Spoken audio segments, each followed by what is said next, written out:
As the shadows of doom loom over the earth, with zombies rampant and resources dwindling, humanity teeters on the brink of collapse, despair permeating every breath of air.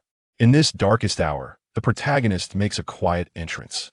There's no lengthy build-up of growth, no arduous breakthroughs from dire straits. With but a slight exertion, he NTLY becomes the ultimate powerhouse of the apocalypse. Faced with the relentless tide of clawing zombies, the protagonist moves with grace, unleashing formidable abilities that effortlessly crush the undead before him, as if they were me. Insects, scarce resources materialize in abundance at his command, leaving the struggling survivors in a state of astonishment. The mysterious enigmas of the apocalypse, which others toil to unravel, are effortlessly discerned by him with a mere glance. While other survivors engage in brutal struggles for a morsel of food or a place to shelter, the protagonist, wielding extraordinary strength, begins to reconstruct the order of the post-apocalyptic world. Those once arrogant factions, aspiring to dominate, tremble before his overwhelming power. In this harsh and frigid world of the end times, the protagonist shatters all constraints single-handedly, emerging as humanity's solitary beacon of hope, penning a legendary saga that belongs solely to him. What formidable secrets lie hidden within him? Under his guidance, what future awaits humanity? The mysteries of the apocalypse await your exploration. Chapter 1. Rebirth after a decade. Thoughts reach out first. Upon his arrival, to ensure stability, a traditional zombie apocalypse begins. With a subsequent worldview that promises to be rather extraordinary, it would be wise to delve further into the unfolding narrative. The protagonist's abilities are undoubtedly formidable, and the variety of monsters is certainly abundant, devoid of trivial creatures such as Vel crayfish evolving into their maxed counterparts. Best wishes. Suddenly, Suin jolted upright from his bed, gasping for breath, cold sweat instantly dampening his back. Instinctively, he reached beneath his pillow for a weapon, only to discover an empty void. Taken aback for a moment, Suin slowly surveyed his surroundings. The familiar dormitory bed, the well-known anime posters adorning the walls. I clearly died. How could I be in a university dormitory? As if recalling something, Suin's pupils dilated in alarm as he hastily retrieved his phone. November 11th, 2026, 9:30 a.m. Despite the overwhelming incredulity, a decade of survival in a post-apocalyptic world had steeled Suin's nerves, and he quickly regained his composure. With less than half an hour before the impending apocalypse, there was no time for further contemplation. He promptly leaped out of bed, hurriedly changing his clothes to head out. Anzi, could you grab me a meal? He'll repay you next month along with the previous debts. Anzi, please give me a portion as well egg fried rice without scallions. Thank you. And me. Suin disregarded his opportunistic roommates and retrieved a watermelon knife from beneath his bed, proceeding on his own. Do not inquire about the origins of the watermelon knife. With the apocalypse impending, there was no time to waste. Upon leaving the dormitory, Suin contemplated what preparations he should undertake before the end arrives, in order to enhance his chances of survival. Stockpiling food and supplies was no longer feasible. He lacked both time and financial resources. Acquiring weapons was even more absurd. It would be difficult to obtain anything more lethal than a watermelon knife in such a short span. Securing advantageous terrain was also unviable, as he found himself in a university town, densely populated, where the onset of the apocalypse would inevitably transform a multitude of individuals into a horde of the undead. In this university town, there was simply no sanctuary to take refuge in. After much deliberation, he could only rely on the memories and experiences of his past life, advancing cautiously step by step. Suin swiftly made his way to the rooftop of the teaching building. After the apocalypse descends, hordes of zombies will manifest spontaneously, attacking any living being, and those bitten will also succumb to transformation with the conversions. Speed ranging from 30 seconds to 3 hours. At that time, the entire world will devolve into a paradise for the undead. Suin's reason for ascending to the rooftop of the teaching building was not solely due to its elevation providing a survival advantage. Rather, it was the knowledge that a supply crate would spawn there after the apocalypse, the only one of its kind at Su University. In his previous life, Suin had fortuitously obtained this supply crate, which had enabled his survival. Leaning against the railing, Sue gazed out over the campus.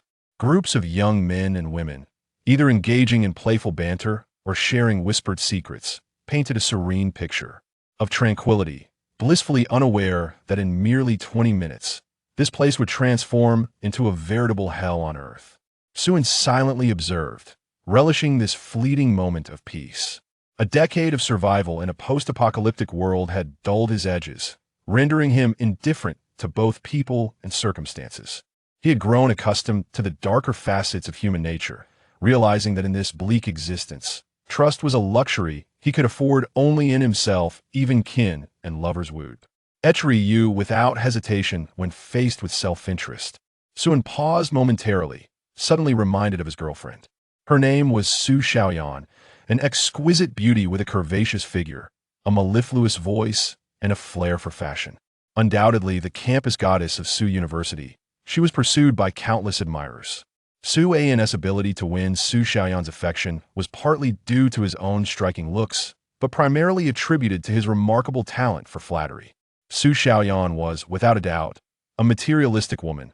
Harboring a profound love for vanity, she insisted on only the finest clothing, bags, and phones. If Sue couldn't afford them, she would pester him until he relented, threatening to end their relationship otherwise. Caught in the throes of infatuation, Sue complied with her every demand. New clothes? Purchased. A new phone? Acquired. A handbag worth thousands? He would even deliver takeout to afford it. In his previous life, at the onset of the apocalypse, he not only managed to survive, but also successfully helped Su Xiaoyan escape from Su University. Subsequently, he risked his life to scavenge for supplies, all in pursuit of her favorite snacks. Under his protection, Su Xiaoyan managed to survive the apocalypse, not only avoiding weight loss, but even gaining a few pounds.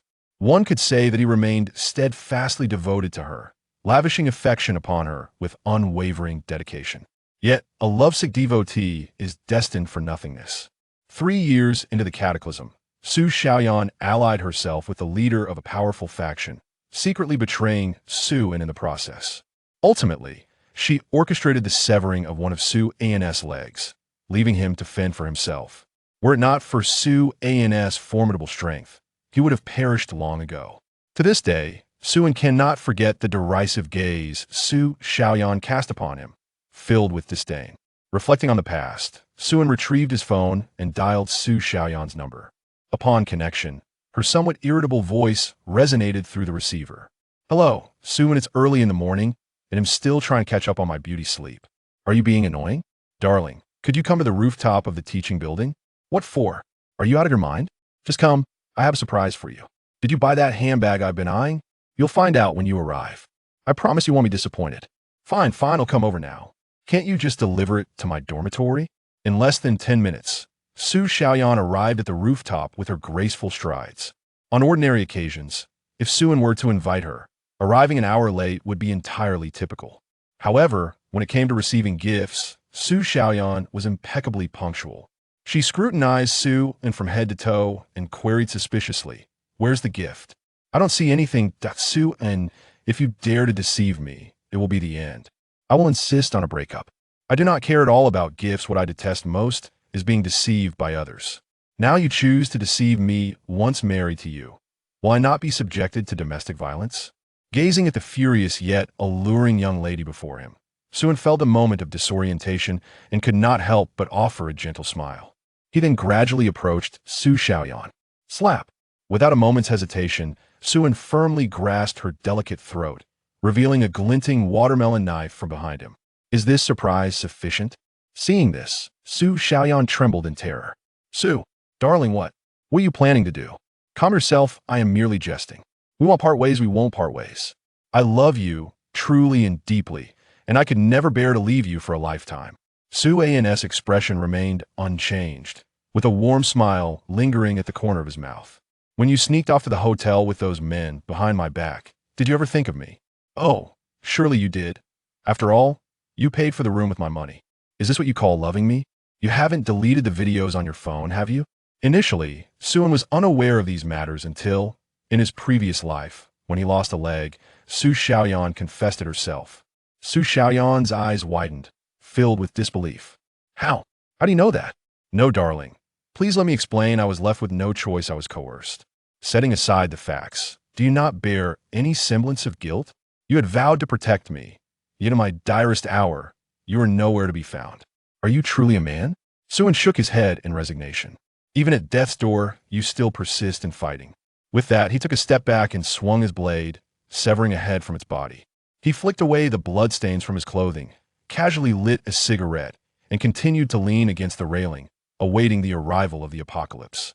Having just taken a life his own girlfriend, no less Suin felt no ripple of emotion within him, as though the cold corpse lying on the ground bore no relation to him.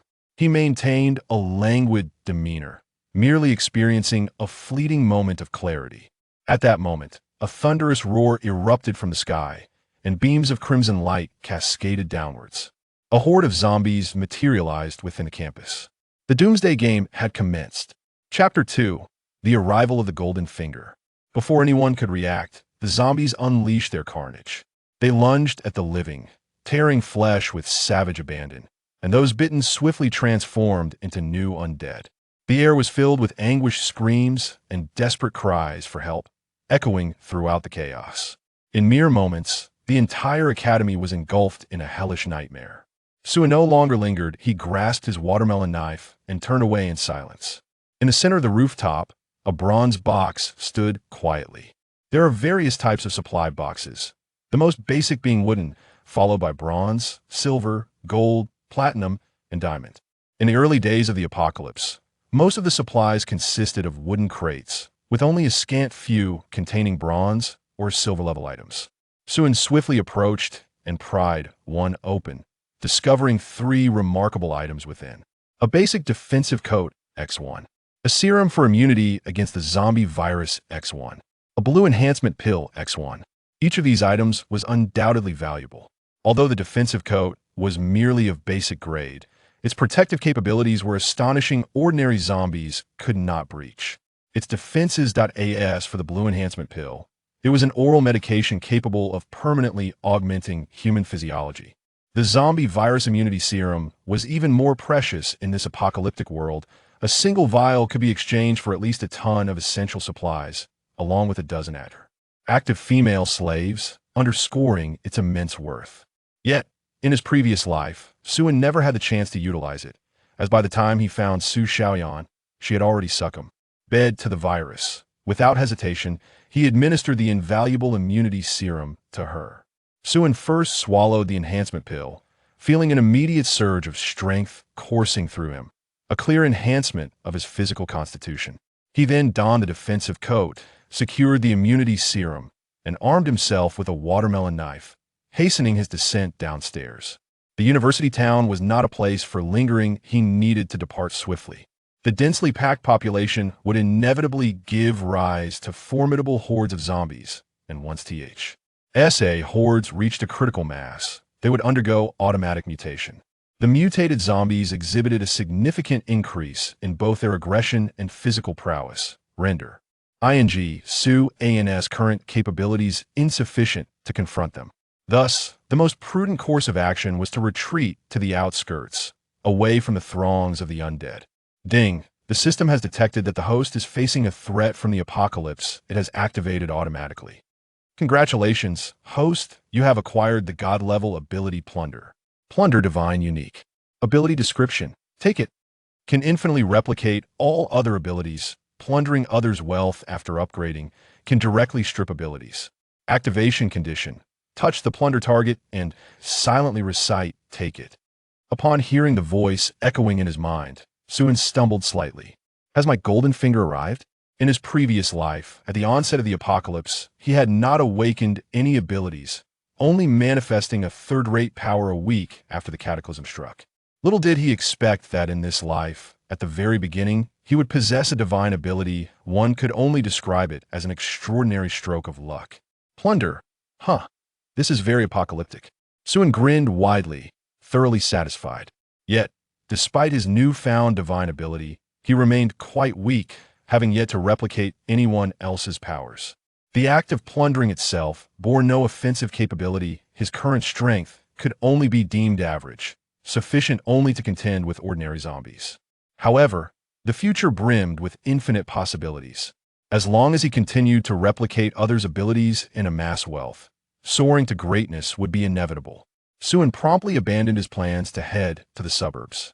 His primary focus now was to locate other ability users, replicate their powers, and ideally, the higher the tier of the abilities, the better. Suin pondered, sifting through the memories in his mind. From his recollections, there were not many awakened individuals in Su University after the apocalypse, and even fewer who were noteworthy most possessed class inferior abilities. The only one that left a deep impression on him was the one later known as Black Widow, Xue Qingyu, and class wielder of lightning abilities.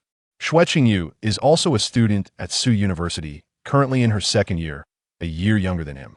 Renowned for her beauty, melodious voice, and pure demeanor, she is celebrated as one of the 4 campus beauties of Su University. However, their interactions have been scant, limited to merely a few encounters. Although he is aware that Xue Qingyu must have awakened her lightning abilities, he remains oblivious to her precise whereabouts, which poses a significant challenge for him. Moreover, following the onset of the apocalypse, global networks have vanished in an instant, rendering all communication devices inoperative. Attempting to reach Xue Qingyu via telephone is undoubtedly futile. I can only go and search for her, he muses. Even if it feels like searching for a needle in a haystack, he must muster the courage to proceed. And class ability is not something trivial in the future. Every class ability wielder is a formidable sovereign, underscoring the immense value of such powers. Furthermore, Xue Qingyu develops an intense aversion to men in the future, exhibiting a tendency to eliminate any male she encounters, earning her the notorious nickname Black Widow, a testament to her ruthless nature. Now that her powers are newly awakened, she likely has yet to master them fully, making this the opportune moment for him to replicate her abilities. Failing to seize this chance may render future attempts exceedingly difficult. With this thought in mind, Suin brandishes a watermelon knife and strides toward the dormitory building where Xue Qingyu resides. As soon as he descends the stairs, a group of zombies immediately surrounds him, howling in a frenzy. Suin remains unfazed, swiftly decapitating one of the zombies with a decisive swing of his knife. Not intending to linger, he deftly dodges their attacks while continuing to strike. After dispatching another zombie, Suin seizes the opportunity to slip out of the encirclement, his form becoming almost ethereal as he races toward his intended destination. As I sprinted a few hundred meters, I caught sight of a rather attractive girl beside a car, fiercely struggling against a zombie that was tugging at her. She clung desperately to the car door, clutching the keys in her hand, while the creature gnawed at her calf, eliciting a heart-wrenching scream of agony from her lips. Without a moment's hesitation, Suin rushed forward with his knife in hand. Upon seeing him, a flicker of hope ignited in the girl's despairing gaze as she urgently implored, "Please, save me. I will do anything." In a swift motion, Suin brought down his blade, severing her head from her body. The girl had already succumbed to the zombie infection. Salvation was beyond reach, and he had no intention of saving her. Even assisting in her passing could be seen as a meritorious act. Suin crouched down to retrieve the car keys from the corpse, slid into the vehicle, and ignited the engine. With a press of the accelerator, the car roared to life and surged forward, plowing through both the living and the undead alike. Before long, Suin arrived at the base of the dormitory where Xue Qingyu resided. However, the sight before him made him furrow his brow in concern. The entire building had succumbed to chaos, teeming with zombies. Scattered survivors could be seen screaming and fleeing, provoking the horde to give chase. Occasionally, someone, unable to bear the horror, would leap from the upper floors, meeting a grim fate upon impact. The ground was littered with dismembered limbs, entrails, and blood splattered everywhere. Such a tumultuous uproar. I wonder if Xue Qingyu is still in her dormitory. If she isn't, it could spell trouble. Just as Suin was about to alight from the vehicle, he suddenly caught sight of a petite girl at the staircase, valiantly wielding a gas cylinder and fiercely striking the encroaching zombies. The girl stood under 160 centimeters tall, with slender arms and a delicate figure, adorned in a charming pink dress. Yet, astonishingly, her strength was remarkable. A single blow from the gas cylinder could send a zombie flying. With just herself and the gas cylinder, she effectively kept the horde at bay. Suin uttered in mild surprise, directing his gaze toward the girl. At that moment, Two lines of small text appeared above her head. Power amplification ability, degrade. Wealth value, 5. To his astonishment, she was already an awakened ability user, and a grade 1 at that. The girl seemed to have noticed Sue-in as well. After sweeping a few zombies aside with a gas cylinder, she hurried over to the front of his vehicle, tapping on the windshield. Please, open the door. I beg you to take me with you. A smile graced Sue-in's face. The opportunity to replicate an ability had practically presented itself on a silver platter. He promptly opened the car door, pulling the girl inside, all the while silently chanting, "Bring it forth." Detected potential target for plunder. Ability replication initiated. Wealth acquisition in progress. Please select. Chapter 3. The Apocalypse Rush. In search of the school bell. Replicating abilities. Ability replication successful. Acquired ability. Power amplification. Grade D. In the blink of an eye. The Grade D ability was in hand, and Sue-in's spirits soared. Finally, he possessed a practical ability. Albeit a mere Grade D, it was better than none at all. As for the other party's wealth, a mere 5 points, suggesting that apart from the clothes on their back, there was little else to claim. He harbored no peculiar affinity for women's clothing. Any spoils from such a venture would be useless. Thank you, big brother. You nearly scared me to death. Is this truly the end of the world? The girl remarked, returning to the vehicle, still shaken. Sue-in did not respond directly, but instead inquired. Do you know Xueqingyu? The girl nodded eagerly. Of course, we even share a dormitory. Sue-in's heart leapt with excitement. Fortune seemed to favor him. He pressed on. Do you know where she is now? After a moment's contemplation, the girl replied, I recall she went to her uncle's photography studio today to be a cover model. Do you know the location of her uncle's studio?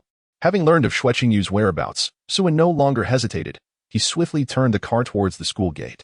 I can take you with me, but you must guide me to find Xueqingyu, he said. Sure, no problem. The girl eagerly nodded in agreement.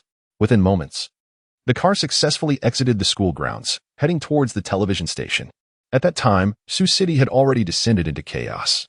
Filled with zombies and panicked crowds fleeing in terror. Countless abandoned vehicles lined the roadside. Thick smoke mingled with cries of despair echoed through the streets, resembling a hellish nightmare. Fortunately, as the apocalypse had just begun, many people were preoccupied with evading the undead, and the roads had not yet been completely obstructed. Occasionally, they could simply plow through any zombies or crowds blocking their path. As the girl gazed out at the grim scene, her face paled. To divert her attention, she hastily initiated a conversation with Sue-in. What is your name, and what is your major? My name is Li Xiaoyu. I'm 18 years old, and my hobby is eating fish, she replied with a chuckle. Hello, Sue-in Ji. From now on, I'll call you in Ji. What is your relationship with Qingyu? Are we going to rescue her? Sue-in did not respond, but merely nodded slightly, his focus entirely on driving. Seeing Sue-in remain silent, Li Xiaoyu refrained from asking further questions. Her large eyes brimmed with curiosity, tinged with a hint of envy towards Xueqingyu. In her eyes, Sue-in and Xueqingyu surely shared a romantic connection, evidenced by Sue-in's reckless determination to rescue her, even in the face of an impending apocalypse. A sense of melancholy enveloped Li Xiaoyu. Xueqingyu was blessed with such an admirable boyfriend, while she herself possessed nothing. Those boys who once professed their affection for her, claiming they would die for her, were likely preoccupied with their own survival now. Even if they had the means to protect themselves, it was improbable they would risk their lives for her. How she wished Sue-in were her boyfriend, handsome as he was. After approximately 20 minutes of travel, Sue-in abruptly halted the car, brandishing a watermelon knife as he exited the vehicle. They had not yet arrived. The little car had suffered greatly from the journey, and if they did not switch vehicles soon, a breakdown was inevitable. Oh, Li Xiaoyu hastily followed suit. Sue-in approached a Hummer, tapping on the windshield. A rotund, middle-aged man with a jowly face rolled down the window, peering out. Kid, get lost, don't obstruct my wait. Without hesitation, Sue-in seized the man by the collar, yanking him from the car, before entering the driver's seat himself. FCK. The middle-aged man scrambled to his feet, drawing a dagger from his waist and lunging at Sue-in. With a swift kick, enhanced by his strength-augmenting ability, Sue-in sent the man flying, who crashed violently into a nearby trash bin, his fate uncertain. A charming and alluring young woman, seemingly no older than 20, occupied the front passenger seat, likely the middle-aged man's mistress. Her beauty was striking, akin to that of a campus belle.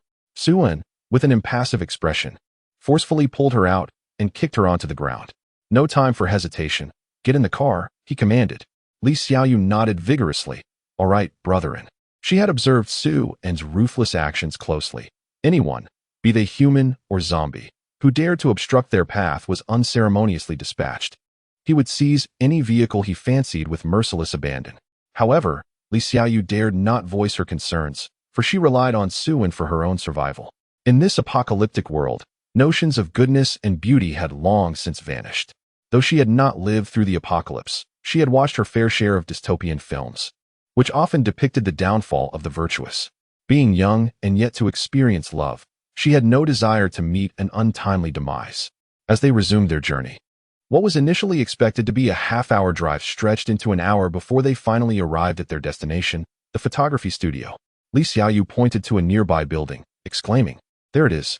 Su En nodded in understanding, maneuvering the vehicle to a stop at the studio's entrance. He pocketed the car keys and brandished a watermelon knife as he exited the vehicle. "Brethren, wait for me. I want to go with you," Li Xiaoyu called out. Logically, it would have been safer to stay in the car, yet she lacked the courage to remain alone inside. Inside the studio, Xue Qingyu huddled in a corner of a photography room, trembling with fear. Outside, the chilling sound of screams pierced the air, further draining the color from her face. "Qingyu, don't be afraid. Your uncle will protect you," her uncle Lu Qingyu reassured her softly. "Thank you, uncle," Xue Qingyu replied, nodding obediently. In the room with them was another middle-aged man in a suit, who was none other than Lu Qingyu, the owner of the photography studio. Xue Qingyu was naturally beautiful and had blossomed into an even more radiant young woman, exuding an ethereal charm that rivaled even the most famous stars. However, her family's financial situation was not ideal, prompting her to work as a cover model at her uncle's studio to earn a modest living. Lu Qingyu welcomed her presence, as her captivating looks and grace had undoubtedly attracted countless clients to his business. On that fateful day, Xue Qingyu had come to the studio for a routine cover shoot. Yet, shortly after the cameras started rolling, chaos erupted. Around 10 o'clock, the streets descended into pandemonium as a horde of frenzied individuals began attacking anyone in sight, biting and tearing apart flesh, leaving trails of blood and entrails in their wake. Those who fell victim to the bites soon reanimated, continuing their assault on the living. Before the studio could secure its doors, the crazed mob surged inside, wreaking havoc. Lu Qingyu quickly ushered Xue Qingyu into a small photography room, narrowly escaping the onslaught. He could hardly believe the scene before him mirrored the apocalyptic worlds depicted in films. Surely, the end of the world had arrived. With the apocalypse at hand, Lu Qingyu realized that the studio he had painstakingly built over the years would likely be lost, along with his wealth and reputation, everything evaporating like a mirage. This thought gnawed at him, and as he glanced at the youthful and vibrant Xue Qingyu, an unsettling impulse surged within him. "Qingyu, come to me. You won't be afraid in my arms. Your uncle will protect you well," he beckoned, a glint of madness flickering in his eyes. Upon seeing the manic expression on Lu Qingyu's face, Xue Qingyu's panic intensified, prompting her to instinctively retreat a few steps. "Thank you, but I don't need it," she stammered.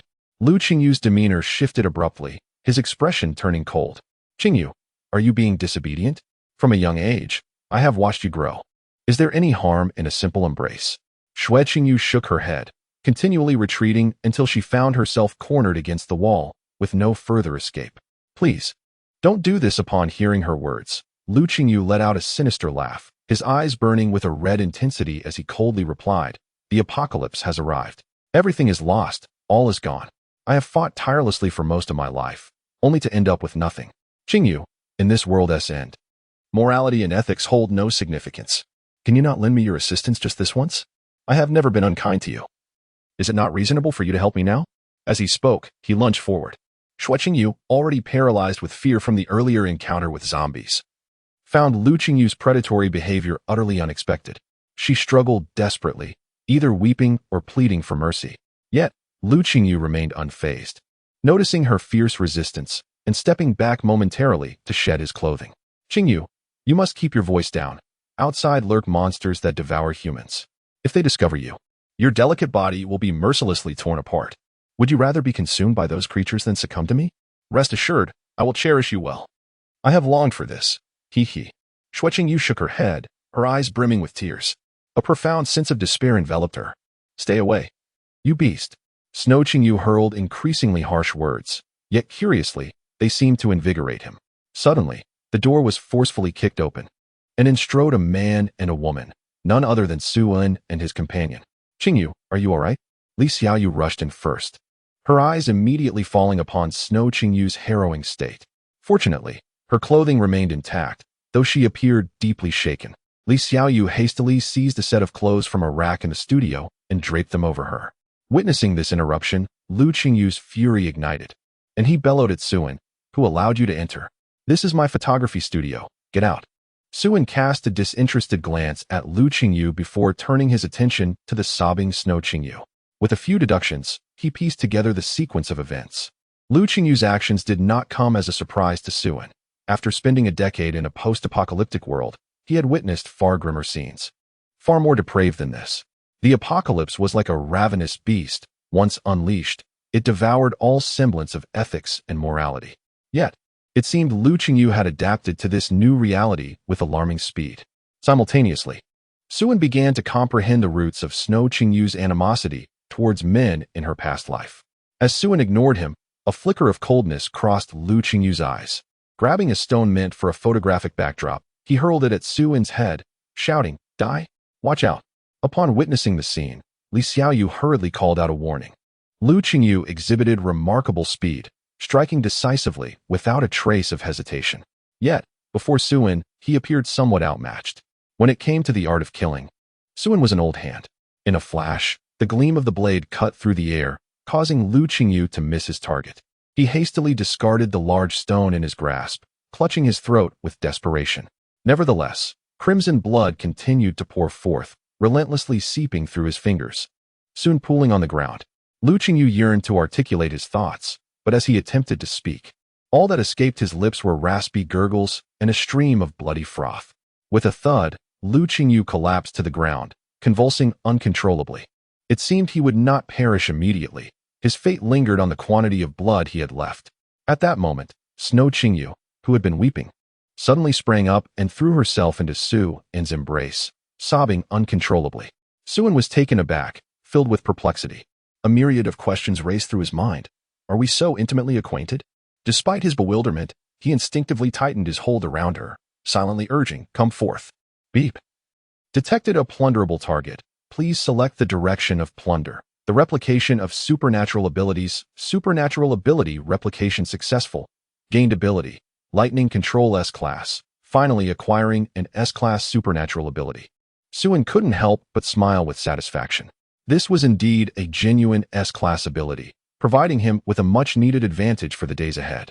However, in Li Xiaoyu's eyes, Su-en's smile seemed somewhat like a display of sourness, akin to feeding someone lemons. The handsome man had a beautiful woman by his side, and Li Xiaoyu felt an inexplicable pang of jealousy. After all, she had not been the first to arrive. Shui Qingyu's cheeks flushed, and she dared not look Su-en in the eye, while Li Xiaoyu closely observed the two. Su-en, however, frowned deeply. The apocalypse had arrived quite suddenly. It had only been a few hours, yet many had already reacted, hastily driving away in their vehicles, hoping to escape to the suburbs and evade the horde of zombies. Yet, as everyone fled, the roads quickly became choked with traffic. The zombies took this opportunity to swarm onto the roads, recklessly smashing car windows, turning the scene into a chaotic lottery. Once the lottery was opened, those inside were essentially doomed. Death was a minor concern. It was the last desperate push on the gas pedal that proved fatal. Traffic had come to a standstill, extinguishing Su-en's thoughts of leaving the city. Walking out would take several hours, with an unacceptably high risk attached. After much contemplation, Su-en abandoned his plan to leave the city and beckoned the two women to exit the vehicle. They then made their way, guided by Su-en's memory, to a nearby affluent residential area. The security guards had long since fled, leaving the gates wide open. Within, the distant growls of zombies could be heard. The trio entered the community, with Su-en first stepping into the security booth, lowering the barrier and locking the gate. He did not expect the barrier to hold against the zombies, but he hoped that the alarm would serve some purpose should they breach it. This affluent area was primarily composed of standalone villas, boasting picturesque scenery. Yet, it now lay in desolation, with scattered zombies wandering aimlessly. Not a single living soul was to be seen. The wealthy not only enjoyed superior living conditions, but also fled more swiftly. With no vehicles at hand, they resorted to aerial escape, leading to the majority of residents having already departed, leaving only a scant few survivors. As Suin cleared the scattered zombies along his path, he soon found a villa near the community entrance to serve as a temporary stronghold. After thoroughly inspecting the interior and confirming it was free of zombies, he officially moved in. Chapter 5. Ambition. Neighbors hoarding food while I hoard weapons, of course. Before settling in, it was imperative to gather some essential supplies. Suin instructed Xue Qingyu to remain in the villa to organize usable items, while he took Li Xiaoyu to scavenge for resources in other residences. Simultaneously, they would clear out the zombies in the area, providing an opportunity to hone Li Xiaoyu's individual skills. Li Xiaoyu possessed a D-class strength amplification ability with limited growth potential, which posed challenges for the future. However, it proved highly practical in the early stages, making her an excellent tool for manual labor. At the very least, her ability was straightforward and direct, unlike Xue Qingyu's lightning powers, which required time to master. Li Xiaoyu was more than willing to comply with Suin's plans. She feared not being treated as a mere laborer, but dreaded the prospect of being dismissed outright, left alone in this desolate world without support. As a strength-type ability user, her immense power suited her new role perfectly. Choosing a baseball bat as her weapon, she wielded it with great proficiency. With each swing, zombies met gruesome ends. The scene painted in blood and violence. Suin followed closely behind, offering occasional guidance and assisting Li Xiaoyu with questions regarding her ability. Upon learning of her awakening, Li Xiaoyu could hardly contain her excitement, exclaiming with glee, "I am an awakened one. No wonder my strength has increased so much." Suin could only shake his head in resignation, reluctant to dampen her newfound confidence. Her ability, much like a certain part of her anatomy, was a D-class, indicating minimal growth potential. Just a few days prior, that was acceptable, but as time passed and the zombies evolved, this melee brute with only strength enhancements would likely find himself outmatched by even the weaker elite monsters. Is Xue Qingyu also an awakened one? Li Xiaoyu inquired curiously. Indeed, she possesses lightning abilities, Suin replied. Li Xiaoyu's eyes sparkled with excitement. Wow, that sounds impressive. Suin concurred. Lightning abilities were indeed formidable. Not only could they generate electricity at will, but their speed and lethality were among the best. Additionally, during thunderstorms, their power received a significant boost, allowing for partial control over the lightning. With such forces at their disposal, one could hardly argue against their strength. After a moment's contemplation, Suin summoned the lightning within him, directing it toward a nearby zombie. A bolt of arcane energy leapt from his fingertips, instantly penetrating the zombie's chest and leaving behind a charred hole. Although he had aimed for the head, his shot had veered off course, indicating he still required practice.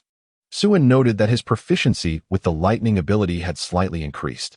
In this first apocalypse, individuals could not level up, only their abilities could.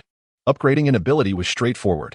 Frequent use would increase proficiency, and once sufficient mastery was reached, it would automatically level up until maxed out. Thus, the quality of one's abilities in this initial apocalypse was of paramount importance. Upon opening his skill panel, he indeed noticed some changes. Strength Amplification D, 1-5 Proficiency, 80, Lightning Control S, 125 Proficiency, 1. Plunder God Level Unique, 1. Both abilities have seen varying degrees of proficiency enhancement, with the augmentation of strength exhibiting the highest level of mastery, nearing an imminent upgrade. It appears that the maximum level is capped at 5, while the mastery of lightning manipulation reaches a pinnacle at 25. Utilizing these abilities can indeed elevate one's proficiency.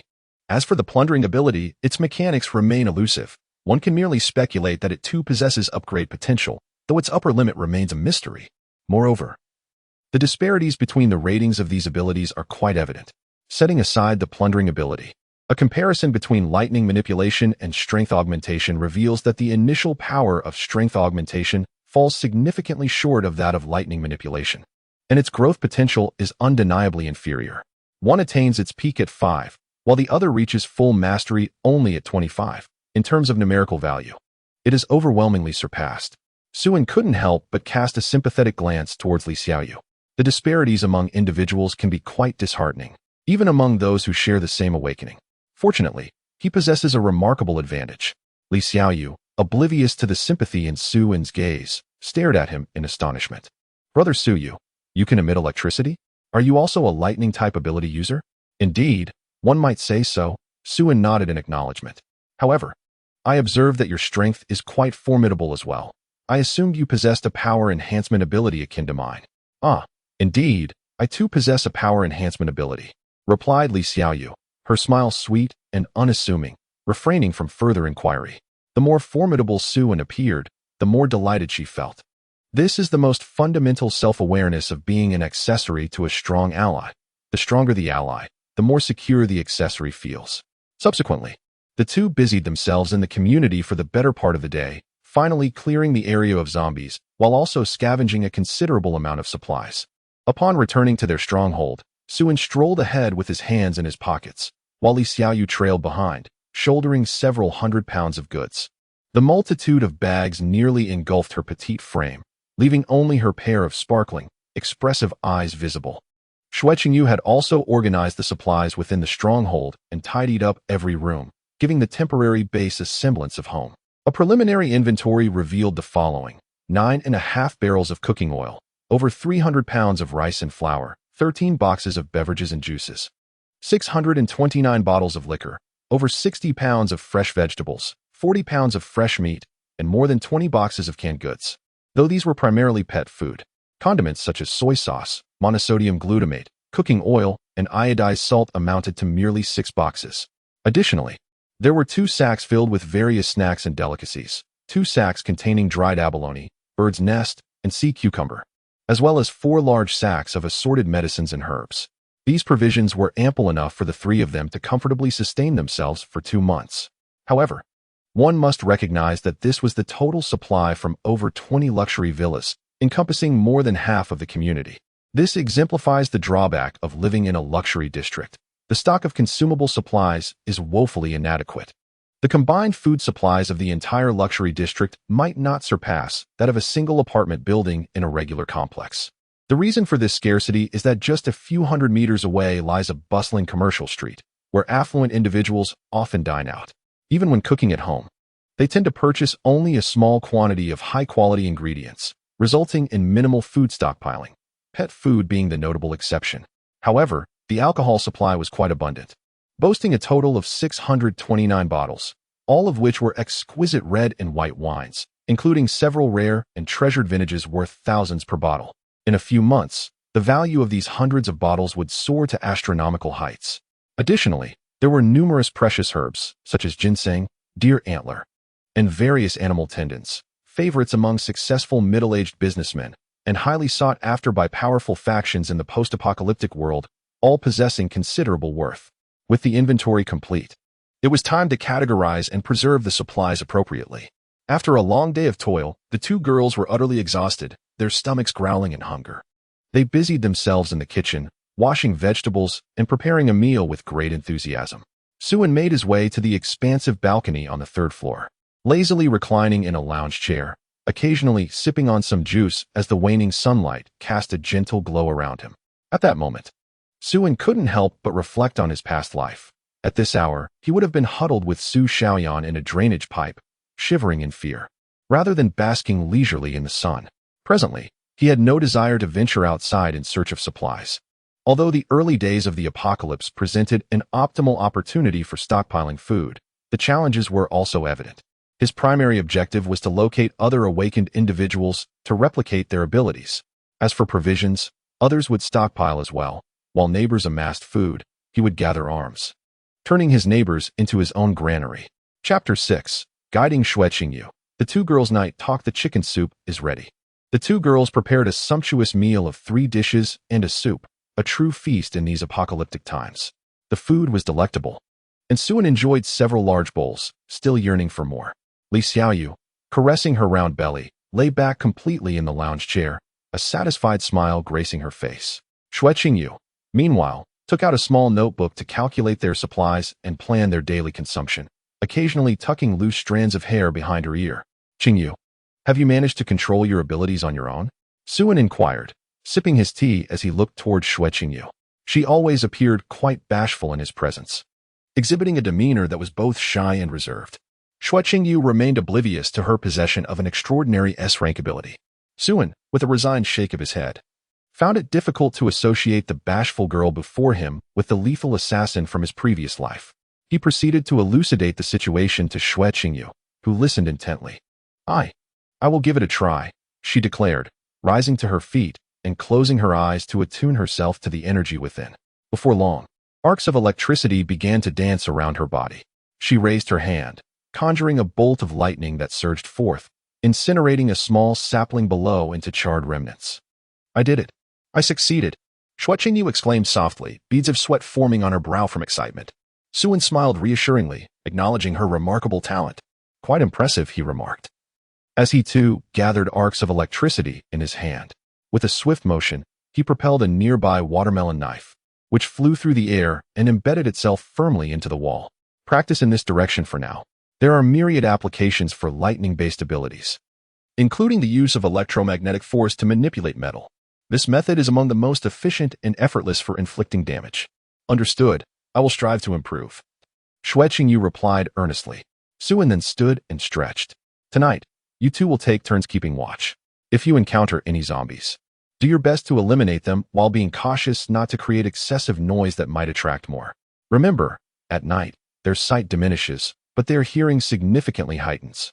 Indeed, with unwavering determination, Li Xiaoyu sprang to her feet, gracefully offering a salute. In her mind, she meticulously organized the memories of her past life while simultaneously contemplating her future plans, particularly regarding her interactions with the two young women, Xueqingyu and Li Xiaoyu. Xueqingyu, one of the campus beauties at Su University, possessed an innocent charm and striking appearance. Li Xiaoyu is adorable and vivacious, possessing a small frame yet an abundance of energy. Her appearance rivals that of Xueqingyu. It would be disingenuous to say that Suin remains completely unmoved. Were she less attractive, he would have likely dismissed her with a mere kick. However, after the incident with Su Xiaoyan, Suin has developed a semblance of PTSD, rendering him incapable of fully entrusting his heart to any member of the opposite sex.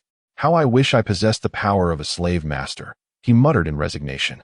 As for the notion of friendship, Suin swiftly eliminated that option from his mind. In this apocalyptic world, there are no friends, nor is there any semblance of camaraderie. He has no intention of seeking friendship in this lifetime. Is it tragic? Indeed, it is tragic. This is the end of days. This is his mode of survival. He would rather perish in solitude than place his hopes in the elusive nature of humanity. On the balcony, Li Xiaoyu perched on the railing, her hands resting on her knees, her gaze fixed intently on the entrance of the community, her expression earnest. With her petite stature, she resembled a small cat waiting for its prey. Xingyu, you should rest first. I will keep watch here, and when I can no longer endure, I shall call for you. Although Suin did not voice it, Li Xiaoyu could sense that among the three of them, she was the weakest. She did not wish to be abandoned by Suin. Thus, she felt compelled to contribute more, doing everything within her power. It's still early, and I cannot sleep. Let me keep you company. If you grow tired, you may rest first. I can serve as lookout just the same. Xueqingyu shook her head, deftly manipulating a fruit knife with her electromagnetic abilities while engaging in casual conversation with Li Xiaoyu. Before the apocalypse, the two had been roommates, and their bond was quite amicable, leading to an abundance of topics for discussion. Xingyu, how long have you and Ingu been together? I had no inkling that you were in a relationship. As Xueqingyu heard this, she stumbled, and the fruit knife slipped from her grasp, soaring dangerously close to Li Xiaoyu's head. Startled, Li Xiaoyu quickly recoiled, exclaiming, Wow, Xingyu, are you trying to kill me? Just because you learned our secret doesn't mean you need to resort to murder to silence me. Xueqingyu's face flushed crimson as she frantically waved her hands, apologizing. I'm so sorry, I didn't mean to. I have no romantic involvement with Suin. We've merely crossed paths a few times. Li Xiaoyu, taken aback, wore an expression of disbelief. How is that even possible? How could brother and risk everything to save you? In response, Xueqingyu could only offer a helpless explanation. I assure you, we have only met a few times, and he has always had a girlfriend. At this point, a shadow of melancholy crossed Xueqingyu's features. What? Li Xiaoyu enhanced her tone and then softly inquired. Come on, tell me, which little vixen from the Chinese department is it? You must have encountered Su Xiaoyan, who is quite beautiful. Li Xiaoyu's expression turned peculiar. Oh, isn't she just a green tea vixen? How could Ingu possibly be attracted to her? I'm far better. If only I were half a head taller, just a mere 20 centimeters, I could easily be the belle of Su University, humph. Whether it be Su Xiaoyan or Xueqingyu, both stand over 1.7 meters tall. Height has always been a sore spot for Li Xiaoyu, who, at a mere 1.55 meters, felt as though she could hardly breathe under the weight of her inadequacy. Fortunately, her looks were sufficiently stellar, allowing her to maintain a minimum standard. It was rumored that they had been together for 2 years, but Su Xiaoyan never spoke of it to others, only seeking out Su-in when gifts were in question. Su Xiaoyan's reputation among the girls was not particularly favorable. It was said that during high school, she enjoyed playing both sides, and since entering university, she had become even more promiscuous, entangled with several wealthy young men on campus. Xue Qingyu could not fathom why Su-in would be interested in Su Xiaoyan. Having witnessed with her own eyes Su Xiaoyan holding hands with other boys as they entered hotels. "Wow, that little vixen Su Xiaoyan is truly repulsive," she remarked. "Wait a minute, Qingyu, aren't you and Inga not that familiar? How do you know so much about his affairs?" Li Xiaoyu noticed a flaw in her reasoning. Xue Qingyu's face flushed, and she fell silent. Li Xiaoyu suddenly realized, "You can't possibly have a crush on Ingo, can you? No wonder you practically dove into his arms at the photography studio. TSK, when it comes to free gifts, you're the true belle." "Oh dear. What nonsense are you spouting?" Xue Qingyu felt embarrassed, having her secret exposed.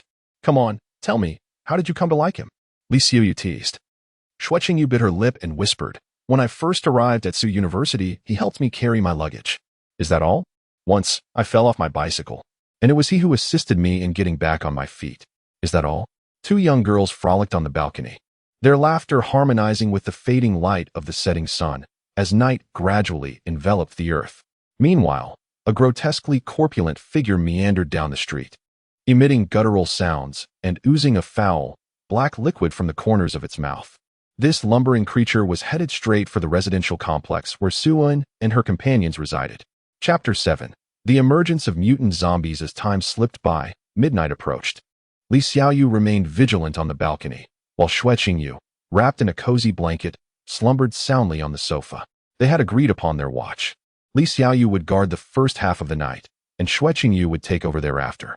Stifling a yawn and stretching lazily, Li Xiaoyu suddenly noticed a shadow lurking by the gate of the community. The glow of the street lamp illuminated the figure, revealing it to be a massive, 2-meter-tall, grotesque being. Its flesh stretched taut and darkened, with black liquid continuously dripping from its mouth.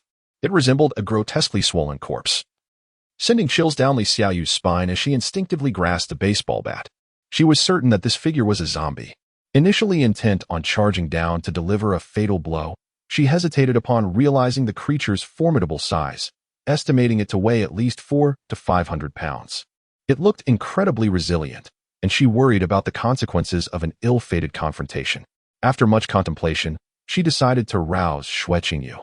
The two girls stealthily descended the stairs, tiptoeing towards the gate, removing their shoes to minimize sound.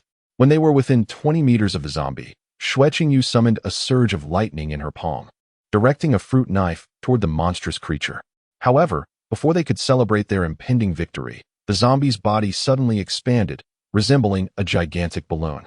With a resounding bang, the creature exploded, sending shockwaves that triggered the alarms of several parked cars at the entrance of the complex. The shrill sound shattered the stillness of the night, echoing through the nearby streets. One by one, zombies surged forth, drawn to the cacophony, their ravenous howls filling the air. Realizing the imminent danger, Li Xiaoyu cursed under her breath, clutching her bat as she bolted outside. Su-in had previously warned that zombies would become significantly more sensitive to sound at night. Such a piercing alarm would undoubtedly attract a multitude of them. "Run, Qingyu," she shouted, urging her companion as they sprinted towards the villa. Behind them, a relentless horde of zombies pursued with fervor. Among them, a few were particularly swift, their emaciated legs moving with alarming speed as they closed the distance between themselves and the girls. Just then, a sharp whoosh sliced through the air as a gleaming machete cleaved the heads off the two foremost zombies, their bodies rolling several meters before coming to a halt. "Hold the entrance. Don't let the zombies in and damage our supplies," Su-in commanded, brandishing her machete as she charged into the throng of undead. With each decisive swing, she severed the heads of several zombies, drawing their attention away from the girls.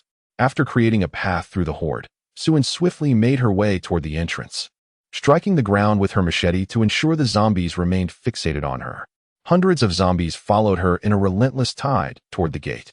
However, the blaring alarms continued to sound, attracting even more zombies from the surrounding streets. Utilizing the cover of the railing, The zombies could not breach Suin's defenses. She quickly navigated through the throngs to reach the incessantly blaring car, channeling a surge of electricity to disable its alarm system. The cacophony ceased, leaving the nearby zombies bewildered, standing frozen in place. Only about 200 zombies continued their pursuit of Suin, shrieking in fervor. Despite this, the bloodthirsty creatures pressed on, some exhibiting a peculiar grayish hue, revealing a bony exoskeleton beneath. Suin's strikes failed to decapitate them, illustrating their formidable defense. A frown creased her brow as she focused her gaze on one particularly notable gray zombie, where a small inscription appeared above its head, Zombie, Hardened Type LV2. As she suspected, the zombies had begun to evolve. In just a matter of hours, the emergence of LV2 hardened types was alarming. These evolved zombies exhibited superior speed and strength, with defensive capabilities vastly enhanced. While an ordinary person could still contend with a few regular zombies using skill and melee weapons, facing hardened types was a death sentence unless armed with heavy firepower. At the very least, a shotgun would be necessary. Simultaneously, the strange, rancid odor lingering in the air hinted that these zombies had not only evolved into LV2 hardened types, but also produced LV3 explosive types, known colloquially as fatty zombies. These creatures posed a significant threat despite their low attack power. Once harm is inflicted, a violent explosion ensues, capable of obliterating anyone in close proximity. Following the detonation, a pungent and unpleasant odor lingers in the air, attracting zombies within hundreds of meters who converge upon it. Those who become tainted by this scent will find themselves as prime targets for the undead. Even if one escapes the blast, they may still be dismembered by the horde drawn in by the odor. It seems that Yu and her companion inadvertently triggered the explosive variant, leading to an influx of zombies. It took nearly 20 minutes of relentless combat to diminish the swarm by half. And we are here to assist you, Li Xiaoyu exclaimed, sprinting from the community with a baseball bat, striking a zombie with a powerful swing. Yu silently followed, summoning lightning in her hands to fiercely dispatch the undead. With the two women joining the fray, the horde was nearly vanquished in under 10 minutes, leaving a gruesome array of corpses strewn across the ground, at least 100 in total. Li Xiaoyu delivered the final blow, shattering the skull of the last zombie, signaling the complete eradication of the swarm. Yu approached Suin, biting her lip in guilt, her head bowed. I am so sorry. It is all my fault. Upon witnessing her remorseful expression, Suin waved his hand dismissively. Do not be too hard on yourself. It was my oversight. He had not anticipated that on the very first day, zombies would evolve into level 3 explosive variants, a clear testament to his negligence. Fortunately, it was Yu who acted. Had it been Li Xiaoyu, her bat might have resulted in a catastrophic exchange with the explosive variant. It seems prudent to take the time to educate them about the various types of zombies. Ordinary zombies typically fall into a state of dormancy during the night, only awakening upon hearing unusual noises. However, level 3 and above zombies remain active, exhibiting their own methods of movement and possessing a rudimentary biological awareness. The commotion could potentially attract other level 3 zombies from the vicinity, if not dealt with promptly. Allowing them to evolve near the stronghold could pose a significant threat. As Suin took a few steps forward, a blinding light illuminated the road. Before him, a large dual-axle truck was slowly approaching, halting at the entrance of the community. Two young men, clad in vests, jumped out of the vehicle. The burly man glanced at the pile of zombie corpses, grinning as he remarked, "Impressive skills, my friend. I'm Hu, and this is Xiao Shan. We were searching for survivors nearby when we heard the commotion and came to investigate." Xiao Shan was merely an ordinary individual, while a Hu was an awakened one. His ability, Iron Arm, was rated at the lowest tier, F, even lower than Li Xiaoyu's, with a modest wealth value of 100. Would you care to join us? The world has descended into chaos, and strength in numbers offers a greater chance of survival. A Hu suggested earnestly, occasionally glancing at the two women. Li Xiaoyu pouted, turning her head away in silence, while Yu maintained a calm demeanor, her eyes occasionally flashing with cold light. Following the incident with Lu Qingyu, she had developed a sense of animosity towards unfamiliar men. Though not to the extent of extreme hatred, she still harbored significant distrust. No, it is not worth the risk, she replied resolutely. Come on. You see how the number of zombies grows daily. It will be difficult for just the 3 of you to survive. Take my advice and join us. We have plenty of supplies, food, and water, far better than starving out here. You, as a man, can endure, but those 2 girls cannot. Isn't that reasonable? Ahu pressed on, his sincerity evident. Seeing Suin's hesitation, it seemed that he was somewhat tempted. Huzi quickly added, I won't beat around the bush any longer. It's clear to me that you are a skilled practitioner. If you join us, our safety will be ensured. But rest assured, I guarantee you 3 hearty meals a day. The supplies we've stockpiled could last us for years. This truck is filled to the brim. If you don't believe me, I can show you. As he spoke, Huzi approached Suin, casually draping an arm over his shoulder and leading him toward the truck. I must tell you, we have plenty of seafood as well, but the northern brothers find the smell too strong to bear. If you can handle it, you're in for a treat. Really? You're not deceiving me, are you? Why would I lie to you? Just take a look at that moment. The hand resting on Suin's shoulder began to gleam with a metallic luster. In the blink of an eye, Huzi's entire arm transformed into a steel limb, and his previously amiable expression morphed into one of fierce malice. Huzi's iron arm suddenly tightened, attempting to grasp Suin by the neck. Before he could complete his action, a flash of electricity enveloped Suin, and Huzi was horrified to find that his steel arm had become uncontrollable, no matter how hard he tried. He could not move it an inch. Boss, make your move. This kid is strange. My arm won't obey. In his panic, Huzi shouted towards the top of the truck, useless. A chilling, sinister snicker resonated from the roof of the vehicle, followed by a shadow that leaped down swiftly towards Suin. In a flash of lightning, a gleaming watermelon knife was hurled, striking the shadow with a resounding clash. However, the anticipated scene of blood and gore did not materialize. Instead, sparks erupted with a sharp sound, and the knife was flung aside. Simultaneously, the shadow was repelled, landing not far away. It was only then that Suin could discern the true nature of this shadowy figure, a humanoid creature towering over 2 meters in height. Its entire body from ankle to crown cloaked in dark, scaled skin. Its limbs were endowed with elongated, razor-sharp claws, and its teeth were equally menacing. A robust tail, measuring over 1 meter, trailed behind it, giving the overall impression of a bipedal reptile. As Suin scrutinized the creature, 2 lines of small text materialized above its head. Ability, Beast Transformation be irreversible, wealth value, 16,000. The revelation of the creature's ability and wealth value took Suin by surprise. 16,000 was indeed a substantial sum, marking it as a veritable prize. His own wealth stood at a mere 3,000, underscoring that this lizard man was not only the leader of this small gang, but also the true possessor of their collective riches. The Beast Transformation ability, a primary combat-oriented power rated at B level, was notable but regrettably incomplete. Once activated, the transformation would be irreversible, condemning the individual to exist in this half-human, half-lizard form for life. Suin silently lamented the creature's plight. He had no desire for such a severely flawed ability. The lizard man fixed its yellowish eyes upon Suin, a glint of menace flickering within. It lightly grazed its claw over the shallow wound on its chest, leaving a smear of blood in its wake. Although the watermelon knife wielded by Suin had not inflicted grave harm, it had still marked the creature with a superficial injury. Kid, your awakened ability appears quite impressive. It taunted. I offer you a choice. Kneel and pledge your loyalty to me, and you may join my ranks. After I tire of those 2 women, I might leave one for you.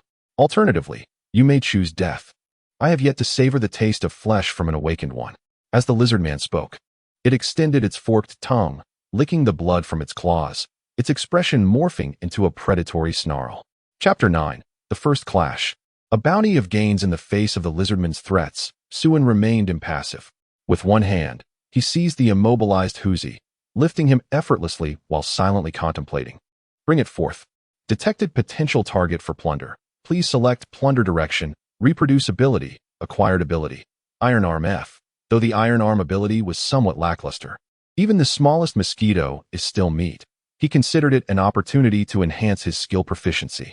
Boss, save me. With a flushed face, Tiger helplessly sought aid from the lizard man. Suddenly, the lizard man exerted its strength, transforming into a shadowy blur that lunged towards Suin with astonishing speed. Without hesitation, Suin hurled Tiger at the lizard man. Just as Tiger thought he had escaped peril, the lizard man, undeterred, struck down with ferocity. Get away.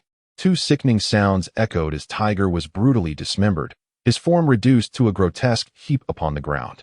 The lizard man then turned its wrath upon Suin. With a furious roar, the lizard man swiftly shielded its eyes, and the clash of metal rang out, sparks flying as the watermelon knife was deflected once more. Remarkably, the lizard man remained unscathed, with only a faint white mark left on its hand, indicating a formidable defense. Useless boy, my body is impervious to blades and bullets. Ha ha ha.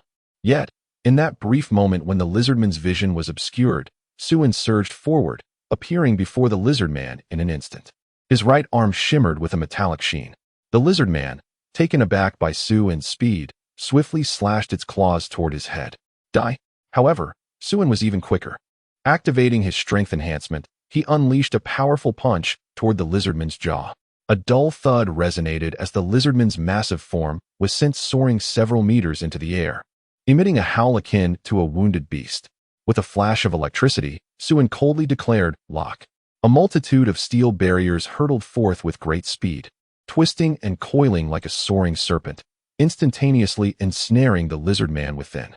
Moments later, the lizard man had transformed into a colossal iron sphere, thudding to the ground and stirring up a cloud of dust.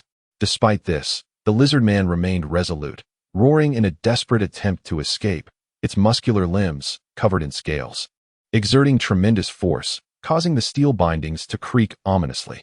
With a sudden flash of electricity, the entire iron sphere erupted with blinding currents. Under the immense electrical assault, the lizard man succumbed in less than a minute, collapsing to the ground in a weakened state, its body charred and emitting a foul, burnt odor. Suin approached the lizard man with an expression devoid of emotion, placing a hand on its forehead while silently invoking, "Bring it forth."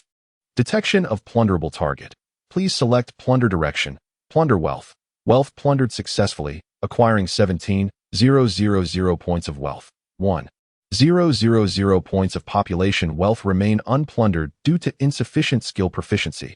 Please select storage location for resources. Let us store it in the safe house. Resources have been transferred. Please check promptly. Please, big brother, spare my life. I will follow you from now on, obeying your every command, the lizard man pleaded weakly. Suin cast a nonchalant glance at the lizard man, rose, dusted off his hands, and turned to leave. "I'm sorry, but you hold no value to me any longer." The iron sphere constricted tighter. Several steel rods penetrated the lizard man's 7 orifices, rapidly reducing it to a mangled mass of flesh from the inside out, leaving it unable to emit even a final cry. "Brethren, are you injured?" Li Xiaoyu approached, carrying a baseball bat, her face etched with concern, while her other hand gripped a severely beaten man. "Rest assured, I am unharmed," Suin replied, glancing at the wailing man. "Kill him. He is of no use to us." Should I kill?" Li Xiaoyu shrank her head slightly. When it came to slaying zombies, she exhibited no hesitation whatsoever. However, the thought of taking a human life weighed heavily upon her conscience.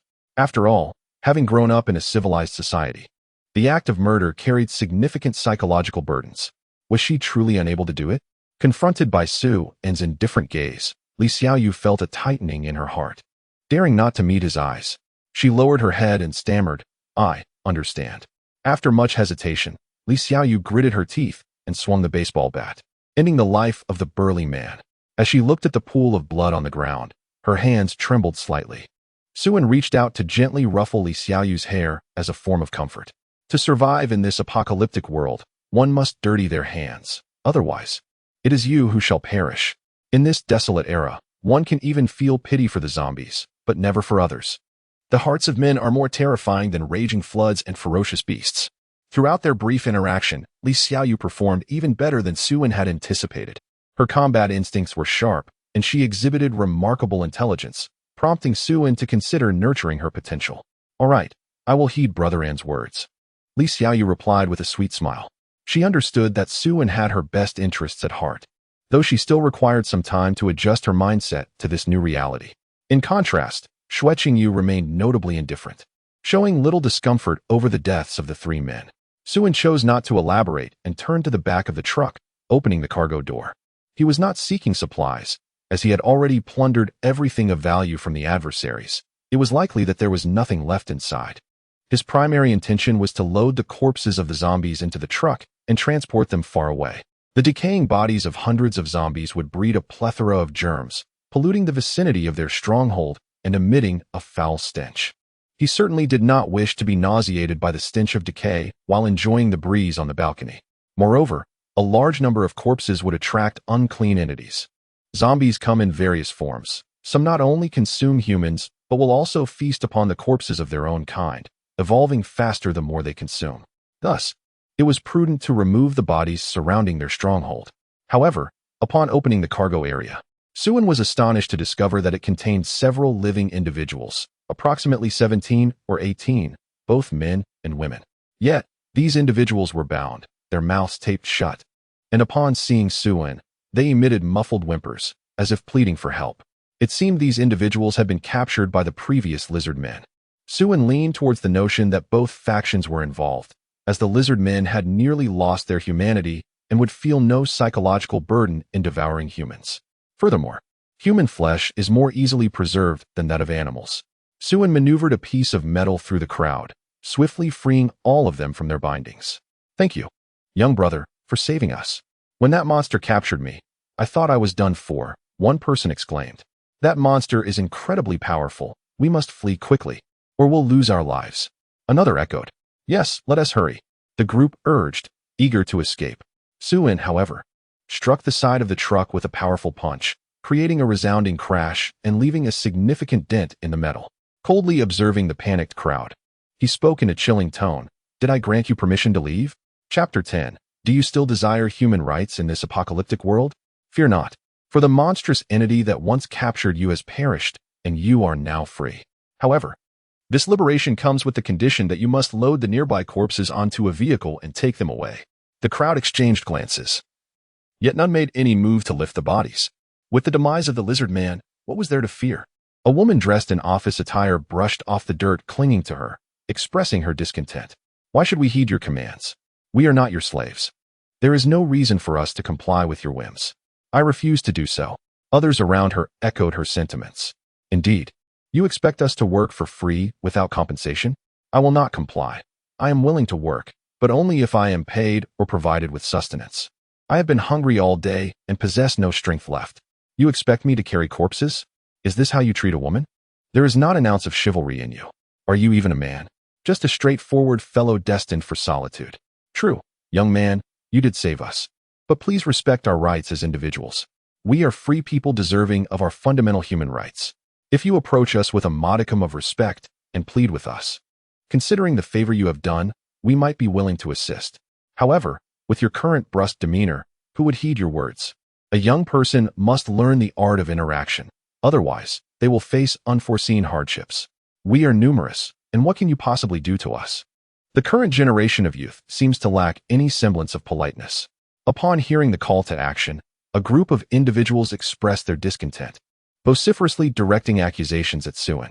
Some resorted to moral coercion, while others brazenly leveraged their slightly greater age to instruct Suen on the intricacies of human interaction. Li Xiaoyu, standing nearby, was incensed. Her blood pressure surged as she indignantly exclaimed, "Hey, have you no shame? Brethren has saved your lives. He merely assisted in transporting the bodies. You have already profited immensely. If that monster had captured you, you wouldn't have known how you perished. You little brat. This isn't your place to speak. Did we ever request his rescue?" As tensions escalated, Suen interjected, halting Li Xiaoyu's verbal sparring.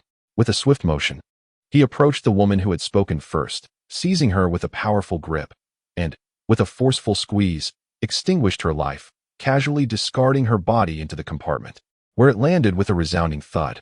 Suen continued his grim task, repeating the same method on the next individual, and then another. "Do you desire human rights? Let me expedite your passage to the next life for that. You wish to brawl? I shall indulge in that as well. You believe you are fit to instruct me? How dare you?" In a matter of moments, Suen had dispatched 5 individuals. "Murderer! Help!" The remaining spectators screamed, frantically attempting to flee. Now, who among them still yearned for human rights? Suen gazed down upon the group with an icy demeanor. The individuals trembled, too terrified to utter a word, with the timid among them so frightened that they had lost control, collapsing to the ground in a state of quivering dread. "My patience is exceedingly limited, and I implore you not to further provoke my already elevated blood pressure. I shall grant you 10 minutes. Either lift the nearby corpses into the vehicle and remove them, or succumb to the same fate and be discarded therein. Choose wisely." At once, The group was gripped by a surge of panic, hastily scrambling to their feet to begin the grim task of moving the bodies. Their legs ceased to ache, their backs no longer burdened, and hunger forgotten. They labored with fervor, each more industrious than the last. Within a mere 10 minutes, the ground was cleared of all remains. Even those from the surrounding community were unceremoniously crammed into the vehicle.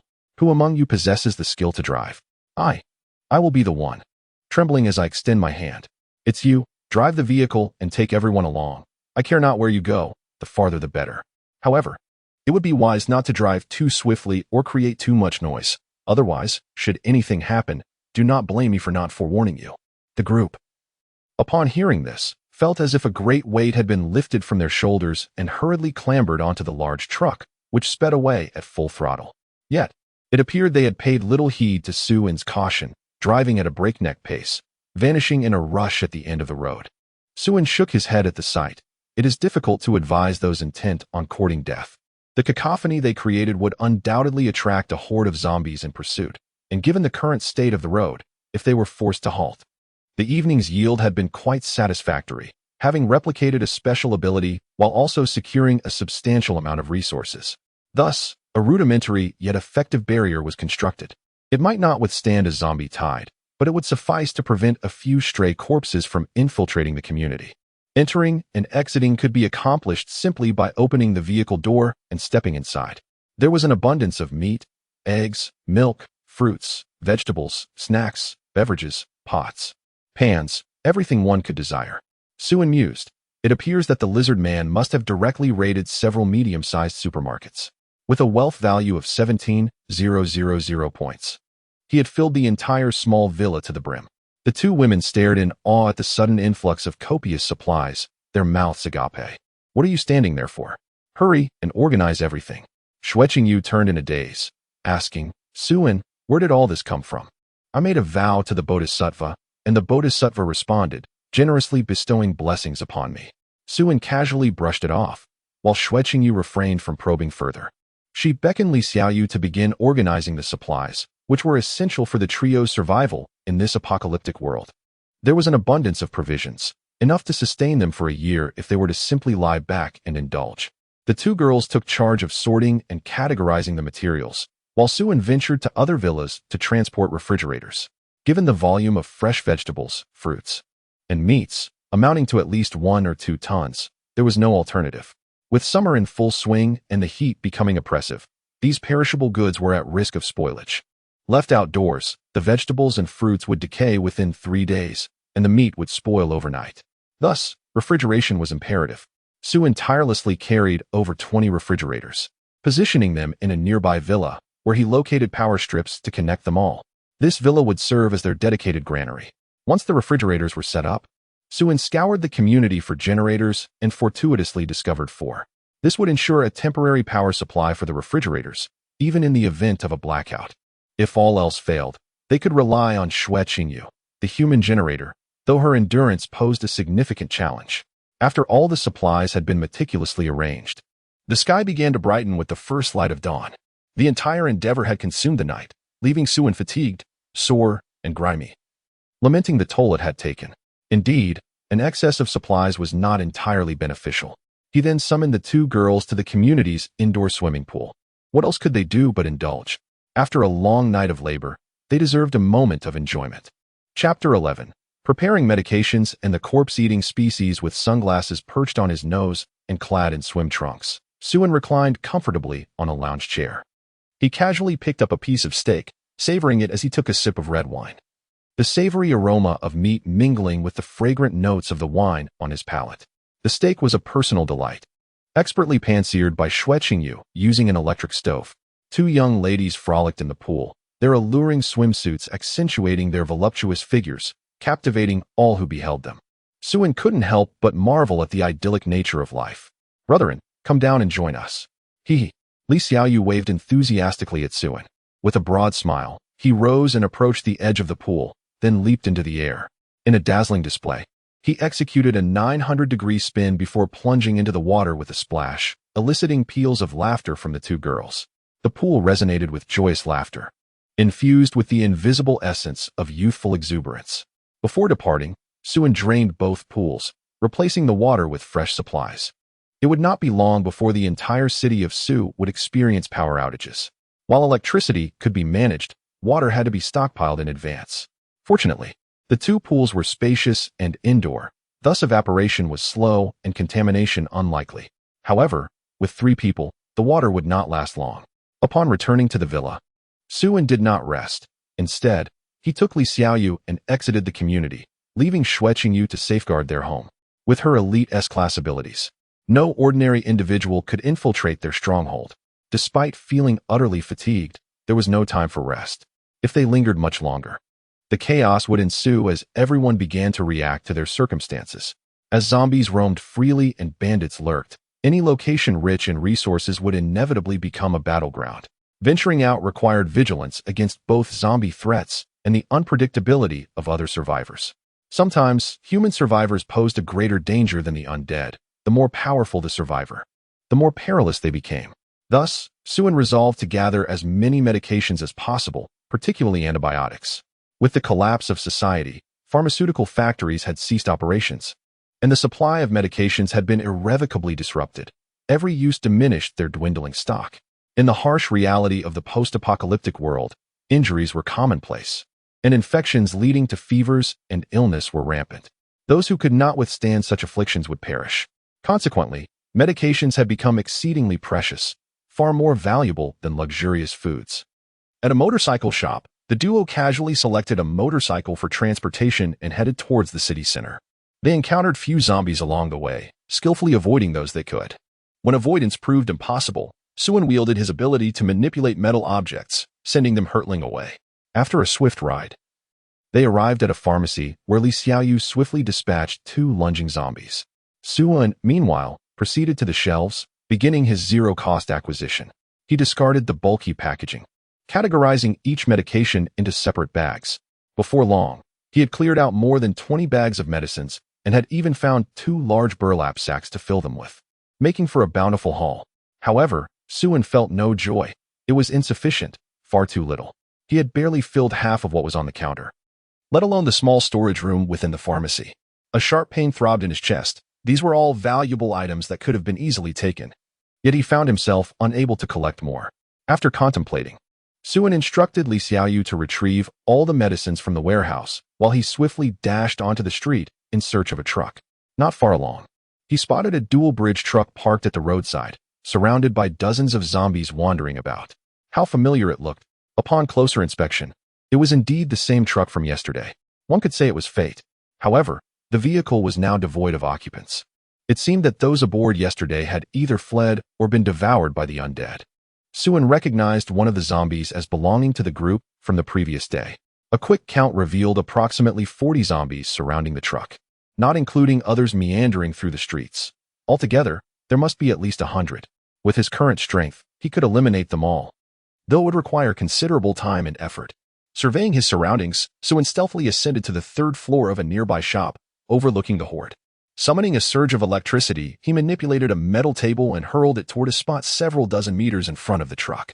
The table landed with a dull thud, instantly drawing the zombies toward it.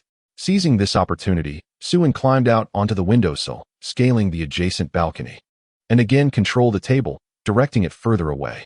His electrical manipulation had a range of about 200 meters, and he could only employ this rudimentary tactic to gradually distract the zombies without attracting their attention, for otherwise, he would be in dire trouble.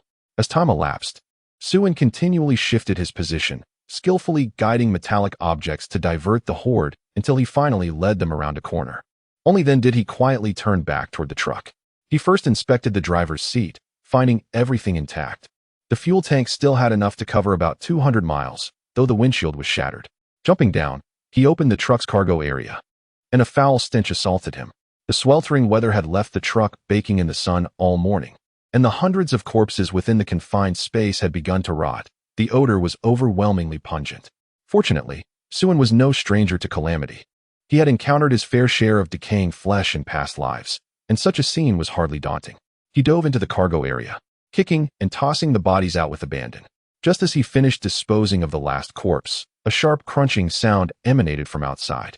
Suan froze, halting all movement, and cautiously approached the cargo door. Pressing his back against the truck, he craned his neck to locate the source of the sound. There, at the periphery of the pile of corpses, a pale-skinned, naked humanoid creature was crouched, ravenously gnawing at the bodies, the sounds of its chewing echoing eerily. Above it, a small text appeared. Zombie, Corpse Eater LV4. Suen couldn't help but feel a twinge at the corner of his mouth. On the second day of the apocalypse, encountering a LV4 special evolved type, his luck was certainly unfortunate. This corpse eater was a unique evolution among zombies, possessing the ability to rapidly evolve through consumption, advancing from LV3 to LV6 in just a few days. Such zombies were highly aggressive and insatiably greedy, preying on animals, humans, and even their own kind. They could move with astonishing speed, scaling walls effortlessly, and their acute senses made them formidable hunters, armed with claws and sharp teeth. In the hierarchy of zombies, the corpse eater was undoubtedly a significant threat. Suen focused, levitating a piece of scrap metal from the roadside, and as it neared the creature's head, he abruptly sent it hurtling downward. Yet, what seemed to be a certain strike missed its mark. The corpse eater evaded the metal with an uncanny agility, disappearing from sight in an instant. Suen cursed under his breath and leapt from the cargo area. At that very moment, the pale figure lunged at the spot he had just vacated. It was the same corpse eater, clinging to the side of the truck. Its emotionless white eyes betrayed no feeling, teeth clicking rhythmically as blood dripped from between them. The area where Suen had once stood was now rent with a gaping hole, a testament to the creature's ferocity. For those unfamiliar with its attack methods, a single strike could prove fatal. This being could retaliate in the blink of an eye. If the first attack failed, immediate repositioning was essential. Suen crouched low, adopting a stance as if preparing to strike. The corpse eater, however, was quicker, shrieking as it lunged at him. A smile crept across Suen's lips. Fool, you've fallen for my trap. Lightning surged forth, striking the ghoul in midair, while the ironclad right arm swiftly grasped its throat. With a powerful motion, it was slammed into the ground. The ghoul emitted a mournful cry, its claws flailing in an attempt to retaliate. However, Suen was swifter. Having already manipulated a piece of iron to pierce directly into the creature's skull, stirring it violently. After a few feeble convulsions, the ghoul lay still. Its insatiable desire to attack was overwhelming. The moment one showed intent to strike, it would launch its assault preemptively. With adeptness, this instinct could be leveraged for a decisive kill. Suen spat disdainfully and kicked the ghoul's lifeless body aside. While he could manage the ghoul, he feared for Li Xiaoyu's safety. She would undoubtedly perish if confronted by such a fiend. He hoped she had avoided such a creature. The two then drove their truck towards the next pharmacy, determined not to overlook a single pill. The massive truck could carry dozens of tons without concern for its load. As long as it could be accommodated, they would fill it to the brim. After sweeping through over 10 pharmacies, the truck was barely half full, still possessing ample space. Yet, Suen was reluctant to continue the search for more medicine. Finding pharmacies was easy, but the labor of transporting the supplies was exhausting. He downed a bottle of honeysuckle drink in one go, waving his hand in resignation. Meanwhile, Li Xiaoyu had already slumped in the passenger seat, surrendering to fatigue. I'll follow Brother N's lead. With that, Suen pressed the accelerator, turning the vehicle around, retracing their route towards the stronghold. In order to avoid making too much noise and due to the road conditions, the vehicle was not traveling at a high speed, merely exceeding 30 miles per hour. Nevertheless, it still attracted a considerable number of zombies trailing behind. Suen had no choice but to drive while simultaneously using his powers to control metallic objects to obstruct the pursuing horde. The truck not only drew the attention of the zombies, but also caught the eye of several survivors. Occasionally, heads peeked out from the adjacent residential buildings, pleading for assistance. Brother, could you bring me some food? I'll give you 1,000. I'll give you 5,000 for a box of instant noodles. I'll offer 200,000 if you bring me a pound of steak. Just a grade 2 will suffice. Brother, I'm willing to pay 1,000,000. Please help me bring a bag of rice and a pound of pork. I'll write you a check. Suen ignored them all.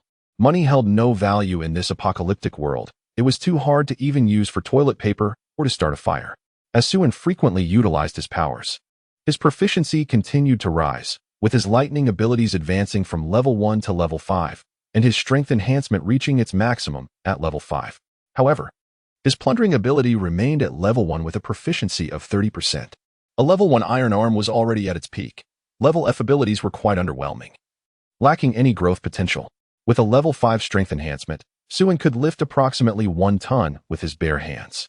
The level 5 lightning ability enabled him to control around 2 tons of metal objects from a distance, significantly increasing the power of his strikes, which could obliterate a zombie into charred remains with every lightning strike. As time passed and the distance to the stronghold decreased, the number of zombies trailing the truck reached an astonishing amount, numbering in the thousands, with a notable presence of evolved types among them, including the bloated and explosive types, the fully calcified hardening types, and the astonishingly agile leaping types. This was still the count after Suin had been clearing them while driving. Suin promptly pressed the accelerator to increase speed, releasing the full potential of his lightning abilities, frequently hurling small vehicles from the roadside into the zombie horde, particularly targeting the explosive types. Each strike resulted in an explosion, sending blood and flesh flying. With Suin's intervention, the horde was soon distanced from the truck, and before long, the vehicle vanished from their sight.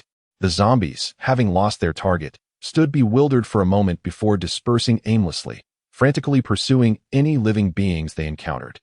The survivors, who had earlier peeked out from the buildings, inadvertently attracted the attention of the mutated leaping types, which swiftly climbed the tall buildings and broke through the windows, followed by a chorus of screams. The escalating screams drew more zombies, who smashed through the residential building's doors, surging inside, leading to an increase in cries for help. As time progressed, the number of mutated zombies would only grow, making life increasingly difficult for ordinary people, akin to surviving day by day. Those with awakened abilities faced their own struggles. The abilities were classified into 8 levels: S, A, B, C, D, E, F, G, in a scenario where proficiency was maximized. F and G level abilities could only contend with level 2 mutated zombies, while level 3 might offer a glimmer of hope. D and E level abilities could handle levels 3 to 4, B and C level could face level 5, and a level could tackle up to level 7. The most extraordinary S-level abilities could confront levels 7 to 8 and beyond. However, these were not absolute truths. Even high-level awakened individuals would falter against advanced zombies if their proficiency was not sufficiently developed. Moreover, abilities varied widely, broadly categorized into 3 types: combat, functional, and auxiliary. The former 2 excelled in battle, while the latter's combat effectiveness could be rather lacking. Even an S-level auxiliary ability might struggle against a level 3 zombie in a solo combat scenario. Ultimately, abilities are inert while humans are living. The same power manifests differently in different hands. Some can exceed their limits, while others cannot even meet the minimum standard. Just as some can turn 100,000 into a thriving business, others may squander it within months, ending up in debt. Nothing is absolute. This is the true essence of the apocalyptic era, where every moment challenges your survival limits. Chapter 13, Abundant Supplies. Limited space. The task of transporting goods could only be postponed until tomorrow. Both he and Li Xiaoyu were utterly exhausted. Xue Qingyu, lacking any strength-enhancing abilities, found the task of moving laborious. Since the medicine was safely stored in the truck, shielded from the rain and sun, it could remain overnight without issue. Having gone without sleep for an entire night and worn out from the day's labor, neither Su and nor Li Xiaoyu could withstand much more and simply collapsed onto the sofa. Observing this, Xue Qingyu first covered Li Xiaoyu with a blanket to prevent her from catching a chill.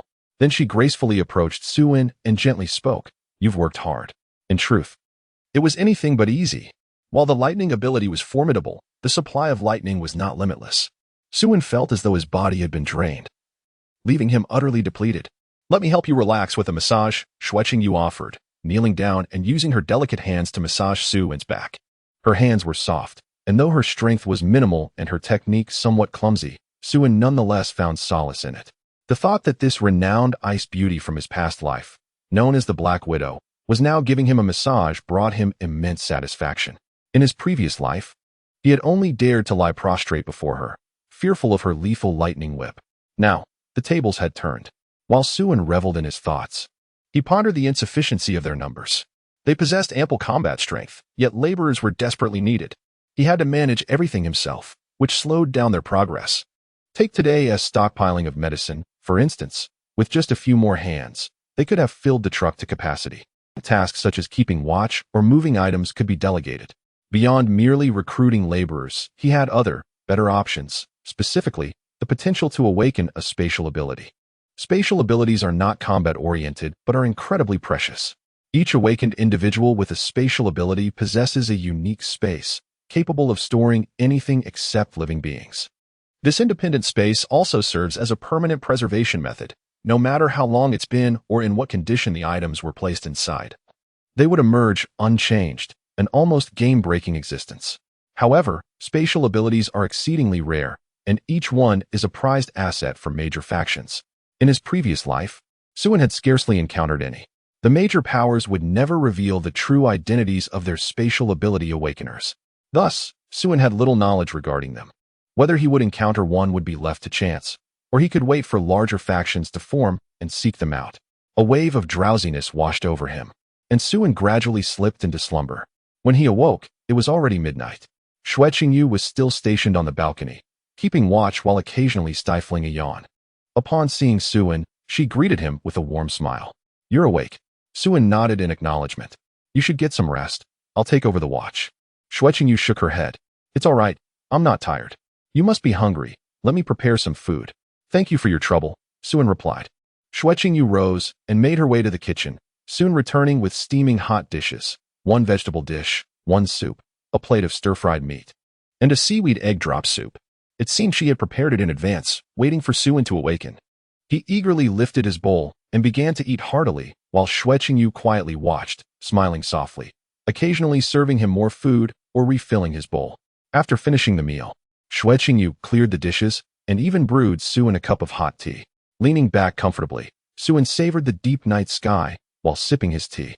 Under the moonlight, several dark silhouettes circled in the air, and after a moment, they dove toward him. Suin remained unfazed, and with a flick of his mind, a fork shot out rapidly, piercing through the incoming shadows, which plummeted onto the balcony, struggling briefly before lying still. Upon closer inspection, they were revealed to be several large, menacing black bats, the size of dinner plates. These were level 2 bloodthirsty bats, known for their nocturnal assaults on the living, carrying a virus that could turn those bitten into zombies. After tonight, these bats would proliferate exponentially. Within 3 days, their numbers in this community alone would exceed 10,000. By the 6th day, the bat population would vastly outnumber both humans and zombies combined, blotting out the sky. At that point, the global population would dwindle by 60% in just 2 days. Xue Qingyu gasped, covering her mouth in horror. The brutality of the apocalypse far surpassed her imagination. If what Suin said was true, did humanity still have hope for survival? He was merely stating the facts, simultaneously offering Snow Light a precautionary warning. What was even more despairing was what he had yet to disclose. The bloodthirsty bats only took flight at night, remaining dormant during the day. However, this did not imply that daylight was devoid of danger. The majority of zombies roamed during the day, and besides them, there were also bloodthirsty crows, akin to the bats. Both the crows and bats exhibited alarming population growth, culminating in vast flocks that blotted out the sky. One group thrived in daylight, while the other emerged at night, both hunting the living. In comparison to these crows and bats, the zombies were mere child's play. In the presence of millions of bats and crows, even the most formidable S-class Esper would meet their demise in an instant. Of course, the crows and bats would not persist indefinitely. They would vanish without a trace after the 14th day. Their appearance resembled a colossal funnel, sifting out those unfit for survival in the apocalypse. Everything was just beginning. While zombies were indeed terrifying, they paled in comparison to the bizarre monsters that would follow, rendering them almost adorable. Chapter 14. Chaos, stockpiling fuel the following morning after breakfast. Suin set out once more with Li Xiaoyu. Their objectives for the day were twofold, primarily, to search for remaining awakened individuals to replicate their abilities. The pair procured a motorcycle and sped towards the city center. Compared to the previous day, the streets were now teeming with zombies, and the evolved varieties had proliferated significantly. The once prevalent ordinary zombies had become a rarity, with the level 2 hardened zombies dominating the landscape, while the bloated explosive and jumping zombies were ubiquitous. After 3 days of apocalyptic trials, most individuals had come to terms with their new reality, abandoning hopes of rescue and venturing out from shelters in search of supplies. However, for the ordinary populace, the timing for gathering resources had become perilously late. Zombies had evolved to higher levels, and the bloodthirsty crows preyed upon the living, making each outing a potential death sentence. Yet, they had no choice but to risk their lives in search of food. In the days to come, zombies would continue to ascend in strength, with each day growing more perilous. If one hesitated today, they might lose all hope of survival. Today was destined to be anything but tranquil. A multitude of survivors braved the streets in search of supplies. Those fortunate enough might stumble upon something to satiate their hunger, but many more would fall victim to the jaws of zombies.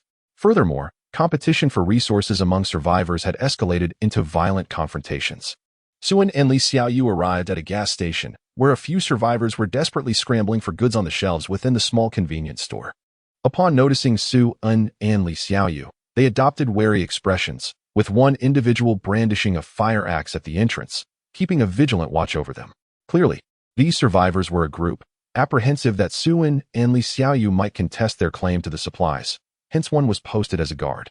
Suan paid them no mind, instead inspecting the gas station's fuel reserves. The supply was ample, yet regrettably, without a fuel truck. Transporting the fuel would not be feasible in the immediate future. Soon, the survivors within the gas station finished their looting, emerging hastily with their bundles, congregating together. We only have a box of instant noodles and some bottled water. This one tea lasts us long. What should we do? Should we look elsewhere? After some deliberation, they decided to split up and search for additional supplies. They hurried toward their motorcycle, but Li Xiaoyu was casually swinging her legs while seated sideways on it. A middle-aged man swung his fire axe towards Li Xiaoyu, barking, "Get out of the way if you don't want to die." "Uncle, you're so fierce," Li Xiaoyu retorted, her tone lighthearted. The middle-aged man's expression darkened significantly at this. "Little girl, don't push me to the edge," he warned, reaching out to grab her. To him, Li Xiaoyu was merely a naive child, unacquainted with the harsh realities of the world, having been sheltered her entire life, oblivious to the dangers that now surrounded them.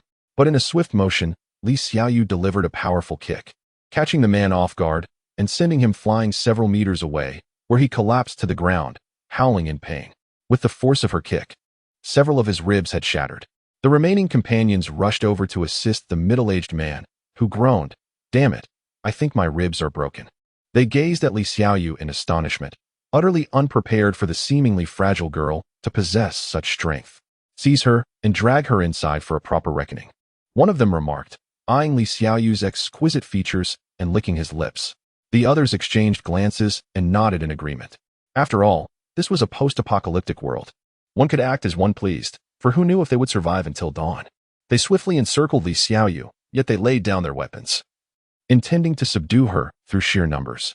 Meanwhile, Suan, who was fiddling with an oil drum in the distance, was entirely disregarded by them.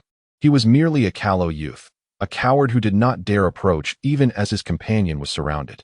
Li Xiaoyu maintained a serene smile, betraying no hint of anxiety. Suan, in turn, continued to inspect the oil drum, having already assessed that these were merely ordinary individuals, posing no threat to Li Xiaoyu whatsoever.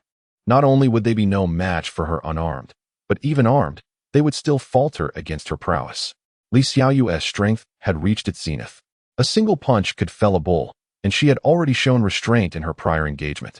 Suddenly, a piercing sound sliced through the air as a dagger, glinting ominously, pierced the skull of one man, ending his life instantly as he collapsed to the ground.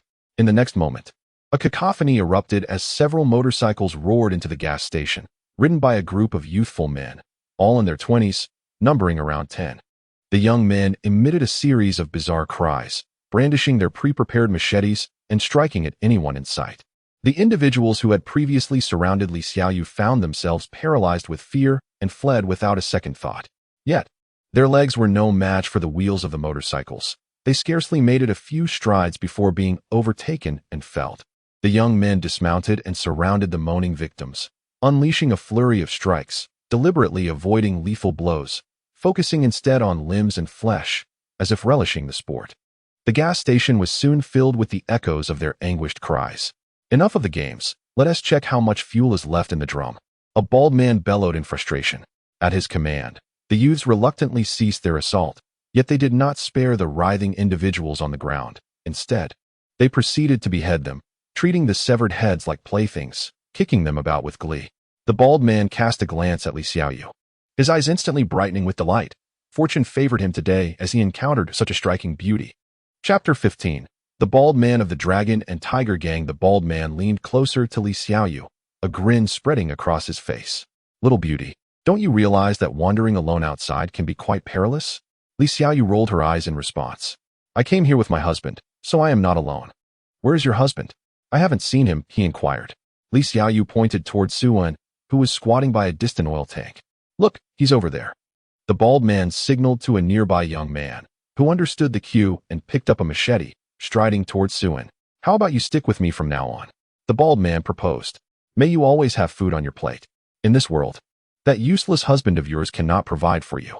Upon hearing these words, Li Xiaoyu's expression turned frosty. Yet she swiftly donned a smile and extended her hand towards the bald man. Very well, then take me away. The bald man, overjoyed, exclaimed, Clever girl. I promise to ensure you live in comfort and luxury, huh? As he reached out to embrace Li Xiaoyu's waist, a glint of coldness flashed in her eyes. With one hand propped against the motorcycle, she delivered a fierce kick to the bald man's chest. For an ordinary individual, such a kick would have landed solidly. However, the bald man's reflexes were remarkably swift, and he raised his hands to block her strike. Regrettably, he underestimated Li Xiaoyu's strength, and she sent him flying, breaking his left arm in the process. You are the true waste. Your entire family is worthless, spit. Infuriated by his insult towards her beloved and girl, Li Xiaoyu could no longer tolerate it. The bald man staggered to his feet, his left arm hanging uselessly by his side. Cold sweat trickling down his forehead from the excruciating pain. Gritting his teeth, he seethed, Damn it, you are also an awakened? The bald man inwardly cursed his misfortune. Li Xiaoyu's strength had surpassed the bounds of reason. Only the awakened possessed such formidable power. As a fellow awakened, he understood profoundly the terrifying nature of their abilities. It was imperative to avoid provoking the awakened unless absolutely necessary. Yet now that enmity had been established, he had no choice but to eradicate the threat completely. The bald man, unwilling to underestimate his opponent, hastily drew a dagger from his waist and, with a sharp command, unleashed his ability, eagle-eye tracking. He hurled the dagger directly at Li Xiaoyu. Anticipating the attack, Xiaoyu deftly evaded the incoming dagger. Surprisingly, the bald man began to laugh maniacally, declaring, Die, you wretched creature. By the time Li Xiaoyu realized the peril, it was already too late. The dagger, glinting ominously, was mere inches away, and evasion was no longer an option. Just as the blade was about to pierce Li Xiaoyu, it abruptly halted in midair, suspended in silence. The grotesque smile on the bald man's face froze in place. His extraordinary ability was known as eagle-eye tracking. Once activated, any weapon he hurled had an almost guaranteed chance of hitting its mark, even if the attack was evaded. The weapon would autonomously track its target until it struck. It could be said that his flying daggers were more fearsome than bullets. Yet, this seemingly infallible dagger was now motionless. How could this happen? What did you do? The bald man roared angrily at Li Xiaoyu. Your B-class ability seems quite impressive, came a nonchalant voice. Suan slowly approached Li Xiaoyu, playfully flicking him on the forehead. You should remember this. Always finish off your opponent at the first opportunity. Do not allow them a moment to breathe. There are myriad types of abilities. You never know when you might be caught off guard. In theory, the higher the level of an ability, the stronger it is. Yet this does not imply that advanced abilities can universally overpower their lesser counterparts. The strength of an ability is significantly influenced by its wielder. With proper application, a lower-level ability can indeed triumph over a higher-level one. Had Li Xiaoyu chosen to press the attack and deny his opponent the chance to throw the dagger, he could have easily subdued the bald man with his sheer strength before the ability could even be employed. Li Xiaoyu covered his forehead with his hands, sheepishly sticking out his tongue. I got it, dear. Suan's expression turned peculiar. When did I become your dear? I was unaware of this. Isn't it said that a life saved can only be repaid with one's body? You have rescued me twice now, and I am only just offering my body as a token of gratitude. I believe I have been quite modest, don't you think? Suan chuckled softly, teasingly remarking, repaying kindness doesn't necessarily require such a gesture, does it? One could also toil like a beast of burden. What nonsense! Li Xiaoyu pouted in dissatisfaction. But soon her expression shifted as a cunning smile spread across her face. It's quite similar, wouldn't you agree? Suan raised an eyebrow, unable to suppress a smile as he gave her a thumbs up. Your driving skills are unparalleled, crushing my face with your wheels. Li Xiaoyu burst into laughter, embracing Suan. Suddenly, the sound of slicing air pierced the atmosphere as several daggers flew towards them in quick succession. The bald man, seeing that they had chosen to ignore him, was consumed by rage and hurled a series of daggers in a surprise attack. Die. Suin merely glanced at the incoming daggers, which then came to a serene halt in midair. It was you, wasn't it? You, too, are an awakened one. The bald man, trembling, pointed at Suin. By this point, even a fool could discern that he had encountered a formidable opponent. It's all a misunderstanding, he stammered, instinctively retreating while casting a desperate glance around, silently cursing his subordinates for their tardiness. However, upon surveying the scene, his heart nearly leapt from his chest. The ground was littered with lifeless bodies, his men having perished long ago. Each of them was gruesomely impaled through the mouth and throat by steel rods and machetes, meeting their end in utter silence, not even a scream escaping their lips. Overwhelmed by terror, the bald man collapsed onto the ground, trembling uncontrollably. I was wrong. I beg you, spare my life. Please, consider our tiger and dragon gang. If you require me, wild dog, in the future, do not hesitate to call upon me. My boss is Lord Tiger, a powerful awakened one. If you kill me, Lord Tiger will not let you go. Suin paused briefly, contemplating the tiger and dragon gang. And Lord Tiger. A vague recollection surfaced in his mind. Although the details were hazy, he recalled that the gang was originally a clandestine organization in Sioux City. After the apocalypse, awakened ones emerged within the gang, allowing them to carve out a notable territory in Sioux City, establishing a formidable force amidst the chaos. It appeared prudent to pay a visit to the tiger and dragon gang. With a nonchalant flick of his wrist, several daggers soared back, embedding themselves into the ground before the bald man. Suin then approached and placed his hand upon the man's head, silently invoking, "Bring it forth." Chapter 16. Within the Dragon Tiger Gang Big Brother, this is the place. Under the guidance of a bald man known as Wild Dog, the trio arrived at a district of towering buildings. This area was once the most vibrant entertainment street in Sioux City, boasting dozens of bars and nightclubs, colloquially dubbed the Night City. Prior to the apocalypse, the Dragon Tiger Gang had already established its dominion here, and even after the cataclysm, it remained a stronghold. The once intricate roads of the Night City had now transformed entirely. Most intersections were barricaded with fences and iron mesh, leaving only a singular, straight street that led deep into the heart of the district. Big Brother, allow me to guide you. Lord Tiger will surely be delighted to see you. He holds great admiration for individuals of your caliber, Wild Dog stammered, leading the way despite the pain from his injuries, which caused him to grimace. However, he maintained an outward demeanor of subservience, though a glint of malice occasionally flickered in his eyes as he contemplated how to eliminate Suin. Though he couldn't overpower Suin, it didn't imply that Lord Tiger couldn't. With several hundred brothers in the Dragon Tiger Gang, a mere spit from each could drown that scoundrel. Having navigated the streets for over a decade, Wild Dog had never faced such a significant setback. He could not swallow his pride until Suin was dealt with. I no longer require your guidance. I know the way from here. Your usefulness has been exhausted, Suin declared, waving his hand. A dagger flew forth, piercing Wild Dog's throat directly. Clutching at his neck, Wild Dog's eyes widened in shock as he fell to the ground. Suin casually retrieved several daggers from Wild Dog, appreciating their steel quality, which could serve as throwing knives. With Li Xiaoyu by his side, Suin proceeded along the straight street, encountering very few zombies, clearly indicating that someone had undertaken the task of clearing them out. Only occasionally would a couple of leaping creatures emerge from the shadows to attack, all of which were effortlessly dispatched by Li Xiaoyu wielding a baseball bat. Before long, the duo reached the end of the straight street, arriving at a bar named Blood Queen. However, the entrance on the first floor was barricaded from the outside with steel plates. The only access point was a shattered floor-to-ceiling window on the third floor, with a soft ladder aiding entry and exit. At that moment, two young men were crouched beside the window, evidently stationed as sentinels. "Hey, what are you two doing?" Upon encountering Suin and his companion, one of the men hastily rose, brandishing a handgun and aiming it at Suin with a vigilant demeanor. Suin was somewhat taken aback to see that they possessed a firearm. However, it was merely a pistol, adequate for confronting humans but hardly effective against zombies, as it would struggle to penetrate even the defenses of a level 2 hardened variant. Nonetheless, these individuals displayed a modicum of intelligence by situating the entrance on the third floor, rendering it impossible for the hardened zombies to ascend. The jumping variants capable of reaching that height, however, would not withstand the gunfire. Overall, the situation appeared relatively secure, albeit only for the present. The future remained uncertain. "We have come to seek refuge with Master Hu. Would it be possible for us to ascend?" Suin inquired with a smile.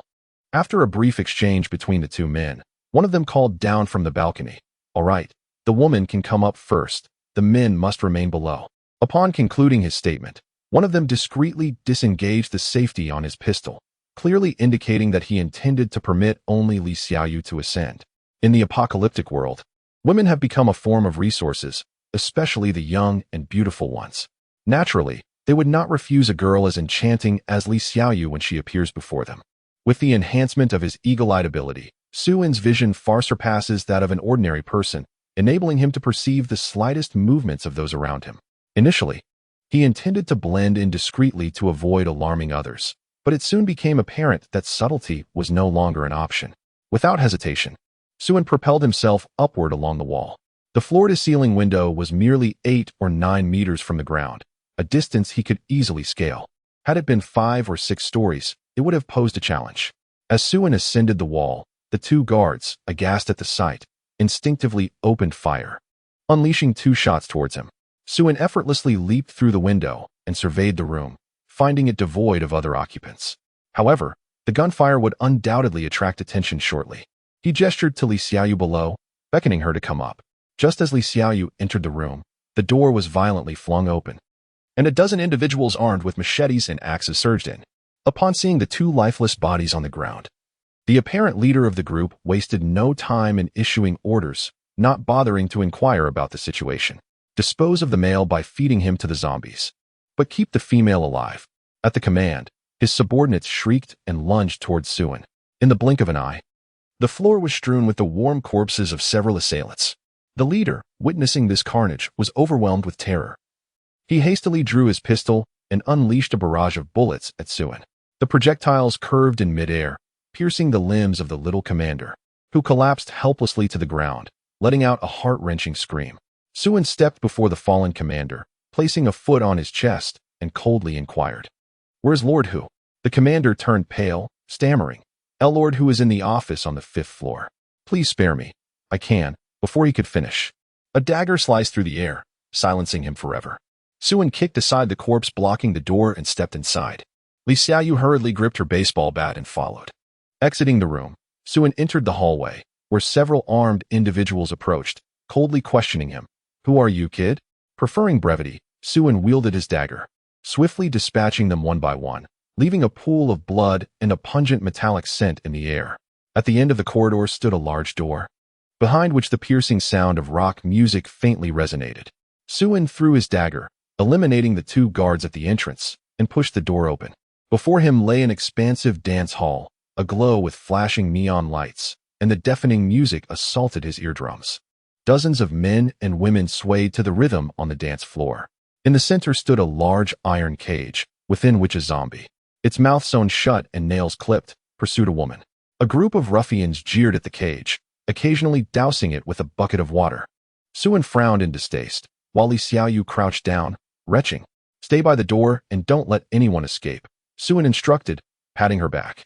This scene did not particularly disturb him, but for Li Xiaoyu, it was revolting, more so than the gruesome sight of flesh and blood. Nodding, she covered her mouth, stepped outside the dance hall, and closed the door behind her. Meanwhile, the revelers in the hall noticed Su-in. "Hey kid, who are you? I haven't seen you before. Who brought you here?"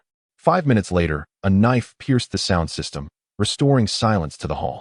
The floor was strewn with corpses and blood, with only a few women huddled in the corners, trembling incessantly. All the men lay dead. Su-in's reluctance to harm the women stemmed not from mercy, but from the knowledge that most were mere playthings of the Long Hu gang. Seeking refuge to survive, killing them would only serve to increase his sins. He was not a bloodthirsty demon. He had no desire to expend effort on those who had no bearing on his fate. Of course, a few women who had shown hostility toward him were swiftly dealt with. As for the members of the Long Hu gang, none would escape his wrath. One must eradicate the roots when cutting grass. With steady steps, he ascended the stairs, several daggers floating behind him, eliminating adversaries as he went, leaving a trail of blood and bodies in his wake. Su-in's gaze remained tranquil throughout. He would not be swayed by pleas for mercy, nor would he succumb to madness in the face of slaughter. Soon, he reached the 4th floor, but was intercepted by a burly man covered in tattoos. "Kid, this is no place for you. I might overlook your killing of my Long Hu gang members, but scram now, and I might spare your life." the man growled. Suin's gaze drifted to the man's head, revealing ability, steel body A, and wealth, 2,000. Recognizing the man's prowess, Suin silently acknowledged his fortune. An A-grade ability. This was the strongest he had encountered aside from Yu. It was an exceedingly rare ability that could harden one's body to steel. Providing formidable defense, gunfire would not penetrate it. Moreover, it offered immunity to most abilities, impervious to fire and water, while also boasting exceptional offensive strength, significantly surpassing mere enhancement abilities. A true humanoid tank, a bane to close combat. Suin commanded several daggers to strike. The burly man shimmered with a metallic sheen, transforming into an iron figure in an instant. The flying daggers merely sparked against him, unable to pierce his skin. Upon seeing the daggers, the Iron Man squinted, seizing one. This is the dagger of the third. Where did you get it, kid? Suin shrugged his shoulders and said, of course, it was taken from the corpse. Something like a wild dog, if I recall correctly. But rest assured, my method of killing is quite refined. He departed in a state of tranquility. Upon hearing this, Iron Man glared with fury, his eyes wide with rage. How dare you kill Lao San? Iron Man's voice was low and grave, teetering on the brink of explosive anger. His bond with the wild dog had always been profound. Though not by blood, they were closer than siblings. They had known each other since childhood, wandering the streets together. When the apocalypse erupted, fortune favored them, and both awakened extraordinary abilities. They subsequently aligned themselves with Master Hu, ascending to the ranks of the second and third in command of the Dragon Tiger Gang.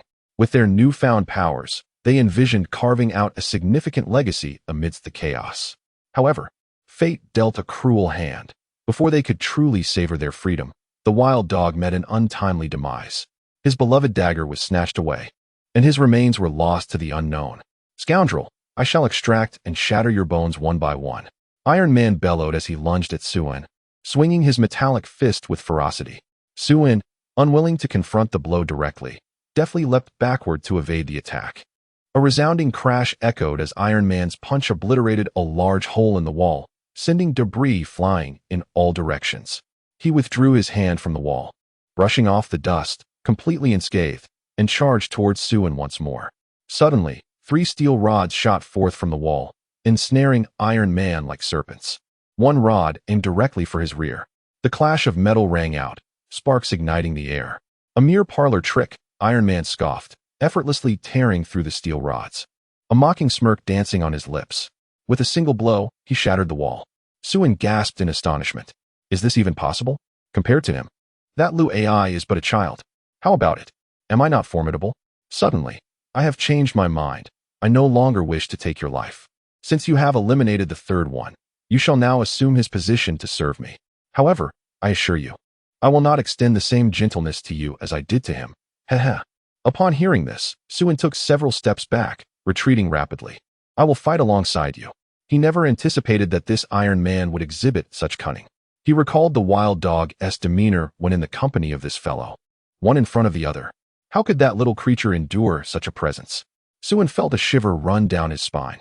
Don't just stand there foolishly, boy. Keep running. The more you struggle, the more exhilarated I become. The show has only just begun. The Iron Man laughed maniacally as he lunged once more at Suin. Yet, Suin remained composed, standing still, which led the Iron Man to believe he had been rendered speechless by fear. Just as the Iron Man hesitated, contemplating whether to hold back his strength to avoid killing Suin with a single blow, he suddenly froze, his body rigid, remaining fixed in place. Chapter 18. Do you consider yourself amusing? Your extraordinary abilities are indeed formidable, yet they are not invincible. The power of lightning can effortlessly counteract you. Once you undergo steel transformation, your defense and magnitude become truly terrifying.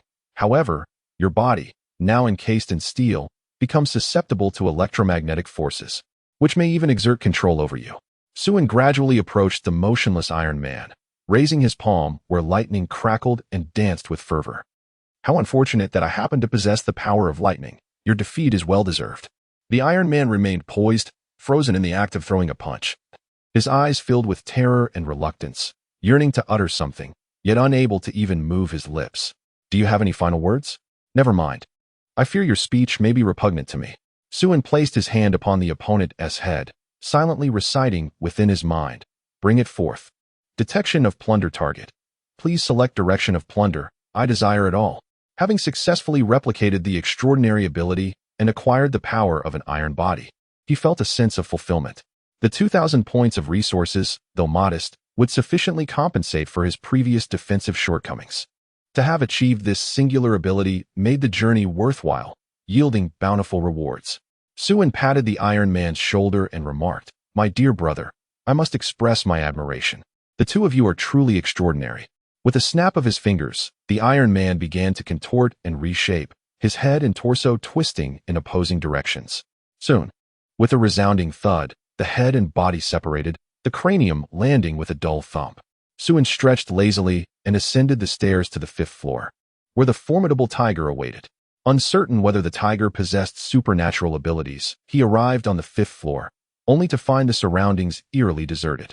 The silence was profound as he kicked open several doors, yet encountered no one. Had they fled? It ought not to be so. The formidable Tiger Lord should not exhibit such timidity. Yet, even after Suen meticulously searched the entire 5th floor, he found no trace of anyone. He entered a lavish office, reclined on the chair, and propped his feet on the desk, feeling exceedingly irked. Had he known, he would have dealt with that iron lump sooner. Now, he felt he had suffered a great loss. Frustrated, Suen kicked the table, sending it crashing against the wall with a dull thud. Wait a moment. The sound produced by the table colliding with the wall seemed off. The dimensions of this office were also incongruent. Judging by the decor and opulence, it was undoubtedly Tiger Lord's office, yet its size was surprisingly compact, scarcely 40 square meters. Suen's eyes sparkled with realization as he approached the wall for closer inspection, subsequently pushing aside a bookshelf. Indeed, there was a hidden chamber. Taking a few steps back, he whispered fiercely, "Steel body." As he spoke, a metallic sheen enveloped him, transforming his entire form into steel. He then charged directly at the wall, and with a resounding crash, a substantial hole was created. Suen shoved aside the debris, poking his head through with a menacing grin, declaring, "Found you." As he responded, a frying pan was plastered against his face. Suen's expression instantly darkened. With a slight exertion, he pushed the wall aside and squeezed his entire body through.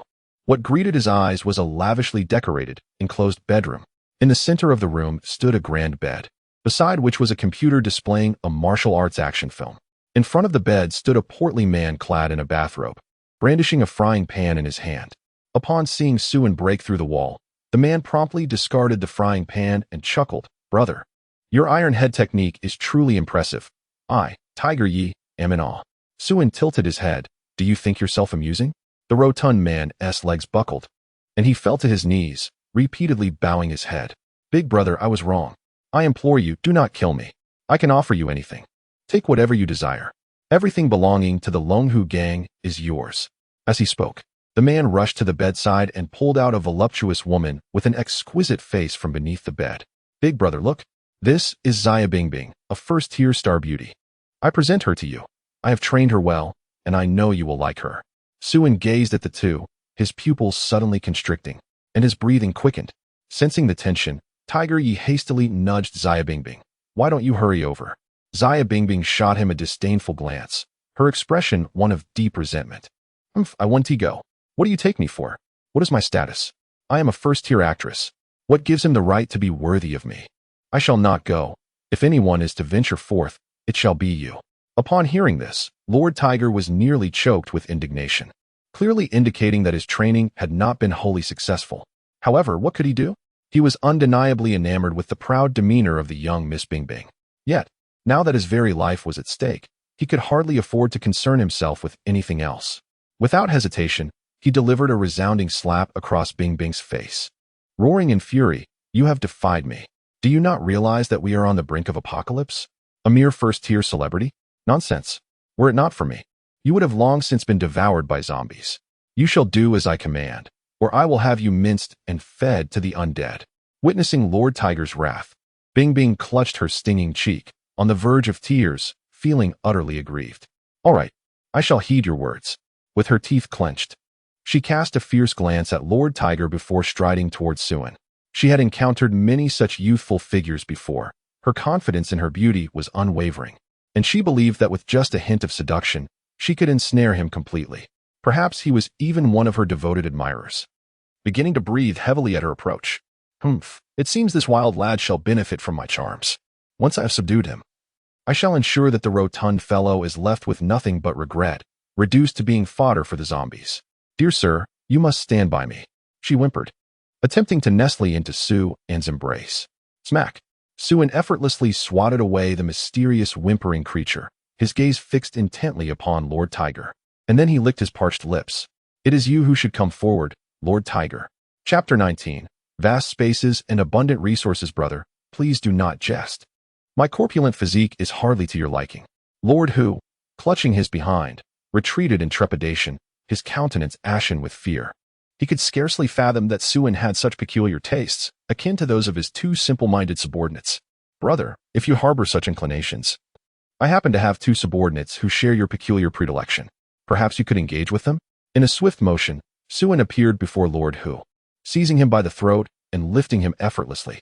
He bellowed, surrender it all. Detected potential targets for plunder. Please select direction for plunder. I shall take it all. Success in replication. Acquired ability. Vast space S. Wealth plundered successfully. Obtained 50 million points of wealth value and resources. Please select the resource transfer location. Transfer all to the vast space. Resource transfer successful. Please check promptly. Ha ha ha. Sue Ann chuckled, shaking his shoulders in exuberant laughter. At last, the spatial ability was finally in his grasp. And it was indeed the supreme vast space, with an area equivalent to 100,000 football fields. No longer would he worry about a lack of storage for his resources. To his delight, Lord Tiger had also stored a considerable amount of resources, amounting to a wealth value of 50 million points, which, when converted to RMB, would be valued at no less than several billion. 1 million tons of various meats, eggs, and dairy, 2 million tons of vegetables and fruits, over 100,000 tons of fresh produce, 100,000 tons of condiments, and 500,000 tons of alcoholic beverages. It is worth noting that the over 10,000 wealth value resources he had plundered from the lizardmen were already substantial. Yet Lord Tiger's haul was directly 5,000 times greater, amounting to a veritable mountain, enough to last him several lifetimes. There were even more than a dozen oil tankers filled to the brim. One cannot deny that Lord Tiger possessed a remarkable vision. He likely began gathering resources from the very first day of the apocalypse, accompanied by two awakened individuals serving as bodyguards, ensuring a smooth collection of supplies during the initial stages of the apocalypse, where everything was essentially free. It is no wonder that the Iron Man showed little concern for the demise of his subordinates. The true foundation of the Long Hu gang lay with Lord Tiger. The loss of other subordinates was inconsequential, hardly worthy of lamentation, had Sue Ann not appeared. Who knows if these individuals would have managed to survive until the end of the apocalypse? This is the rarest of abilities, the bug of the vast space. It is far more effective than any S-class combat ability, and its rarity is unparalleled. Globally, there are certainly not more than 100 of such abilities. A true gem among a sea of mediocrity. Lord Tiger had indeed drawn an incredibly favorable hand, with capable subordinates. He awakened the vast space at the onset of the apocalypse. However, he encountered Sue Ann, transforming his fortuitous start into a catastrophic downfall. Just then, Lord Tiger screamed in horror, "My belongings are gone. The items from my space have vanished. They are all gone. You did this, didn't you? Return what is mine. Give it back to me." Lord Who's eyes blazed with fury as he frantically clawed at Sue Ann. Without these possessions, how could he possibly survive? The clamor was unbearable. Sue Ann, with a swift motion, hurled Lord Who against the wall. "Considering the considerable amount of goods you have hoarded for me, I shall grant you a death devoid of suffering." Lord Who glared at Sue Ann with venomous hatred. "I curse you to an ill fate, even as a ghost. I shall not spare you. Your wish may remain unfulfilled. The number of those capable of ending my life is indeed limited. You would do well to pray for a fortunate rebirth in your next life. Furthermore, I suggest that during your reincarnation, you refrain from cutting in line, be patient, and wait. At the very least, until after the apocalypse before seeking to be reborn." As Sue Ann finished speaking, a surge of electric light erupted from his palm, instantly reducing Lord Who to a handful of black ash. Upon witnessing the scene, the petite Bing Bing let out a piercing scream and sprang to her feet, intending to dash out the door. She nearly forgot about the witnesses present. The matter concerning Master Who's vast resources could not be carelessly disseminated. An innocent man may suffer for possessing something valuable, The abundance of resources was sufficient to incite envy and scrutiny from various factions. A bolt of lightning struck, spirited away the once celebrated actress, and it is hoped that upon her ascent to heaven, she might create classic films anew, provided she reaches paradise rather than descending into perdition. Thus, the Long Hu gang was entirely obliterated. This venture yielded bountiful rewards, and Su-En's heart blossomed with joy. Subsequently, she approached Master Hu's computer to take a look. To her astonishment, there were dozens of USB drives filled with learning materials, encompassing every conceivable genre of action films, both domestic and international. Such treasures were worth taking. Su-En collected both the drives and the computer into her expansive spatial realm, humming a cheerful tune as she descended the stairs. Upon reaching the third floor, she discovered that the women in the dance hall had yet to leave. They remained huddled in the corners, gasping in fright and attempting to conceal themselves. Upon spotting Su-En, Li Xiaoyu leaned against the door, wielding a baseball bat. With two corpses at her feet, likely remnants of the Long Hu gang, who sought to escape during Su-En's absence, but were met with a fatal blow from the vigilant Li Xiaoyu. As Su-En descended, Li Xiaoyu bounded into her arms, eager to take credit. "Just now, I dispatched two who attempted to flee. How impressive am I, huh?" she exclaimed with a grin. Su-En affectionately ruffled Li Xiaoyu's hair and replied, "Look at you, so capable. Why not stay outside? Did you not find it distasteful to come in?" Li Xiaoyu shook her head gently, casting her gaze toward a few women not far away, hesitant to speak. Did she feel sympathy for them? Indeed, witnessing the plight of these women stirred a deep sense of compassion within her. Being a woman herself, she also felt a sense of gratitude for having encountered Su-En. Otherwise, she might have been left to starve or, worse, be confined like these women, treated as mere playthings for others. Such individuals were numerous. Far too many to extend sympathy to each one. "I understand," Li Xiaoyu replied with a somber nod, fully aware of the harsh reality. She had no intention of asking Su-En to assist these women, yet her heart remained heavy, especially considering that half of the girls were still very young, merely 11 or 12 years old. Su-En, noticing her distress, sighed softly and addressed the group of women with a calm demeanor. "I have left some food for you on the 5th floor. Please, ration it wisely." The provisions were a mere fraction of what he had deliberately set aside, a small act of kindness in the vast expanse of resources he possessed. In times of poverty, one should cultivate personal virtue. In times of prosperity, one should contribute to the welfare of others. While I may not change the world, occasionally performing a good deed suffices, he thought to himself. Having spoken, Su-En turned to leave with Li Xiaoyu, who joyfully leaped onto his back and planted a kiss on his cheek. "You are truly wonderful, my dear." Su-En smiled silently, while the women, upon hearing the news, began to weep softly. A few of them even knelt in the direction Su-En had departed, prostrating themselves and repeatedly expressing their gratitude. In a world that had turned as cold as hell, even the slightest gesture of compassion felt extraordinarily fervent and warm. Chapter 20. The zero-cost shopping frenzy for supplies. Having exited the Long Hu gang's stronghold, Su-En and Li Xiaoyu made their way toward the commercial district. "Xiaoyu, would you like to browse the mall?" Su-En inquired. "Absolutely. The provisions in the base are more than sufficient, but other supplies are rather scarce, especially items specifically for girls, which are almost non-existent." The two then arrived at a Wanda mall, which primarily featured clothing, bags, and cosmetics, with virtually no food available. Even if there were any, it had long been scavenged, rendering this place seldom visited by survivors. Li Xiaoyu skipped joyfully into a clothing store, eagerly embarking on her zero-cost shopping spree, meticulously examining piece after piece, which consumed considerable time. Su-En, however, waved his hand grandly, absorbing all the items in the store into his vast spatial domain. Li Xiaoyu was startled, letting out a shriek. "A ghost? What is this?" "An extraordinary space," Su-En explained patiently. "In essence, I possess a remarkably expansive ability. I can store anything within it, barring living animals and humans." "Really?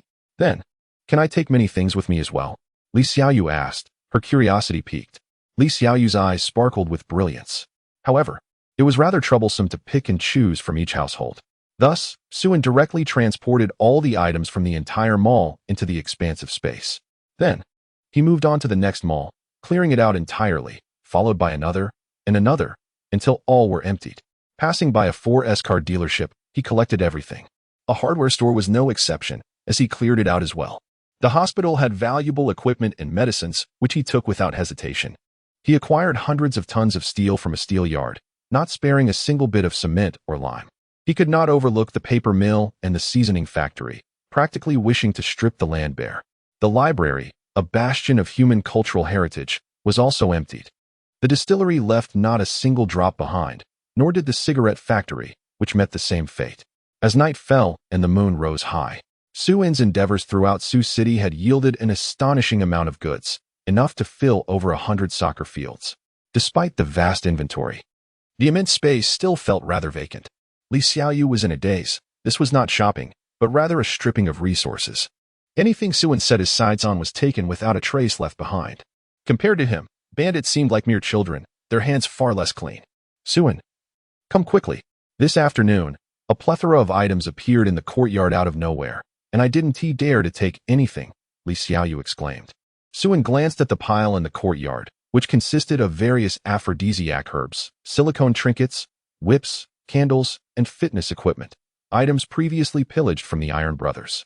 With a slight twitch of his lips, he waved his hand, absorbing everything into the expansive space, including a truck filled with medicines.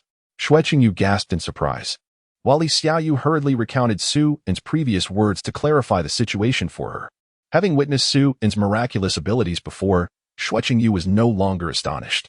He was a man shrouded in mystery, vastly different from the Su In she remembered. He seemed to know everything and could accomplish anything. Though unfamiliar, he exuded a sense of security. Su In was equally hungry, yet he did not rush to eat. Instead, his gaze drifted to the sky, where, under the dim night, he discerned hundreds of bloodthirsty bats swirling above. Compared to yesterday, their numbers had multiplied tenfold, and they would likely increase tenfold again the following day. The villa's defenses were becoming inadequate against these creatures. Su In promptly retrieved steel plates from the expansive space. Using electromagnetic force to clad the entire exterior of the villa in steel, leaving only a few windows and doors covered with mesh for ventilation, transforming the villa into a fortress of iron. Only this way could he lie back in peace during the upcoming arduous fortnight. Dinner comprised 2 dishes and a soup, with 1 meat and 2 vegetables. One must commend Xue Qingyu's culinary skills. Her dishes were at least on par with those of many restaurants, both in taste and presentation. However, the variety was lacking, and there were not enough hearty dishes. The supplies he possessed were more than sufficient for the 3 of them to live comfortably for a lifetime, allowing for lavish indulgence. Yet, it was likely that Xue Qingyu would only prepare simple country dishes, as she lacked the time and energy to create elaborate meals, being preoccupied with honing her abilities. Li Xiaoyu was even less reliable. While she could eat well, she was not much help in the kitchen. After finishing dinner, Su In took a shower and changed into fresh clothes before heading to the living room, where he retrieved a large assortment of women's clothing, shoes, and personal items from the expansive space. Choose what you like. You don't need to keep watch tonight, he instructed. The 2 girls excitedly began selecting their preferred garments and cosmetics. Qingyu, do you think Su In is being too serious? Does he not have any feelings for us at all? Li Xiaoyu mused, holding up a pair of white stockings while continuing to sift through the clothes. Her expression, one of helplessness. Li Xiaoyu raised a finger and shook her head. Oh no. Qingyu, that is not normal. We are in the apocalypse. Who doesn't indulge their desires? You wouldn't believe what I've seen today. Let me tell you. She proceeded to recount her recent experiences. Look at those men. Living in excess, yet Su In seems utterly disinterested in such matters. Why is that? He is far superior to them, and should be more indulgent instead of leaving us high and dry. I'm starting to doubt my own allure, and yours too, Qingyu. Xue Qingyu's face flushed as she chided. You have no shame. Doesn't this only highlight how special he is? Unlike those beasts, he is a trustworthy gentleman. Li Xiaoyu lamented, holding her forehead in frustration. Oh dear, my pure snow school belle. You're being too one-dimensional. I actually wish Su In were a bit more beastly. What if he doesn't approach us because of Li Xiaoyan? What if he's been searching for her all along? Xue Qingyu was momentarily taken aback by the words. In Chapter 21, Li Xiaoyu proposed, if we team up 2 against 1, victory is within our grasp. However, Xue Qingyu was uncertain about Li Xiaoyu's speculation. After all, she had been observing Su In and Su Xiaoyan's relationship closely. Su In's affection for Su Xiaoyan was genuine, even when treated as an afterthought. He would go to great lengths, such as delivering takeout, to buy gifts for her. His love was profound. It was entirely plausible that Su In still harbored feelings for Su Xiaoyan. This thought led Xue Qingyu to involuntarily entertain Li Xiaoyu's hypothesis. It does seem like there is a possibility, she mused. What should we do? Li Xiaoyu raised her tiny fist, feigning determination. Let us take action. We'll push forward and secure the crystal. Before we locate Su Xiaoyan, we must win over Brotherin, making it a fait accompli. By then, we will be the mistresses of the house, and we need not fear Su Xiaoyan. Moreover, with our 2 against 1, triumph is assured. Defeat is utterly inconceivable. Li Xiaoyu regarded Xue Qingyu earnestly. I've even thought of our roles. You will be the principal wife, and I shall take on the role of the concubine. Together, we will encroach upon Su Xiaoyan's space, driving her out. We could even persuade Brotherin to abandon any thoughts of pursuing her. Anyone will do, she continued. I simply cannot tolerate Su Xiaoyan entering this home. She is both insufferable and vile. Who knows what ailment she might carry? I certainly do not wish to risk being indirectly contaminated by her diseases. Xue Qingyu stood there, mouth agape in astonishment. Is that truly a viable option? Does Li Xiaoyu possess no sense of shame whatsoever?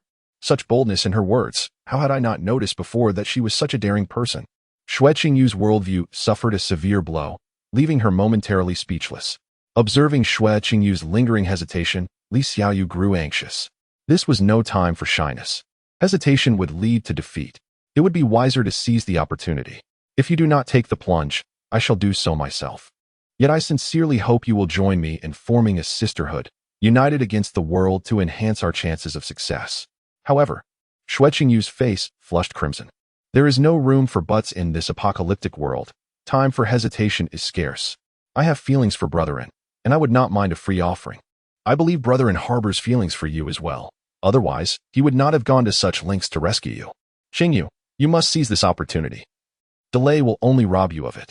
Under the relentless persuasion of Li Xiaoyu's fervent arguments, Xue Qingyu's principles gradually began to waver, and she found herself aligning with Li Xiaoyu's perspective. Her face burned with embarrassment, and beads of sweat formed at the tip of her nose. The truth was, she had harbored a secret crush on Suan for quite some time. Submitting to him did not repel her. In fact, it brought her a sense of joy. Thus, the 2 women formally established their sisterhood, with Li Xiaoyu devising a strategic plan. They executed their operational directives simultaneously, guided by 3 simple tenets: free offerings, and yet again, free offerings. While 2 girls conspired in secret to seek the void, Suan remained blissfully unaware, nestled comfortably in bed, contemplating what to eat the following day or where the chef might procure ingredients. The next morning, as the sun climbed high in the sky, Suan lazily rose from his slumber, having not enjoyed such restful sleep in a long while. Free from the burdens of scarcity, he felt a considerable lightness in his spirit. After freshening up, he descended the stairs and entered the living room, where Li Xiaoyu and Xue Qingyu had already awakened. The 2 were huddled together on the sofa, whispering softly. Li Xiaoyu animatedly recounted something, causing Xue Qingyu's cheeks to flush with a hint of pink.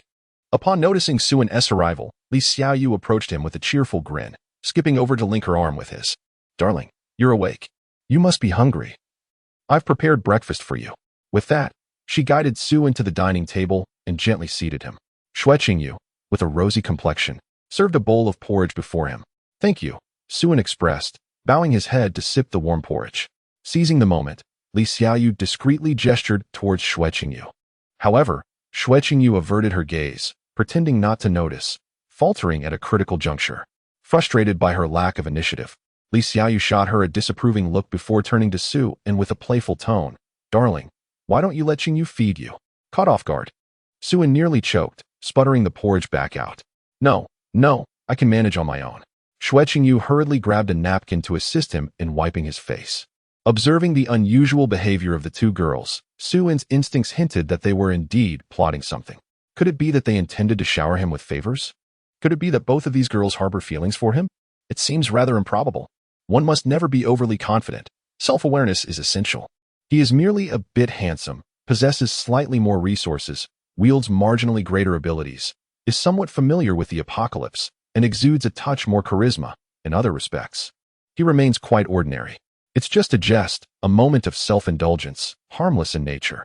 Li Xiaoyu, with her whimsical nature, is manageable, but Xue Qingyu, being inherently quiet and shy, would never engage in anything without incentive.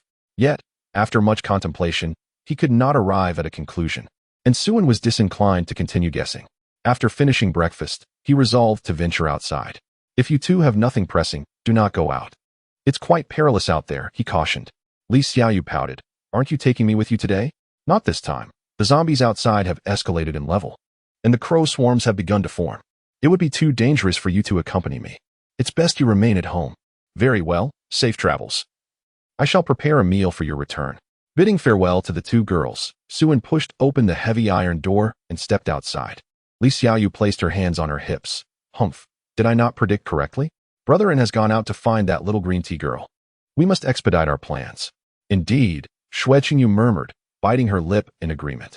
It seemed that, as Li Xiaoyu suggested, Suan was indeed seeking Su Xiaoyan. She was suddenly gripped by fear, fearing that Su Xiaoyan would be discovered, and she too would lose her refuge. She truly did not wish to part ways with Suan. Suan exited the community and strolled along the street, where the lampposts were already filled with bloodthirsty crows, their cacophonous cawing echoing frequently. Upon spotting Suan, they took flight towards him, their crimson eyes glinting with a murderous intent.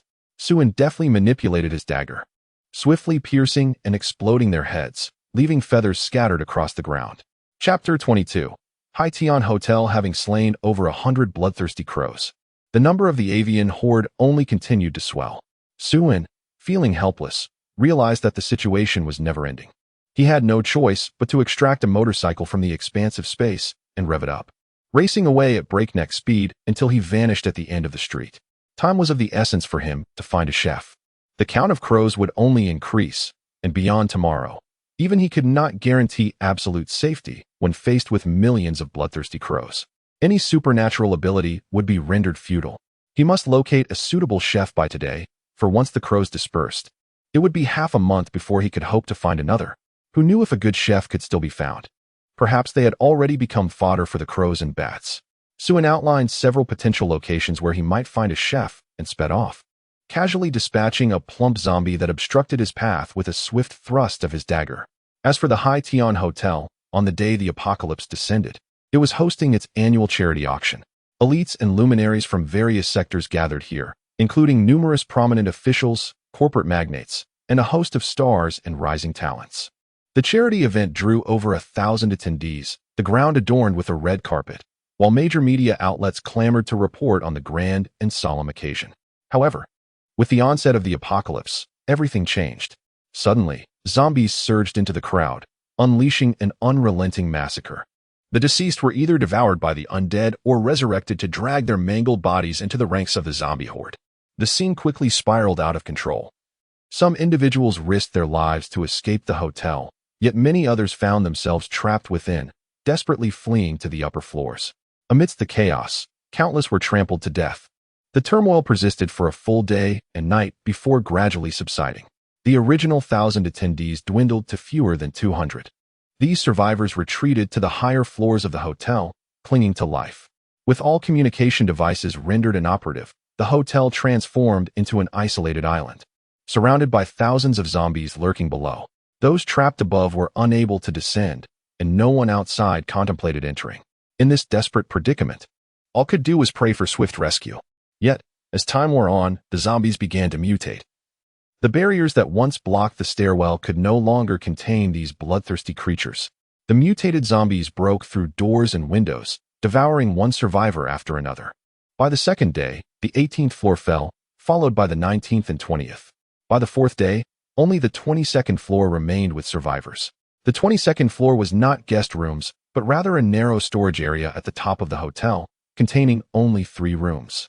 In the largest of these rooms, over 20 survivors hid, a mix of men and women, young and old. All sat vacantly on the floor, the atmosphere thick with despair. I'm so hungry. Does anyone have food to spare?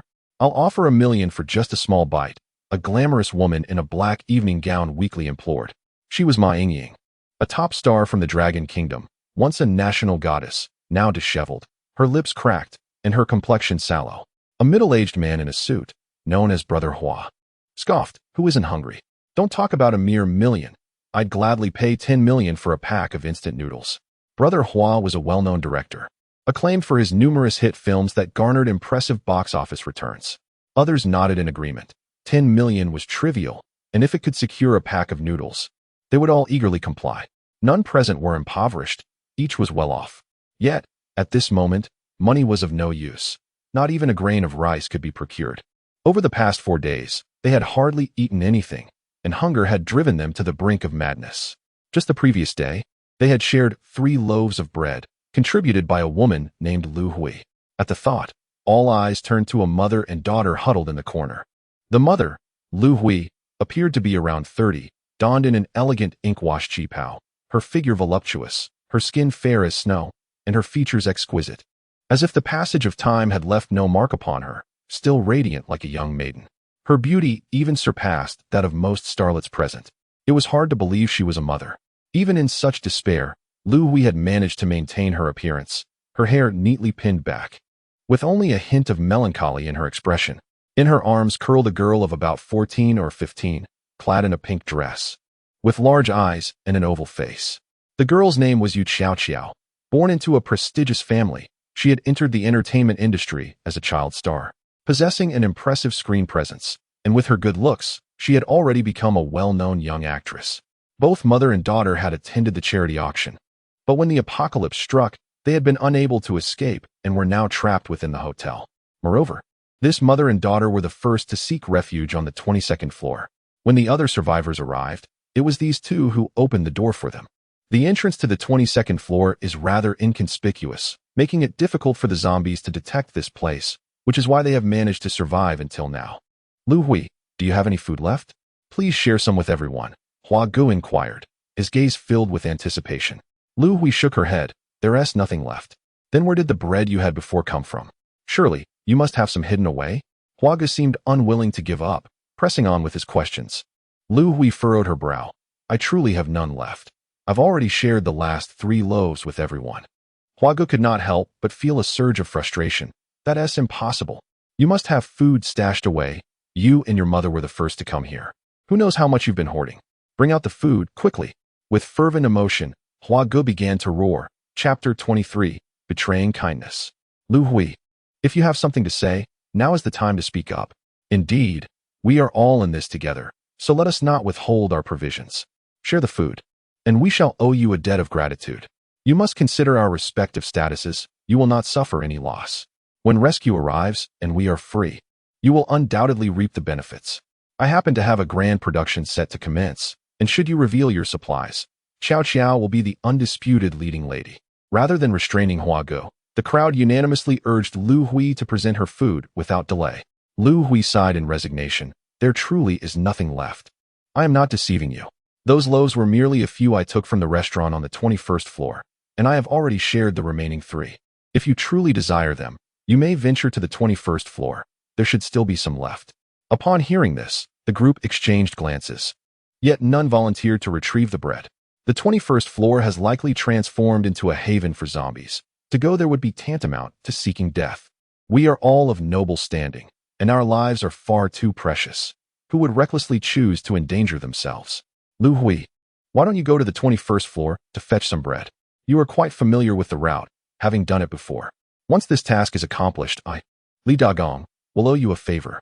You should be aware of the weight of my gratitude. At that moment, a lean middle-aged man spoke up. This man, known as Li Dagong, held a prominent position among those present, reputed as the foremost director in Long Country. With countless artists under his guidance and an impressive portfolio of blockbuster films, he is indeed a towering figure within the industry. Director Gang is right. Lu Hui, do make the trip. Everyone will be grateful to you, others chimed in. Indeed, Director Gang speaks the truth. After all, you are the most familiar with the route. What are you hesitating for? Since Director Gang has spoken, you should relish the thought of him owing you a favor. As the crowd voiced their opinions, Lu Hui's complexion turned ashen. Mom, please don't go. Yu Xiao rushed to stand in front of Lu Hui, glaring at the others. If you want to go, then go yourself. Don't you have legs? We kindly opened the door for you and offered you food, and now you want my mom to risk her life? You are all ungrateful scoundrels. Upon hearing Yu Xiao's words, many averted their gazes in shame. After all, her words rang true. Without the mother and daughter opening the door, they would have been long since devoured by zombies. Yet, what could be done now? They could not simply starve to death, could they? Someone had to make a sacrifice. How can a little girl speak like that? This is not a matter for you to discuss. Li Dagong's expression darkened as he confronted Lu Hui. Today you must go, whether you wish to or not. You alone know where the bread is hidden, and it is your duty to procure it for everyone. If you refuse to go, not only will everyone starve, but what about your daughter? As a mother, can you not consider her well-being? If you insist on staying behind, you will incur the wrath of the collective, and you can forget about remaining here. With that, Li Dagong abruptly rose, compelling Lu Hui to ascend to the 21st floor to retrieve the food. Lu Hui pressed her lips together, her expression gradually calming, maintaining her poised and refined demeanor. Very well, I shall go, she replied, casting a detached glance at the others before taking Yu Qiao by the hand, preparing to leave. Stop. Li Dagong intercepted the mother and daughter. Who granted permission for your daughter to accompany you? She is still so young, with a bright future ahead. If you wish to court danger, do not drag her into it. You may leave, but only you. Upon hearing this, Lu Hui's face turned icy. These shameless scoundrels intended to use her daughter as leverage against her. If she were to leave alone, it was painfully clear the inhumane treatment her daughter would endure in her absence. The depths of their moral decay left her utterly unshocked. Lu Hui regarded the crowd with a sardonic expression. Do not speak of the uncertainty of rescue, even if help were to arrive. Would they still be human by the time they are saved from here? You all present a facade of virtue, yet in truth, you are merely beasts cloaked in human guise. Even wild dogs possess a sense of gratitude, yet you are inferior to them. After uttering these words, Lu Hui released Yu Qiao from her grasp and gently cradled her in her arms, softly whispering, Qiao, I'm so sorry. Mother could not protect you. Yu Qiao began to sob uncontrollably, her voice caught in her throat as she clung tightly to Lu Hui, unwilling to let her mother depart. Lu Hui tenderly wiped away her tears, an affectionate smile gracing her face. A tear-streaked visage is unbecoming, my little diva. As she spoke, Lu Hui leaned closer to Yu Qiao's ear and softly said, You are such a good girl. With a gentle smile, she turned to leave, maintaining her poised elegance. In her heart, she harbored but one conviction. Meanwhile, Suen had wandered through the city for an entire day without locating a suitable chef. His target was upscale hotels, where he believed he would find a fitting candidate. Unfortunately, despite his extensive search, he had encountered numerous zombies and survivors, yet no appropriate individuals. Most chefs in the hotels had perished, transformed into mindless zombies. Even among the living, he was not satisfied. They were either too unattractive or too elderly, predominantly robust and portly men. After much deliberation, Suen finally arrived at the entrance of the Hai Tian Grand Hotel, the most prestigious establishment in Sioux City. Favored by celebrities and socialites alike, it was reasonable to assume the chefs here would possess considerable talent, though he had never dined within its walls. With a per capita expenditure exceeding 10,000, it was a luxury beyond his previous means. Now, with the capability to indulge, he lamented the lost opportunity. Such is the unpredictability of life. Chapter 24. You disturbed the witch with a swift motion. Suen dispatched a zombie and ascended the steps with measured strides. The interior of the Hai Tian Hotel was far worse than he had anticipated. The number of zombies was alarmingly high. Undoubtedly, during the apocalypse, this place had attracted a considerable crowd. Otherwise, such a vast number of zombies could not have emerged in such a confined space. Suddenly, a zombie clad in a suit lunged toward him with a ghastly shriek. Upon closer inspection, Suen couldn't help but find it somewhat familiar. Oh, is that not the famous star, Jiegu? How long have you been awake? Your dark circles are drooping down to your chin. One cannot exert themselves so fiercely while filming. It is time to rest. Suen swiftly dispatched the threat with a decisive blow. Arg! Another meticulously crafted zombie, clad in overalls, lunged forward. Boundless merit, boundless merit. Suen continued his ascent, eliminating the undead as he moved upward. Disregarding the floors overwhelmed by the zombie infestation, knowing well that survivors were unlikely to be found there. Upon reaching the 20th floor, he noted a reduction in the number of zombies. The Hai Tian Hotel consisted of merely 22 stories, and he was nearing the pinnacle. Whether he could uncover any survivors hinged on the final few levels ahead. Suen meticulously searched each room on the 20th floor, only to encounter dozens of zombies. Yet not a single living soul in sight. Suddenly, a faint sound of weeping reached his ears, a woman's cry, distinct and sorrowful.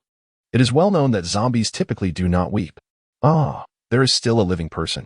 Following the sound, Suen arrived at a door at the end of the corridor. The door was ajar, and the mournful sobs emanated from within. Without hesitation, he gently pushed the door open, and the cries became clearer. Inside, a woman clad in a white dress sat on the floor, her hair unkempt. Her back turned to him, obscuring her features, yet it was evident that the sorrowful cries originated from her. The sound was deep and steeped in sorrow. Zombie, which LV7, skill, pursue, tear. Suen couldn't help but gasp in disbelief. He never anticipated encountering such a creature. A witch, commonly referred to as a female ghost or sorceress, is a type of evolved zombie, representing the pinnacle of the undead hierarchy. Beginning at a terrifying level of 7, a height unattainable by most mutated zombies, it possesses unique skills and exhibits an extremely high desire and capacity for attack.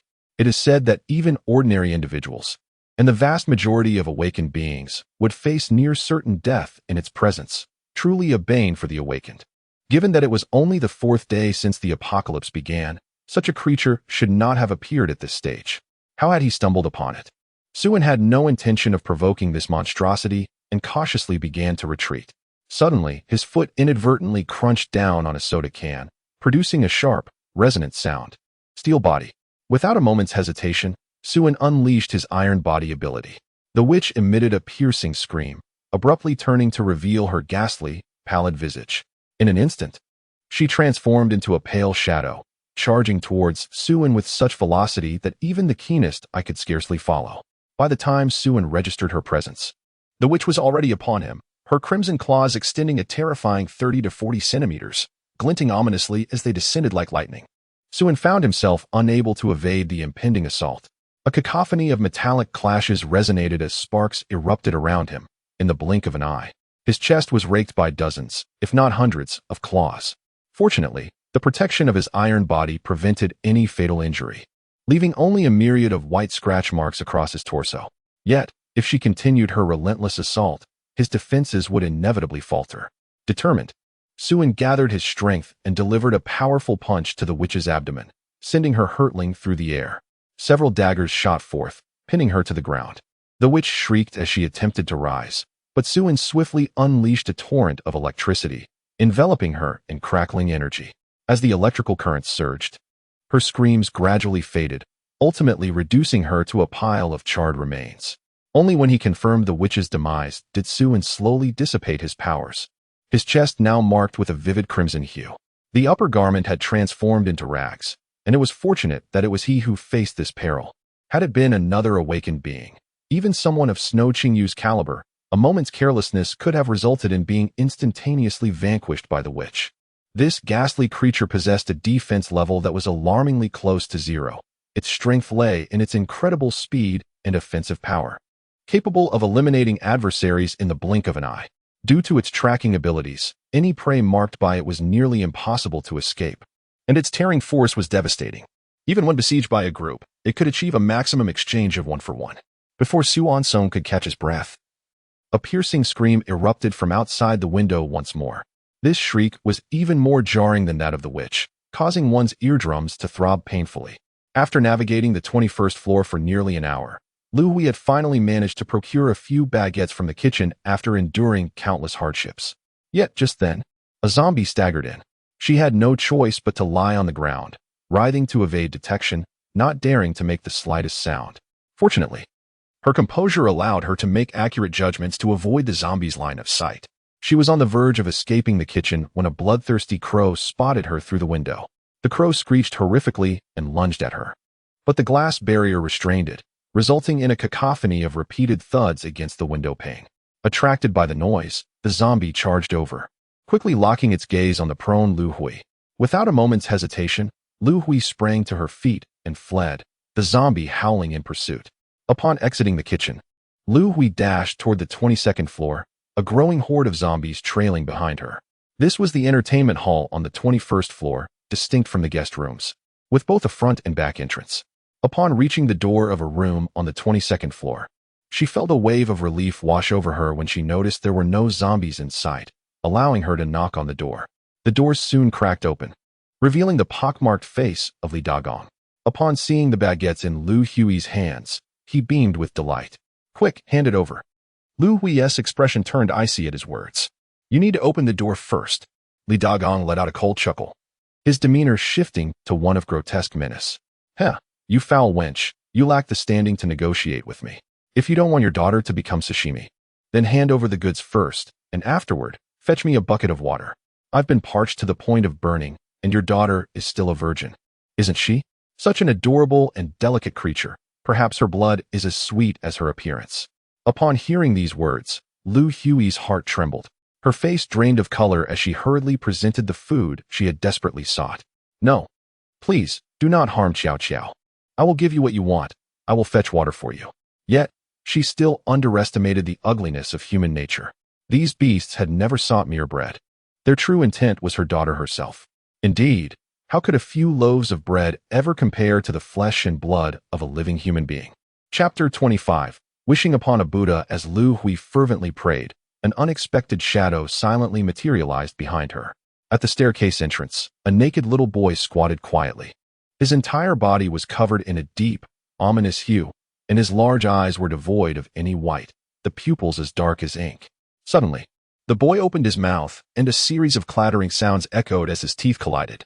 He then widened his mouth, and in an instant, his face appeared to tear apart, with a crimson throat dangling and writhing grotesquely. In the next moment, the throat quivered, unleashing a piercing scream. Ah! The sharp sound instantly filled the entire hotel, inciting the horde of corpses to stir restlessly, rushing towards the 22nd floor with reckless abandon. Under the harrowing shriek, Lu Hui nearly lost consciousness, desperately covering her ears to withstand the torment. Li Dagong, who had poked his head out, was struck by the scream. Causing his eardrums to throb in agony, he let out a cry and collapsed to the ground, clutching his ears. Seeing this, Lu Hui gritted her teeth and crawled towards the door, forcefully flinging it open and bracing herself against it. This unknown creature's commotion would undoubtedly attract numerous zombies. The 22nd floor was no longer safe. She did not wish for survival. She merely hoped that all the beasts within the room would perish. None should remain alive. The others in the room, witnessing Lu Hui barricading the door, were instantly filled with terror and rushed over to pull at her, exclaiming, "Quick, throw her out. This wretched girl wants to kill us." However, in just a brief moment, a horde of zombies surged forward, rendering any attempts to close the door futile. As the tide of the undead advanced, despair enveloped everyone, and they collapsed to the ground. Lu Hui maintained a calm demeanor, tucking a strand of hair behind her ear, quietly awaiting her fate. A dull thud echoed, causing the ground to tremble. The staircase connecting the 21st and 22nd floors collapsed entirely, sending a multitude of zombies plummeting down, while the remaining ones could only turn in circles, unable to ascend. A figure leaped onto the window ledge, crouching down and tilting his head to clear his ears. The incessant shrieking was maddening, a cacophony that threatened to drive one to distraction. Sunlight streamed through the window, casting a soft glow upon the sharply chiseled features of the newcomer, whose dark eyes were as unfathomable as a deep abyss. Several glistening daggers floated serenely behind him, exuding an aura of purity and nobility. Lu Hui gazed in awe at the striking man who had appeared before her. If there were deities in this world, surely he must be one of them. She had never been a believer, nor had she fervently prayed for redemption, yet at that moment, an overwhelming impulse to kneel arose within her. She did not wish to perish. She yearned to survive and to live alongside her daughter. "Oh God, have mercy on me," Lu Hui thought, her eyes glistening with unshed tears, her mouth opening as if to speak, yet words eluded her. Suin shook his head, surveying the survivors before him. They were dressed in the fineries of the elite, some of whom were familiar faces from television. TSK. Suin clicked his tongue in dissatisfaction. It seemed he would not find a chef after all. Nevertheless, adhering to the philosophy of having come this far, he asked, albeit without much hope, "Hey, does anyone here know how to cook? I need someone skilled in all 8 culinary traditions. I'm looking for a chef at home, and the compensation is quite decent. Is there anyone capable and interested?" The group of survivors found themselves utterly bewildered. Cooking? A chef? What on earth is this? They were all individuals of stature. How could they possibly descend into the kitchen themselves? Typically, they dined in upscale restaurants. To toil as a cook? Do not jest. The gathering consists of either celebrities or renowned directors. Who would wish to play the role of a subordinate? I possess culinary skills, proficient in a multitude of dishes, and adept in the 8 major cuisines. Lu Hui spoke softly, revealing no falsehood in her words. Coming from a single-parent household, she had lived with her daughter alone. dedicating herself to cooking at home for the sake of her daughter's health. Her passion for culinary arts was one of her few cherished hobbies, extending beyond the 8 major cuisines to include a variety of international delicacies. Thus far, she was the most satisfactory chef he had encountered, and she was quite attractive as well. Let us first discuss the remuneration, Suen stated, lightly leaping over to the door, reaching out to assist Lu Hui, who was sitting on the floor, to her feet before striding directly into the room. Inside, more than 20 people gathered, men and women, young and old, while in the corner, a girl was bound and gagged.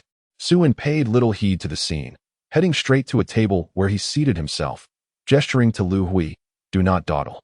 Come and sit so we may converse at length."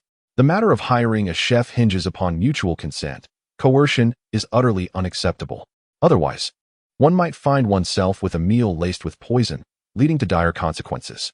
It was only then that Lu Hui grasped the situation, hastily rushing into the room.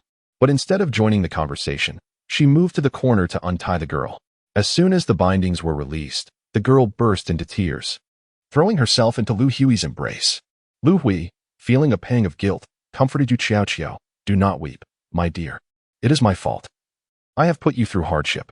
Yu Qiao, through her sobs, looked up and murmured, "It is not your fault, mother.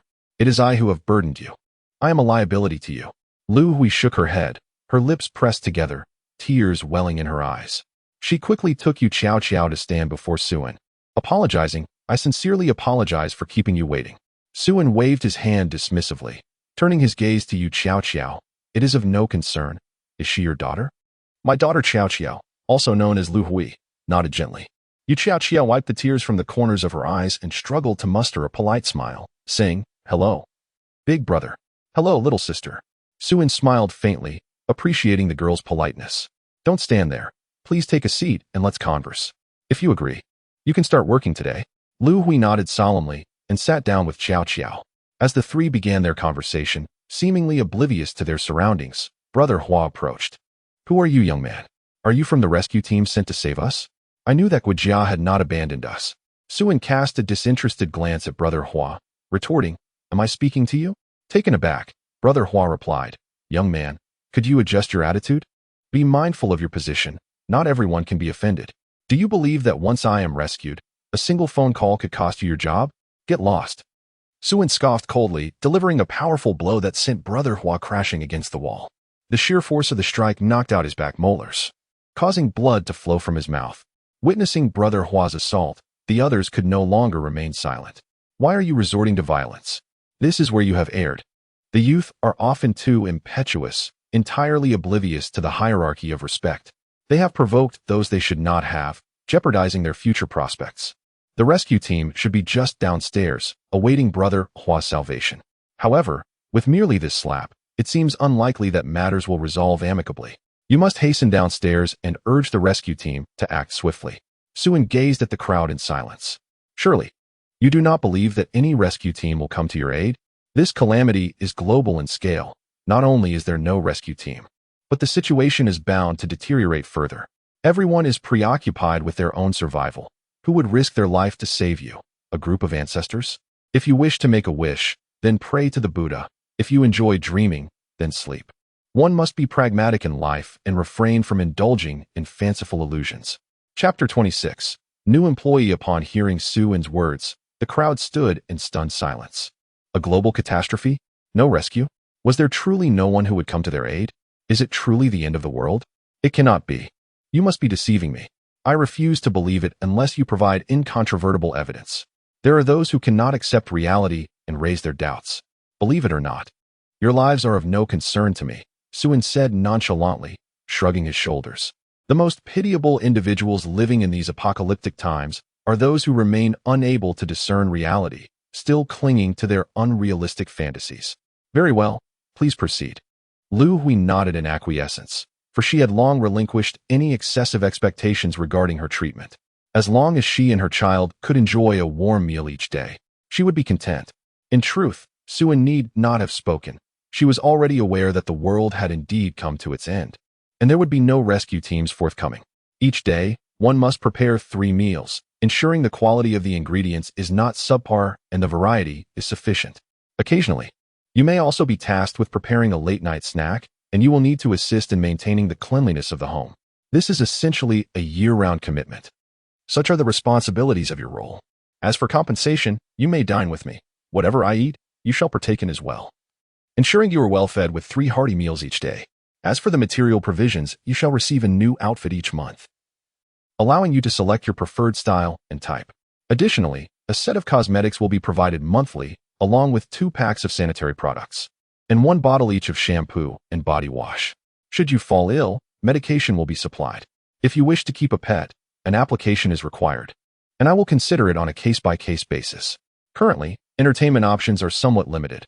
I can only offer fitness equipment and books, as well as the opportunity to listen to music. Naturally, if you have other requests, you may submit them, though I cannot guarantee full satisfaction. Upon hearing Su-En's conditions, Lu Hui stood there, mouth agape. Is this the treatment one would expect at the end of the world? It far exceeded her expectations. 100 times better than what she had envisioned. Almost too extravagant to be real. I am willing, Lu Hui blurted out without hesitation. Su-En waved his hand. I have not finished yet. Do not rush to agree. The hiring system I employ is a lifetime contract.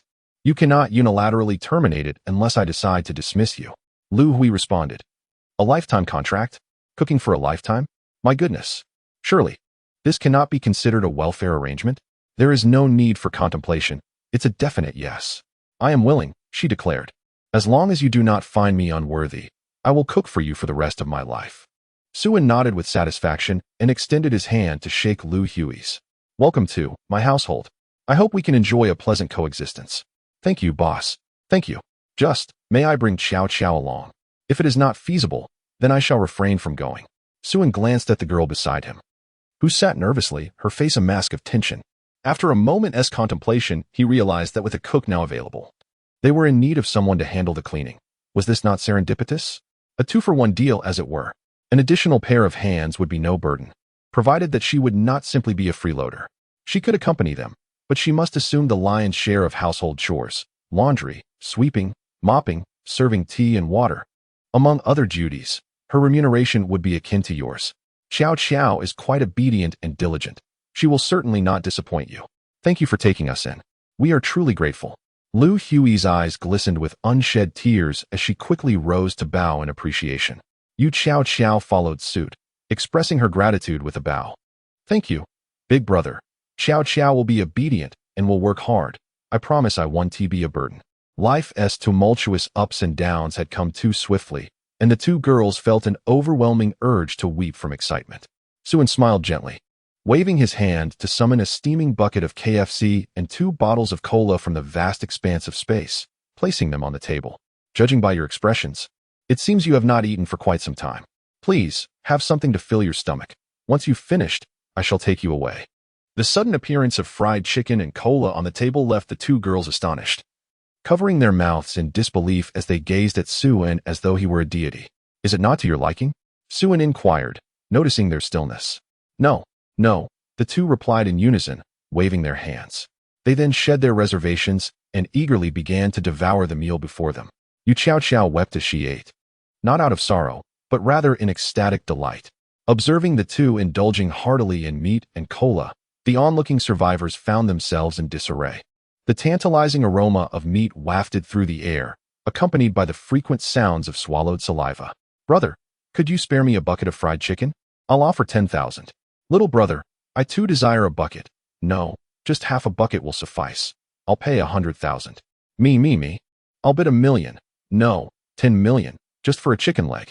Brother, I can write you a check. Fill in any amount you wish. Just half a chicken leg will do. Even a chicken bone is acceptable. The survivors, driven mad by hunger, began to bid frantically. Hearing their clamorous offers, Su-En waved his hand in annoyance. If you seek comfort, go elsewhere. Realizing Su-En showed no interest in money or checks, the crowd felt helpless. They had little else to offer. Among them, one individual, driven by desperation, contemplated snatching the food from the 2. Su-En shot a dispassionate glance, and a dagger from behind him flew forth, rendering the would-be thief unconscious. The decision not to deliver a fatal blow was solely due to the fact that his 2 new employees were currently enjoying their meal. A bloody scene would undoubtedly ruin their appetite. No one dares to approach and seize anything from such a formidable being. They are simply not to be trifled with. Chapter 27. Director Lee's boundless virtue. After waiting for them to finish their meal, Suen stood up and stretched languidly. Once you're done eating, let us depart. I shall escort you away from here. The two quickly rose to their feet, with Yu Chao Chao nimbly tidying up the remnants of the chicken bones, cradling them as if they were treasures. Why are you holding onto those bones? Suen chuckled softly, patting Yu Chao Chao on her little head. In a previous life, he might have done the same. It's all right, you can toss them away. As long as you behave, you can have as much as you desire. Thank you. Big brother. Xiao Chao will be very obedient. Upon hearing Yu Chao Chao's intent to discard the bones, the others became animated. Xiao Chao, don't throw them away. Give them to Auntie. I'll give you some money. Or to Uncle. Remember when you were little, Uncle treated you to ice cream? Have you forgotten? Go away, Xiao Chao. Sister has acted with you before, do you remember? Just last year. Yu Chao Chao glanced at the smiling faces around her, pursed her lips, and turned her head away. Unwilling to engage. She had not forgotten at all. No amount of pleading would make her relinquish the bone to them. Not even if they begged on their knees would she comply.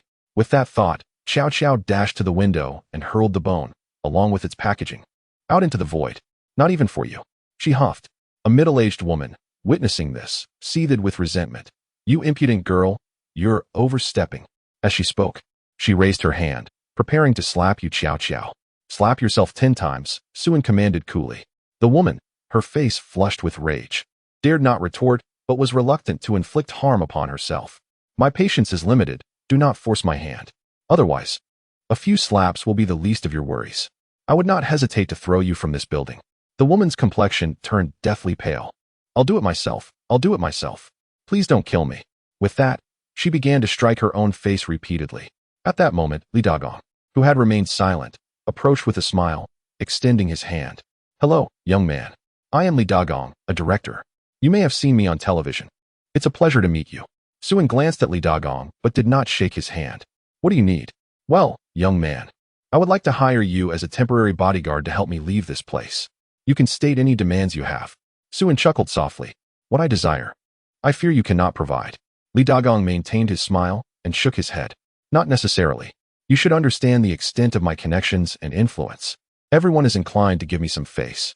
If you assist me in leaving, I will owe you a significant favor. Surely, you comprehend the weight of my gratitude? I believe that this seemingly risk-free venture is quite transparent to my younger brother.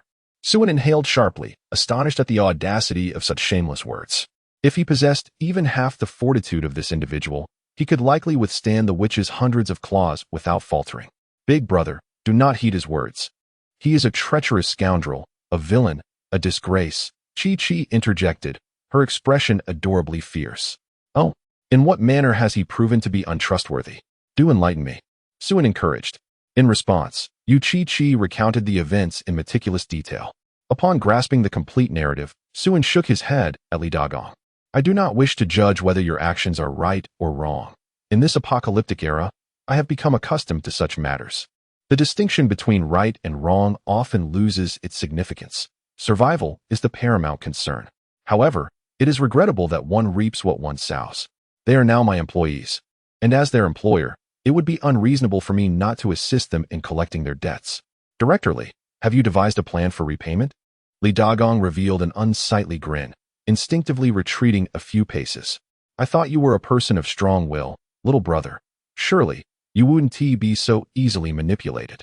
Suen's gaze gradually turned frigid. You have 10 seconds to choose. Either you leap from the building yourself, or I shall kick you down. Make your selection. If you do not, I shall assume you have opted for the latter. Li Dagong clenched his fists tightly, his pockmarked face shrouded in gloom. You little brat. Don't think I'm afraid of you. Do you believe I can't find someone to kill you? I've dispatched many in my time. Adding you to the list wouldn't be a bother. Suen nodded. Excellent. It appears you have made your choice. I'm pleased you could deduce a third option. In the blink of an eye, he vanished from his spot, reappearing before Li Dagong, seizing him by the throat and dragging him towards the door.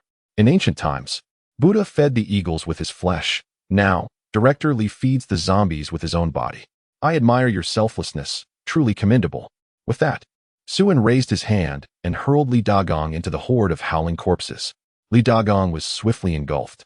His cries silenced almost immediately as the ravenous swarm tore him apart. As Suen's words faded, an eerie silence enveloped the room, no one daring to respond or step forward.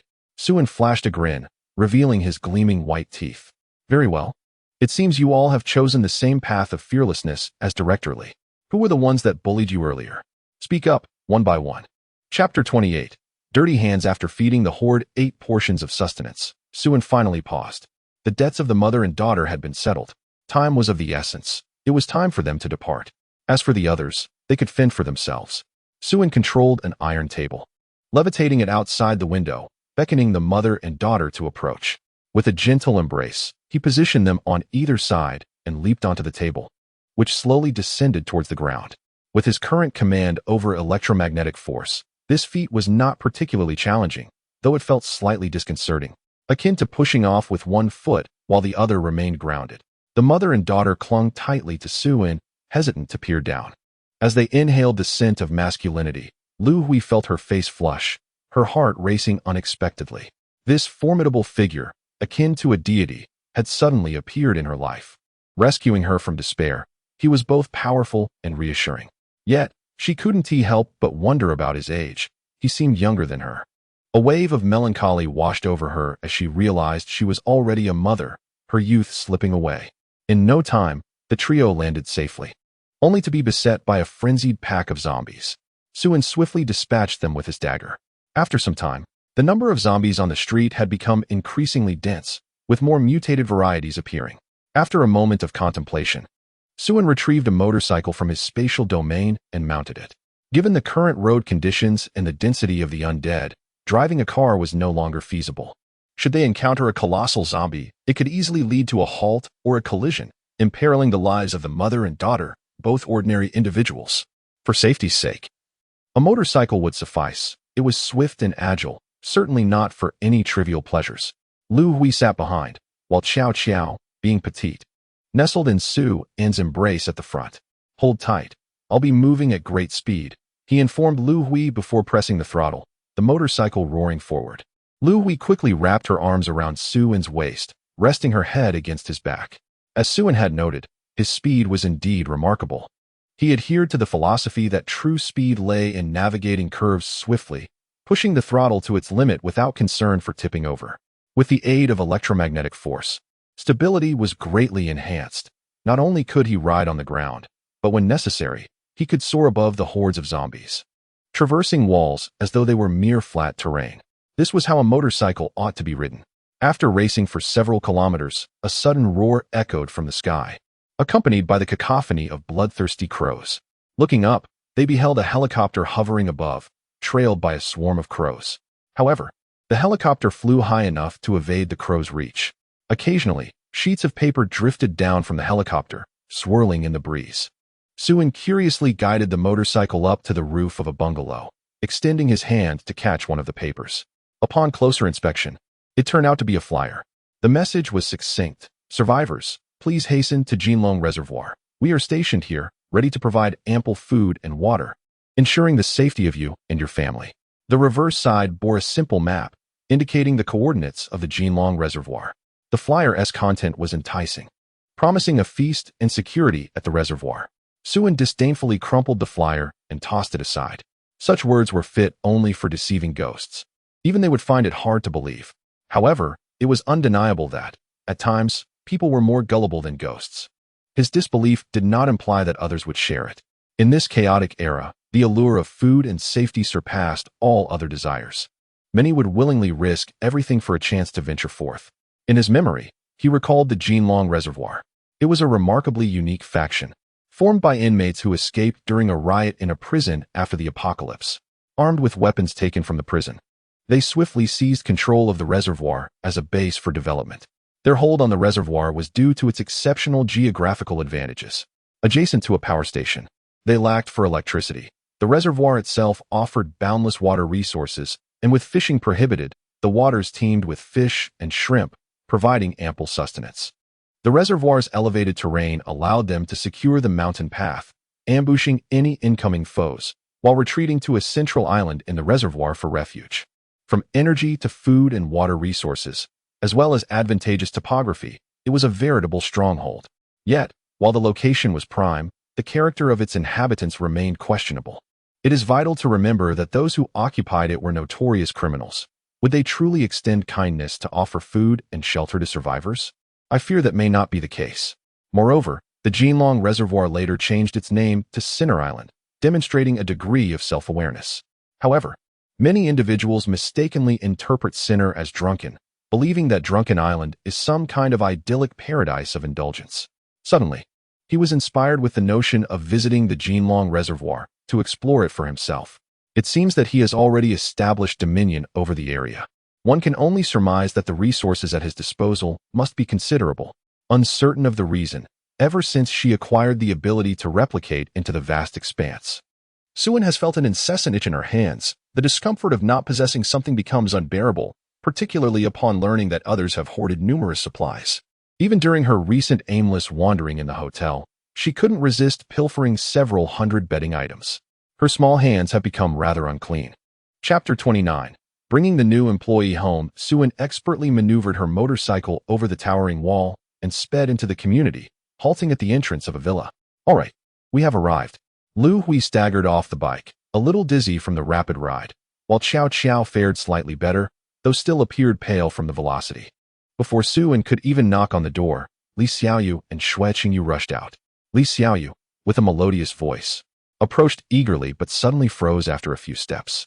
Why do I feel like she isn't Su Xiaoyan at all? Li Xiaoyu urgently remarked to Xue Qingyu. Xue Qingyu nodded. Indeed, she is not Su Xiaoyan. Good, good, that's a relief. Prolonged exposure outside could attract a bloodthirsty flock of crows.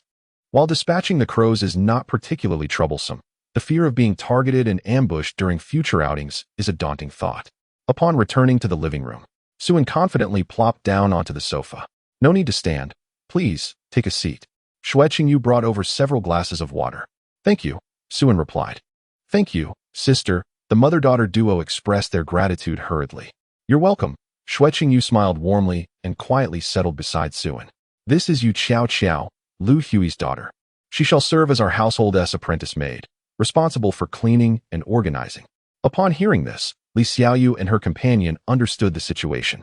They felt no particular concern. As long as she was not Su Xiaoyan, they were grateful. The crucial matter was Suin's decision, and they would not interfere. In this household, Suin held absolute authority and the power of veto. With both needing ample time to practice their abilities, having assistance with household chores was indeed a welcome advantage. Welcome to our little family. I am Xue Qingyu, and it is a pleasure to meet you both. I am Li Xiaoyu. Welcome to you. As Lu Hui observed the two beautiful girls before her, she glanced at Suin, contemplating the dynamics among the three. Thank you. I will work diligently, Qiao Qiao replied, tilting her head slightly. Sisters, are you both the wives of the big brother? Qiao Qiao's words were astonishing as Suin sprayed water directly. Xue Qingyu's expression turned awkward, unsure of how to explain, while Li Xiaoyu chuckled and remarked, It's not time yet. The speaker was oblivious, but Lu Hui pondered, if it isn't now, then it surely will be later. In Lu Hui's eyes, Suin held an esteemed position, someone to whom she felt compelled to look up. Even her gaze towards him was infused with a sense of inexplicable admiration and reverence, a feeling akin to treating Suin as a belief that quietly took root in her heart. Whatever Suin did must surely hold purpose. Subsequently, Suin arranged 2 rooms for the mother and daughter and retrieved a plethora of clothing from the vast expanse of space for their selection, followed by an assortment of feminine necessities. Since his rebirth, he had been exceedingly busy, scarcely managing to sleep more than twice, let alone engage in anything else. Sister Lu Hui, you can rest tonight. Prepare the meals tomorrow. Just tell me what ingredients you need.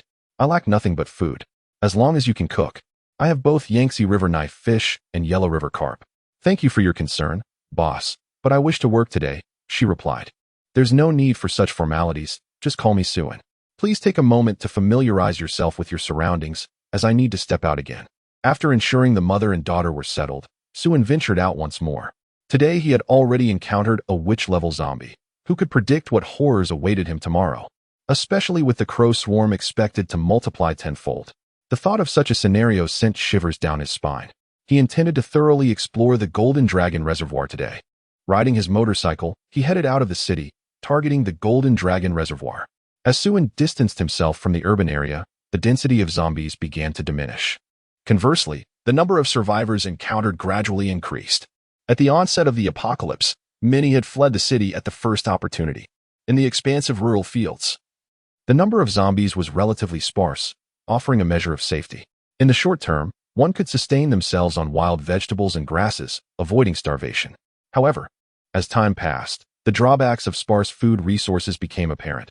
The vast number of survivors would soon deplete the meager resources of wild crops. At that juncture, one would either continue to starve and freeze in the wilderness, subsisting on tree bark and insects, or risk their lives venturing into the city, slowly seeking out hidden supplies. Yet, no one dared approach the city's center, now a veritable hell on earth, wholly dominated by zombies. Many survivors spontaneously formed small teams, each member assuming a specific role. Some sought food, others stood guard, some fought off zombies, and others rotated duties. This world was gradually transforming into a semblance of what he was familiar with. It must be said, humanity is indeed a remarkable species. They may be fragile, succumbing to illness, a careless fall, or a minor cut leading to infection, thus meeting their demise. Yet, under duress, they exhibit an incomprehensible resilience, persisting like wild grass. Chapter 30. Survivor Camp. After half an hour of rapid travel, Suen arrived at the outskirts of Sioux City. Along the way, he encountered numerous survivors, all casting envious glances in his direction. It was not due to his handsome appearance, but rather because his attire was far too pristine. Currently, nearly everyone was struggling to survive. Time for grooming was a luxury, as many were barely managing to eat, living in a state of feast or famine while often facing off against zombies. They were all grimy, with pallid complexions and tattered clothing, resembling refugees. In stark contrast, Suen was clad in immaculate designer clothes, radiating cleanliness, with a complexion that glowed healthily. Coupled with his brand-new, stylish motorcycle, he resembled a wealthy heir who had inadvertently wandered into a refugee camp, creating a striking discord. While some looked on with envy, others harbored jealousy. Just as he exited the city, a group of 10 or so young men intercepted him, each wielding a weapon. "Hey kid, nice ride. Found quite a few good things in the city, huh?" A man, bearing a steel pipe, approached leisurely, his gaze sweeping over Suen. Not everyone was willing to brave the risks of zombie attacks to scavenge for supplies in the city. Many had resorted to nefarious activities, waiting for others to risk their lives for resources, while they lay in wait outside to rob them. At present, living humans were far easier to deal with than the undead. This group of individuals was nothing but brigands, preying on other survivors. Suen scanned the crowd, but did not find any awakened ones, only ordinary people. In the coming days, each ordinary person would have to exert themselves to survive, for in merely half a month, the global population would dwindle by another 50%. Only those who survived would have the opportunity to awaken. The gang of robbers were, without exception, despicable. Before long, Suen arrived at the entrance of a small survivor camp on his motorcycle. Peering inside, he observed around 200 to 300 people of all ages. The camp was encircled by abandoned vehicles and piles of scrap metal, serving as makeshift walls, with no other defensive structures in sight and no guards on watch, rendering it quite unsafe. Such temporary camps were numerous, most functioning as transient marketplaces. The inhabitants did not intend to settle here permanently. They came to conduct business, exchanging goods or engaging in sordid dealings. Within the camp were several dilapidated shanties, hastily erected for the purpose of transactions. Here, prices were negotiated, and once the door was closed, privacy was assured. It was often possible to indulge in such transactions for the price of half a loaf of bread, affordable and straightforward. Whether the quality was decent or not was left to chance. At that moment, many individuals were departing the camp, their faces alight with excitement, tightly clutching flyers for the Jinlong Reservoir. Numerous people planned to venture there for a respite, hastily preparing to set off with their families. The reservoir was less than 30 kilometers away, and with a brisk pace, they could arrive before nightfall. After a moment of contemplation, Suen concealed his motorcycle within his space and made his way inside the camp. He could blend in with these individuals heading to the Jinlong Reservoir. But his current attire was far too conspicuous. He needed to change into something more ragged and worn. Not long after, a middle-aged woman approached, casting flirtatious glances at Suen. "Hey there, handsome. Come play with me. Just one pack of instant noodles, and I promise you'll be satisfied." Another youthful woman, under 20, chimed in, "For half a pack of noodles, you can have double the fun with me. Just bring a seasoning packet, and we can go twice." A scruffy man leaned in closer, winking at Suen. "You looking for a girl? My wife is a real beauty. A quick meal for one loaf of bread." and 3 for the night. If you want me nearby, just add another. Beside him stood a voluptuous woman in her 30s. Her appearance striking enough to earn at least an 80 on any scale. A little girl, around 8 or 9, peeked out from behind her, wide-eyed and curious. Clearly a part of this family unit. Suin's gaze fell upon the girl, and he noticed 2 lines of text materializing above her head. Ability, Dreamweaver A, wealth value, 3. A smile crept across his lips. He had unexpectedly stumbled upon a treasure. This little girl was indeed an awakened one, possessing a noteworthy ability, albeit a rare psychic type. Such powers could not be wielded for direct combat, but allowed one to manipulate the dreams of others, crafting intricate dreamscapes at will. Individuals with such abilities were often referred to as dreamweavers.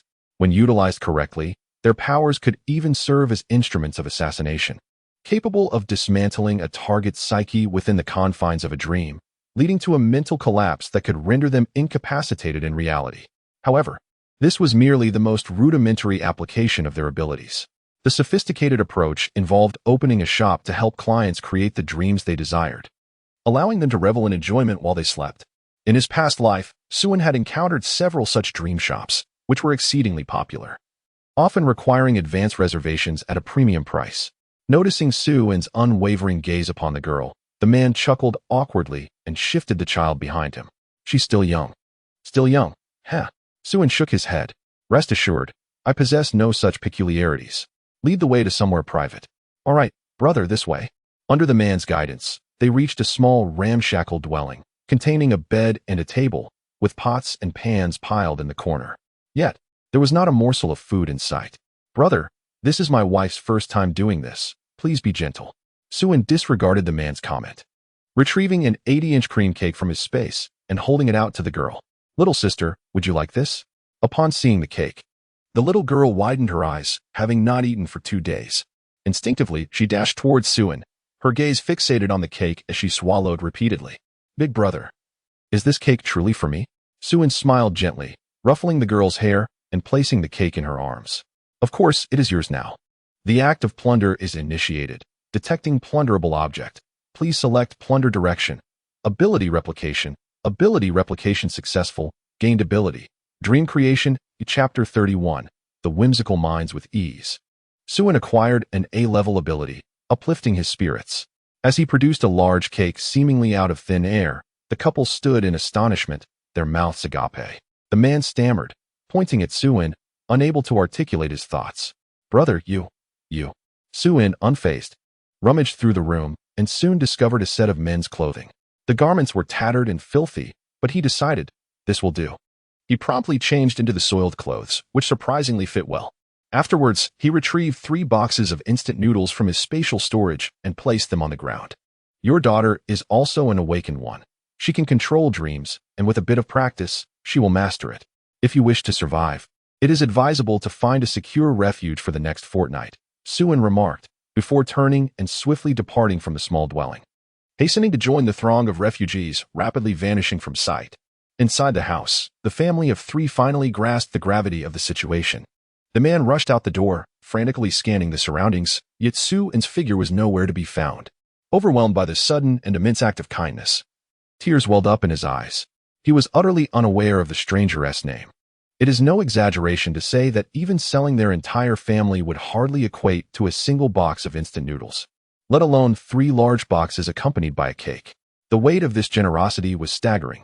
Turning to his daughter, he choked back his emotions and said, Cien, you must remember the appearance of that kind gentleman. One day, no matter what, you must repay his kindness. Do you understand? The girl nodded earnestly, her expression resolute. At that moment, Suin honorably became a refugee, journeying alongside the throng of displaced individuals toward the Jinlong Reservoir. Their group consisted of approximately 70 to 80 people, with more joining continuously, causing the ranks to swell. The able-bodied men instinctively took the lead, standing as a bulwark against the encroaching zombies. In such numbers, they found strength. And even when faced with a few undead, they managed to fend them off with relative ease. It was not until dusk that the crowd finally arrived at the Jinlong Reservoir, where a considerable assembly of people had already gathered at the foot of the mountain. Numbering in the hundreds, the entrance to the mountain road was fortified with barricades and watchtowers, where a contingent of armed individuals stood guard. The refugees pressed forward, eager to enter. No pushing. One at a time for inspection. Once one goes in, the next may follow. Anyone who disobeys my orders will face dire consequences. Bellowed a burly man at the entrance, his impatience palpable. Form an orderly line. With a few shots fired into the air, the crowd gradually regained its composure under the reverberating echoes of gunfire, forming an orderly queue. Those who completed the inspection were permitted to enter the checkpoint. Although termed an inspection, it merely involved a cursory search and the confiscation of weapons, which did not consume much time. Suen noticed that the burly man who had fired earlier had 2 lines of small text above his head. Ability, Scent Tracking E. Wealth value, 300. This man was also an awakened, albeit with a somewhat inferior ability level. Nevertheless, he possessed the capacity to remember the scent of zombies, enabling him to track them effectively and identify individuals infected with the zombie virus amidst the crowd. Being stationed here as a guard was indeed a fitting role for him. Reflecting on this, Suen jogged over and patted the big man on the shoulder, producing a pack of cigarettes from his spatial pouch and presenting it to him. Brother, a small token of my appreciation. Without hesitation, the man snatched the cigarettes and tucked them into his pocket. This is a fine item. A pack of these can be exchanged for 3 caddies of pork on the island. You've got a good head on your shoulders, kid. You can go ahead. You don't need to queue for the inspection. Ah, thank you, brother. Thus, Suen successfully bypassed the line for inspection, and in the process, adeptly replicated an ability. His proficiency in ability plundering reached 80, and with 2 more abilities, he would achieve an upgrade. In less than half an hour, all individuals were inspected. Those carrying the virus were executed on the spot, while the infected, regardless of age, were gathered together and escorted to the dam. A cargo ship was docked by the reservoir, and the refugees were herded into the hold as the vessel set sail towards the small island at the center of the reservoir. In the dimly lit hold, the refugees whispered amongst themselves, "Do you think we are being taken to be forced laborers? Labor is labor. As long as there is sustenance, it is preferable to starvation. At least one need not worry about being devoured by zombies. Regardless, I would willingly toil. Empathy is key. It is unrealistic to expect to be compensated without effort. A 5-day workweek with 8-hour shifts is acceptable. However, if it is a grueling 996 schedule, the remuneration must be commensurate, ideally with at least 2 meat meals every week. It is imperative to negotiate the terms of compensation from the outset. Living conditions should not be subpar, and while the food does not have to be exquisite, it must at least be nutritionally balanced. We must unify our stance and adopt a firm attitude. Concessions should not be made lightly, for future negotiations may prove difficult. Wouldn't you agree? Indeed, there is merit in this reasoning. Our numbers provide us with leverage in negotiations. Listening to the crowd's fervent outcries, Suen could not help but twitch at the corners of his mouth. Such a ruckus over trivial matters. Not to mention the awakened individuals overseeing them. Do they not wield firearms? A single volley would silence any discussions about compensation. To be regarded as human would be a blessing in itself. These individuals, having lived in a peaceful era for too long, have developed a rigid mindset, still indulging in fanciful notions even in these dire times. Suen chose to lean against the cabin wall, closing his eyes to conserve his energy. Every additional word felt like an affront to his intelligence. It was enough to raise anyone's blood pressure, even the overseer's. Comrade, do you have any opinions to express? Speak your mind if you have anything to say. I will summarize everyone's demands for the forthcoming negotiations. A bespectacled man adjusted his glasses and inquired of Suen, who repeatedly waved his hands, saying, "No, no, this matter is best handled by those well-versed in culture. I, a mere fish out of water, shall not interfere." The bespectacled man looked at Suen with disdain before rising and declaring loudly, "Now, I shall summarize the collective demands. Should there be any omissions, please feel free to add.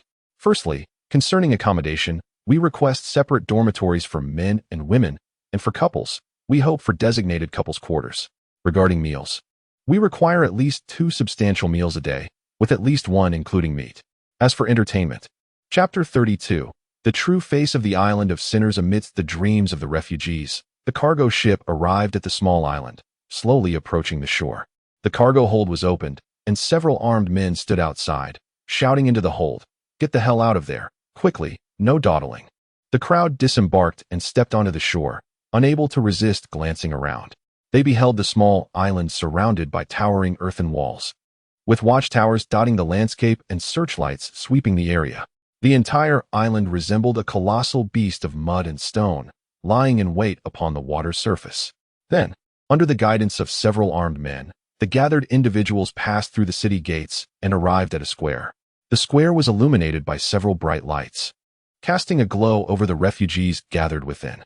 A man clad in prison guard attire stood on a platform, commanding attention with a loudspeaker. "Now, heed my orders, men on the left, women on the right." The crowd stirred in agitation, yet no one complied. The bespectacled man, who had previously encouraged the crowd in the cabin to voice their opinions boldly, stepped forward, raising his hand and addressing the platform with a resonant voice. "Comrade, could you please enlighten us on the benefits you can offer? We have traveled a long distance to seek your assistance. Surely, you wouldn't want to dishearten us. Moreover, we have yet to decide whether to stay. We are not your employees, much less your subordinates, and you have no authority to command us."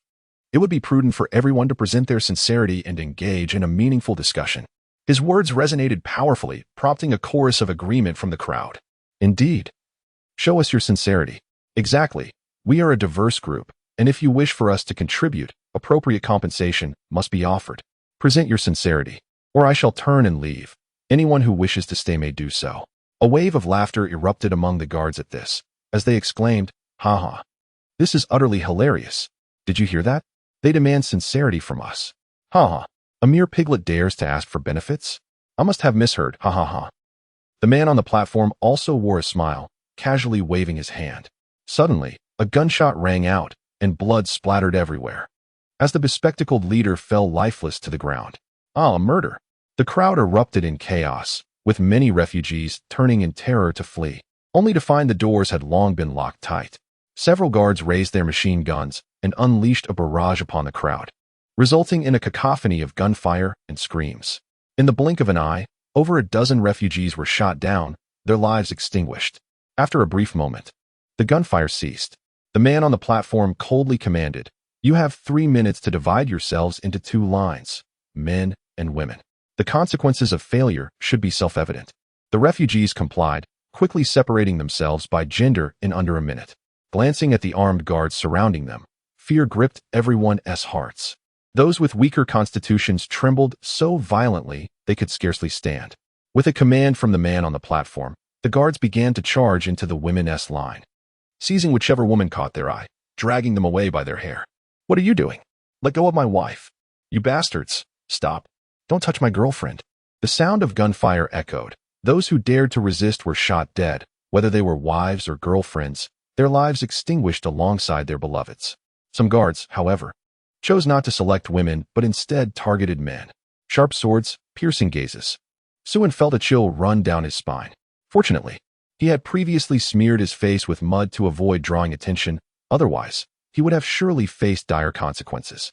After about 10 minutes, the guards finished selecting the women and escorted the remaining individuals into cells. The prison was divided into upper, middle, and lower tiers, with hundreds of rooms, each scarcely 20 square meters in size, yet housing a dozen individuals. Moreover, aside from the newly incarcerated, many cells were already filled to capacity, with no fewer than 700 or 800 people confined within. Suen found himself locked in one of these cells, seething with rage at the inhumanity of these wretched beasts, who deserved nothing less than hell. One individual, filled with rage, slammed his fist against the iron bars, his eyes brimming with fury and resentment. They had hoped that their arrival at the Golden Dragon Reservoir would bring some respite. Yet little did they know they had entered a den of peril. The inhabitants here were all merciless demons, capable of killing without a blink. "You must have been deceived by the flyers as well, right?" taunted a rotund man, already imprisoned within. "When has fortune ever fallen from the sky? We have all been duped. Have you also been misled? How long have you been confined here?" "Not for long, just 2 days before you," he replied. "If I were you, I would conserve my strength and try to appear more spirited, otherwise." The rotund man chuckled ominously. "You might just become the meat broth we all have for breakfast tomorrow." "Wah, what do you mean?" Leaning against the wall, he scratched his belly and grinned wickedly. "What could it mean? Do you know what they call us? They refer to us as meat piglets, pigs raised to be bled and consumed. In the past, I was often called a fat pig, and now I have truly become a meat pig, ha ha ha." The words of the overweight instill fear in everyone, with some even fainting from sheer terror. Here, there is neither bread nor milk, and safety is a mere illusion. He lures those with delusions to willingly come here, becoming fodder for the insatiable. This is Sinner Island, a cannibalistic den built upon lies. Chapter 33. Plundering under the cover of night. That night, the once noisy prison gradually fell silent. A few guards patrolled outside the cells with flashlights, occasionally banging on the cell doors, urging the inmates to cease their chatter and go to sleep. Suin slowly opened his eyes and walked to the cell door, peering through the iron bars to observe the situation outside. There were 3 patrolling guards, 1 on each floor, and they were all ordinary men, easily dealt with. The more troublesome aspect was the surveillance cameras and alarms that needed to be circumvented. After a moment of contemplation, Suin turned around and incapacitated all his cellmates, then stood quietly at the cell door, awaiting the arrival of the patrolling guard. After about 10 minutes, one of the guards approached, flashlight in hand. Seizing the opportunity, Suin quietly called out, "Officer, could you come here for a moment? I have something interesting to show you." The guard, puzzled, approached, muttering under his breath, "Kid you."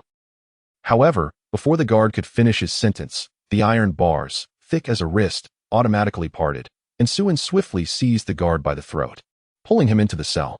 With a slight exertion, he silenced the guard without a sound. He then donned the guard's uniform and swaggered out of the cell. Navigating through the corridors, he made his way out of the cell block and headed towards the guard's living quarters. He barely glanced at the regular dormitory areas, as awakened individuals typically held a higher status and would not reside in such ordinary lodgings. Wandering through the living quarters, he found only regular people and decided to inspect the independent dormitories.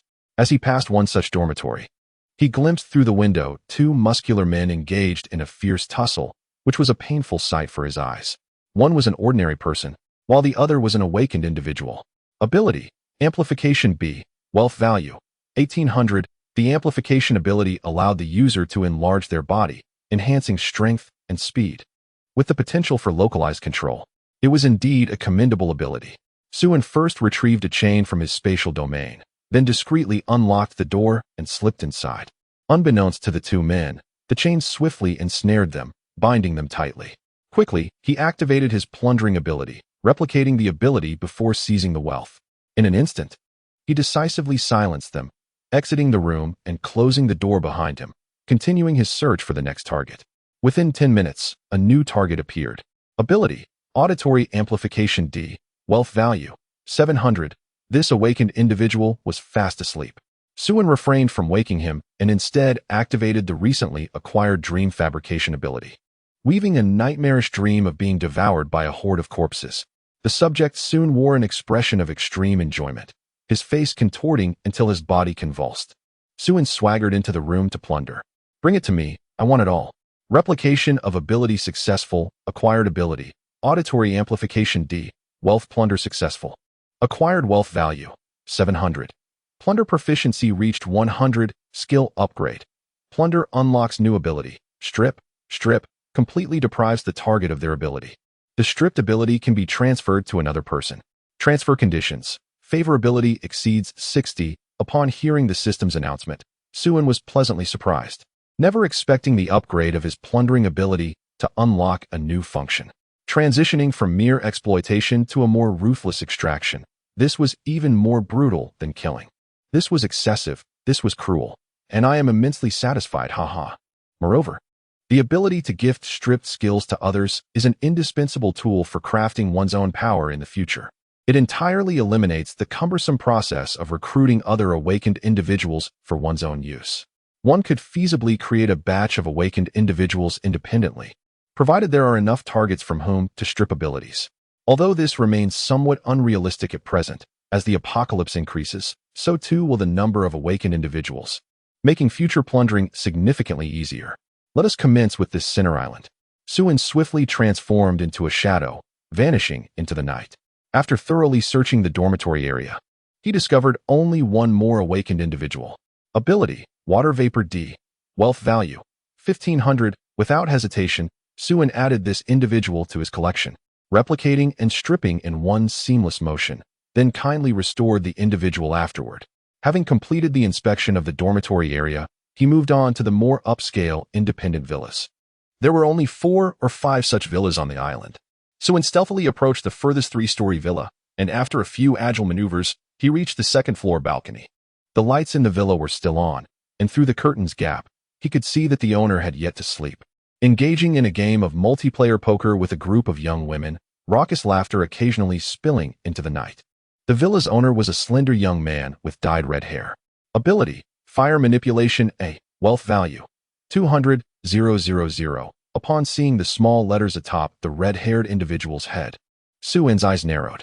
An elemental combat ability rated at a level and a wealth value reaching 200,000. This was undoubtedly a small boss, a veritable prize. One must admit that Sinner Island possesses considerable strength. Thus far, he had identified 5 awakened individuals. Compared to smaller factions like the Dragon Tiger Gang, Sinner Island was significantly more formidable. It was likely ranked among the top in the entire Sioux City region. If small bosses held A-level abilities, the big bosses must surely possess S-level powers. Thinking of S-level abilities, Suin couldn't help but lick his lips. To date, he had collected 11 different abilities, most of which were rather subpar. He had only 2 S-level abilities, an S-level functional ability of spatial manipulation and an S-level elemental combat ability of lightning control. He felt woefully weak, far from reaching an invincible state. If he could master 17 or 18 S-level abilities simultaneously, would he still have to be so cautious and stealthy? Chapter 34. Vanquishing the Minor Boss, the Red-Haired Beast. At this moment, the Red-Haired Beast was fiercely engaged in a 5-player match, showing no signs of respite.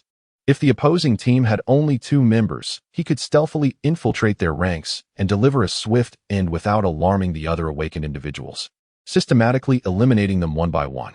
However, in a 5-player setup, any entry point would inevitably reveal his presence. Confronting combat-oriented abilities, a confrontation was unavoidable. Although he was absolutely confident in his ability to overpower his foe, it would undoubtedly draw the attention of other awakened beings. For a moment, Suin found himself at a loss. Yet, upon noticing the bloodthirsty bats soaring above, a spark of inspiration ignited within him. He swiftly leapt onto the rooftop, extending his arms towards the swarm of bats, beckoning, "Come, come, I have a delectable treat for you."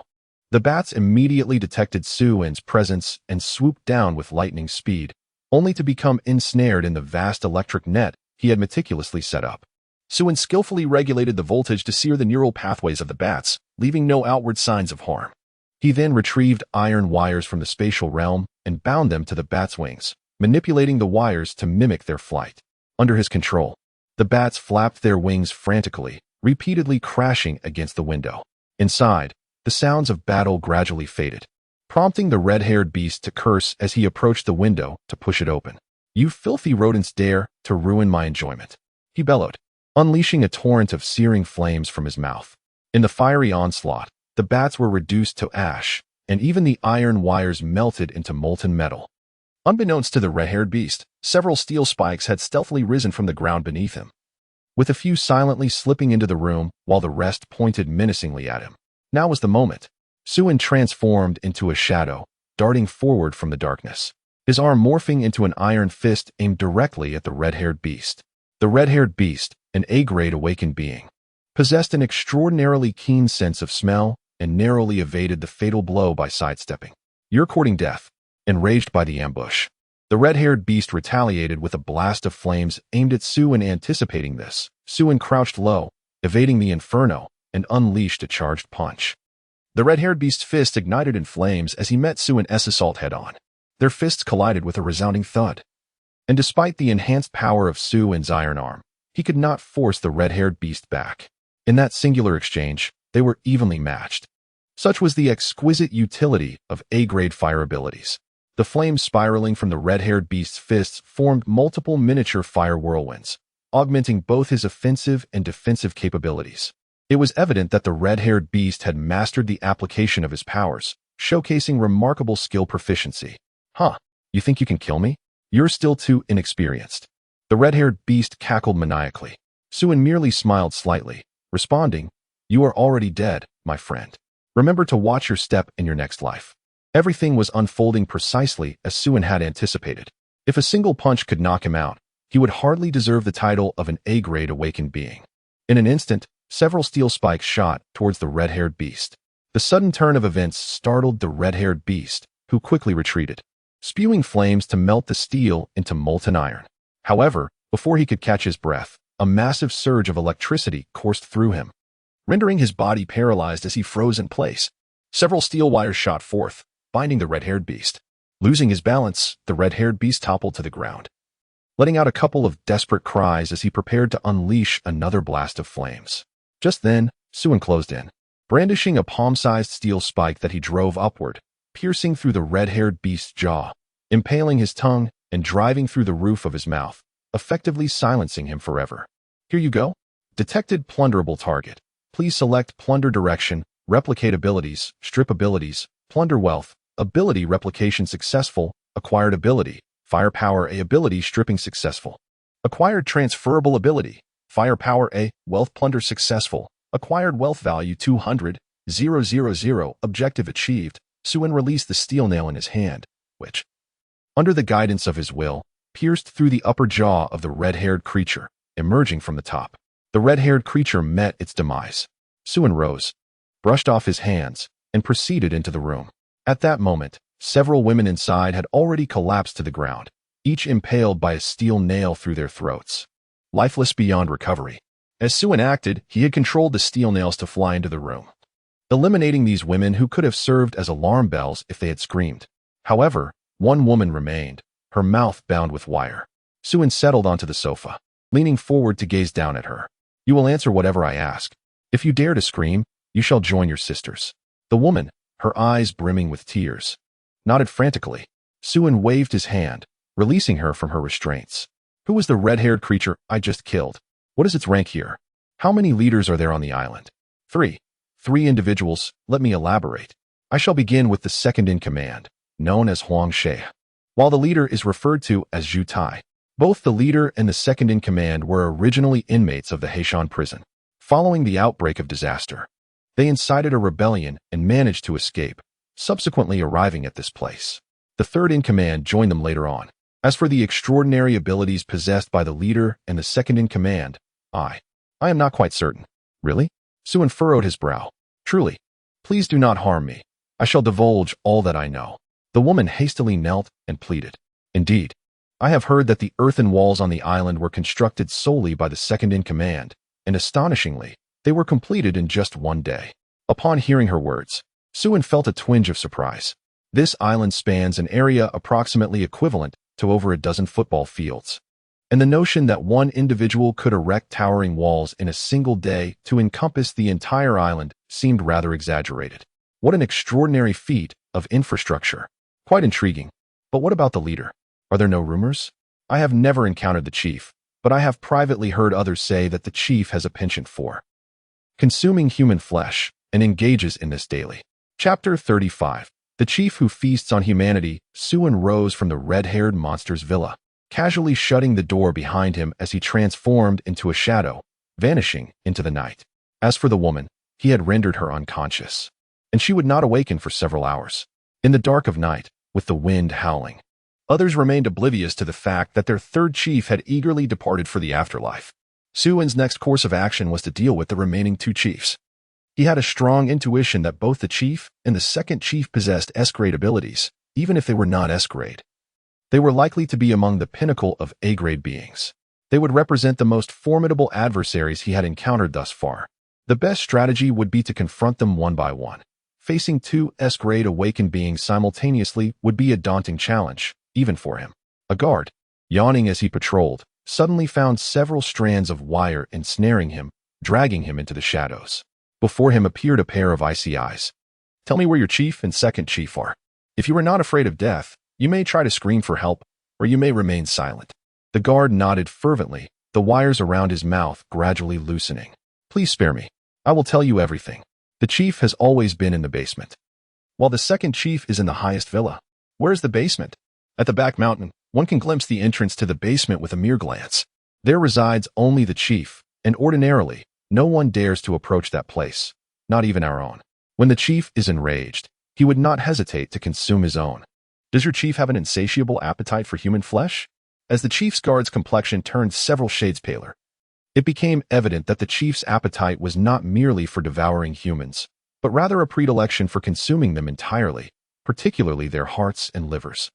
Several of the brothers on the island had met their demise in such a gruesome fashion, which was why they lured outsiders to the island, treating those unfortunate souls as livestock for the chief's insatiable hunger. In this apocalyptic world, cannibalism was not uncommon, yet it was primarily driven by the primal need for survival, as human flesh was far from palatable. Additionally, the risk of contracting prion diseases from cannibalism loomed large, rendering such acts perilous. Thus, those with options typically refrained from indulging in human flesh. Only those teetering on the brink of life and death would resort to consuming anything in sight. The chief's voracious appetite for human flesh was a rarity, suggesting either a deranged psyche or monstrous disposition. Regardless of his nature, Suen yearned to encounter him, seeking to broaden his horizons. With a swift motion, he severed the guard's head with a wire and stealthily followed the guard's directions toward the rear mountain. As anticipated, the area was eerily silent, devoid of any human presence, illustrating the profound fear the inhabitants harbored for the chief. After circumventing a large stone outcrop, a half-open iron gate came into view, through which a faint, yellowing light flickered. The night was shrouded in darkness, and the rustling light mingled with the gusty mountain winds, causing the iron gate to creak ominously, creating a rather chilling atmosphere. Suen approached the gate, peering inside. What lay before him was a vast underground passage, hewn by human hands, measuring over 5 meters in width and height, with fresh chisel marks still visible, indicating it had been excavated not long ago. As he ventured deeper into the passage, a foul stench assaulted his senses, reminiscent of decaying flesh, a scent that Suen was all too familiar with. It was the odor of rotting corpses, far more pungent than that of decomposed herbivores, a loathsome stench that exceeded mere foulness. After traversing approximately 100 meters, the passage widened, yet the surroundings grew increasingly sinister. Human skeletal remains dangled from the walls and ceiling, evoking eerie imagery akin to the bone cave from Journey to the West. However, these bones were freshly stripped, still clinging to remnants of flesh and skin, and under the oppressive summer heat, they had begun to decay and emit a foul smell. A swarm of flies buzzed around the bones, and occasionally, maggots fell to the ground, where a small mound of writhing larvae had accumulated in the corner, desperately climbing upwards. This was the source of the noxious odor pervading the passage. Delving further, Suen encountered a fork in the passage. He randomly chose one route, which was not lengthy, reaching its end in less than 20 meters. At the terminus stood a massive iron door, the temperature noticeably warmer and stifling. This door resembled those of a cold storage facility, operable from the outside. Driven by curiosity, Suen approached the door, turning the handle to slowly open it. A rush of frigid air greeted him, as he had anticipated. Beyond the door lay a large cold storage room, its temperature elevated due to the refrigeration unit's operation in the passageway. The cold storage spanned approximately 200 to 300 square meters, and numerous iron hooks hung from the ceiling, each supporting a body encased in frost. Roughly 4 or 5 dozen corpses adorned the hooks. Suen could not help but ponder the sheer volume of flesh, questioning whether the chief could possibly consume it all. However, the twisted psyche of a perverse individual is something that a normal person cannot fathom. The iron door was not entirely shut, and faintly, one could hear a melody of joyful humming emanating from behind it. Suen leaned closer to the crack of the door to peer inside. It was an extraordinarily peculiar room, where the kitchen and bedroom were amalgamated into a single space. To be precise, the kitchen was indeed the bedroom. In one corner of the room lay a large bed, stained with dark, oily marks, the bedding and mattress glistening under the influence of the grime. The walls were adorned with either desiccated or salt-cured corpses, hanging in grotesque display. At the very center of the room stood a grand stove, still ablaze, bubbling away with some unidentifiable concoction. Beside the stove, a hefty figure was vigorously chopping ingredients on a cutting board, humming a cheerful tune as it wielded a cleaver. Upon sighting this rotund creature, Suen could not suppress a silent gasp. Towering over 2 meters and nearly as wide, its upper body lay bare, with flabby flesh nearly grazing the ground. Was this even human? Compared to this, the bloated, decaying zombies he had encountered before could only be described as emaciated. At that moment, Suen also noticed 4 lines of text emerging above the massive figure's head. Half-zombie, gluttonous tyrant LV8, skills, ultra evolution, gluttony, frenzy, bloodlust, special ability, supercharge S, wealth value, 26,800,000. Upon reading these lines, even Suen, with his vast experience, could not help but twitch at the corners of his mouth. What on earth was this? a creature exhibiting both zombie attributes and awakened abilities. With a wealth value to boot? Was it a zombie or an awakened being, or perhaps both? It is likely that this entity is both a zombie and an awakened being. The term half-corpse indicates it has not yet succumbed entirely to infection. Generally, once infected by the zombie virus, even awakened individuals will undergo transformation into a zombie, unless they have been administered the zombie vaccine. This hybrid of human and zombie is indeed a novel sight for me, expanding my horizons. This must be the chief. No wonder the island's inhabitants fear him. He has evolved into a grotesque creature, neither fully human nor fully undead, with a primal instinct for consuming flesh. Judging by his size, his appetite is likely considerable. Consuming 100 or more pounds of human flesh in one sitting would not be surprising. If he were to be selective, he could easily devour several adult men in a single meal. Calculating this way, the cold storage filled with frozen meat would hardly suffice for his needs. At that moment, the chief, who had been butchering meat, suddenly halted, raising his head to sniff the air like a dog. A guttural sound emanated from his throat. Ah, the scent of fresh human flesh, how delightful. The chief abruptly turned to gaze at the doorway, his bloated visage obscured by rolls of flesh, one of which he had torn away to clear his view. His enormous mouth, 4 to 5 times the size of a normal person's, revealed teeth resembling jagged shark-like fangs. Emitting a series of guttural growls, he seized 2 large cleavers over a meter long from the wall and charged towards the doorway, causing the ground to tremble beneath him. Suin silently cursed his misfortune, swiftly kicking the door and propelling himself backward. He had forgotten that the chief had nearly become a zombie, feasting on human flesh daily, making him acutely sensitive to the scent of living beings. In this confined space, Suin's living aura would be easily detected. Just as he retreated a short distance, the door was flung open, and the chief's bulk emerged from the dust. Wielding a cleaver in each hand, the blades scraping against one another with a piercing sound. Where did this little mouse come from? Such a delightful aroma. I yearn to devour your heart and liver. He cackled. The chief's greedy and brutal gaze fixated on Suin, his eyes shimmering with insatiable hunger. Without a word, Suin summoned dozens of steel bars from his spatial realm, crackling with electricity as they surged towards the chief. The chief did not flinch. Instead, he raised his cleavers to shield his head, allowing the steel bars to pierce his flesh, blood spraying and electricity crackling in the air. However, Suin felt no joy at the sight. The bars had only penetrated a mere palm's depth, barely breaking the surface of the chief's ample fat. He sensed that the electric force of his attack was rapidly diminishing, partly due to the chief's layer of fat absorbing the voltage, and partly due to the activation of the chief's supernatural ability, hypercharge. In simple terms, this ability allows him to absorb inflicted damage for his own gain, while simultaneously storing energy to exponentially amplify his next attack. Such a power is exceedingly formidable in combat, excelling in counterattacks with devastating explosive potential. If one fails to eliminate him in a single strike, they would be met with a retaliatory force multiplied several times over. Ah, little mouse, your strikes are quite painful. I shall slay you and feast upon your heart and liver. The chief suddenly erupted in a fit of rage, his pupils turning blood red as he activated his frenzy skill. His physical capabilities surged dramatically, speed and strength soaring, and combined with his hypercharge, his destructive potential reached terrifying heights. He had transformed into a mindless, increasingly enraged monster. Die! The formidable leader was enveloped in a crimson aura, charging directly at Suin with astonishing speed, akin to a rapidly advancing war chariot, a stark contrast to his corpulent form. Suin, wary of the impending assault, activated his iron body, instantly transforming into a being of steel.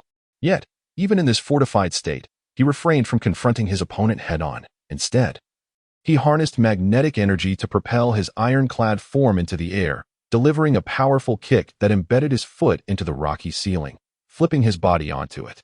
The leader's attack met with empty air, leaving 2 half-meter deep gashes from his dual cleavers on the ground.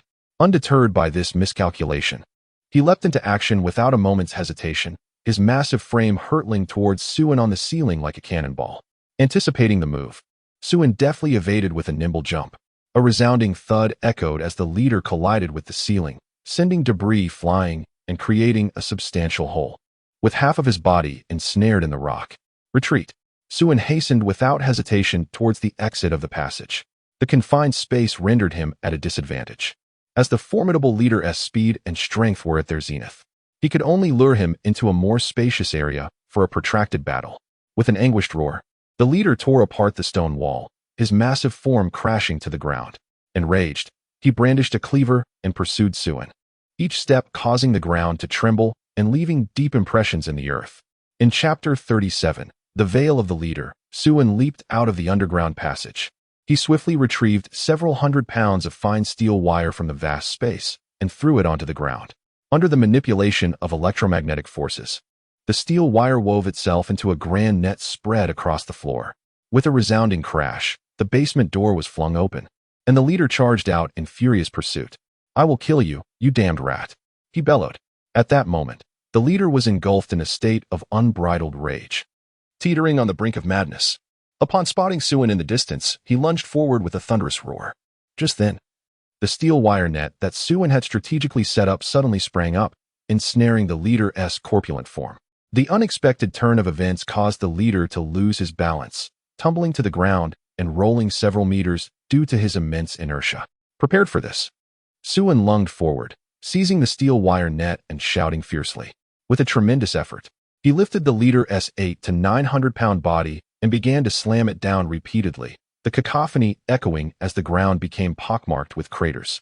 After delivering dozens of strikes, Suen hurled the leader against a nearby stone wall, producing a resounding crash as the leader collided violently with the surface. Though the leader felt gravely wounded, he was in a daze, his senses spinning. Suen, seizing the advantage, advanced to deliver another punch that landed squarely on the leader's hefty form. Upon contact, Suen activated his ability to plunder. "Come forth," he commanded. Detected a plunderable target. Please select the direction of plunder, replication, separation, wealth acquisition. In an instant, he executed a triple plunder on the leader. Replication successful. Acquired ability, super accumulation S. Separation successful. Acquired ground table ability, super accumulation S. Wealth acquisition successful. Obtained wealth value of 26.8 million. Resources have been transferred to the vast space. Please check promptly. Another S-class ability was in his grasp, along with resources valued at 26.8 million. If there were a special narration, it would surely exclaim, "Wow, gold, gold, golden legend." With a deep, thunderous roar, the leader unleashed a surge of power, ripping the steel wire net apart with a rip. A punch, imbued with overwhelming force, descended upon Suen. This time, Suen neither dodged nor retreated. Instead, he assumed a defensive posture, gathering a lightning sphere in his palm. With a resounding thud, the leader's fist struck Suen's arm, producing a dull metallic clang as he was propelled back several meters, leaving deep grooves on the ground. Super accumulation. Then, Suen propelled himself forward, transforming into a bolt of lightning aimed at the leader. His unstoppable punch shattered the sound barrier, tearing through the leader's thick flesh and piercing his body. Suen's arm embedded deep within the leader's being. With a gasp, the leader expelled a mouthful of blood, the crimson haze in his eyes gradually dissipating, as his frenzy abated and rationality returned. "No, it's impossible. Why does your ability resemble mine? How can this be?" "Because it was originally your ability. You foolish pig." The leader's pupils contracted in disbelief. "How can this be? Where has my ability gone? Return it to me. I will kill you." The leader reached out towards Suen, declaring, "You no longer have this opportunity." Suen gently clasped his hand, and a surge of formidable lightning erupted from his palm. The violent force of the lightning surged forth from the leader's body, tearing apart his flesh inch by inch. With a resounding crash, the leader's form was obliterated, scattering into hundreds of mangled pieces upon the ground, leaving only a bloated head atop the heap of flesh. The leader opened his mouth, seemingly attempting to utter something, but with his trachea shattered and vocal cords rendered useless, no words escaped. Ultimately, in a blend of resentment and fury, the leader's gaze gradually lost focus, his life frozen in that singular moment. The leader had met his demise. Suen lightly leaped onto a large rock, surveying the blood-soaked remnants around him, unable to suppress a frown. This technique should be avoided in the future if possible. While the ability to detonate lightning within an enemy was undeniably lethal, the visual aftermath left much to be desired, and the splattering of flesh was rather nauseating. The leader was indeed formidable, possessing both a half-dead body and the dual abilities of an awakened individual. The combined strength and defensive capabilities of his physical form were nearly on par with an S-class ability, complemented by his own S-class energy accumulation. He was a veritable mass of flesh with significant offensive power. However, his intellect left much to be desired, particularly when he fell into a berserk state, his intelligence plummeting to near zero. One could only wonder if his penchant for human flesh had somehow damaged his mind. The thought of the leader's taste for human flesh sent a shiver down Suin's spine. Surely, the supplies he had plundered from this creature were not composed of human flesh, were they? In haste, Suin began to inspect the vast space he had at his disposal. To his relief, he discovered a considerable amount of supplies: 100 tons of grains and oils, 30 tons of fruits and vegetables, 80 tons of pork, lamb, and beef, and 10 tons of alcoholic beverages. Thank heavens, it's not human flesh, Suin sighed in relief. However, a new question arose. The leader had an insatiable appetite for human flesh, yet his underground lair had shown no signs of storing other supplies. Where, then, had these provisions come from? After much contemplation, it seems highly likely that these items were plundered from the resource stockpile on the island. Although the leader may not favor them, they undeniably belong to him. Furthermore, the meat exhibits traces of having been frozen, indicating it was previously stored in a cold storage facility. I can only surmise that somewhere on the island lies a vast supply warehouse. I wonder how much remains. The spoils from this raid nearly equal half of what was acquired from Lord Hu. If the warehouse still harbors such a bounty, it would be an extraordinary windfall. Survival in the apocalypse has become a matter of necessity. Reflecting upon the day the cataclysm first struck, I recall scavenging an entire neighborhood and only managing to gather a few thousand points of resources.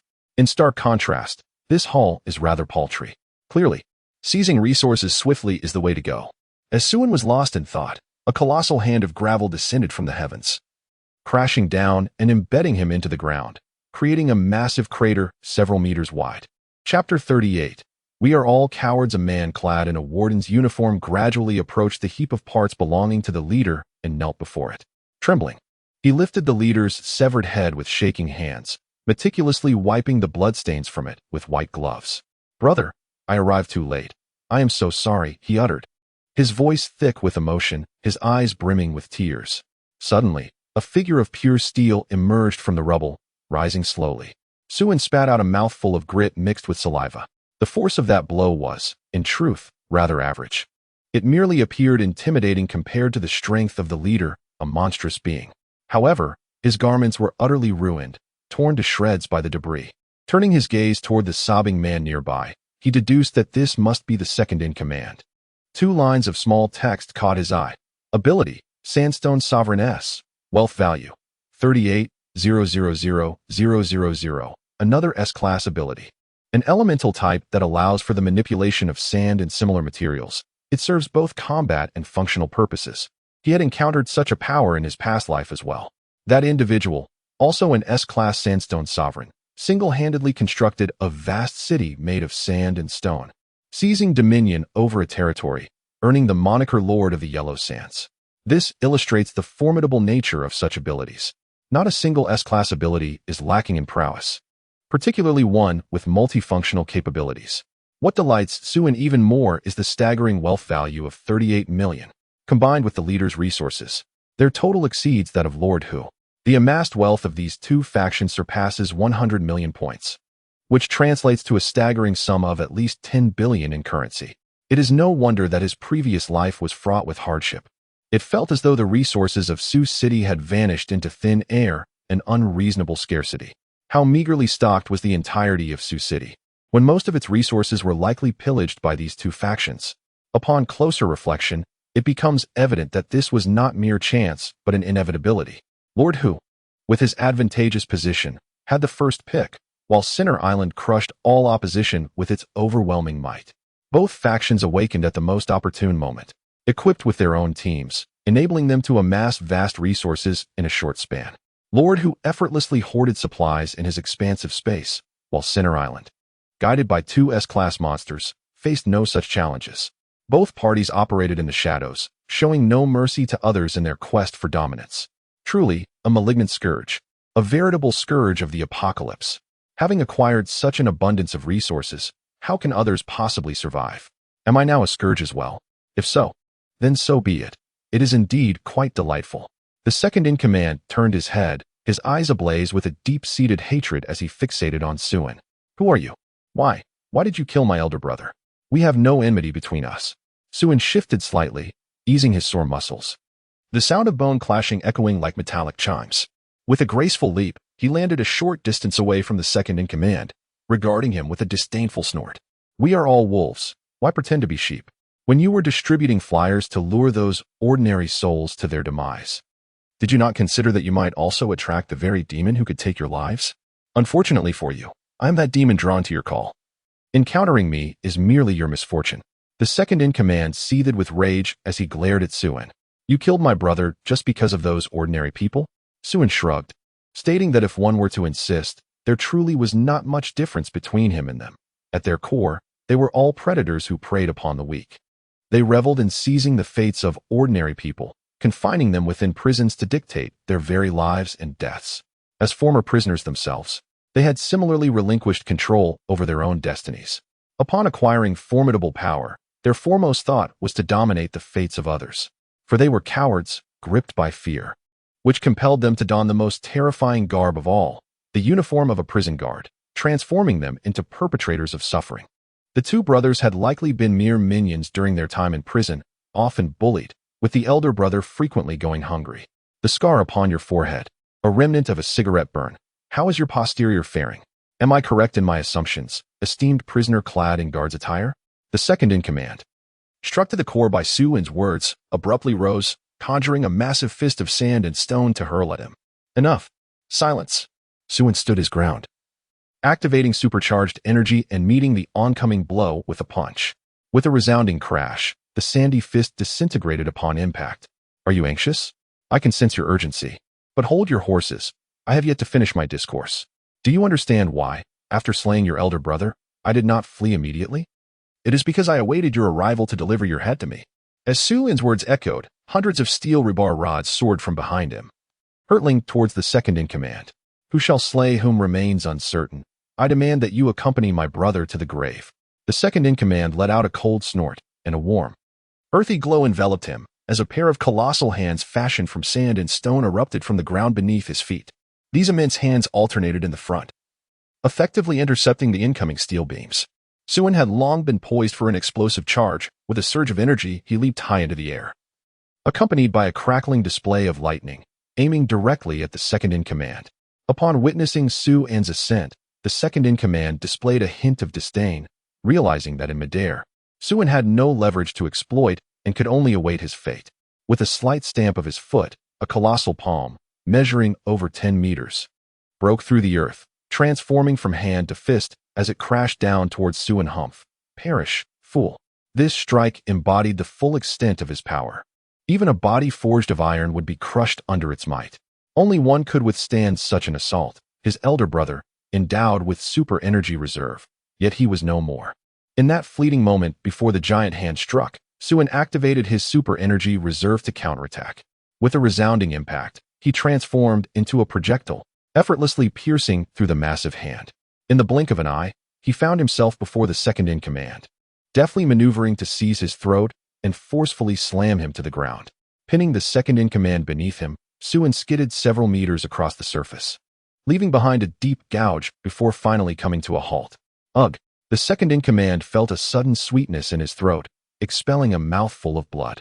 Suin's voice resonated softly. In truth, you and I are not so different. We are both cowards. I too fear my own impotence, dread betrayal, and the loss of control over my fate. I shudder at the thought of being cast aside like last time, having a leg severed and discarded into a mass grave, reduced to scavenging upon decaying corpses for survival. Therefore, in this life, I shall strive to become stronger than anyone else, willing to pay any price to achieve that. Chapter 39. Prosperity has arrived. All that is mine is indeed mine. Successfully acquired the ability, master of sand and stone. Successfully plundered the ability, which can be bestowed, master of sand and stone. Wealth plundered successfully, acquiring a wealth value of 38 million points, which has been transferred to the vast space. Please check promptly. After a triumphant spree of plundering, Suin also dispatched the second-in-command. Henceforth, all three leaders of the Island of Sinners had met their end. leaving Suin to seize an overwhelming majority of their resources. It can be surmised that the storerooms of the Island of Sinners are now utterly barren. With the three leaders no longer in command, he was free to act with impunity, swaggering through the enemy base to plunder at will. Suddenly, the island was engulfed in the blaring of alarms as guards rushed forth, some brandishing melee weapons, others shouldering firearms. Suin, however, transformed into a shadow and commenced his pillaging. 300 points of wealth? Graciously accepted. This one yields 500 points, a splendid find. 30 points? Quite meager, yet still worth taking. 8 points. How dare you even show your face? Consider it thoroughly stripped. In an instant, Suin moved with unrestrained audacity. Each target he encountered became a victim of his relentless acquisition, regardless of the amount of wealth. He even confiscated their weapons without hesitation. Witnessing Suin's invulnerability, the guards were thrown into disarray, their once invincible leaders nowhere to be seen. Consequently, the guards abandoned their weapons and fled towards the water's edge, seeking to escape by boat. Yet, Suin would not permit such an easy escape. "Get off my ship. Mine, all mine." He chuckled as he kicked each person into the water, effortlessly collecting all the boats into the vast space. This time, Suin did not pursue further. Instead, he gazed thoughtfully at the expansive reservoir. Having come this far, the water resources in the reservoir remain untainted for now, but in a few days, who can say? Perhaps it would be prudent to take some for future use. Moreover, during the second apocalypse, water resources will be exceedingly scarce, perhaps even more so than food. Thus, Suin utilized his will to fashion a reservoir within the vast space, subsequently transferring the entire water supply into it. Once the water was siphoned away, a myriad of fish and shrimp were revealed, amounting to no less than 100,000 tons. An unexpected bounty indeed. After collecting the fish and shrimp, Suin's gaze fell upon the sediment at the bottom of the reservoir. Unable to resist, he gathered another 1,000,000 tons. This substance is excellent for planting and nurturing seedlings. Regardless of its future utility, it was wise to secure it, for there remains ample space in the vast domain. To date, he has yet to fill even a tenth of its area. Having gathered a sufficient amount, Suin departed with a sense of satisfaction, masterful in his endeavors. Once Suin had left, the surviving guards cautiously emerged. Upon witnessing the reservoir completely drained, they were left in utter bewilderment. The monster has finally departed.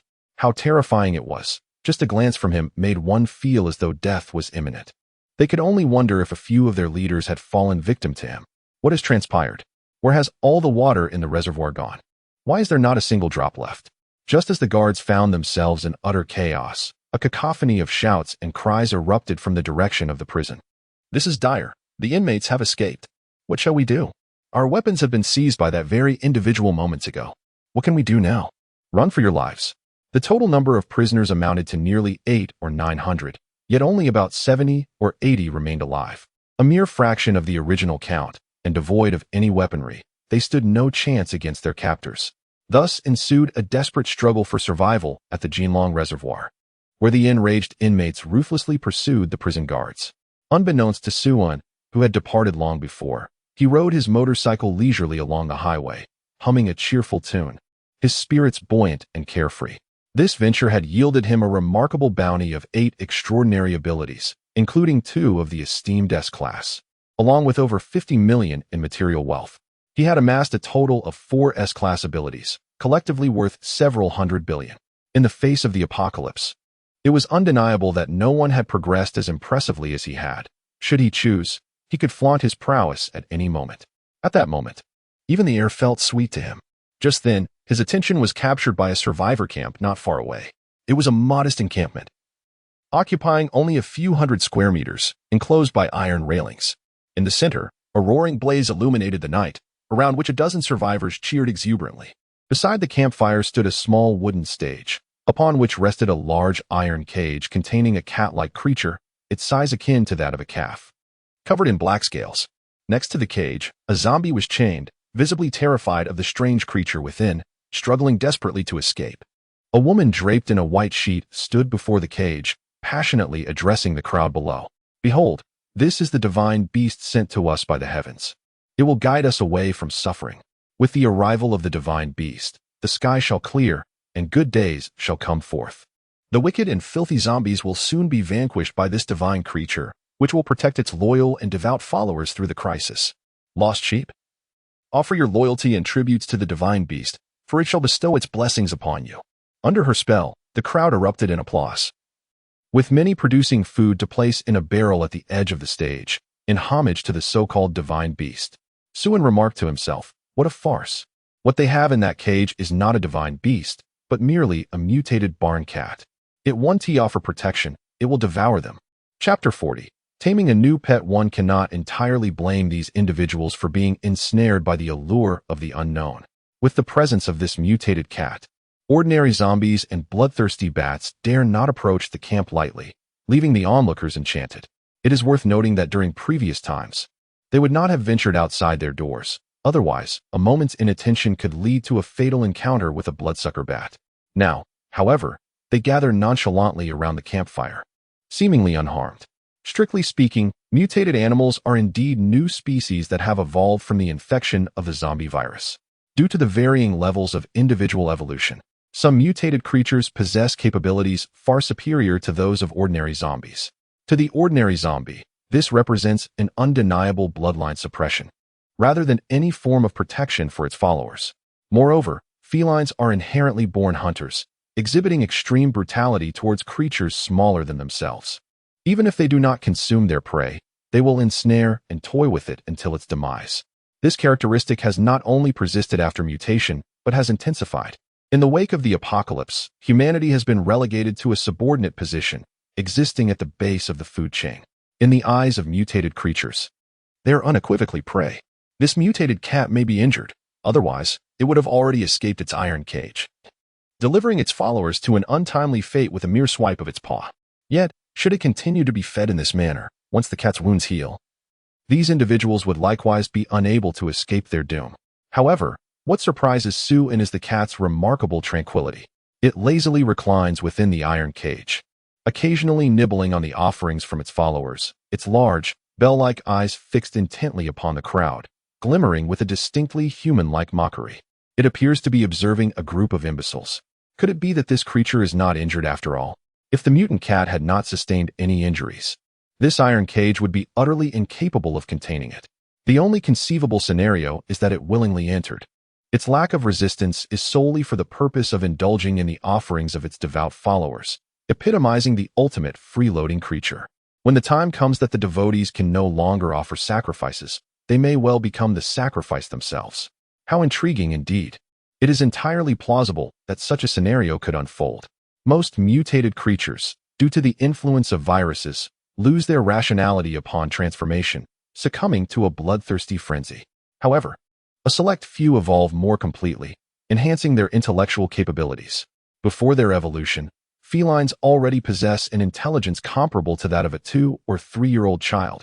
After evolution, their intellect multiplies several times over, allowing them to rival that of an ordinary human. This elucidates why this mutated cat exhibits such remarkable cleverness. Of course, these notions remain mere conjectures. The truth will only reveal itself through testing. Suin could not resist leaping off his motorcycle and entering the camp. He approached the stands and gracefully vaulted onto them, making his way toward the iron cage. Who are you? Why are you here? Leave at once. You have not yet gained the Lord's approval and lack the right to stand here.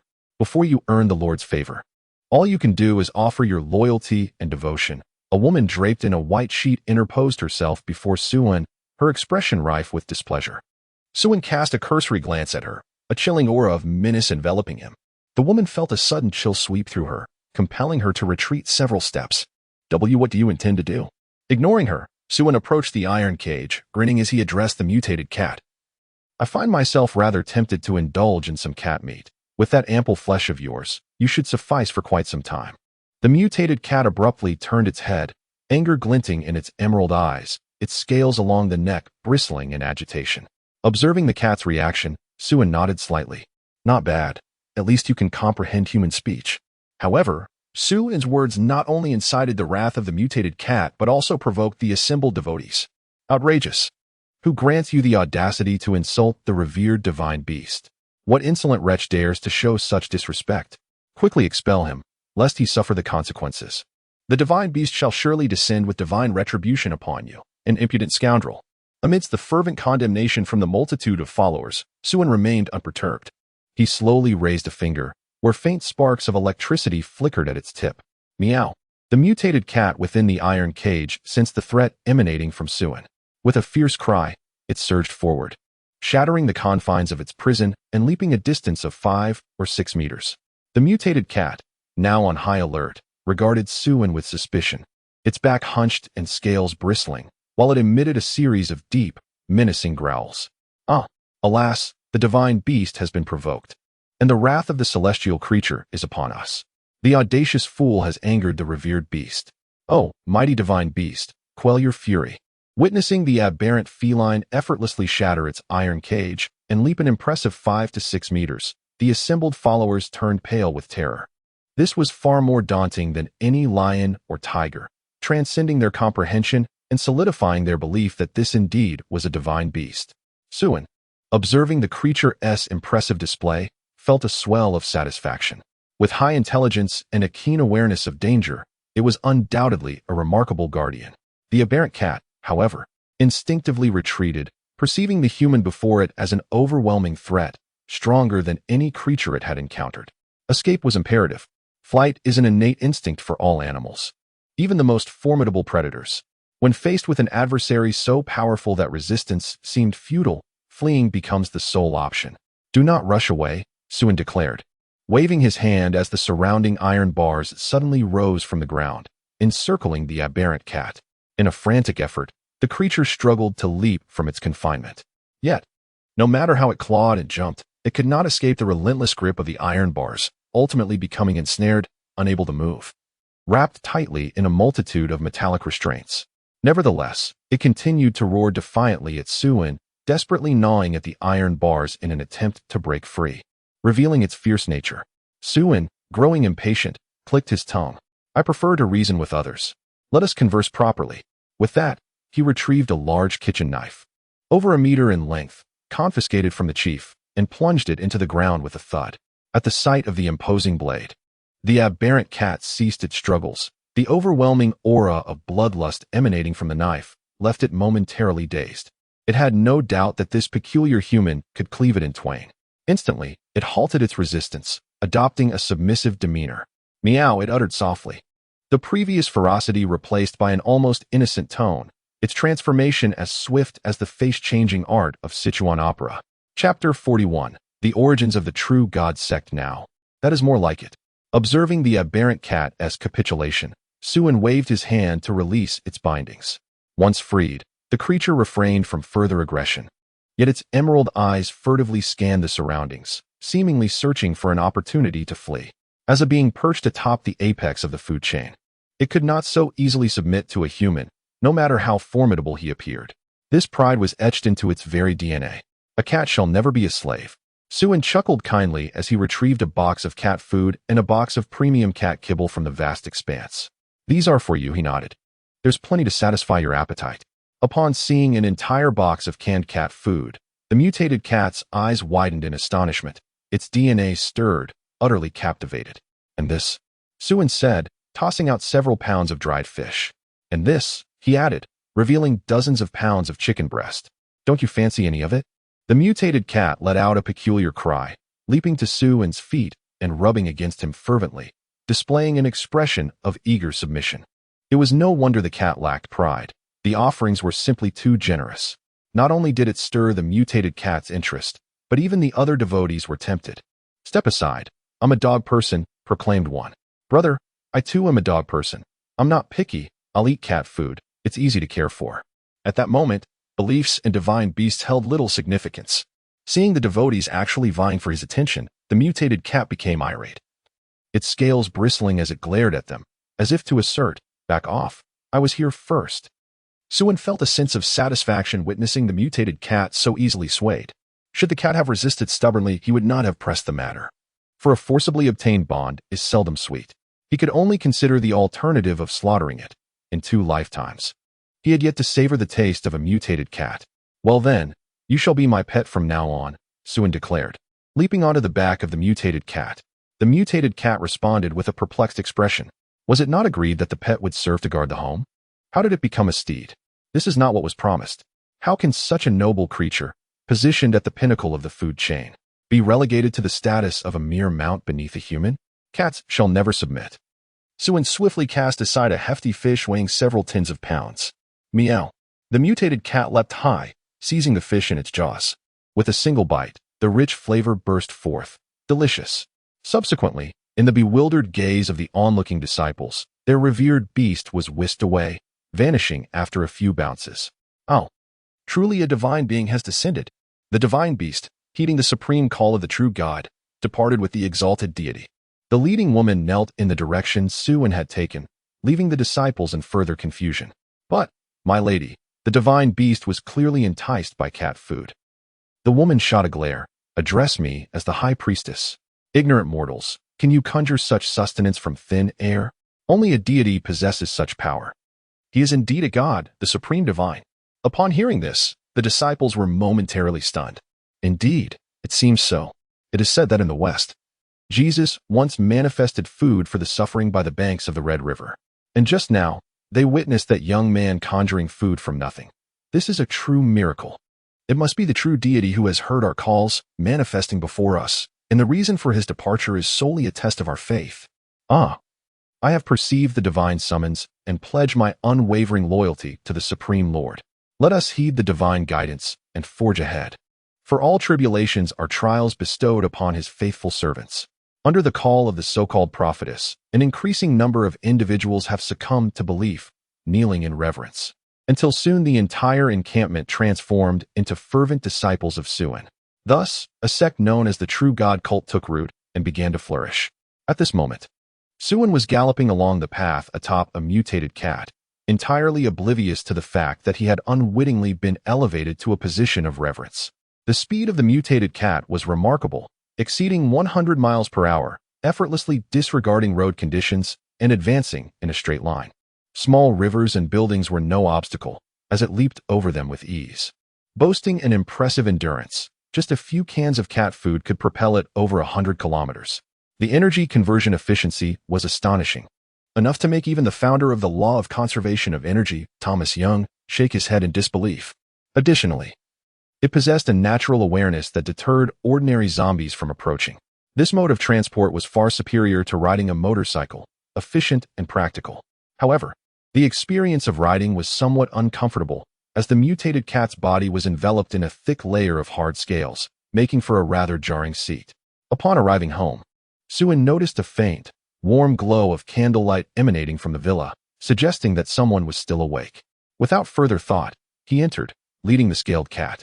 There, at the entrance, stood Lu Hui and her daughter, one tall and the other small, both adorned in black and white-made uniforms, ready to welcome him. Lu Hui's cheeks flushed with embarrassment as she lowered her gaze, unable to meet Suen's eyes. Meanwhile, Xiao Xiao beamed with a sunny smile, her dimples and small canine teeth adding to her adorable charm and vivacity. Darling, are you satisfied? Li Xiaoyu peeked out with a mischievous grin, and Suen gave a thumbs up in admiration, exclaiming, "You certainly know how to have fun." Chapter 42, Wealthy Prosperity. The noble lattice cat is truly mature. Although everyone was aware of Suen's strength, their prolonged absence inevitably stirred worries, especially in this perilous post-apocalyptic world. As Li Xiaoyu pushed Suen through the door, she was taken aback by the sight of a lattice cat the size of a calf, exclaiming in shock, "What a gigantic tiger!" "It's not a tiger. It's a cat," Suen casually clarified. "Really? Is this a cat? Can such a cow-sized cat truly be considered a pet? Surely, it won't devour a person, right?" "Generally, it won't. It is quite well-behaved, wouldn't you agree?" Wang Kai gently patted the head of the scale cat, a name bestowed by Suen.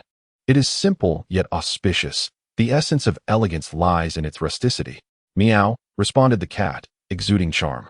Li Xiaoyu's lips twitched slightly, acknowledging the man she admired, who possessed such audacity even in naming a cat, though the name did bear a resemblance to that of a dog. The dining table was laden with an abundance of dishes, spanning 2 large tables: shrimp and tomato sauce, dompa pork, crispy sea cucumber, steamed base, beef and lemon sauce, spicy hot pot, goji berry stir-fried cabbage, white fungus and lotus seed porridge, fluffy osmantha soup, hot and sour shredded potatoes, Dai-style chicken feet, seafood stone pot rice, pan-seared snow fish, charcoal grilled foie gras, a sashimi platter, seafood pasta, rosemary grilled steak.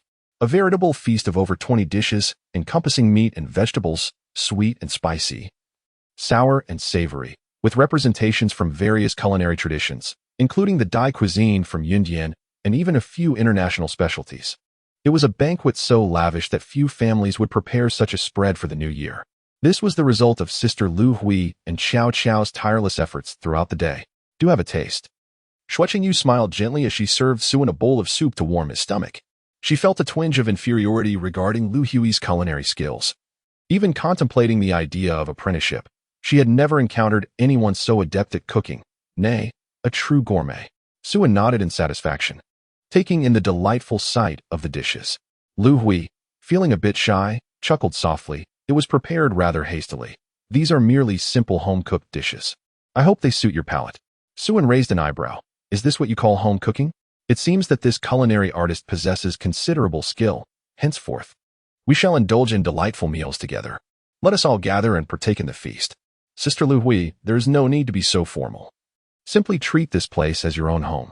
Suin graciously invited a group of people to sit down for dinner. Having eaten little throughout the day, he was already quite famished, having only managed to nibble on some fried chicken during his travels. After sampling a few dishes, Suin's eyes lit up. It would not be an exaggeration to describe the food as a feast for the senses. He then began to savor the meal heartily, prompting the others to join in with enthusiasm. As they dined, laughter and conversation filled the air. Li Xiaoyu animatedly shared her admiration for Qiao Qiao, recounting the numerous films and television dramas in which she had seen her perform, declaring herself a devoted fan. She extolled Qiao Qiao's grace and exceptional acting skills, showering her with compliments that made Qiao Qiao's cheeks flush with embarrassment. Meanwhile, Yu remained mostly silent, listening attentively and occasionally serving Suin some dishes, while Lu Hui poured wine to assist. The scene was one of warmth and camaraderie. In the doorway of the kitchen, Wang Kai squatted, seemingly perplexed, as if it wished to inquire whether something had been overlooked. After careful consideration, he promptly fetched a large iron basin to serve as a bowl for Wang Kai, filling it with food. Upon seeing this, Wang Kai became ecstatic, spinning in place and meowing incessantly. The cat nodded repeatedly, and observing such a perceptive display, Qiao Qiao couldn't help but exclaim softly, "Wang Kai is so clever." Hearing the compliment, Wang Kai elegantly lifted its head and responded with a refined meow, its expression radiating a distinctly human-like pride, as if to say, "Of course." Then, it dove headfirst into the basin, devouring the meal voraciously. After about half an hour, the feast finally concluded. Suin, satiated and full, reclined on the sofa, feeling too lethargic to move. It had been ages since he had eaten so heartily, and he felt rather stuffed. Nearly 20 dishes had been nearly polished off, with not a drop of soup remaining, primarily due to Wang Cai's insatiable appetite. One cat could consume enough for 5 people. However, Suin was unfazed. He could afford to feed Wang Kai tenfold or even 100-fold. In fact, it was preferable this way. Any leftover food would be devoured by Wang Kai, alleviating concerns about waste. What a splendid cat it was, true to Suin's earlier instructions. After finishing its meal, Wang Kai diligently cleaned its own bowl. The girls present praised Wang Cai's intelligence, prompting the cat to puff out its chest and strut about proudly. By now, it was the dead of night, and Suin began to feel drowsy. He turned to Wang Kai and advised, "Be mindful while sleeping tonight. Don't sleep too soundly. Always stay alert to the sounds around you and remember your duty of guarding the house." Wang Kai responded with a meow, indicating its understanding. Suin pondered for a moment before retrieving a few 100 pounds of cat litter from his space, scattering it on the ground. "Later, you can dig a hole outside and use this as your toilet. Just remember to clean up after yourself regularly. You are a mature cat now and must learn to take care of your own affairs, understood? Li Xiaoyu. Yu. Yu Qiao Qiao. Lu Hui. Can pets be raised in such a manner? Suin, is there a problem?" It is, after all, Wang Kai. Not just an ordinary cat, but a noble scale cat, which is perfectly normal. Wang Kai meowed in agreement, stating, "Indeed, a noble scale cat is just like this," and then cast a disdainful glance at the few women, as if to say, "Such a rare sight to be astonished." Chapter 43. The Unraveling. The following day. It was now the 6th day after the apocalypse, and the number of bloodthirsty crows had reached an extraordinarily terrifying level. Gazing upward, one could see a vast, oppressive swarm. Each flock contained no fewer than several thousand. The entire city of Su was shrouded in these ominous clouds of crows. Just the day before, ordinary people could still venture out to search for supplies despite the crows. But today, that was no longer possible. Anyone daring to show themselves would be besieged by the flock, devoured to the very marrow. Even in the relatively sparse suburbs, venturing outside was fraught with peril. A moment's carelessness could lead to instant death. Yet, despite this, many survivors had no choice but to risk their lives to seek food or to hoard whatever provisions they could. By now, many had noticed the exponential rise in the numbers of crows and bats each day. If this continued, it might soon be too late to gather supplies after today. In stark contrast to the survivors, Suen enjoyed a more serene existence. Reclining lazily on a sunlit balcony chair, the little maid Xiao Xiao was behind him, gently massaging his shoulders. Wang Kai dozed nearby, exuding an aura that deterred the crows from approaching the villa. Suen had thoroughly embraced a life of leisure. After several days of effort, his survival in this post-apocalyptic world was assured. He possessed numerous abilities, ample enough for his needs, and resources abundant enough to last indefinitely. The only thought occupying his mind was what to eat today. As for the other women, each had her own pursuits. Lu Hui was in the kitchen preparing a feast, and during her leisure time, she enjoyed languidly reclining on the sofa with a book or retreating to the study to write or paint. She was a woman of profound elegance and charm, exuding grace and nobility at all times. Xue Qingyu and Li Xiaoyu had transformed the neighboring villa into a training ground, diligently practicing their abilities within. Both still had considerable room for improvement in controlling their powers, particularly Xue Qingyu, whose S-grade ability held immense potential. In contrast, Li Xiaoyu's growth was rather limited. This made Suen recall the several abilities he had acquired after leaving the Island of Sinners, 2 of which were S-grade. If he were to grant one to Li Xiaoyu, her growth could significantly accelerate. Suen glanced at Xiao Xiao and noticed a small progress bar above her head, which had reached 71. This bar represented her affection towards him. Since he had begun to absorb abilities, he discovered he could perceive others' feelings for him. Xiao Xiao's affection stood at 71, Li Xiaoyu's at 85, Xue Qingyu's at 90, and Lu Hui's was an astonishing 98. Suen found it perplexing that Lu Hui harbored such high regard for him after only 2 days of acquaintance. Furthermore, the seemingly demure Xue Qingyu had a higher affection rating than the more overtly passionate Li Xiaoyu. Despite having lived 2 lifetimes, he still struggled to comprehend the complexities of women. Fortunately, the existence of the progress bar simplified matters. A 50 affection rating marked a watershed moment. Reaching this threshold indicated sufficient trust had been established. Every subsequent 10% represented a new stage. 60 indicated admiration, 70 signified infatuation, 80 denoted a unique love. 90 represented unwavering devotion, and 100 epitomized deification.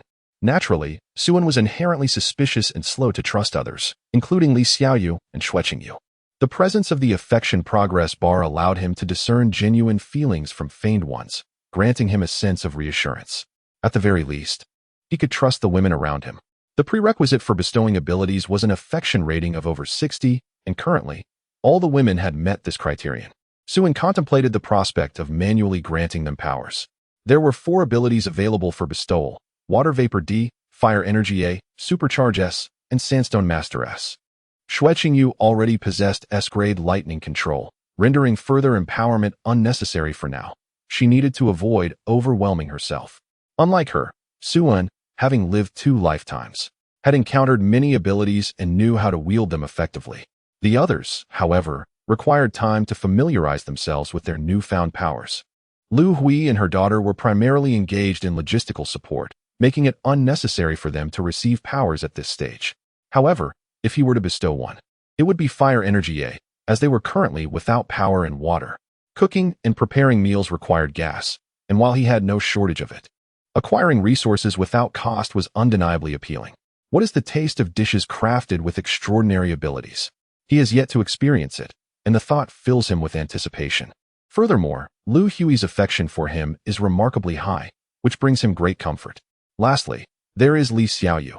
Suen intends to cultivate her into a capable aide. Li Xiaoyu possesses a strong combat awareness, making her worthy of development. Once she awakens her powers, the future is undoubtedly promising. The reason he contemplates empowering these women is primarily because he desires to relinquish control. It is impractical to be involved in every matter personally. In life, one must seize joy when fortune favors them. Xiao Xiao summoned Sister Lu Hui, and Suin removed his sunglasses, gently patting Qiao Qiao's small hand. "All right, master." Qiao Qiao replied with a sweet smile, revealing her adorable little fangs.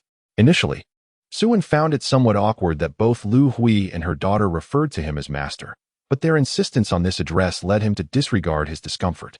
Strangely enough, after growing accustomed to it, he began to enjoy the sound. Soon, Lu Hui arrived on the balcony, offering Suin a warm smile. "Master, is there anything you need?" The reason the mother and daughter duo insisted on calling Suin master was entirely Lu Hui's decision. It was her way of demonstrating loyalty. Though unspoken, it conveyed much. Observing this woman, whose grace and intelligence were evident, Suin could not help but silently commend his own taste. She was undoubtedly the most feminine woman he had ever encountered, embodying the beauty of intellect to perfection. It is said that women resemble water, but in Lu Hui's case, she was more akin to an exquisite aged wine, rich with beauty and charm. Despite Lu Hui's repeated calls of master, it still felt somewhat surreal. It was hard to imagine such a noble woman displaying such a meek demeanor. Chapter 44. The price of a lifetime. Do you know about extraordinary abilities? Suin stated directly. Lu Hui nodded in acknowledgement, having learned about the existence of awakened ones over the past 2 days. Li Xiaoyu and Xue Qingyu were both awakened ones. Li Xiaoyu possessed immense strength, capable of lifting a small car, while Xue Qingyu could unleash lightning with her bare hands and manipulate metallic objects. Both were far from ordinary. This knowledge stirred a sense of unease within Lu Hui. Both she and her daughter were merely ordinary individuals. Aside from her culinary skills, her capabilities were limited. In this chaotic era, people like her were plentiful. If Suin were to request assistance, there would be an abundance of willing individuals to handle his laundry and cook for him, rendering her and her daughter as easily disposable. After all, she believed her worth was indeed quite limited. In this cold world, where could they find a home? And where could they establish their lives? If they were to leave this place, where would she and Qiao Qiao go? The most likely outcome would be bidding farewell to this world together. She held a certain confidence and awareness about her appearance, yet in a world devoid of moral constraints. What once made her proud now felt like a burden. As for Qiao Qiao, her status as a charming young star only intensified the pressure, turning her into a harbinger of doom. Do you desire extraordinary abilities? As Lu Hui worriedly gazed at Suin, he spoke to her slowly. Upon hearing his words, her heart began to race. What did you say? I must have misheard. You did not mishear, Suin replied. I can bestow upon you a supernatural ability. Do you desire it? Lu Hui's eyes widened in disbelief. To her knowledge, both Li Xiaoyu and Xue Qingyu had awakened their own powers. Confounded, yet unable to restrain herself, she blurted out, I want it. Suin smiled faintly, extending his slender fingers to tuck a strand of her silken hair behind her fair neck, gently caressing it. Lu Hui's complexion flushed, yet she exhibited no sign of resistance or distaste. Instead, she felt a sense of honor. Yes, it was indeed an honor. However, everything comes at a price. In acquiring one thing, you are inevitably destined to lose another. I can grant you a remarkable ability, but in return, you will forfeit your entire life. Have you truly considered this? In her lifetime, Lu Hui gazed intently at Suin, her eyes somewhat glazed over. In her heart, this man was akin to a deity, rescuing her from the depths of despair. He possessed an extraordinary strength and an enigmatic aura. Even in close proximity, he remained inscrutable. His profound black eyes resembled a fathomless abyss, drawing her deeper into its allure. To offer her entire existence to him, was this not a form of destiny's guidance? Perhaps from the moment their paths crossed, she had embraced her fate. Lu Hui gradually knelt before him, declaring, I am willing, master. The word master was uttered with unwavering conviction, devoid of hesitation or pretense, emanating from the depths of her heart. Suin nodded in satisfaction. One day, you shall take pride in your decision today. I will lead you to the very ends of the world. He then pressed a single finger against Lu Hui's crimson lips, silently invoking, bestowal of powers, fire ability A. Bestowal successful. The recipient has acquired the ability, fire ability A. Thus, the first artificially awakened being came into existence. The awakening process proved even simpler and more effortless than Suin had anticipated. Yet, in the midst of his astonishment, he suddenly felt a warmth at his fingertip. And to his surprise, Lu Hui's face flushed crimson as she parted her lips. Suin's eyelids twitched. My dear, what are you about to do? Is there a misunderstanding? Moreover, Qiao Qiao is still around. Can we perhaps exercise a bit more restraint? Suin has finally witnessed the formidable power of high favorability. In the blink of an eye, an entire day has passed. Throughout this day, Suin engaged in little more than basking in the sun, enjoying meals, receiving massages from the maids, and occasionally listening to music to refine the almost forgotten sensibilities within him. It was a languid day, the most relaxed he had experienced since his rebirth. He no longer needed to concern himself with gathering supplies. The existing provisions were ample, more than sufficient for his needs. In fact, the total supplies remaining in the entire Sioux City might not even surpass half of what he possessed. The notorious criminal island and the Dragon Tiger gang had diligently stockpiled everything he could think of. Dinner was equally sumptuous, featuring a total of 18 dishes that harmoniously blended northern and southern culinary styles, showcasing the rich and aromatic flavors of the imperial capital's royal cuisine alongside the spicy and appetizing elements of Sichuan fare. Lu Hui was truly a treasure of a chef, never failing to delight those who dined on her creations. The atmosphere at the table was filled with laughter and conversation, while Wang Kai sat nearby, devouring food as if he were a famished ghost reborn after a lifetime of hunger. Occasionally, Xue Qingyu and Li Xiaoyu would seek Su En's guidance on matters related to their supernatural abilities. Su En, unreserved, shared his knowledge freely. He believed in imparting all he could. Supernatural abilities are not fixed martial techniques. Even individuals with the same powers may wield them differently, influenced by personal comprehension and habitual practice. Take Su En's control over electricity, for instance. He preferred using electromagnetic force to manipulate metallic objects in battle, a method that was efficient and swift, especially in a modern society where metallic items were plentiful and readily available as weapons. Conversely, Xue Qingyu favored harnessing the raw power of lightning itself, condensing it into spheres that unleashed thunderous storms upon separation.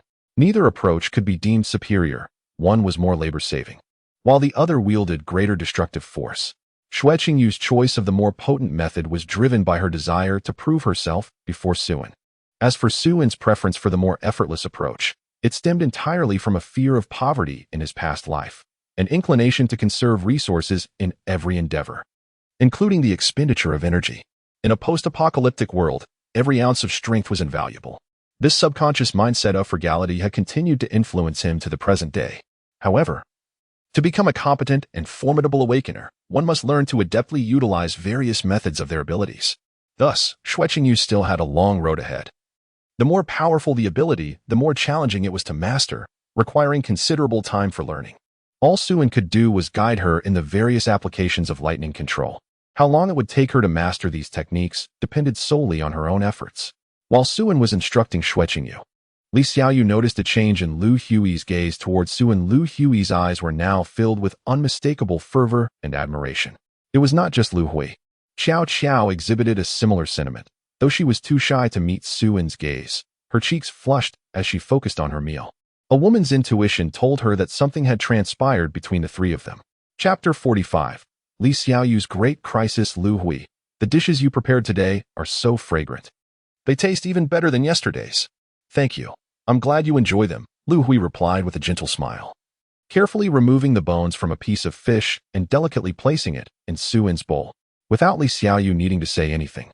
Lu Hui herself had noticed her culinary skills had improved. The reason for this enhancement lay in the new supernatural ability bestowed upon her by Su En. Dishes prepared with the flames of her powers indeed had a more enticing aroma than those made with conventional gas.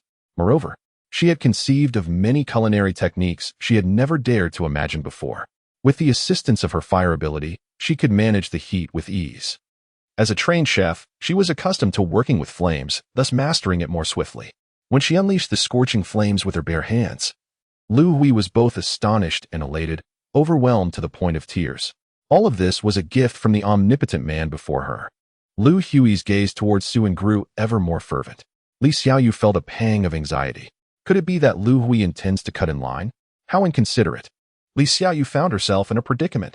It was time to take the initiative. That evening, Xiaoyu approached me, bringing something for you. After dinner, Su En casually mentioned this, drawing the attention of several women present. What? Well, all right, Li Xiaoyu stammered, taken aback by Su En's suggestion. Is something significant about to happen? A sense of nervousness washed over her. Although she was known for her swift driving skills, she had never experienced a romantic relationship. and it was clear that beneath her confident facade lay a genuine vulnerability. Yet, in a fleeting moment, her anxiety transformed into exhilaration. She had always felt self-conscious about her height, especially among the 4 women present, as she was the shortest. 15-year-old Xiao Qiao towered over her by half a head. But now, the fact that Suan chose her first served as a testament to her allure. What did her height matter? Perhaps Suan had a preference for those who were petite and endearing. Indeed, how remarkable I am. At this moment, Li Xiaoyu felt a sense of relief, and her previous obsession with height dissipated. Lu Hui smiled faintly, finding nothing amiss. Rather, she believed Suan had exhibited considerable restraint.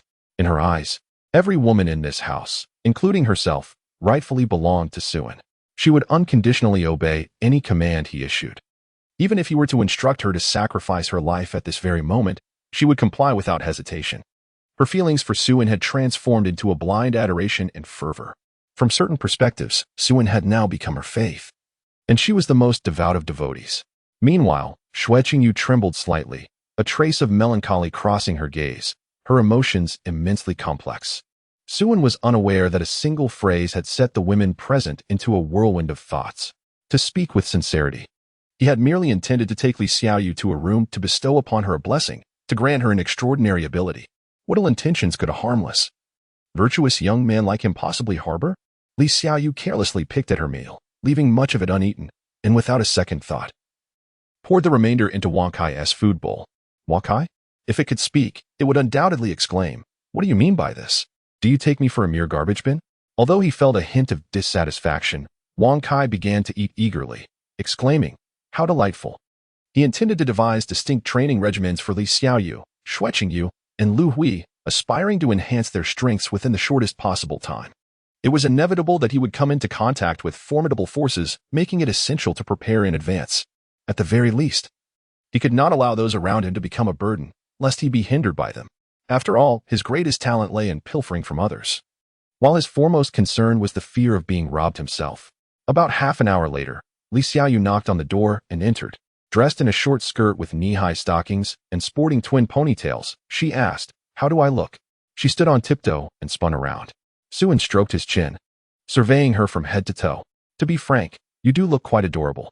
With a mischievous smile, Li Xiaoyu leaped into Suan's embrace and whispered in his ear, "I heard someone say this is called the victory pose." Even Suan, whose composure resembled that of a seasoned monk, found it somewhat overwhelming. He quickly seated Li Xiaoyu on a chair and instinctively adjusted his thoughts. "Ahem, the reason I called you here is to bestow upon you a special ability." Upon hearing this, Li Xiaoyu pouted. "What? It turns out it isn't." "Wait, what did you just say? You want to give me what?" "I intend to grant you an S-rank ability. Do you not desire it?" You can really give me an ability? How is that even possible?" "Nothing is impossible. Since I have spoken, I can achieve it." Observing Suan's serious demeanor, which did not suggest jest, Li Xiaoyu found herself compelled to believe his words, though she remained profoundly astonished. Suan had previously informed her that each awakened individual experiences only a single awakening, granting them but one unique ability, immutable for the entirety of their lives. Once awakened, one's fate, whether as a dragon or an insect, seemed predetermined. Initially, she could spar with Xue Qingyu, yet now she could scarcely withstand a single move, while Xue Qingyu continued to grow stronger each day, leaving her stagnating. As time passed, the chasm between them only widened. It was evident she was the insect, while Xue Qingyu embodied the dragon. Fate seemed unjust. It had bestowed upon Xue Qingyu the most exquisite beauty and physique, crafting her into a delicate gem, even granting her a rare S-class ability. In contrast, Li Xiaoyu felt akin to a defective product, having grappled with profound self-doubt on numerous occasions. Nevertheless, Suan now proclaimed he would grant her an ability, and an S-class one at that. How could she not be astonished, her thoughts drifting to the possibility? Could it be that Li Xiaoyu was finally destined to defy her fate? Chapter 46. Li Xiaoyu joyfully receives a new ability as an act of gratitude. The granting of the ability, Supercharge S, was successful. Ability successfully granted. Recipient receives ability, Supercharge S. In a state of bewilderment, Li Xiaoyu watched as Suan completed the awakening ceremony with a decisive gesture. "Is that all?" she exclaimed. "Isn't it a bit too fast?" "You can find out for yourself." Li Xiaoyu promptly examined her abilities and discovered an inexplicable surge of power within her, significantly more formidable than before. Su handed over the training plan he had previously prepared for Li Xiaoyu, stating that all the instructions on usage and training were meticulously documented within it. She need only follow the guidance. Li Xiaoyu, momentarily stunned, accepted the notebook and gazed foolishly at Suin, her nose tingling as her eyes subtly reddened. Then, in a fit of exhilaration, she tossed the notebook aside and leapt towards Suin with a joyful cry. The following morning, a gentle beam of sunlight filtered into the room. Suin gradually sat up, lost in thought as he gazed out the window, basking in the radiant morning sun. With a slight grin, he mused, "Ah, Su, truly a man of weak resolve." Li Xiaoyu poked her head out from under the covers, bursting into a fit of giggles, her bright eyes curving into delightful crescents. "Master, breakfast is ready," came the gentle voice of Lu Hui from outside the room. As Suin descended the stairs, the others had also risen. Lu Hui was busy preparing breakfast, while Qiao Qiao and Xueqingyu were tidying up the place. Upon seeing Suin, Xueqingyu smiled and greeted him, her eyes subtly glancing towards the upper floor, while Qiao Qiao sweetly curtsied and cheerfully called out, "Good morning, master." The breakfast consisted of rice porridge, eggs, and milk, accompanied by a fruit salad. Given the greasy meals over the past few days, Lu Hui had opted for a lighter breakfast. It was now the 7th day since the apocalypse began. Due to the cannibalistic tendencies among the zombies, their numbers had significantly diminished after days of mutual consumption. However, this decline had rendered them even more perilous, as a qualitative transformation emerged from the quantitative change. The zombies had nearly completed their evolution, with approximately 2/3 having transformed into evolved forms. The predominant type was the LV2 hardened variant, followed by the LV3 and LV4 mutated types, while those above LV5 constituted about 1%. The LV6 to LV7 belonged to the boss level and were relatively rare. The large-scale evolution of zombies was not the most alarming issue. Rather, the explosive increase in the number of bloodthirsty crows had surged to an alarming figure. Their cacophonous cries filled the air, and one could see swarms of crows circling even through the window. Within the confines of the small community stronghold, the number of bloodthirsty crows had already exceeded 100,000, covering the ground, rooftops, and power lines. It would be a lesser concern if these crows feasted on zombies. Yet they targeted only the living and animals. Any survivor daring to show themselves during this perilous time would be devoured. Even the mightiest of superpowered individuals could not escape death. Moreover, the bloodthirsty crows were exceedingly cunning. Once they discovered a survivor's hiding place, they would relentlessly assault the safe house. Even concrete structures would gradually crumble under the onslaught of the crow's iron claws. If they could not breach the defenses, they would remain stationed, waiting for the occupants to exhaust their supplies and venture out in search of food, at which point they would swarm and feast. Survivors could not make loud noises or attempt to observe the flock. The only option left for them was to remain silent in the dark confines of their sanctuary, patiently awaiting the slow passage of time. Countless lives had come to a halt on this day. They had survived the initial zombie apocalypse, only to succumb beneath the weight of the crows. In such a perilous situation, even Suin could only seize the moment to bask in the sun. In just 2 days, the flock of crows will darken the sky, obscuring the sunlight, leaving no opportunity to bask in its warmth. The presence of the auspicious wealth-bringing crows ensures that they will not approach the villa easily. Even if a few audacious ones occasionally dare to venture close, they pose little threat. The power supply had long been cut off, yet there is an abundance of generators and ample diesel and gasoline, so there is no concern regarding electricity. The films were copied from the computers of the villa's previous owners. Lu Hui specifically selected several movies and television series featuring Qiao Qiao for Suin to watch. Qiao Qiao, a child star who debuted at the age of 3, has appeared in no less than 40 to 50 works, playing both supporting and leading roles in various genres, from period dramas to contemporary pieces. Even someone like Suin, who has no interest in the entertainment industry, has heard of Qiao Qiao and has witnessed a few lecherous roommates obsessively watching her videos, illustrating the immense popularity of this charming young starlet. It must be said that Qiao Qiao possesses an exceptional on-screen presence, embodying the pure and lively girl-next-door persona. Her smile is irresistibly infectious, radiating a vibrant youthfulness that endears her to all who behold it. Undoubtedly, a significant factor in her early success is her constant access to film projects and numerous opportunities to appear on the big screen. In simpler terms, she has financial backing. Lu Hui had once inadvertently revealed that, prior to the apocalypse, Qiao Qiao owned 2 companies, while she herself owned several, including one that was publicly traded. Their family's total assets exceeded a staggering 100 billion, truly marking them as a wealthy clan. However, in the wake of the apocalypse, all the wealth and prestige accumulated over the years have vanished, leaving only the films that continue to play on the screens. Chapter 47. The End of the End Times. On the 10th day of the apocalypse, Suen and Li Xiaoyu were awakened early in the morning by the cacophony of crows. Ever since the act of gratitude 3 days ago, this girl has taken to staying in Suen's room, moving all her clothes and cosmetics into his bedroom, creating a semblance of cohabitation. Fortunately, Suen's room, being the master suite of the villa, spans over 100 square meters. So Li Xiaoyu's presence does not make it feel cramped. However, the room has been transformed into a pink haven by Li Xiaoyu's decor, leaving Suen, a man, somewhat speechless. Unable to endure the ruckus of the crows anymore, Suen reluctantly descended the stairs, muttering under his breath, "Meow? Please go outside and chase away some of the nearby crows. They are quite noisy. Also, kindly take the garbage out with you. Meow." The art of capturing birds and chasing dogs is a realm in which he excels. The noble-scaled feline possesses boundless capabilities. As for discarding refuse, that is merely a trivial task. Wang Kai, with a trash bag in tow, dashed out in pursuit of crows. Suen hastily consumed his breakfast before making his way to the living room on the first floor, where he delivered a powerful kick to the wall, creating a sizable hole. After several days confined within the villa, his existence had devolved into a monotonous cycle of eating, sleeping, and teaming up with Li Xiaoyu for some gaming. The lack of entertainment had begun to weigh heavily upon him.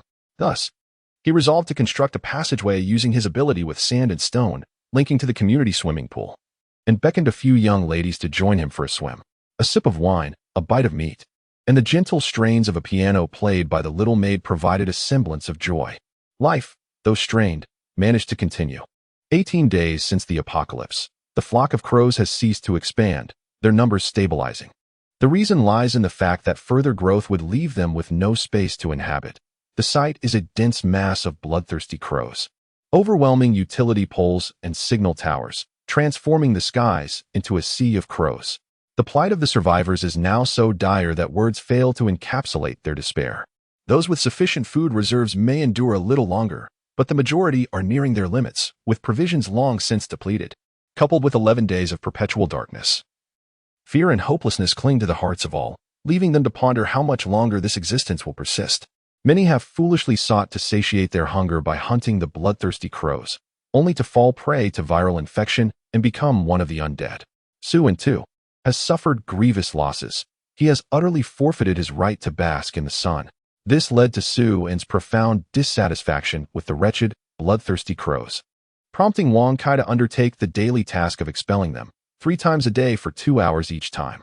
Meanwhile, Xue Qingyu and Li Xiaoyu were compelled to relocate their training ground from the adjacent villa to the basement. Lu Hui, in addition to her cooking, also practiced her abilities in the basement. With only one Wang Kai capable of warding off evil, it was impossible to divide his attention. A glimmer of good news was that the 3 women were rapidly advancing in their abilities, growing stronger day by day, which provided Suen with some solace. In his idle moments, Suen devised a new form of entertainment, watching the little maid, Chao Qiao, sing and dance. After several days of living together, the relationships among the women grew increasingly harmonious. Xue Qingyu and Lu Hui found a kindred spirit in each other whenever she had free time. Xue would seek Lu's guidance in cooking and baking, or would serenade the night with her melodious voice, leaving Xue blushing and sleepless through the night. On the 20th day of the apocalypse, Suen found himself unable to sleep. It was not merely Li Xiaoyu's penchant for chaos, but the bloodthirsty bats that were to blame. The cacophony of crows by day and bats by night, both equally disruptive, was utterly maddening.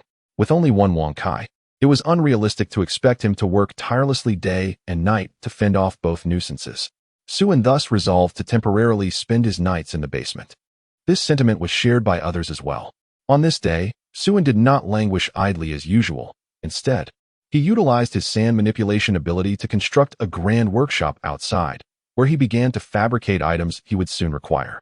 His first task was to modify transportation vehicles, 3 each of buses, trucks, and sedans, encased in steel plates and sharp nails to enhance their defensive and offensive capabilities. Next came the weapons. With a plethora of powers at his disposal, Suen had no particular demands for weaponry. However, the other women required suitable arms to bolster their combat prowess. Li Xiaoyu, possessing both strength amplification and supercharging abilities, leaned towards close-quarters combat, making high-damage melee weapons ideal for her.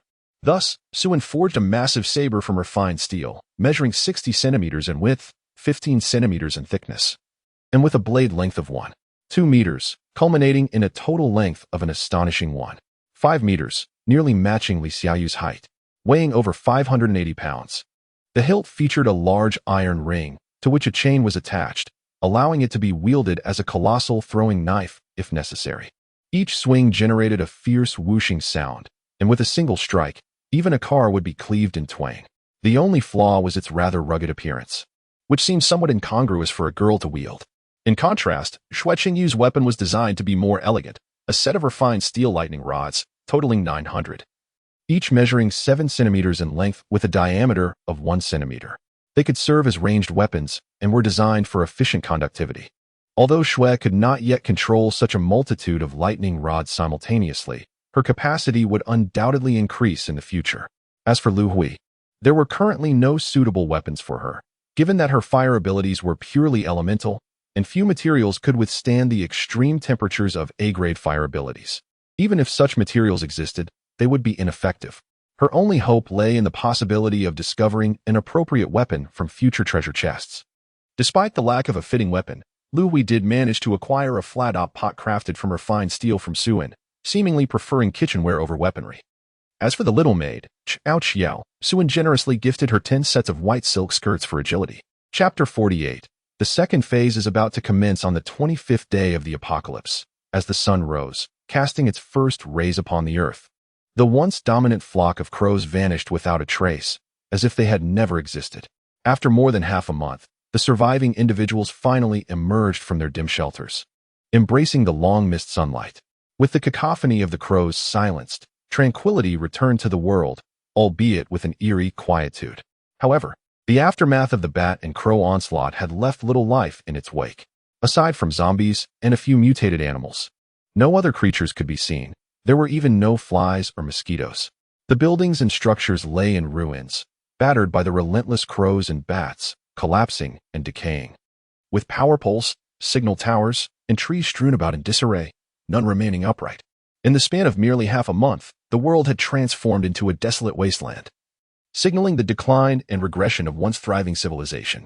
Even if the apocalypse were to end and all zombies vanished, rebuilding society to its former state would take decades, if not centuries. Clearly, this was an impossible task. Humanity's plight had not improved, but rather worsened. With almost all sources of food depleted, rivers drained, and flora trampled, every morsel became exceedingly precious. Survivors had no time to rest, frantically scouring for anything edible while under the threat of mutated zombies. It was on this day that countless factions formed by survivors began to sprout across the globe. Only through unity could they endure in this perilous world. In the suburbs of Sioux City, several major factions convened for the First Survivors Alliance Conference, with no food left in the outskirts and the only resources buried beneath the city ruins. People had no choice but to risk their lives for a chance at survival. As various factions united in their calls for cooperation, an increasing number of individuals gathered at the city's edges. Sioux City, the largest metropolis in Sioux Province, had once housed approximately 12 million residents before the apocalypse. Now, fewer than 4 million remained, including those hiding beneath the rubble. The outskirts had amassed over 1 million survivors, with numerous factions emerging in the process. Currently, the situation was marked by a surplus of people and a scarcity of resources, with no guarantees of safety when searching for supplies. Thus, amid mutual interests and conflicts, survivors became both allies and adversaries. The best strategy was to form distinct factions, each advancing toward the city in their own manner. Simultaneously, many began to awaken. Initially, only 1 in 10,000 experienced awakening at the start of the apocalypse. Now, it was 1 in 1,000, transforming a mere 100 awakened individuals into thousands. Yet, compared to the million-strong population, this was still woefully inadequate. These awakened ones represented strength and hope, quickly becoming coveted by the larger factions. Everyone understood that those who controlled more awakened individuals could more swiftly uncover resources. Currently, resources were the currency of power and influence. Those with abundant supplies held sway, securing their footing in this chaotic era. Hence, the Survivors Alliance Conference effectively transformed into a recruitment fair for awakened individuals. As long as one was awakened, regardless of the quality of their abilities, there were eager factions vying for their allegiance. The Wolf Adventure Group was actively recruiting awakened members, offering G-level awakeners a chance to interview for membership, with compensation of half a loaf of bread every 2 days. F-level members received half a loaf daily. E-levels half a bag of instant noodles. D-levels 1 bag of instant noodles plus a seasoning packet. C-levels 2 complete bags of instant noodles. B-levels 2 meals a day with guaranteed meat within 5 days. A-levels 3 meals a day with lodging included. 2 meat servings every 10 days. A soda every month. And a drink every month. S-levels were directly offered the position of vice leader, with free reign to request whatever they desired. Recruitment calls echoed everywhere. But not everyone could offer such generous terms. The Wolf Adventure Group was considered quite lavish in comparison. Most factions, including their leaders, were still struggling to survive, let alone provide salaries. Consequently, those adventure groups that could offer compensation were often more appealing to awakened individuals. While half a loaf of bread seemed meager, it was, in critical moments, a matter of life and death. When sustenance is scarce, a single grain of rice becomes more precious than gold. As for the common folk, their plight in the stables is even more dire. Joining the ranks offers no tangible benefits. The sole advantage lies in the protection afforded by the faction, along with the opportunity to accompany the awakened into the city to scavenge for resources. However, it should be noted that what one excavates does not belong exclusively to them, as the spoils are divided, with a mere 70% allocated to the finder. Is such a meager share truly insufficient? 70% belongs to others, leaving the excavators with a mere 30%. Yet, even this scant share is fiercely contested. One could choose to refrain from digging and await starvation, or strike out alone as a lone wolf, unimpeded by others, save for the zombies. However, in most instances, the efficiency of solitary excavators pales in comparison to that of a group, yielding lesser returns and posing greater risks to life. Thus, even when fully aware of their exploitation, individuals are compelled to press on, for they have no alternative. The only ones with choices are the esteemed awakened. Amidst the fervor of the talent recruitment fair, a heavily armed black double-decker bus slowly emerged from the city center, drawing the attention of many onlookers. During this period, even large adventure groups hesitated to drive into the urban area, as the noise of vehicles would attract hordes of zombies. Even with awakened individuals present, such actions were fraught with danger. Yet, this bus emerged unscathed from the heart of the city.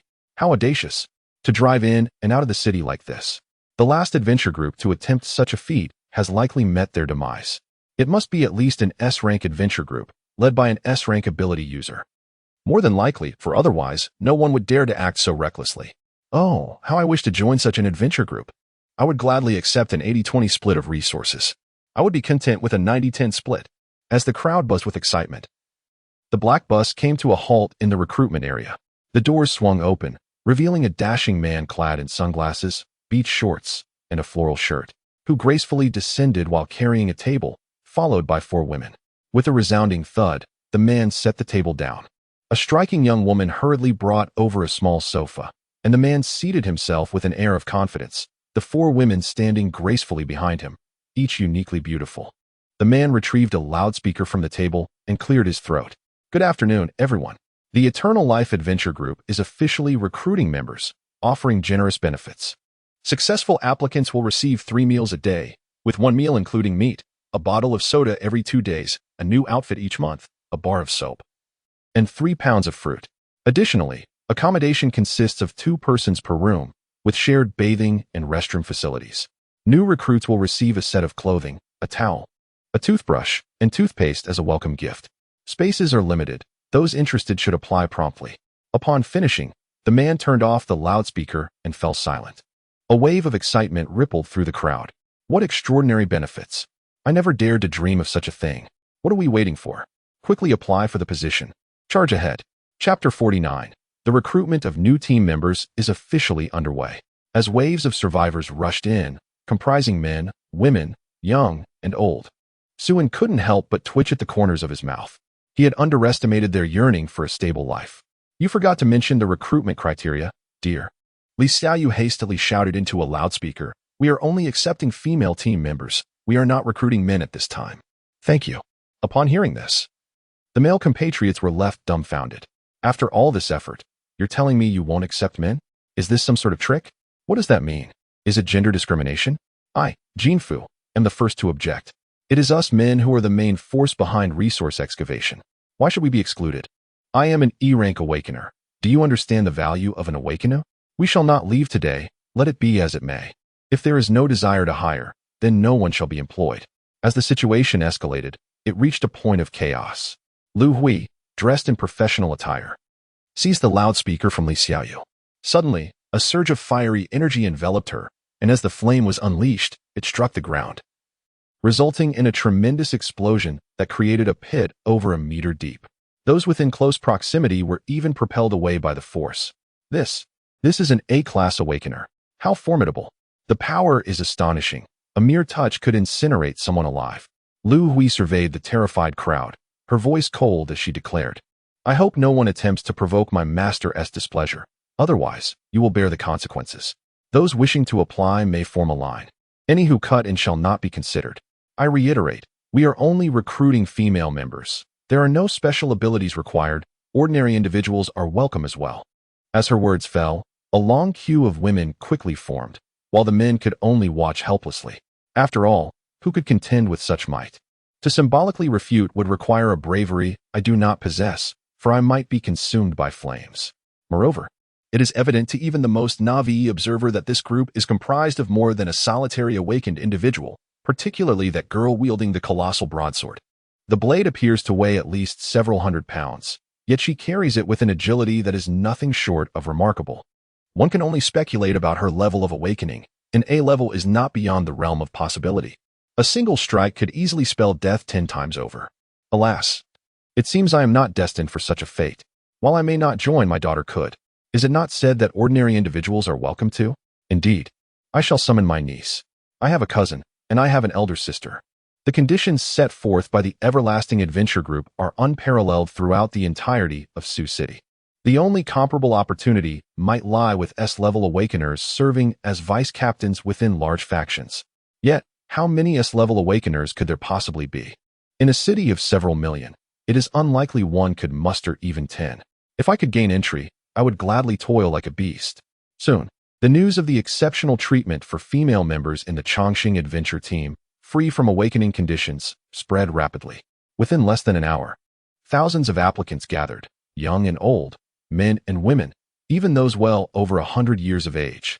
Suen gazed at the throngs of people, feeling a tingling sensation at the back of his head, while the three women could not help but chuckle. Subsequently, Xue Qingyu took charge of documentation, Lu Hui handled inquiries, and Li Xiaoyu ensured order, as the three women commenced their recruitment process in an orderly fashion. Naturally, not just anyone would suffice.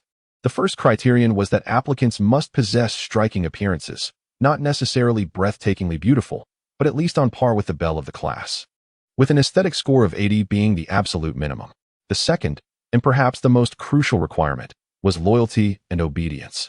Those who exhibited insufficient obedience would be dismissed outright, regardless of their beauty. Initially, these were the only two rigid standards.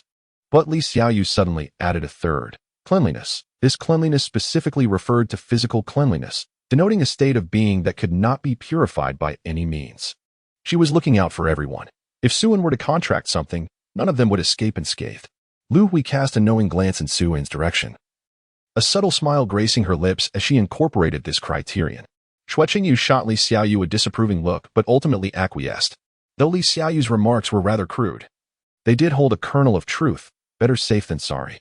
While there were only 3 stipulations, they were already quite stringent. To claim that they were selecting from 100 candidates would be no exaggeration. However, they did not intend to recruit an overwhelming number of individuals. According to Suen's preliminary plans, a maximum of 200 would be ideal, with 100 being a sufficient compromise. Given the throngs of potential recruits, the process would likely be time-consuming. Nevertheless, with the stringent criterion of an 80-point appearance standard in place, the initial screening was not overly burdensome.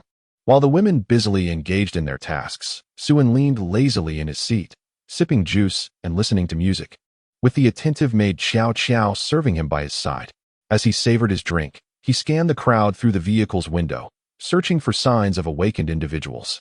His intention to recruit team members stemmed entirely from the need to prepare for the impending second apocalypse, to survive and thrive in the ensuing chaos. A certain number of hands were essential. Having lived once before, his aspirations were modest. He simply wished to traverse further and endure longer. Just like the name of his adventure team suggested, he estimated that a core group of 200 elite members would suffice. Transforming these 200 individuals into a formidable force of awakened beings would yield an unimaginable power. In this apocalyptic world, it was not the quantity of people that mattered, but rather their quality. Too many individuals could become burdensome. Before he could establish this elite unit, he faced two pressing challenges. Firstly, he needed to possess 200 extraordinary abilities that were not subpar, and secondly, the favorability of all 200 members towards him had to exceed 60%. Each of these tasks presented significant difficulties. The former could potentially be achieved through the relentless acquisition of awakened individuals over time, a matter of persistent effort. However, the latter was distinctly more daunting. A favorability score of 60% indicated a level of affection, implying that he would need to win the hearts of 200 women, ensuring each one reached that threshold. This was not merely a question of difficulty or effort. It evoked a profound sense of helplessness that was almost overwhelming to contemplate. One could only strive to the best of their ability. Once certain decisions were made, retreat was no longer an option. What were the antics of a scoundrel compared to the challenges that lay ahead? In the aftermath of the second apocalypse, recruiting individuals would become a matter of chance. It would not be as simple as it was now, when numerous candidates could be carefully selected, rather than waiting for future realizations and regrets. It would be wiser to decisively act in the present. Opportunities often favor the audacious. A C-grade ability, stone skin. At last I have found one. After scanning the crowd for some time, Suin finally spotted an awakened individual. He quickly donned a hooded jacket and stealthily disembarked from the vehicle, cautiously approaching the awakened person. It was not that he relished being clandestine. Rather, he wished to keep his ability to seize others' powers concealed. Perhaps once or twice he could act unnoticed, but if he were to engage in such theft repeatedly, even the dim-witted would begin to suspect him. The consequence would be facing the wrath of all awakened beings. Merely envisioning such a scenario unsettled his resolve and made it difficult to act decisively. Thus, it was prudent to remain as inconspicuous as possible. Suin nonchalantly approached the awakened individual, discreetly retrieving a loaf of bread from his spatial pocket and silently tossing it at the other's feet before gently tapping the individual's shoulder. "Brother, you dropped your bread." The man quickly glanced down. "I didn't bring any." Haha. Thank you, my friend." Initially puzzled, he paused momentarily before breaking into a nervous chuckle, bending down to pick up the bread and stowing it away. "No need for thanks. One loaf of bread for an extraordinary ability seems quite reasonable, doesn't it? In the end, it is simply his excessive kindness. He could have easily taken advantage of the situation but chose instead to exchange a loaf of bread. I am utterly heartbroken. Furthermore, he is indeed performing a commendable act. The other's extraordinary ability has been stripped away, rendering them no longer an awakened one. Theoretically, there remains a possibility of reawakening. What value does a C-rank ability hold? The next awakening could very well yield a B rank, an A rank, or even an S rank. In short, the future is bright and full of potential. This favor is akin to a rebirth. Not only does he charge no fee, but he also generously offers a precious loaf of bread. It is as if he is accumulating merit. Boundless merit, indeed. Suin then casually strolled away, hands in pockets. Shortly after, a terrified scream echoed behind him. "Where's my ability? Why can't I use it?" Suin wandered through the crowd for another half hour before discovering another awakened one. D-rank sharpened perception, barely adequate. "Is this half a loaf of bread on the ground yours, my friend?" Indeed, thank you. I nearly lost it, and that would have truly pained me, haha. "No need for thanks. Your happiness is of utmost importance. This time, the ability I acquired is merely classified as D-grade, which, rounded off, is worth no more than half a loaf of bread." With another ability in hand, Suin resumed his aimless wandering. However, after meandering for quite some time, he still had not encountered a single awakened individual. Gazing at the vast sea of people, one cannot say he felt disappointment. Rather, it was a profound sense of disillusionment. Yet, upon reflection, it seemed quite reasonable. Currently, the entire city of Su houses approximately 4,000 awakened individuals scattered across various locations, and this talent market is merely one among many. Thus, the chance of stumbling upon an awakened person is rather slim. Moreover, most awakened individuals are highly sought after by various factions, rendering the need for extensive job hunting unnecessary. When their abilities manifest, they are typically pursued eagerly. How could such rare talents be inclined to endure the sweltering sun in pursuit of trivialities? Having come to this realization, Suin decided to cease his search altogether. Let those who wish to seek do so. If others can stockpile provisions, why should he not do the same with his abilities? In life, one must learn to be adaptable. Once others have successfully recruited enough awakened individuals, they can simply bring a basket of bread as a gesture of goodwill. If one basket is insufficient, then two will suffice. After all, he is not a miserly curmudgeon. Presently, we await the emergence of a new leader, akin to a tiger 2.0. At this moment, we have already recruited a considerable number of individuals, approximately 200, comprising entirely of fair-skinned and beautiful ladies. Even in the picturesque city of Suzhou, where beauty is abundant, it is rare to witness such a magnificent sight, especially in these apocalyptic times. My lord, we have successfully recruited 218 individuals, exceeding our initial expectations by 18. However, I propose we continue to recruit further. Given today's influence, the news will swiftly spread to other regions, and we can anticipate even more individuals arriving in the next couple of days. What are your thoughts on this? Without hesitation, Suin nodded and extended his hand to brush away a speck of dust from Lu Hui's collar. Let us proceed as you suggest. You may take full responsibility for the recruitment. There is no need to consult me on every detail. He held great confidence in Lu Hui's capabilities. As a former CEO of a publicly traded company, she was undoubtedly more adept at hiring than he. Thank you, my lord, Lu Hui said, gazing at Suin with a tenderness that could almost draw tears from her eyes. Flushed by her direct and penetrating gaze, Suin shyly touched his nose. What is the situation with those corpses? Well done. In the future, should we encounter anyone seeking trouble, regardless of their status, they should be dealt with immediately. Wait, were any of them awakened? It appears that there are two individuals who have awakened their abilities. One possesses a B-grade power, while the other wields an E-grade power. However, neither could withstand a single strike from Xiaoyu and were swiftly eliminated. Suin couldn't help but grimace at the news, a pang of sorrow tightening within him. What Xiaoyu had struck was not merely a trivial matter, it was his cherished possession, two remarkable abilities, extinguished in an instant. Punishment must be administered, tonight. She shall be compelled to play an instrument for half an hour without pause. Furthermore, in the future, should we encounter awakened beings, we ought to capture them alive, as they would greatly aid my research on abilities. If we come across an S-grade awakened individual, report to me immediately without attempting to engage. Understood, master. The recruitment efforts continued until dusk, hastily concluding after a long day. Originally, the target was set at 200 individuals, yet within a single day, we had amassed 400, far exceeding expectations. A large bus could barely accommodate 200 people, and doubling that number would surely lead to disaster, even with the most extraordinary of efforts. Such an endeavor would be unmanageable. The bus would inevitably be overwhelmed, to the point of smoke rising from its engines. Chapter 51. Bringing 400 maidens home? The situation was indeed troubling, yet it stemmed from considerations of safety. The phenomenon of spatial abilities was exceedingly rare, even more so than S-class abilities. Once others witnessed him conjuring a bus from thin air, it would be all too easy to deduce that the entire supply of the Chongqing Adventure Group lay within his possession. Therefore, maintaining discretion was paramount, particularly until the Adventure Group was fully established. With two buses at our disposal, the 400 individuals barely had enough seating. It was a veritable squeeze. Suin was tasked with driving one bus, while the other required someone on site who could operate it. Fortunately, there was indeed a young woman capable of driving. Thus, the two buses, filled to capacity, meandered slowly towards the city center. Li Xiaoyu rode a motorcycle, transporting Xueqingyu, as they forged ahead.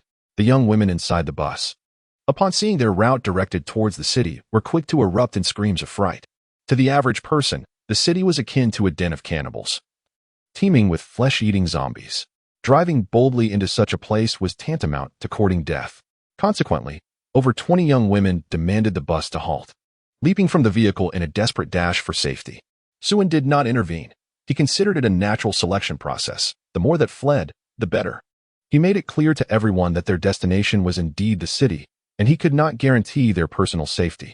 Those who wished to reconsider their decision were free to depart at that moment. No one would be compelled to stay. Lu Hui understood Suin's intent, and promptly rose to voice it. The young women, upon hearing this, were further unsettled, resulting in several dozen more passengers exiting the buses. In the blink of an eye, the number of those remaining dwindled from 400 to merely 300. Those who stayed behind did so with a mindset of taking a gamble. Grit teeth and all. It was a matter of life or death. Yet should they be fortunate, they might discover a refuge of unparalleled comfort amid this harsh apocalyptic world. Were there any others who wished to depart? As they approached the urban area, it would soon become too late for regret. After reiterating her statement, we found no one leaving and thus produced the recruitment form to begin calling names.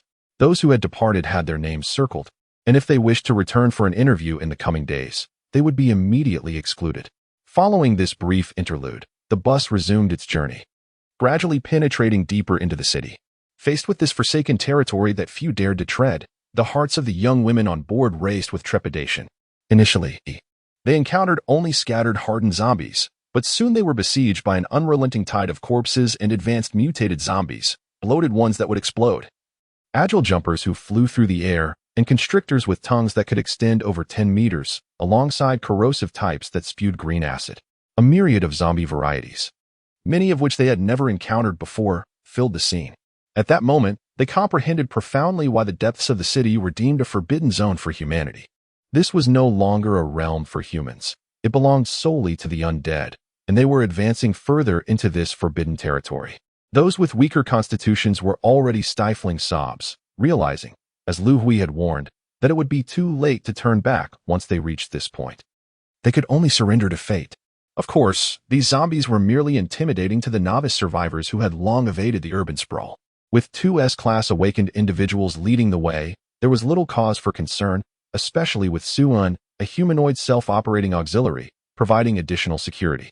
Li Xiaoyu and her companions had long grown accustomed to such sights, often venturing out to practice on a few zombies, as the vicinity of their residential area had become insufficient. Most of the time, Li Xiaoyu rode her bike while Xueqingyu controlled lightning to slay the undead from a distance. Only when they encountered formidable foes, such as the giant variants, would they join forces to dispatch them swiftly. After approximately an hour of unsteady travel, the bus finally reached its destination.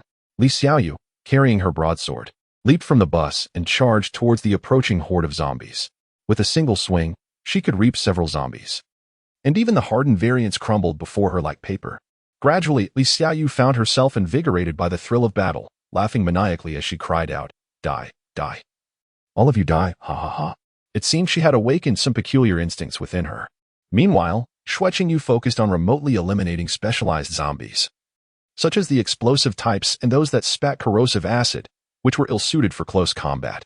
Under the coordination of these two S-class awakened beings, the once dreaded horde of zombies appeared alarmingly feeble, dispatched in under 10 minutes. It wasn't that the zombies were weak, rather, their opponents were overwhelmingly strong. In the entire world, it was likely that only they could clear a path with two S-class awakened individuals. These creatures seemed to have grown smarter, Li Xiaoyu muttered, unable to contain her thoughts. Just moments ago, dozens of mutated zombies, realizing their disadvantage, had turned to flee, retreating into the shadows to observe. Just as Li Xiaoyu had suspected, the zombies had indeed become more intelligent. Through continuous evolution, some zombies had progressed beyond mere instinctual behavior and exhibited rudimentary intelligence, demonstrating the capacity to fear and escape. This alarming rate of evolution far surpassed that of any species on Earth. If this pace continued, within 4 or 5 years, zombies would evolve into an entirely new species, supplanting humanity as the dominant force in this world. The two buses gradually approached the designated community base. Trembling with apprehension, the young women disembarked and began to survey their surroundings. Suan stepped forward, clapping his hands to draw their attention, and with a warm smile, he said, "Welcome to the headquarters of the Everlasting Adventure Team. I hope that in the time ahead, you all will find joy here." Chapter 52. Free meals for the ladies. That young man is quite handsome. He seems to be the leader of the adventure team. I wonder if he has a girlfriend? Suan clapped again, interrupting their murmurs. "Allow me to introduce myself. My name is Suan, the leader of the Everlasting Adventure Team. You may call me leader from now on, provided you successfully pass the assessment. It's getting late. Let's have some food." The group sat down on the ground, their faces a mixture of curiosity and anticipation as they looked at Suan. They had not expected to find something to eat upon arrival.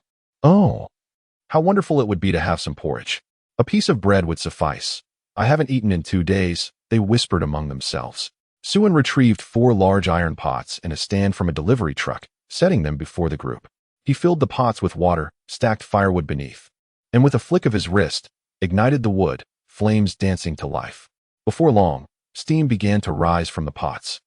Suin then dragged out 4 large burlap sacks from the truck, opening 2 of them to reveal they were filled to the brim with potatoes. He poured the contents of the 2 sacks into 2 of the pots. Upon seeing the abundant potatoes, the women could hardly contain their excitement. Fresh ingredients like these had not graced their sight in ages, let alone their taste buds. It is said that only the upper echelons of large adventure groups are qualified to partake in potatoes. Many individuals have already begun to salivate at the prospect. Suin once again opened the remaining 2 burlap sacks, revealing 2 large bags brimming with fresh pork. A wave of astonishment erupted among the women, their eyes wide with disbelief. This was an entire 2 bags of pork, weighing no less than 100 to 200 pounds. Since the apocalypse, they had never encountered such an abundance of meat. Most individuals had not even glimpsed meat since the end of the world. They had subsisted on grass and tree bark daily. Now, confronted with this feast of meat, the women could hardly contain themselves, their saliva flowing profusely, yearning to plunge directly into the iron pot. The sounds of swallowing echoed among them. Suin busily poured the meat into the iron pot, retrieving a bag of salt to divide into 4 portions, adding it into the pot. At this moment, the women could no longer remain seated. There were even condiments. Seasonings had been exceedingly scarce in the post-apocalyptic world, particularly salt. Everyone had not tasted its flavor in a long time. Is this for us to eat? You have 5 minutes to form 4 teams, with each team designating a temporary representative to distribute the food shortly. Upon hearing this, the women beamed with joy, realizing that this food was indeed meant for them, a notion almost too incredible to fathom. Before long, the women diligently organized themselves into 4 lines, each consisting of 75 individuals, totaling 300. Each team quickly appointed a temporary representative. Thus, 300 women simultaneously fixed their gaze upon the 4 large iron pots. As the food simmered to perfection, the young maid Xiao Xiao brought a stool for Suin to sit upon, while she held a small tray with a glass of red wine, standing by in anticipation for him to indulge. After approximately 30 minutes, the enticing aroma of meat wafted through the air, signaling that it was ready. All right. The 4 representatives may come forward, Suin announced. The bowls and chopsticks were retrieved from the truck and distributed. Once the tableware was set, the food could be served. Each person would receive a potato, 2 spoonfuls of meat, and a bowl of meat broth. The 4 representatives hurriedly fetched the bowls and chopsticks from the truck and began to serve the food, adhering to Suin's previous instructions. Some of the young women even began to weep as they ate, overwhelmed by the feast before them. It was as if they were ensconced in a dream, never having anticipated such delectable fare. In no time, the 4 large pots of food were devoured completely, the broth sipped dry, and not a scrap of potato skin remained.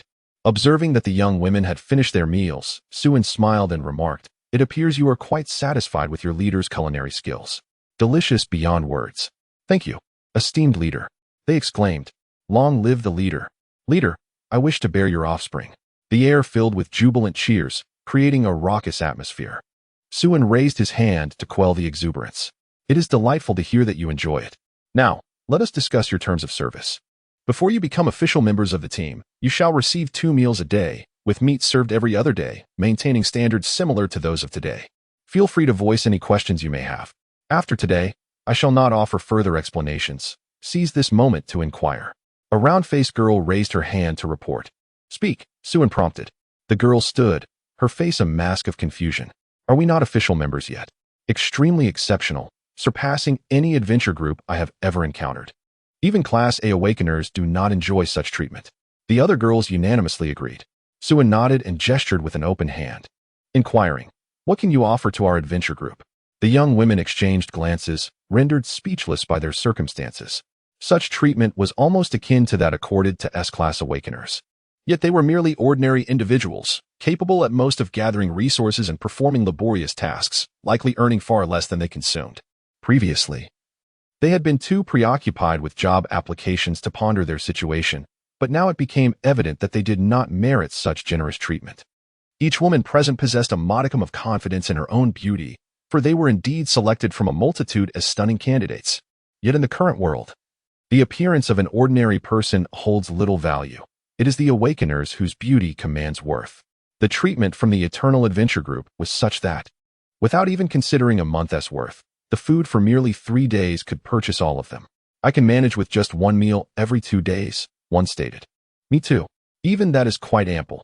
Having tasted meat, none of us are willing to relinquish the chance to join the Eternal Adventure Group. Suin shook his head again. I lack nothing but food. Whether you eat 2 meals a day or 1 every 2 days makes no difference to me. Frankly, the value you provide pales in comparison to the resources I expend on you. I am not a charitable benefactor. However, you are not without worth. The sole contribution you can make is to offer me your absolute loyalty. Do you understand? Chapter 53. The selection begins. A chance encounter with acquaintances in the forthcoming 7 days, you will be subjected to an evaluation. Those who pass will remain, and the remuneration upon recruitment will be equally generous. Those who do not pass will be dismissed without hesitation. Furthermore, I must caution you that the assessment process is not devoid of peril. Fatalities are, regrettably, a commonplace occurrence. You are granted one final opportunity for reconsideration once tonight concludes. Your fate, be it life or death, will rest solely in my hands. If any of you wish to withdraw, now is the moment to step forward. Tomorrow, I shall ensure your safe departure, and this meal will be offered as a gesture of goodwill, requiring no sacrifice on your part. You shall remain free. As my words lingered in the air, the young women exchanged glances, yet none chose to abandon their aspirations. Following the meal, each individual found themselves deep in contemplation. The resources and capabilities of the Eternal Life Adventure Group surpassed the realms of ordinary imagination. The benefits rivaling those of S-class awakened individuals were indeed tangible. Securing a position within the group could transform dreams into delightful realities. An unparalleled opportunity lay before them. If not now, when would they dare to strive? The specter of death loomed, yet the allure of ambition called them forth. What does it matter? It is not as if death is a certainty. To speak bluntly, we are all but one life, akin to a rat lurking in the sewers or a mere plaything for others. Encountering a twisted individual may even lead to a cruel demise. Yet here we stand, resolute. None among us is willing to concede. It is the foolish who choose surrender. I sincerely hope you will not regret the choices you have made. Suin promptly summoned the 3 young ladies, Snow Light's speech, and first indicated Lu Hui, stating, "This lady shall be your chief examiner, Lu Hui." Next, he gestured towards Qiao Qiao, saying, "This is your logistics minister, Yu Qiao Qiao." He then pointed to Li Xiaoyu, declaring, "This is your chief instructor, Li Xiaoyu." Finally, he introduced Snow Light's speech, "And this lady is your vice captain, Snow Light's speech." Upon hearing Suin designate her as vice captain, Snow Light's speech appeared astonished. She believed Lu Hui was far more suited for the role and would have been content merely to serve as Su and secretary. Seemingly perceiving her thoughts, Suin gently reassured her, "Qingyu, I have faith in your abilities," though she exuded a quiet demeanor. Her keen intellect and inner loyalty made her the perfect fit for this position. "I believe in you," Suin reiterated, before providing further instructions to the ladies regarding the forthcoming assessments. "You may manage as you see fit, but I have but one requirement. The higher your level of compliance, the better." Once Suin concluded his instructions, he stepped aside, becoming an observer. This assessment was not solely a test for the new members. It also served as an evaluation of the ladies by his side. The women, far from expressing dissatisfaction at Suin's retreat into a hands-off role, instead displayed excitement. For so long, Suin had toiled for their collective well-being, and they had not contributed significantly. Now, an opportunity to repay Suin while demonstrating their own worth lay before them, and they were filled with enthusiasm. After deliberation, the 4 women unanimously decided that Lu Hui would devise the assessment plan, with Li Xiaoyu and Qiao Qiao assisting, while Snow Light's speech would oversee the final review and approval. Thus, the assessment plan commenced. Lu Hui first mixed the 300 individuals and subsequently divided them into 10 small teams, each selecting a temporary leader. Li Xiaoyu and Qiao Qiao fetched 150 blankets from the warehouse, assigning 2 members per blanket for them to use while they camped outdoors, with only temporary tents to shield them from the elements. Though several villas remained vacant in the community, reserved for official team members, only those who passed the assessment would be permitted to reside in the villas. Those who failed would have to sleep on the ground in the courtyard, serving as a subtle incentive. These individuals, accustomed to living in dilapidated shanties and sewers, were no strangers to sleeping on the ground. Yet, Upon learning that successful admission would grant them access to luxurious villas, they felt a longing. For many, even prior to the apocalypse, such accommodations had been a distant dream. Meanwhile, Snow Lightspeech was tasked with overseeing the distribution of supplies and reviewing team members' backgrounds, including their pre-apocalyptic occupations, experiences since the collapse, educational history, romantic involvements, familial addresses, ages, heights, and measurements. Any discrepancies discovered would result in immediate disqualification, while those who reported falsehoods would receive additional evaluation points. Once all arrangements were in place, the new recruits stood neatly in 10 rows. Lu Hui approached the assembly, stating calmly, "The assessment shall now commence. I trust you will not disappoint the master." "Excuse me. Examiner, does master refer to the captain? I understand that you may refer to the leader as master just as I do, or simply as leader, but you must refrain from using their full name. Is that clear?" "Clear. Excellent. Now, heed my command. Remove all your garments, including your undergarments." Upon hearing Lu Hui's directive, the girls hesitated, though many silently complied and began to disrobe. Given that they were all women, what was there to be shy about? As for the leader, if they were to gaze upon you, it could even be considered a stroke of fortune. "I have stated that this is an order," Lu Hui reiterated in a calm tone. After a brief moment of hesitation, the girls began to undress, though a number still exhibited considerable shyness. Their cheeks flushed as they cast furtive glances towards Suin, who was observing from a distance. In an instant, an unexpected scene unfolded, captivating all present. Suin, taken aback, spat out his red wine and hastily rose to take his leave. Avoid looking, seemingly struck by a sudden thought. He turned back and pointed at a girl among the crowd. "You come here." All eyes converged upon the young woman. She was in the bloom of youth, with fair skin, a striking figure, and a delicate visage. Even amidst a gathering of beauties, she stood out remarkably, easily deserving a score of at least 80. Her natural allure incited jealousy among many, especially as she had been singled out by the leader upon her arrival, which suggested that she had caught the leader's eye. It was truly a stroke of luck. The girl froze momentarily, hurriedly covering herself, her face a deep crimson as she lowered her gaze. "Did you not hear your master call for you? Do not hesitate to approach. It is indeed a privilege for you to be noticed by the master. What you must do is to embrace this honor and obediently follow the master's commands. I reiterate, henceforth, everything that belongs to you will be under the master's dominion. The master's orders are absolute, even if they require you to sacrifice your very lives." Suwon, upon hearing this, was rendered speechless, rubbing his temples in frustration. He couldn't shake the feeling that Lu Hui resembled a cult priestess, indoctrinating these naive young women. Was his once noble adventuring party destined to transform into a nefarious cult? However, it has been said that allowing someone to take full responsibility is not ideal, and thus one must acquiesce. Moreover, his interest does not lie in the young lady herself, but rather in the astonishing fact that she is an awakened one, and moreover, she is somewhat of an acquaintance, having crossed paths twice in a past life during the apocalypse, although the memories are not particularly vivid. It is only now that he recalls. The girl bit her lip, picked up the clothes from the ground to cover herself, and lowered her head as she approached Suin Captain. Upon witnessing the undeniable beauty before him, Suin rubbed his nose and averted his gaze. "Get dressed and follow me." Chapter 54. Memories like smoke. Suin sat calmly on the sofa, observing the flustered girl before him. Ability: Healing A, Wealth Points. 3. He had previously noted that this girl was an awakened one, her ability level reaching an impressive A, just shy of S. Such abilities, particularly of the healing variety, are exceedingly rare and can prove more effective than many S-level powers in specific situations. However, what strikes him as peculiar is that she had not revealed her identity as an awakened one from the very beginning. This omission seems rather odd, as disclosing such information would only yield benefits and no detriment. Why remain silent? Suin once harbored suspicions that she might be a spy sent by another faction. However, upon further contemplation, he found this notion implausible. Who would willingly dispatch their cherished one into such peril? Furthermore, he had yet to engage with any other forces, making it unlikely that he would attract unwanted attention so soon. Consequently, Suin remained vigilant, observing her in silence. Memories surged forth like a tidal wave, recalling the 4th year of the apocalypse, the onset of the 4th cataclysm. By then, he had been rendered a cripple, having lost a leg. Despite the hardships he endured to survive until that moment, he was shunned, left alone without a single ally, an isolated wolf. In his desperate struggle for survival, he resorted to any means necessary, consuming anything within reach, and had even resorted to theft and robbery.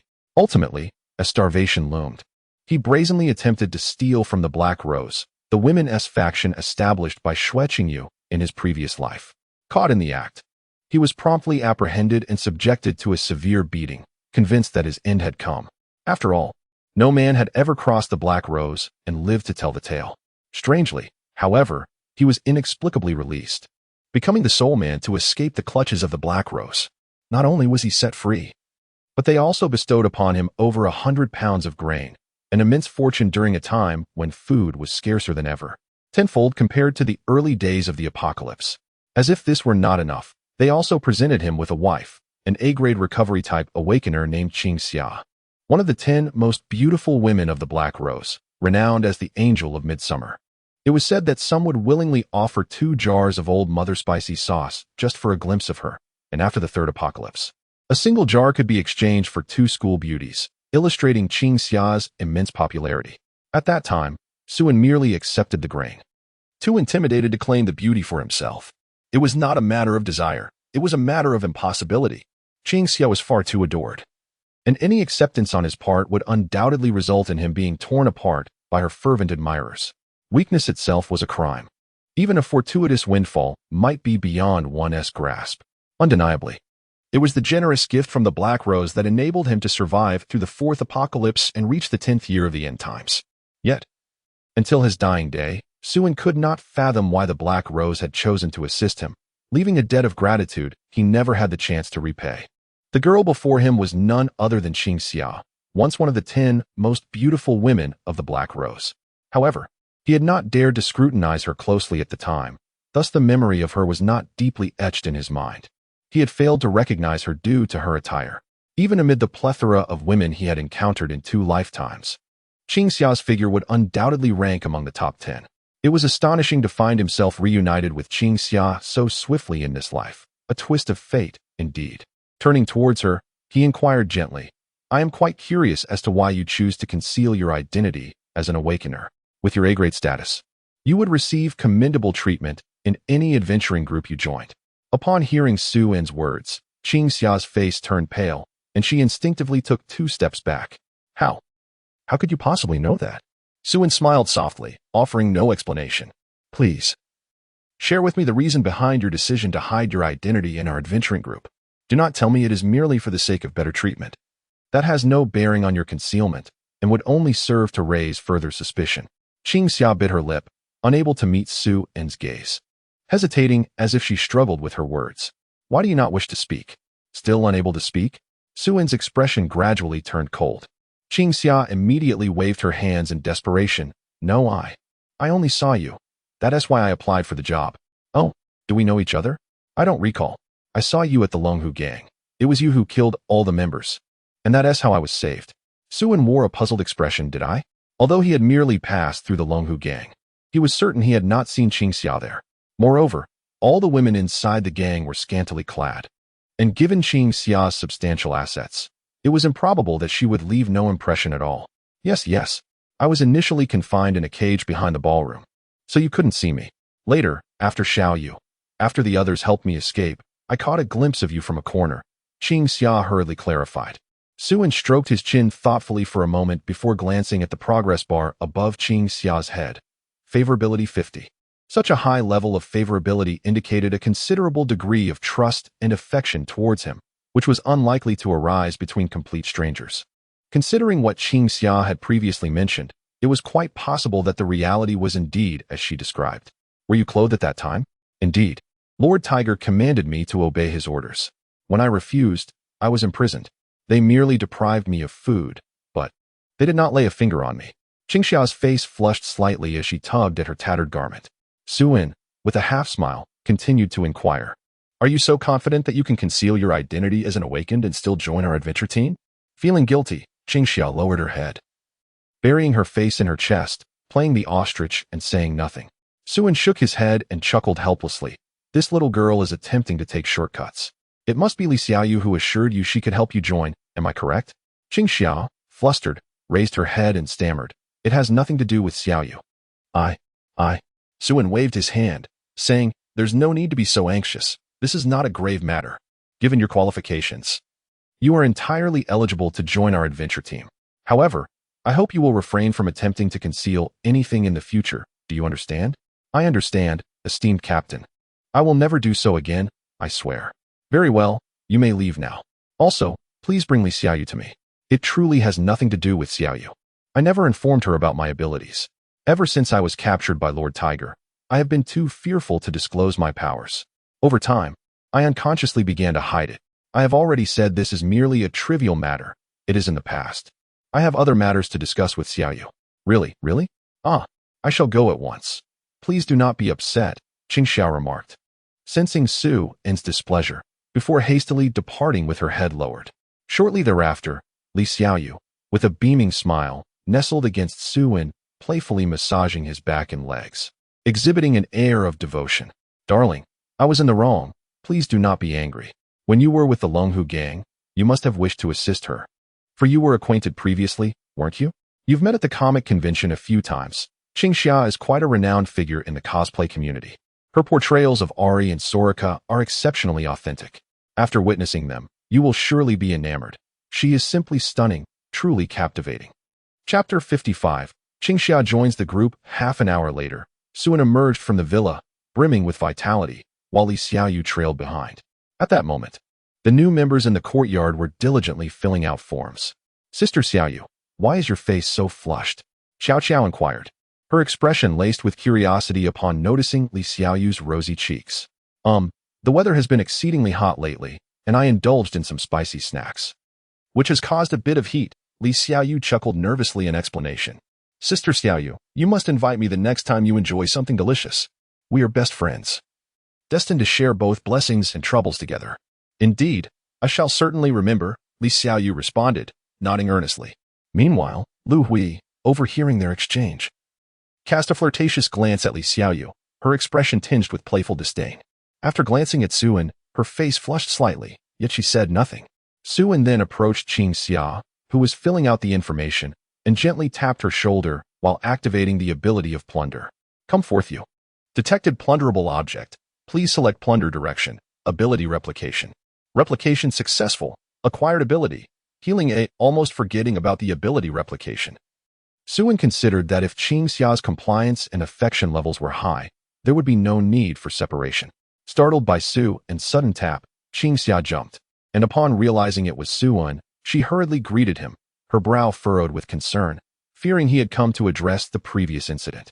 "Captain, please don't be so tense. I'm not a monster that devours people. Congratulations, you have successfully passed the assessment. Welcome to the Eternal Life Adventure Group. As the first new member, you may choose which villa to reside in, and you can move in tonight. For supplies, you can find Xiao Xiao to collect them." Upon hearing Su En's words, everyone turned their gazes towards Qingxia in unison. "So, this is passing the assessment? It ended before it even began? Damn connections. She must have used some backdoor to get ahead." Frustration bubbled within many of the girls, their feelings sourer than if they had consumed 10 lemons. They believed their appearances were not inferior to Qingxia's. Why had they not been chosen? I could have done it too. Indeed, individuals embark on divergent fates.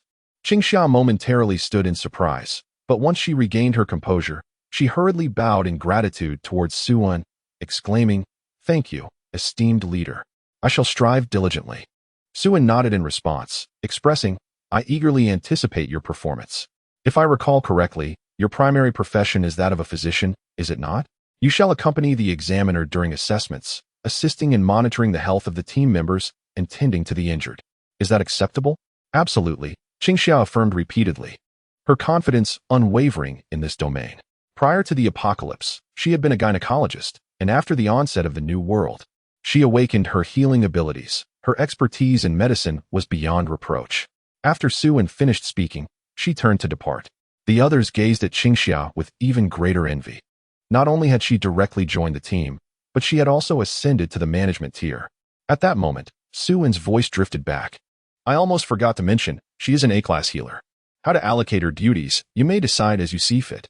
Upon hearing Su En's words, the girls suddenly understood, so that is the case. An A-class awakened? I find myself in disbelief. It seems futile to attempt to emulate those who possess an innate advantage when joining a team. Such individuals are simply beyond imitation. It is far wiser to diligently prepare for the assessment. The preliminary evaluation persisted until 11 o'clock in the evening, at which point the young women paired off and settled onto the ground to sleep as the courtyard lights extinguished. Beneath the pitch-black night sky, the young women were filled with an exhilarating restlessness, whispering secrets to one another while casting furtive glances at the opulent villa that loomed nearby, their imaginations soaring. The urban landscape lay shrouded in darkness, punctuated only by the distant echoes of monstrous roars emanating from the shadows. Occasionally, the moonlight illuminated the silhouettes of colossal figures leaping across the distant skyscrapers. It was then that the young women realized they were situated in the heart of the metropolis, a veritable den of predators, and here they were, exposed, sleeping under the open sky. The thought, once dismissed, now sent shivers down their spines, heightening the tension to an unbearable degree. Do you think a zombie might suddenly invade and feast upon us in the dead of night? One mused. Don't speak such nonsense. It's truly terrifying. Another retorted. This is the city center. After all, any manner of creature could be lurking about, perhaps even stealthily creeping in during the night. Please, stop speaking. I am frightened. The timid individual instinctively recoiled under the covers, too fearful to reveal their face. At that moment, a girl exclaimed, pointing towards the entrance. Look over there. What? What is that? The crowd turned in unison, and there, beside the gate of the community, a shadow the size of a calf crouched silently, observing them. The silhouette resembled a four-legged creature, its enormous eyes gleaming with an eerie green light under the moon's glow, akin to two pulsating lanterns. A monster. Ah! A group of young women shrieked in terror, scrambling to their feet and fleeing to the foot of a villa, huddling there in fear and neglecting the earlier admonition from Lu Hui that they must not leave the courtyard under any circumstances. The creature slowly rose, approached a nearby trash bin, and discarded the item it had been holding in its mouth. Then, its imposing figure ambled toward the courtyard. The women who had not fled began to lose their composure, with several more running away in fright, while those who remained gritted their teeth, determined to stand firm. Some were so paralyzed by fear that their legs gave way, rendering them incapable of standing, let alone escaping. Just when everyone braced for the creature to pounce and wreak havoc, it unexpectedly veered away, striding off with an elegant and cheerful gait. It seemed that some had disregarded my prior warnings. At that moment, Lu Hui emerged from the distant villa, her expression composed, a flame rising in her hand that illuminated the dark courtyard. In the flickering light, everyone finally discerned the true nature of the creature. It was a giant black cat covered in emerald scales, named Wang Kai. It was the pet of the owner and had merely come downstairs to dispose of some trash. Wang Kai cast a disdainful glance at the still terrified women and meowed. What a nuisance. I have long since lost my appetite for such unpalatable fare. I now have an abundance of leftovers to savor. Chapter 56. The blooming evil flower of Lu Hui. Ultimately, Lu Hui announced on the spot that the 8 girls who fled had failed the assessment, thereby forfeiting their opportunity to join the Eternal Life Adventure team. Several of the girls collapsed in tears, yet no one felt sympathy for them. Lu Hui had previously reiterated the requirements multiple times. Having violated them, they must be prepared for elimination. Were they not fearful? They merely gritted their teeth and endured. I hope you will steadfastly remember each requirement I articulated before. Any breach will result in immediate expulsion. Furthermore, the courtyard is indeed susceptible to incursions by zombies. It would be wise not to sleep too soundly. You have only one path available, to fight with all your might. Should anyone attempt to flee again, the consequence will be death. The entry examination for the Eternal Life Adventure team was even more stringent than they had anticipated. This was merely the first day, and they were oblivious to the rigorous trials that lay ahead. The girls, after a discussion, decided to select a few among them to take turns keeping watch. Thus, under the torment of trepidation, the night swiftly passed. At dawn, Suwon, having shared breakfast with several girls, descended the stairs slowly, while Qing Xia had already been waiting downstairs. Good morning, Captain, she greeted. Suwon nodded and said, come over and join us for breakfast after you finish your meal. Thank you, Captain, Qing Xia replied, somewhat taken aback. Li Xiaoyu playfully nudged Qing Xia with a knowing wink, clearly indicating that her subtle persuasion from the previous night had yielded results. Upon arriving in the courtyard, one could observe a multitude of young women adorned with panda-like eyes. Having spent the night in a state of trepidation, few managed to find slumber, excluding the handful of carefree souls who could easily drift into sleep the moment they touched the blanket. Lu Hui. Today you and Qing Xia shall remain to continue the assessment, while the others accompany me to recruit new talent. Very well, master. Suan casually issued a few directives before leading Xue Qingyu and the others, boarding the bus and departing from the community. Lu Hui revealed a benevolent smile to the gathering of young women. Surely, everyone must have experienced an unforgettable night, yet this is merely the beginning. In the forthcoming moments, I shall endeavor to make you comprehend that dignity is of little worth. Your lives are even more trivial than wild grass. Lu's expression suddenly morphed into one of cruelty as she gnawed on her fingernails. After having tasted the food personally prepared by the master, the fact that you did not kneel in gratitude is simply intolerable. I, who have never had the privilege of such honors, cannot endure your arrogance. It is a desecration of the master that is utterly unforgivable. You are nothing but the master's dogs. Nay, you ought to be regarded as his most devoted acolytes, the servants willing to offer everything for him. Lu Hui's eyes brimmed with fervor and madness. From the moment Suan rescued her from the Haitian Hotel, she became irrevocably enamored with that godlike man.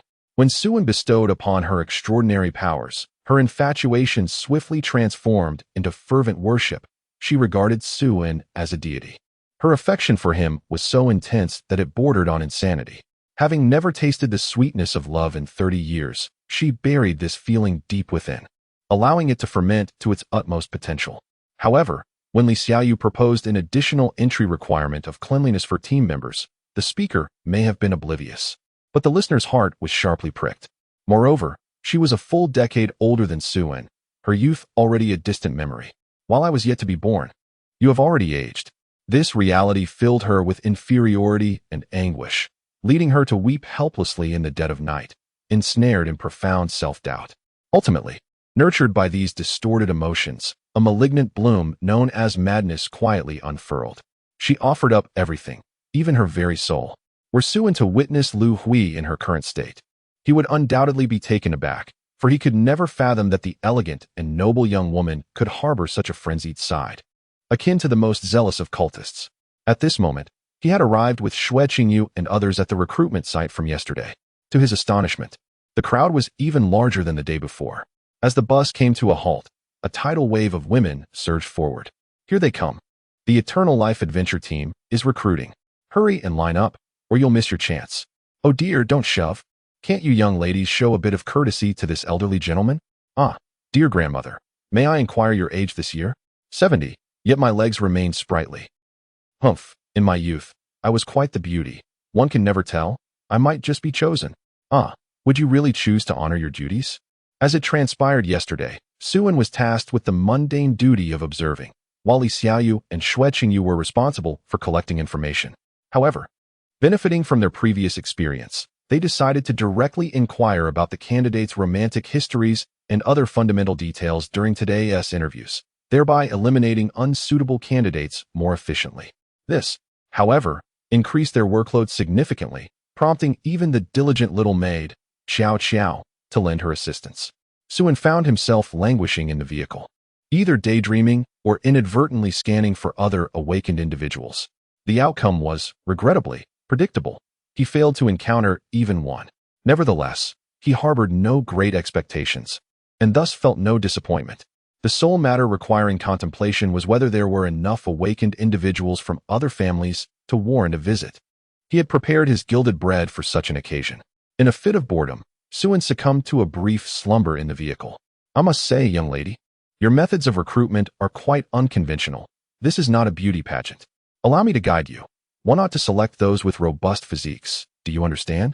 Awakened from a state of drowsiness by a cacophony of sounds, Suan, driven by curiosity, disembarked from the vehicle. He observed a woman in her 40s or 50s vociferously recruiting individuals, her words punctuated by an abundance of spittle directed towards Xue Qingyu and her companions. Although a hint of anger flickered in their expressions, they refrained from acting, choosing instead to exercise restraint. Suan approached with an expression of bewilderment and inquired, "What is happening?" Before Xue Qingyu could respond, the woman interjected, "Young man, you must be the one in charge. You possess quite an attractive appearance, akin to a star from the television." In these tumultuous times, it is prudent to select individuals who are robust and capable of enduring hard labor. If you ask me, it would be wise to have me oversee matters. My presence will ensure that these young girls cannot stir up any trouble. Suin was left utterly perplexed, questioning, "Who are you, madam?" Chapter 57.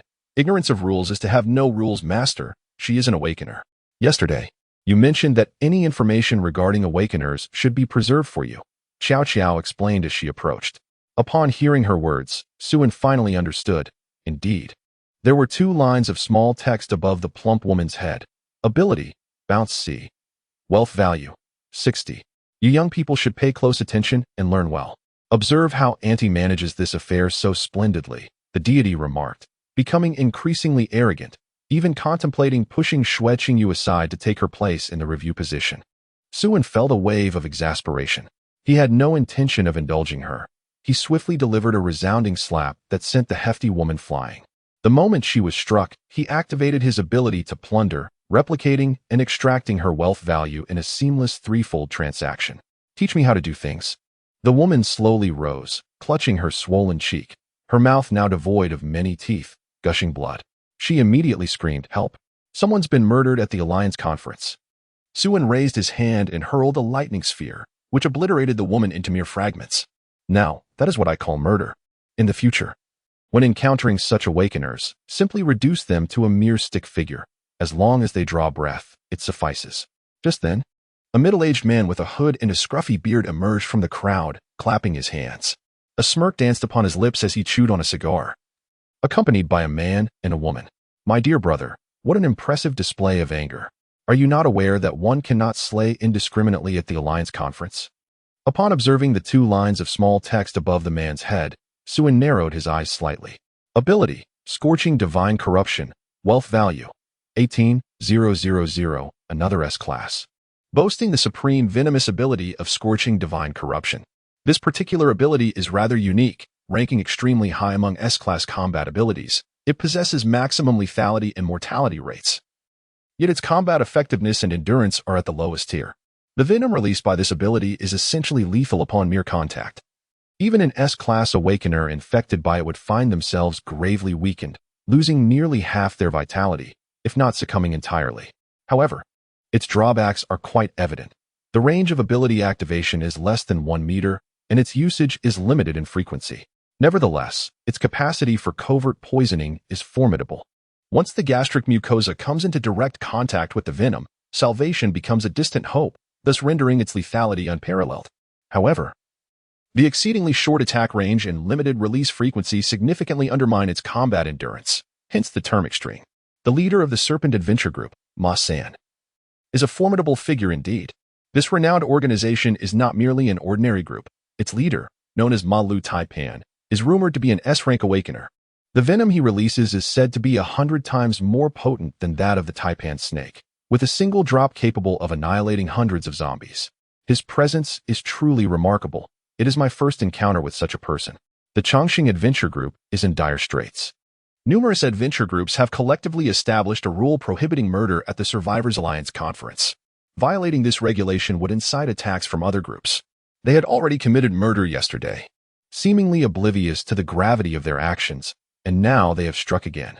They are in for a world of trouble. While he is aware of these circumstances, Suin does not allow it to weigh heavily on his mind. After all, what happened in his past life is irrelevant to his current one. Apologies.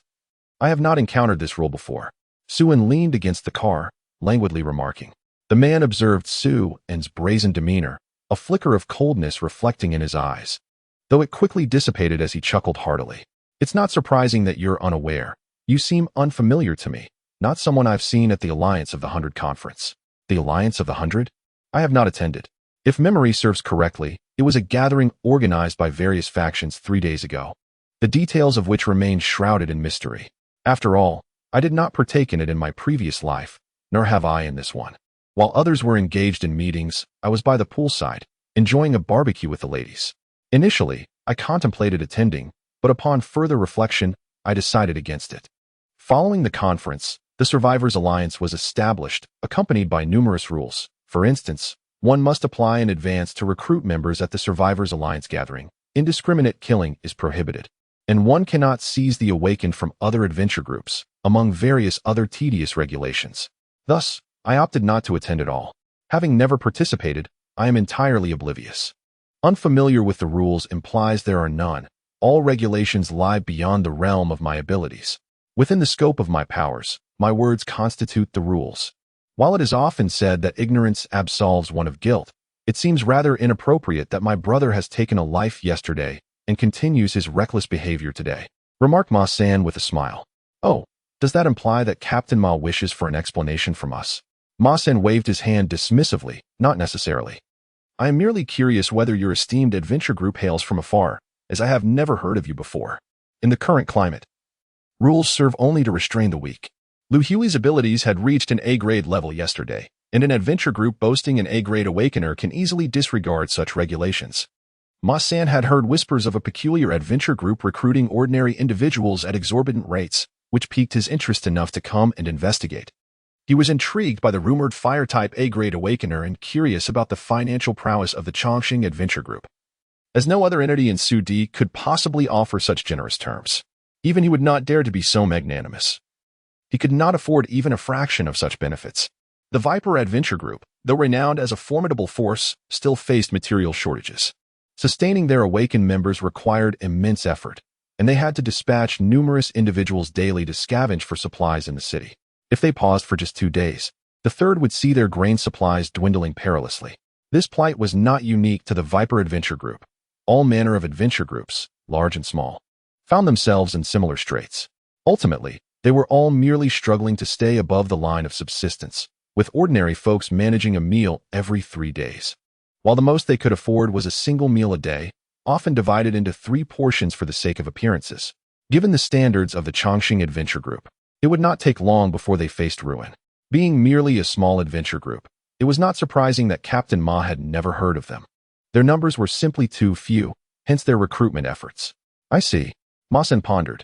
The Chongqing Adventure Group likely belonged to the category of groups with more supplies than members, though at most they might possess around 10 tons. If one were to be optimistic, it would be an assumption of wealth surpassing that of his own Viper Adventure Group. In this post-apocalyptic world, some young individuals, upon gaining power, have completely abandoned restraint. Unable to focus when faced with women, this young man before him likely fell into that category. Since you seem like a straightforward and forthright person, how about leading me on a tour of your esteemed adventure group? If given the opportunity, I propose that our 2 families cultivate a private friendship, mutually assisting one another. Chapter 58. Commander Ma, you've dropped your bread. Li Xiaoyu had quietly positioned herself behind Suin, her expression resolute as she gripped the broadsword tightly. At the slightest signal from Suin, she would not hesitate to strike down the smiling tiger before her. Not far away, Xue Qingyu also heightened her vigilance. Though her focus was primarily on Xiao Qiao, who was merely an ordinary person, should a confrontation arise, she would instinctively protect Xiao Qiao first. Noticing the atmosphere grow tense, Ma San chuckled heartily.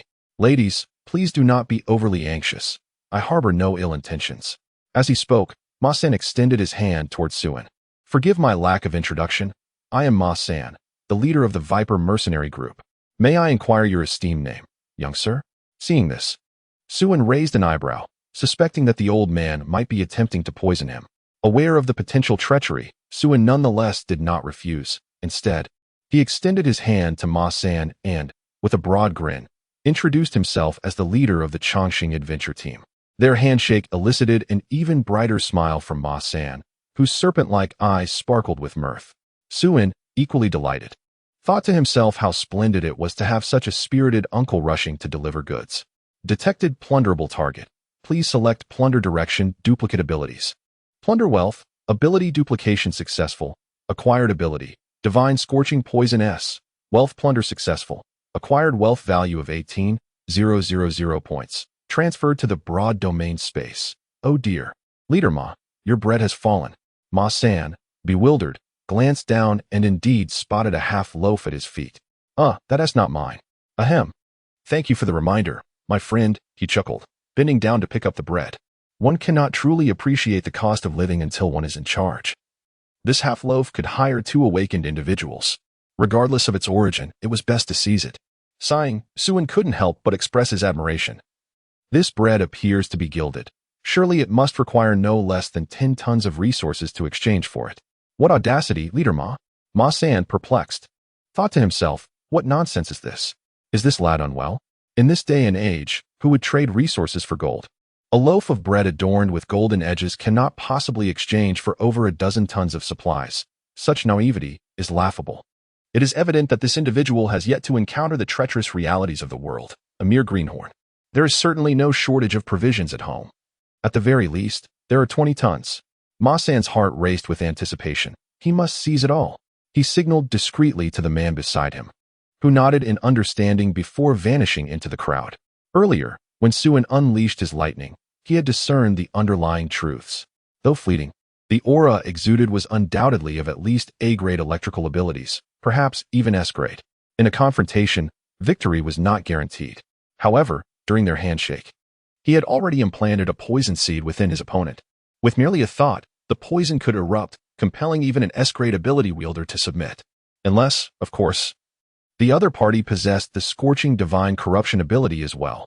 But is that truly plausible? As long as one remains human, it is impossible to possess two extraordinary abilities simultaneously. His only concern lay with the several women beside him, who appeared to be awakened ones, though their level of awakening remained uncertain. It was likely not too formidable.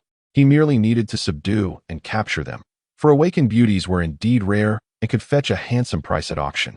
Just then, a thunderous roar erupted from the direction of the city. A colossal zombie, towering over 3 meters, suddenly burst forth from the urban area. With each stride, the ground trembled beneath its weight, and with a mere flick of its hand, it effortlessly lifted a scrapped car. In a powerful sweep, it hurled the vehicle several dozen meters into the crowd, crushing those who failed to evade its deadly projectile into mere pulp. Panic ensued among the masses as they screamed in terror, scattering in all directions. Run for your lives. It's the giant zombie tank. The tank is coming. Hurry. If one were to speak of a sovereign in the realm of zombies, the formidable tank before us undoubtedly fits that description. True to its name, the tank is a veritable behemoth among the undead. With a level of LV8, its defense, strength, speed, and regenerative capabilities are unparalleled, marking it as a pinnacle existence within the zombie hierarchy. Its terrifying prowess is such that it could obliterate several awakened individuals simultaneously. Even an A-grade awakened being would consider it a transgression to cast even a fleeting glance in its direction. Once it has set its sights on a quarry, escape becomes a near impossibility as it pursues its prey at a staggering speed of 100 yards per hour, continuously hurling projectiles with uncanny precision. Moreover, it possesses an innate magic resistance that renders it immune to the majority of elemental abilities below A-grade, and its physical resistance is equally formidable, making it exceedingly difficult for even sniper rifles to penetrate its defenses, let alone conventional melee weapons. Its recovery rate is astonishing. As long as it is not struck with a fatal blow, it can regenerate in the blink of an eye, making it an exceptionally vexing adversary. When confronted with such a creature, one is left with two grim choices, to vanquish it or to be vanquished by it, for there exists no third alternative. It possesses a tracking ability that ensures that no matter how far one flees, it can reach one's doorstep by nightfall. If one were to draw an analogy, it would be akin to the notorious denizens of Sin Island, albeit without any supernatural powers. Witnessing a zombie burst forth from the urban confines, Suin found himself somewhat taken aback. This creature exhibits territorial awareness, typically confining its patrols within its territory and seldom venturing outside unless provoked or in pursuit. Upon noticing a figure sprinting just ahead of the tank, Suin experienced a moment of clarity. The individual was none other than the man who had previously been by Ma Sen's side. At that moment, the man was frantically running towards Suin, with 2 lines of small text hovering above his head. Ability, Taunt C. Wealth value, 100. It became evident that this young man had deliberately used his ability to lure the tank out of the city. Once it had been drawn to a designated location, he intended to deactivate his ability and elude the tank's pursuit, leaving the creature to attack others nearby. This was a blatant act of misdirection, executed with remarkable skill. Suin glanced at the unperturbed Ma San, surmising that this old fox had likely engaged in such schemes before. At this moment, the tank was engulfed in a furious rampage, unleashing a bloody massacre among the crowd, leaving no survivors in the wake of its monstrous fists. It soon charged perilously close to Suin and his companions. Would Captain Su not consider putting an end to this reckless beast? At a glance, Ma could discern that Captain Su was a master of profound depths, a person of great loyalty and righteousness. The phrase "a hero with a chivalrous heart" aptly describes someone of Captain Su's caliber. A true hero serves the nation and its people, and Ma was confident in his judgment. Ma-san immediately began to flatter Suen, though the enthusiasm bore a hint of forced urgency. Suen looked at Ma-san in astonishment, exclaiming, "Captain Ma, you are absolutely correct. You truly understand me. Then, Captain Su, please take the lead. I shall assist you, but I would not dare overshadow your brilliance." Suen replied, his expression slightly troubled as he waved his hand dismissively. "Too weak, far too weak. This hulking brute is no more than my family's guard dog in capability. Should I intervene, it would be beneath my dignity." Suen's words were not unfounded. Wang Kai, at the outset, was merely at level 6, but after a fortnight of feasting on leftover scraps, had risen to level 8, rivaling even a tank in strength. Whether Wang Kai was a cat or a dog mattered little. Ma-san's mouth twitched at this remark. He had encountered shamelessness. But this was an entirely different order of audacity. He nearly lost his composure, contemplating giving the insolent fellow a few slashes across the face to test the thickness of his skin. As Ma-san contemplated how to continue his manipulation of Suen, Li Xiaoyu, wielding a large blade, charged towards the tank. Ma-san was on the verge of exclaiming, "Marvelous!" as he pondered how to deal with the group of women. He quickly signaled another female subordinate, who understood and darted towards the tank, but her aim was not the tank itself, it was Li Xiaoyu. Should Li Xiaoyu falter, she would seize the moment to launch a surprise attack. In a flash, Li Xiaoyu reached the tank, prompting the tank's ability user to joyfully deactivate the taunt skill. Without a target, the tank momentarily paused, then erupted in a furious roar, locking onto Li Xiaoyu and raising its massive fist to strike her down. Yet, rather than retreating, Li Xiaoyu advanced, bracing herself to withstand the blow with her blade. Ma-san observed, a hint of derision crossing his features as he remarked, "Ah, courting death. The tank's attack is not so easily endured. Even an A-grade ability user with strength amplification would hesitate to confront a tank head-on. Their physical resilience is not comparable." He envisioned the scene of the young girl being sent flying or even perishing from the tank's punch. Such a splendid awakened female would have been worth a considerable sum. However, the tank's colossal fist struck firmly against Li Xiaoyu's blade, and the anticipated scene of carnage did not unfold. Instead, a crisp clang resonated through the air. Li Xiaoyu suddenly unleashed a tempestuous flurry of strikes with her weapon, dozens of glimmering arcs flashing in an instant. 1 second later, she gradually sheathed her large blade behind her, the broad blade almost entirely obscuring her petite figure. Though Li Xiaoyu was momentarily hidden from view, the tank was still able to see her. With a resounding crash, the tank's massive form collapsed into dozens of meat chunks scattered across the ground. Without even a chance to recover, it had met its demise. Ma-san, well-versed in the unexpected, stumbled in disbelief. What on earth had just transpired? The tank was effortlessly defeated in a single strike. This sweet individual is indeed an S-Class Awakened, undoubtedly an S-Class Awakened. The Chongqing Adventure Group harbors S-Class Awakened individuals.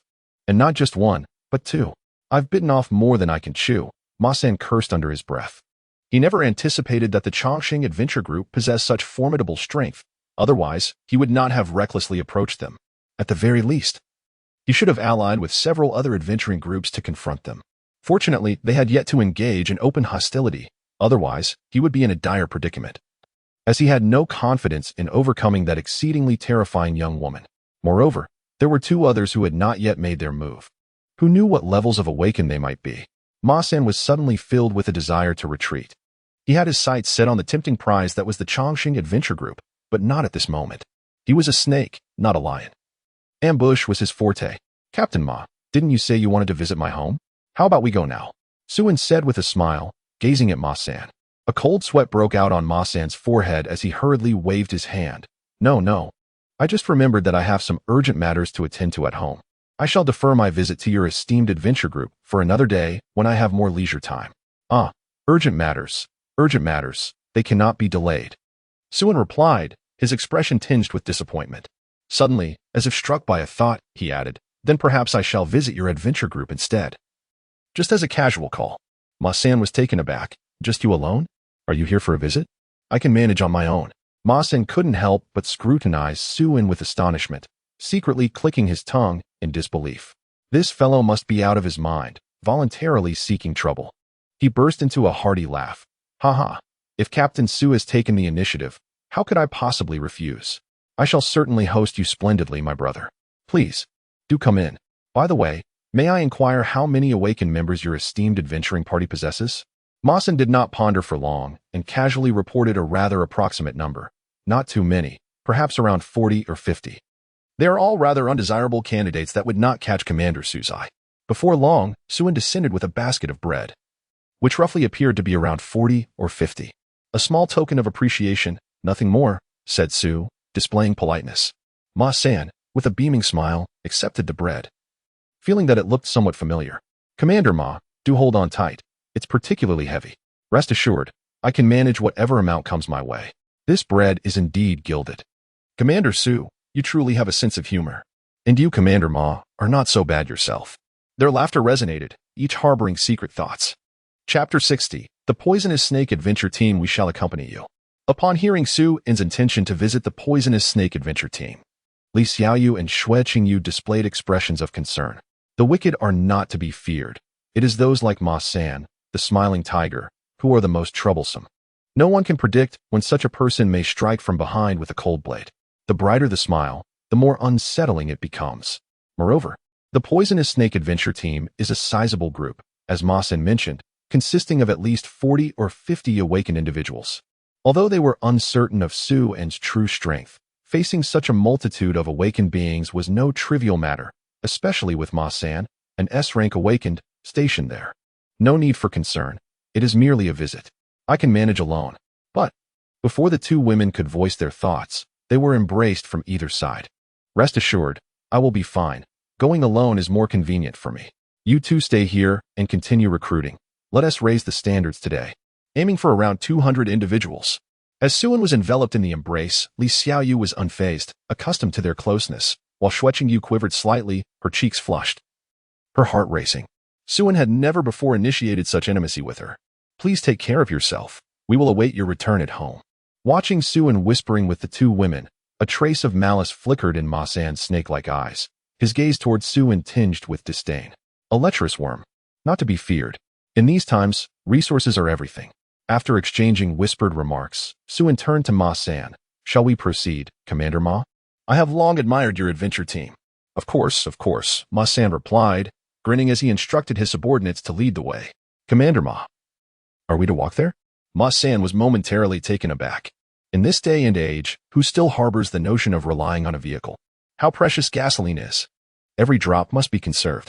The distance is not far, merely a dozen kilometers. This situation is even more frugal than he had anticipated. Despite having a substantial wealth of 18,000 points at home, equivalent to several tons of supplies, which nearly matches a fraction of his million, it seems insignificant now. Oh, but it's all gone now.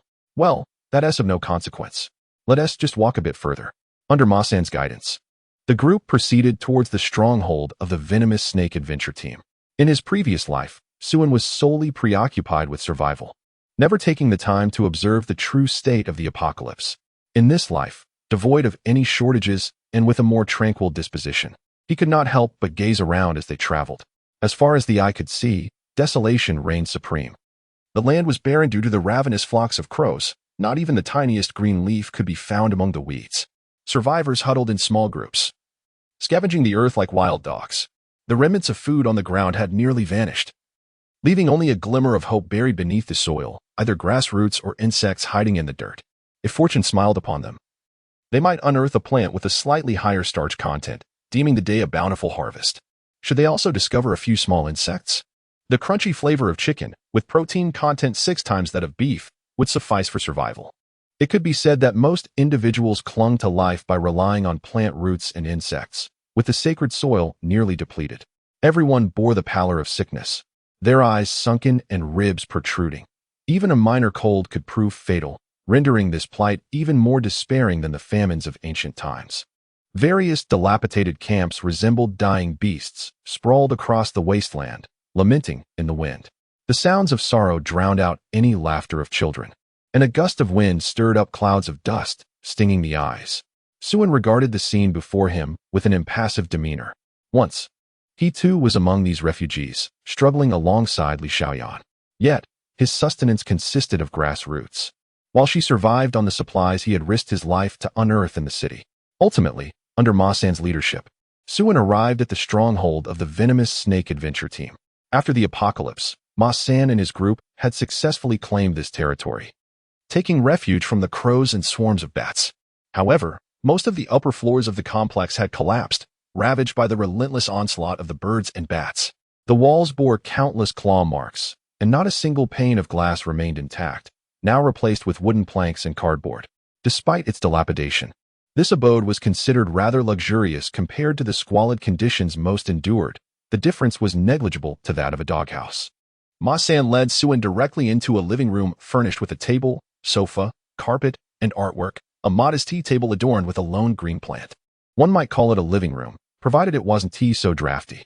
As they settled in, a striking woman entered gracefully, pouring Suin a cup of hot tea before casting a flirtatious glance over her shoulder. Another awakened individual, indeed. Captain Ma, how does my humble abode compare to the esteemed adventure teams? It is not merely boasting on Ma San's part. There are few who can still enjoy such a level of treatment. This place possesses a certain rustic charm, nearly rivaling the amenities of our own employees' restroom. Indeed, exuding a sense of refinement. Commander Su, I shall not beat around the bush any longer. I harbor significant interest in your esteemed group. I wonder if your organization might consider joining my venomous serpent adventure team. I could offer you a position of some distinction. Ma San, no longer inclined to feign modesty, laid his cards on the table. Chapter 61. Commander Ma, what extraordinary abilities do you possess? They are mere illusions. Suin was not at all surprised by Ma San's words. He had deliberately walked into this trap. A straightforward approach is preferable, saving everyone time. He then slowly replied, Commander Ma, your appetite is rather large, still eyeing my meager supplies. However, I suggest you first inspect your own granary. What if it is already empty? With a thud, Ma San slammed his hand on the table, narrowing his eyes as he coldly retorted, Do not think that just because you are an S-rank awakened, you can act with impunity. To be frank, I have already implanted a poisoned seed within you, and I can extinguish your life at any moment I desire. Be wise and disclose the location of your adventure team's stronghold, the quantity of your supplies, and the number of awakened members you have, all in full detail. Otherwise, you will find it exceedingly difficult to meet your end. Have you ever tasted the venom of an S-rank ability? I shall reduce your bones to powder and transform your entrails into blood. Ma San threatened Suin with a menacing glare. Just then, an individual burst into the room, exclaiming, Captain, we have a situation. Ma San furrowed his brow in annoyance. Can't you see I'm busy? Speak quickly. Must you interrupt me over trivial matters? Have you not weaned yet? The subordinate urgently waved his hands. This is no trivial matter, Captain. It concerns our supplies. Our supplies. Ma San's heart sank. What about the supplies? They're all gone. The entire warehouse is empty. Not a grain of rice remains. It was perfectly fine this morning. The brothers guarded it diligently without leaving their posts. Yet when we checked just now, the whole warehouse was bare. Ma San sprang to his feet, seizing his subordinate by the collar, and bellowed, What nonsense are you spouting? Do you mean to say that all those supplies sprouted wings and flew away? The subordinate was nearly in tears. I swear, it's not our fault. They just vanished. Ma San was thrown into disarray, his mind a whirlwind. The supplies in that warehouse were the lifeblood of the venomous snake adventure team. Without them, they would be unable to pay the awakened ones their wages the following day. Over time, discontent would fester. Everyone needed to eat to survive. If there was no food, what purpose was there in remaining? Captain Ma, have I not already informed you that your granary lies empty? Suin took a sip of the tea, which was neither fresh water nor fine leaves, and found it exceedingly bitter. The infusion crafted by Qiao Qiao from his own household de Hong Pao was far superior. With a dismissive gesture, Suin hurled the teacup onto the table, splattering tea across the floor. Ma San fixed a fierce gaze upon Suin, exclaiming, It was you, wasn't it? How did you manage it? The granary, the most fortified location of the entire venomous snake adventure team, was guarded by 8 awakened individuals and equipped with infrared alarms. To power these alarms, all the gasoline from the team was diverted for electricity, and even he, as the captain, resorted to eco-friendly travel.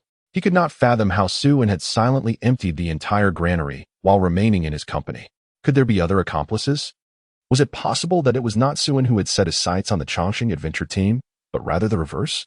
No matter how hard Ma San pondered, He could not comprehend that a mere handshake with Suin had led to the plundering of his entire granary. Had he known, he would have regretted not severing his own hand. Alas, Suin's hands were notoriously tainted. Captain Ma, I have already conveyed to you that the bread I offer you is gilded, exceedingly precious. A mere half loaf can exchange for an entire warehouse of supplies. Did I not bestow upon you 40 or 50 pieces previously? Pray tell, how much would you need to barter in return? Suin finished speaking with a sinister laugh and then slowly approached Ma San. Humph, you seek death by daring to take my belongings. I demand you return them tenfold. Poison seed, explode. Ma San coldly huffed and immediately detonated the poison seed on Suin. A muffled sound echoed as a surge of green smoke erupted around Suin, swiftly enveloping him completely. The potted plants on the table, upon mere contact with the green smoke, decayed into a viscous sludge in the blink of an eye. Rest assured, I shan't end your life just yet. Your survival serves a purpose. Allow me to share a secret. Shortly, I shall dispatch someone to locate your adventurer group's hideout. Within half a day's time, I shall find it, and then your entire group shall perish alongside you. Those women I have grown weary of will be sold at the market. You are still too young, child. Do not think that possessing special abilities grants you the freedom to act as you please. Experience outweighs youth. In comparison to me, you are still. Just as Ma San continued his incessant taunts, a large hand shot out from the smoke, grasping Ma San's throat and lifting him effortlessly. Ma San struggled to break free, but proved utterly powerless. Although he was an S-class awakened one, his combat capabilities were woefully inadequate. Once the poison lost its effect, his strength dwindled to that of an ordinary person. Simultaneously, a myriad of thin iron wires shot forth from the smoke, binding his subordinates like dumplings. Suin's cold voice emerged from the haze. Are you not aware of the law of smoke and no harm? The film has been insufficient, Captain Ma. As the smoke abruptly condensed, it swiftly gathered in Suin's palm and vanished without a trace. Witnessing his own toxic smoke being absorbed by Suin, Ma San's eyes widened in disbelief. Only abilities of the same level and type can mutually absorb toxins. How could you possess the same ability as mine? Impossible. You are clearly an electrical ability user. Suin replied with a faint smile. What nonsense are you uttering, Captain Ma? Where would you acquire such powers? It's merely an illusion. Why not test for yourself if you possess any abilities? Upon hearing this, Ma San hurriedly examined his own powers, and, as Suin had stated, he truly found himself devoid of abilities. His scorching divine corruption had vanished entirely. Where are my powers? How could this happen? How could it vanish without a trace? As the thought of the mysteriously disappearing supplies from the warehouse crossed his mind, Ma San seemed to connect the dots. Gazing at Suin with horror, it's you, it must be you. You have stolen my abilities. With a swift motion, Suin's powerful hand abruptly silenced Ma San's words, gripping him tightly by the throat. Shoo. Suin extended a slender finger to his lips, signaling for silence. Captain Ma, such matters are not to be spoken of aloud. As Suin's hand exerted more pressure, Ma San's eyes gradually filled with blood, turning a deep crimson, with veins bulging grotesquely upon his face. Ultimately, succumbing to suffocation and oppression, Ma San's struggles ceased. Suin slowly released his grip, and the lifeless body collapsed to the ground. A searing flame enveloped the corpse, reducing it to a pile of charred remains in mere moments. With a flick of his wrist, Suin untied the bonds restricting the mouth of a nearby subordinate. Now begin to call for help. The terrified man immediately began to shout, Help! Someone! The captain has been murdered. Speak louder. Have you not eaten? A steel rod pierced through the concrete floor, impaling his thigh. Chapter 62. The best way to confront the apocalypse is to become the apocalypse. It was he who killed the captain. I witnessed it with my own eyes. Quickly, slay him to avenge the captain. At the man's fervent call, the entire Viper mercenary corps surged forth. A sea of 400 to 500 individuals. Among them, at the forefront, stood a group of awakened ones, numbering a solid 40 to 50. Their abilities ranged from G level to B level, with one notable A level among them. You wretched hybrid, you dare to slay our captain? You must perish today. Do not waste breath on him. Incapacitate him first, then interrogate him slowly. Vice Captain, as an A-level awakened one, you shall lead us now that the captain has fallen. Let us discuss this later. First, we seek vengeance for our captain. Since his rebirth, Suin had encountered so many awakened ones for the first time. As he gazed upon the enraged crowd, an inexplicable thrill coursed through him, his blood stirring restlessly within. He was about to confront dozens of awakened ones simultaneously. How exhilarating. Currently, he possessed nearly 20 abilities, 5 of which were S-level. Even he remained uncertain of the true extent of his power. It was undeniable that he was strong. But to what degree? Regrettably, it seems that no one can provide a definitive answer anymore. Even when confronted with an S-class awakened, he is capable of instant annihilation. But is that sufficient? No, it is far from enough, insufficient in every sense. Amplified strength, a body of steel, heightened auditory perception, enhanced olfactory senses, eagle-eyed tracking, augmented leaps, mastery over lightning, supercharged energy, fiery essence, stony skin, doubling. Suddenly, Suin raised his head and bellowed towards the heavens, activating a myriad of supernatural abilities simultaneously. His physique surged to several meters in height, transforming into a form of steel, encased in a layer of rocky armor. Bolts of electric energy intertwined with flames danced around him, coalescing into a tempest of thunder and fire. Suin slowly lifted his hands.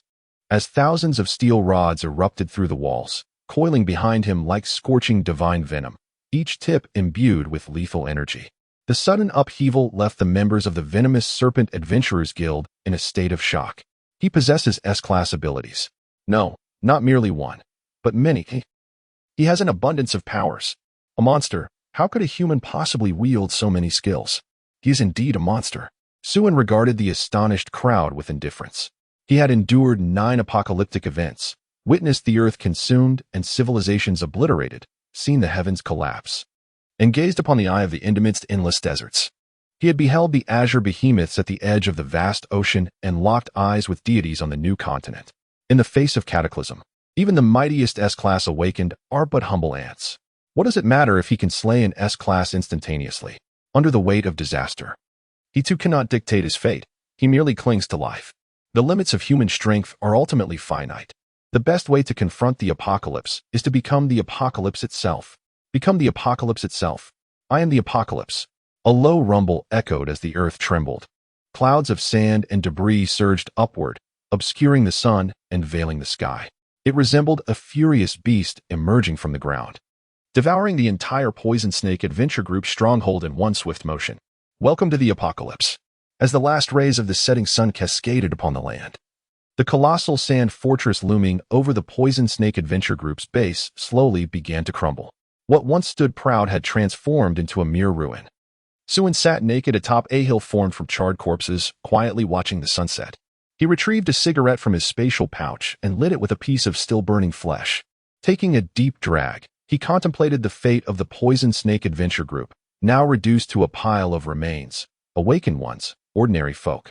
And even the elderly and children, all lay here, with no survivors left. He spared no one. The secrets he revealed today were too numerous, and only the dead could ensure absolute confidentiality. Mercy towards one's enemies is cruelty towards oneself.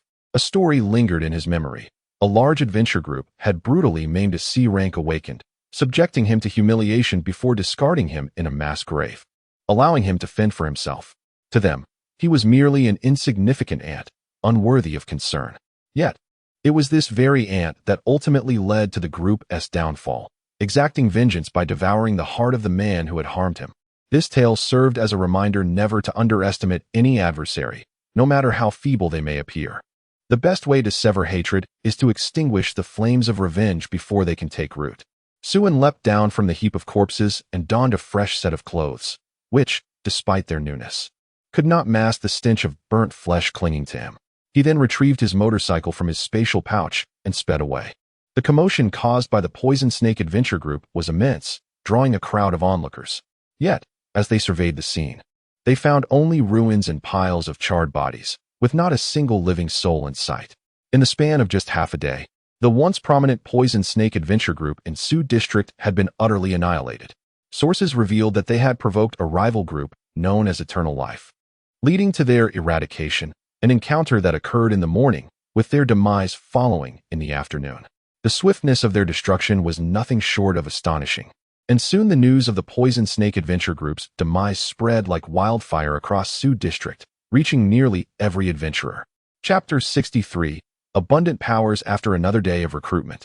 Suin had amassed an additional 200 beautiful young women, the overall quality surpassing that of the previous day. He chuckled to himself. Having plundered the resources of the Poison Snake Adventure Group, acquiring a mere 18,000 points of supplies, which held little significance. However, what truly delighted him was the acquisition of a total of 58 powers, all of which were transferable. Among them were 1S rank, 1A rank, 8 B ranks, 12 C ranks, with the remainder being lower-tier D and F abilities.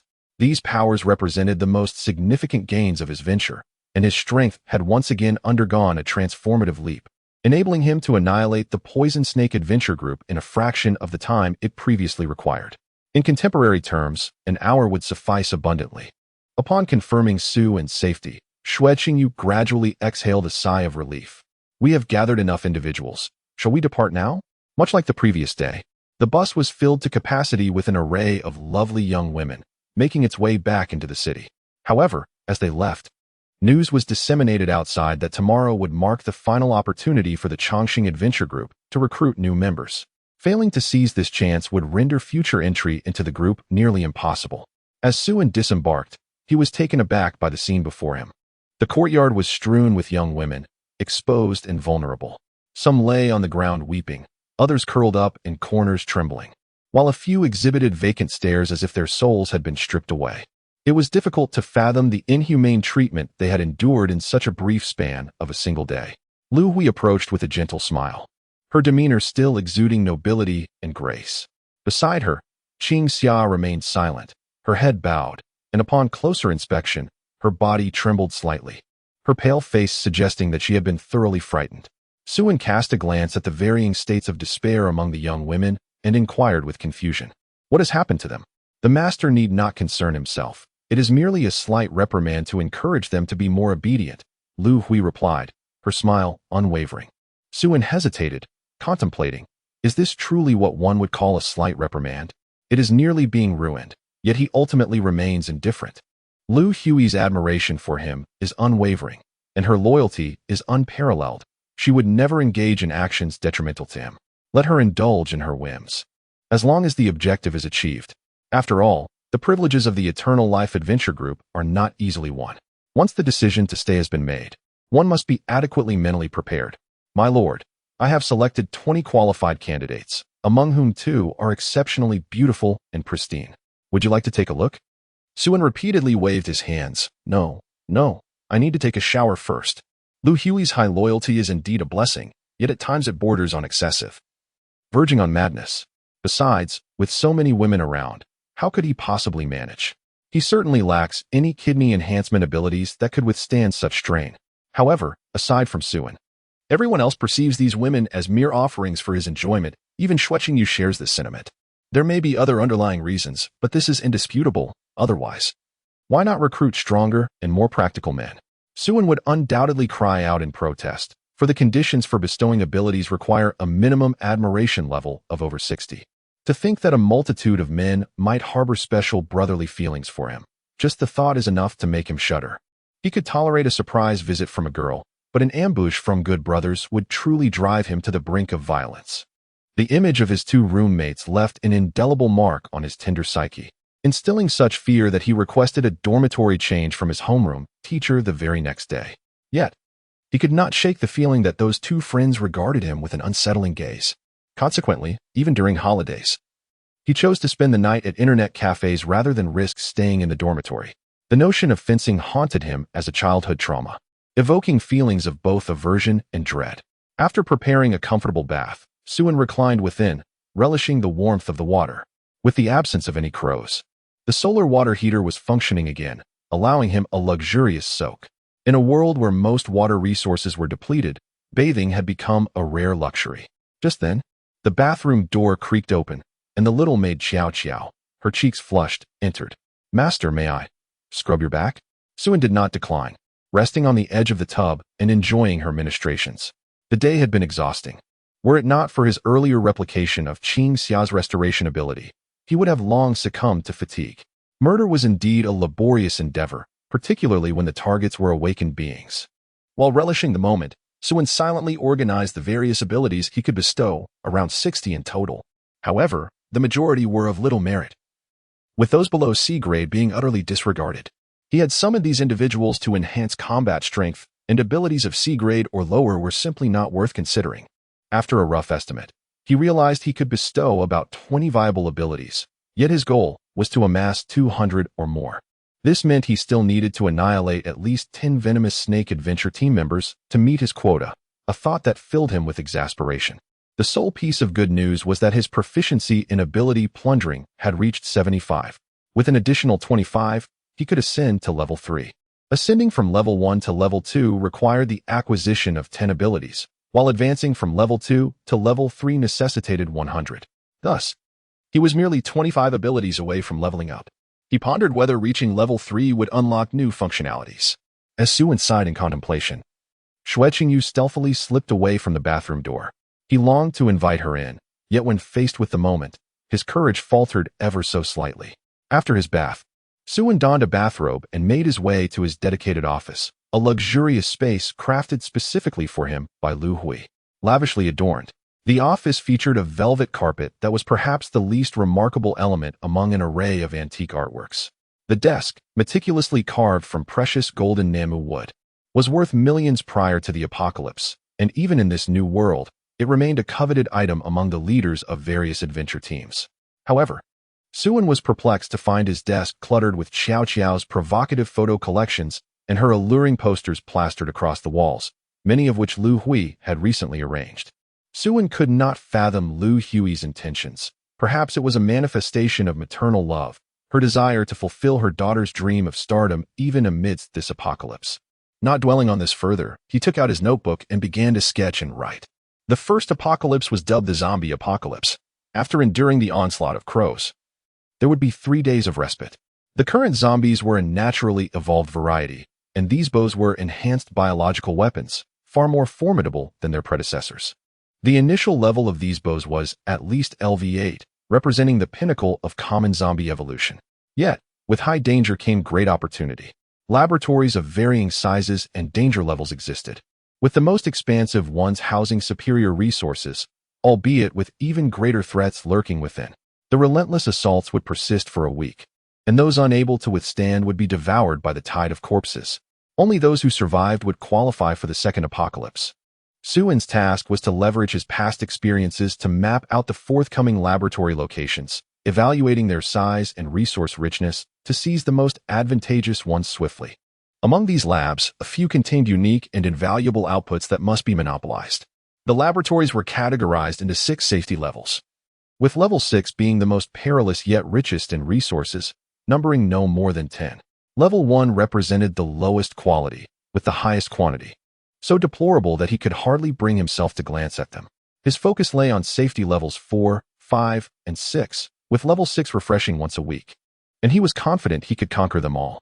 However, levels 4 and 5 were one-time refreshes, and time was of the essence. Frustrated, Suen sighed. The new members had just been recruited, and their utility was limited, compounded by the fact that he had yet to cultivate rapport with the girls, making it impossible to bestow abilities. The urgency of time weighed heavily upon him. After a moment's reflection, Suen decided to have Lu Hui bring over the 20 newly selected members. He could at least assess their potential. Given Lu Hui's selections, their compliance and favorability should be reasonably assured. He wondered if it would still be timely to enhance their rapport. If all else failed, he might have to resort to pressing his advantage, as it was widely said that the most direct way to a woman's heart was. He truly craved a kidney enhancement ability and pondered whether restoration ability would suffice. That evening, I decided to consult Li Xiaoyu. Before long, Lu Hui arrived at the office, accompanied by 20 carefully selected young women. Approaching Suen, Lu Hui gently massaged his temples while casually instructing the newcomers, "Please remove your clothing. Master, take a look and see whom you prefer. Let her be tonight." The young women complied without hesitation, displaying complete obedience. Suen quickly intervened. "Put your clothes back on." He realized that Lu Hui had misunderstood his intentions. He was not in a position to engage in such matters. There were far too many pressing issues at hand, and it was not yet the time for indulgence. With a hint of regret, the women donned their garments once more. Suen then scrutinized this new batch of recruits. Their physical appearance was secondary. What truly mattered was their affinity. To his astonishment, he discovered that the lowest affinity rating exceeded 70, while some had reached an astonishing 99. Suen was bewildered. What on earth had transpired? He had never consciously endeavored to foster such high levels of affinity with these women. Had they been somehow brainwashed? Suen could not help but cast an admiring glance at Lu Hui, recognizing her remarkable qualities. There is much to appreciate here. Does the master not fancy them? There are even younger ones, equally beautiful. Suin hastily waved his hands, exclaiming, "No, no, no. I am exceedingly satisfied, more than delighted. From now on, you shall take full charge of assessing the new members. However you wish to proceed, I shall wholeheartedly support you. Ha ha ha." Suddenly, the prospect of an additional 20 charming individuals to enhance his favor was akin to a timely boon. In his exhilaration, he instinctively drew the alluring woman into his embrace, planting a fervent kiss upon her lips. Lu Hui stiffened, her eyes wide with surprise, utterly unprepared for Suin's willingness to touch her. Overwhelmed with emotion, Lu Hui trembled as her suppressed feelings erupted like a tidal wave. Chapter 65. Misunderstandings and Generations. Suin quickly averted his gaze. Reminding himself of the pressing matters at hand, it was imperative to bestow abilities upon the new members first. He casually instructed the 20 young women, "Please come to my room tonight." However, he immediately realized the implications of his words, recognizing the potential for misunderstanding, and swiftly amended, "Actually, let us do it here. No need to come to my room tonight." Lu Hui shot him a sultry glance, biting her crimson lip as she rose to assist Suin with his clothing buttons. She was willing to comply with his every desire, lacking any principles in his presence. Her very soul belonged to him. "Wait, what are you doing? That's not what I meant. I intend to grant them abilities, not what you are insinuating." Upon hearing this, Lu Hui's face flushed crimson, and she hastily stepped aside, murmuring, "I'm sorry, master. Suin waved his hand dismissively. "It's all right." He then approached the new members, gently tapping each of their faces with his hand.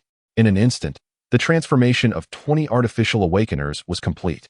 "I hereby bestow upon each of you a unique ability. This signifies that you are now all awakened."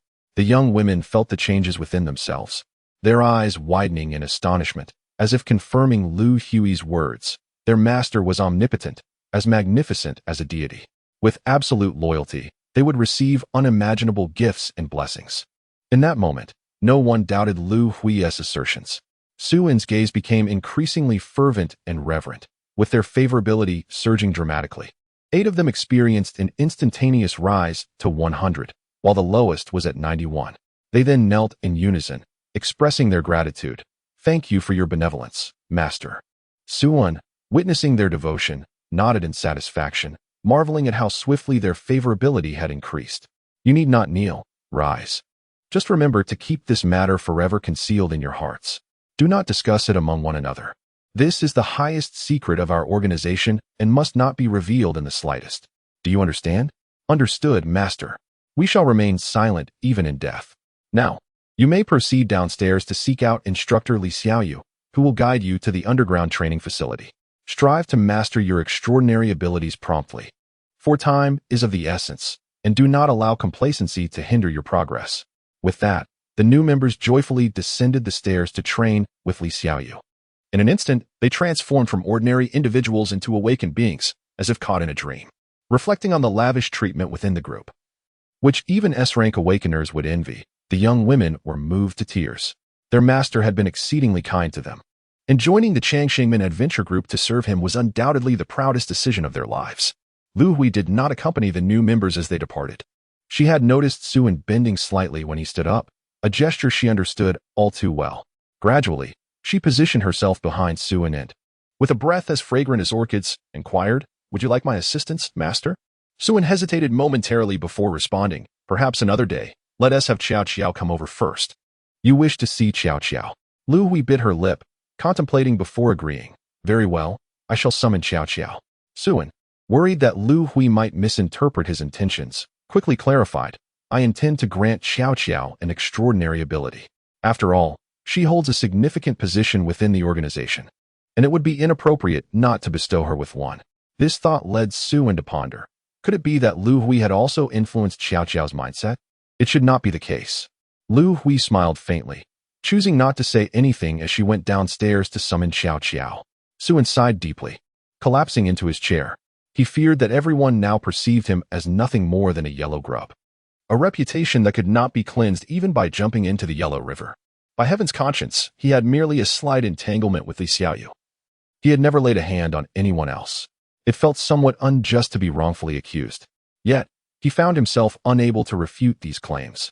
It was impossible to confront others with the truth of his system and his rebirth, as everything was merely a preparation for the future. Confrontation was out of the question. It would never happen in this lifetime. If he was to be labeled a grub, so be it. One day, he would indeed solidify that reputation.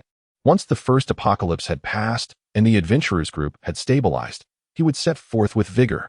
Soon, Xiao Xiao arrived at the office, where Suen gently pulled the obedient little maid onto his lap and casually activated a supernatural ability. He still had two S-level powers to bestow. One was the newly acquired Scorching Divine Corruption, while the other, Sovereign of Sands, was obtained from the second-in-command of the Island of Sinners. The former had too many restrictions, high mortality rates, and insufficient combat strength, making it rather unsuitable for Xiao Xiao. In contrast, Sovereign of Sands was far more advantageous. As the logistics supervisor of their group, Xiao Xiao would greatly benefit from the high combat capability and the ability to temporarily establish strongholds and relocate resources that this power offered. Thus, Suen decided to gift her the Sovereign of Sands. Here's a supernatural ability for you. Let us see if you like it. Suen said with a playful poke at Xiao Xiao's little nose, smiling. As she sensed her newfound power, she merely raised her hand, and the dust in the room began to float gracefully.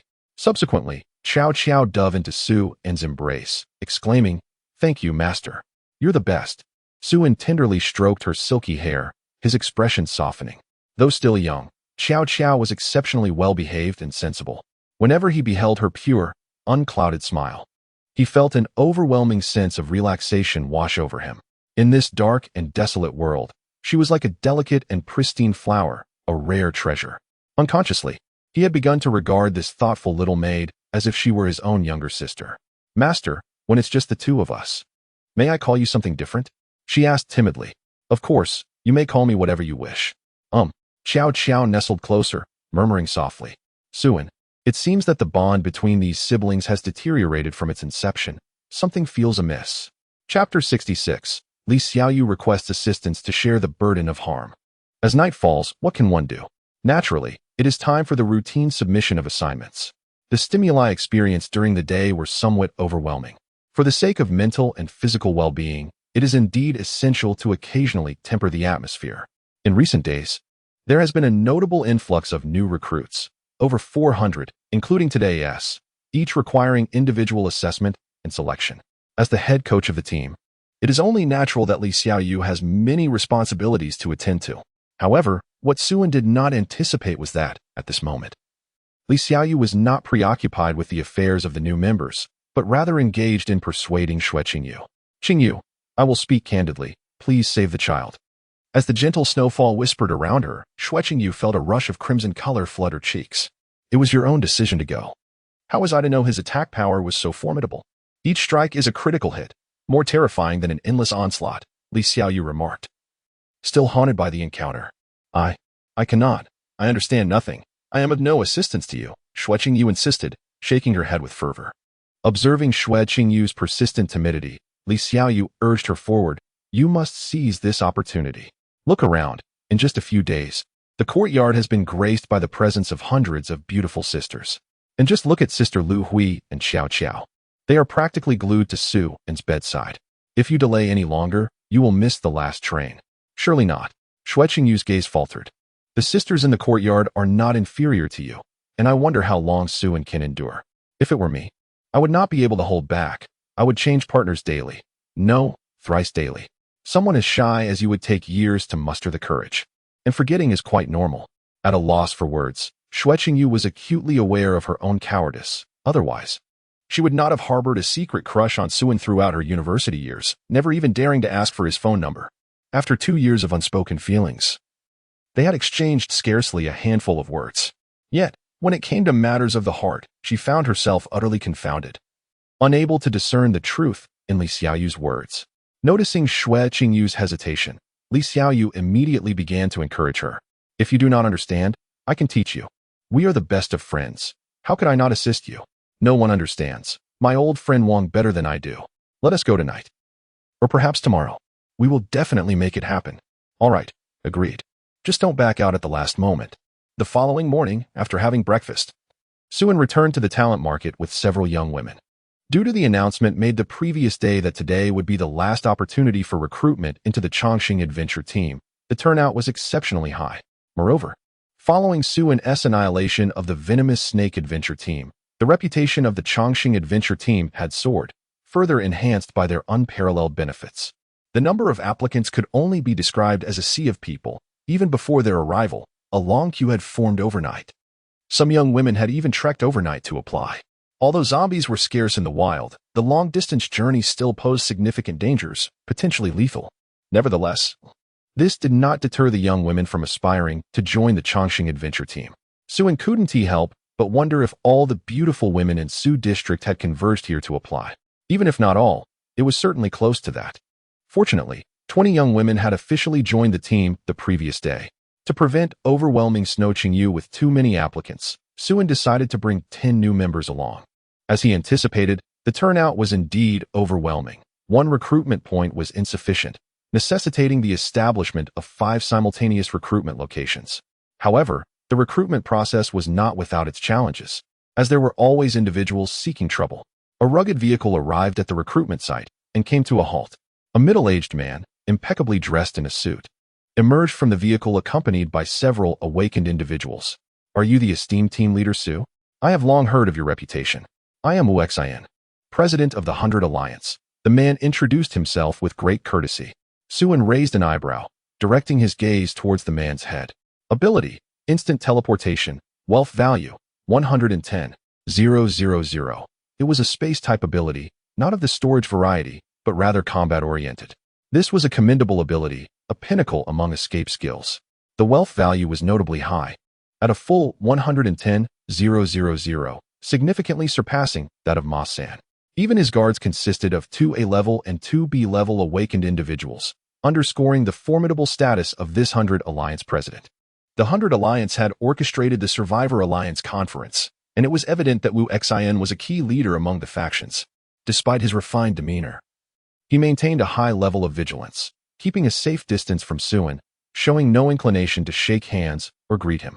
Su was hesitant to approach forcefully, knowing that Wu Xian was adept at escape with his space-type abilities, making capture nearly impossible. "President Wu, what brings you here today?" Su inquired politely. Su, with a displeased expression, curled his lip and remarked, "The matters concerning the Serpent Adventure Group were instigated by your organization, correct?" Without mincing words, Wu Xian directly inquired, "Was it you who orchestrated this? Is there an issue with that?" Su shrugged nonchalantly. Observing Su's flippant demeanor, Wu Xian refrained from expressing anger, stating, "I shall not waste words on pleasantries. The grievances between your organization and the Serpent Adventure Group are of no concern to us. Victory and defeat shall be determined by merit. The Serpent Adventure Group is responsible for overseeing this venue. Since your organization has eradicated them, it is only fitting that you assume control of this venue. However, your organization has not previously attended the 100 Alliance conference, thus, there remains considerable dissent regarding whether the jurisdiction of this venue rightfully belongs to you. I hope that you, Leader Su, will attend the 100 Alliance conference to provide clarification, thereby legitimizing your claim to this venue's jurisdiction. What say you, Leader Su?" Upon hearing Wu Xian's words, Su displayed no interest whatsoever. His stronghold was not situated outside the city, and assuming control of such a vast venue offered him no tangible benefits. To put it kindly, it was jurisdiction. To put it bluntly, it was akin to being a caretaker, providing free safety and shelter to these survivors. Other factions could leverage this situation to recruit high-level awakeners, but he had no need for such endeavors. It was far easier to take from others than to cultivate one's own. The allure of free benefits could indeed become addictive. Yet, Su suddenly recalled something and hastily asked, "Are you convening a meeting today? How many will be attending?" Yuzhen nodded, affirming, "Indeed, today's meeting holds great significance. The supplies in the outskirts of the city have nearly depleted, and discussions are underway regarding the timing for a large-scale counteroffensive deep into the urban area. The majority of adventurer groups are expected to participate, and both personally and professionally, I sincerely hope that the Chongqing Adventurer Group will join us." Su's eyes sparkled with excitement. With most adventurer groups involved, he felt as though he was plunging directly into a sea of awakened individuals. "We must go. It is our duty to participate in the counteroffensive for the city." Chapter 67, The Alliance of 100 Subsequently. Su exchanged a few words with Xue Qingyu, and others before following Yuzin into the vehicle. Will Captain Su not bring a few guards along? Most leaders of adventure groups are accompanied by personal guards. After all, even S-rank awakeners possess vulnerabilities and inevitably face dangers, which is why it is a common practice for these leaders to have bodyguards. What he stated is undeniably true. There is indeed a scarcity of individuals available for such duties. Moreover, he seemingly does not require any protection, as he possesses no discernible weaknesses. Even if, by some extraordinary chance, someone were to uncover a flaw within him, the moment they attempt to exploit it, that flaw would cease to exist. At present, he embodies a harbinger of misfortune. Anyone who crosses paths with him is bound to encounter calamity. The slightest interaction with him could result in utter financial ruin. Seeing Suin express his views, Wu Xian chose not to elaborate further, dismissing Suin's comments as youthful arrogance. After traveling a considerable distance of over 100 kilometers, they arrived at the so-called 100 Alliance Conference. This venue, hastily constructed from simple materials, featured tattered carpets on the floor, around 100 sets of tables and chairs, and a large blackboard. Rather than a formal conference hall, it resembled a makeshift classroom in a remote mountain village. Given the constraints of the situation, it was an acceptable place to hold discussions. At that moment, the venue was already bustling with numerous attendees, numbering at least 200 to 300 individuals. However, the key figures in charge were merely 70 to 80, with the remainder standing as bodyguards. Notably, all present were awakeners, and all of high rank, with the weakest among them starting at sea level. Suin's eyes gleamed with excitement. Upon Wu Xian's arrival, many leaders rose to greet him.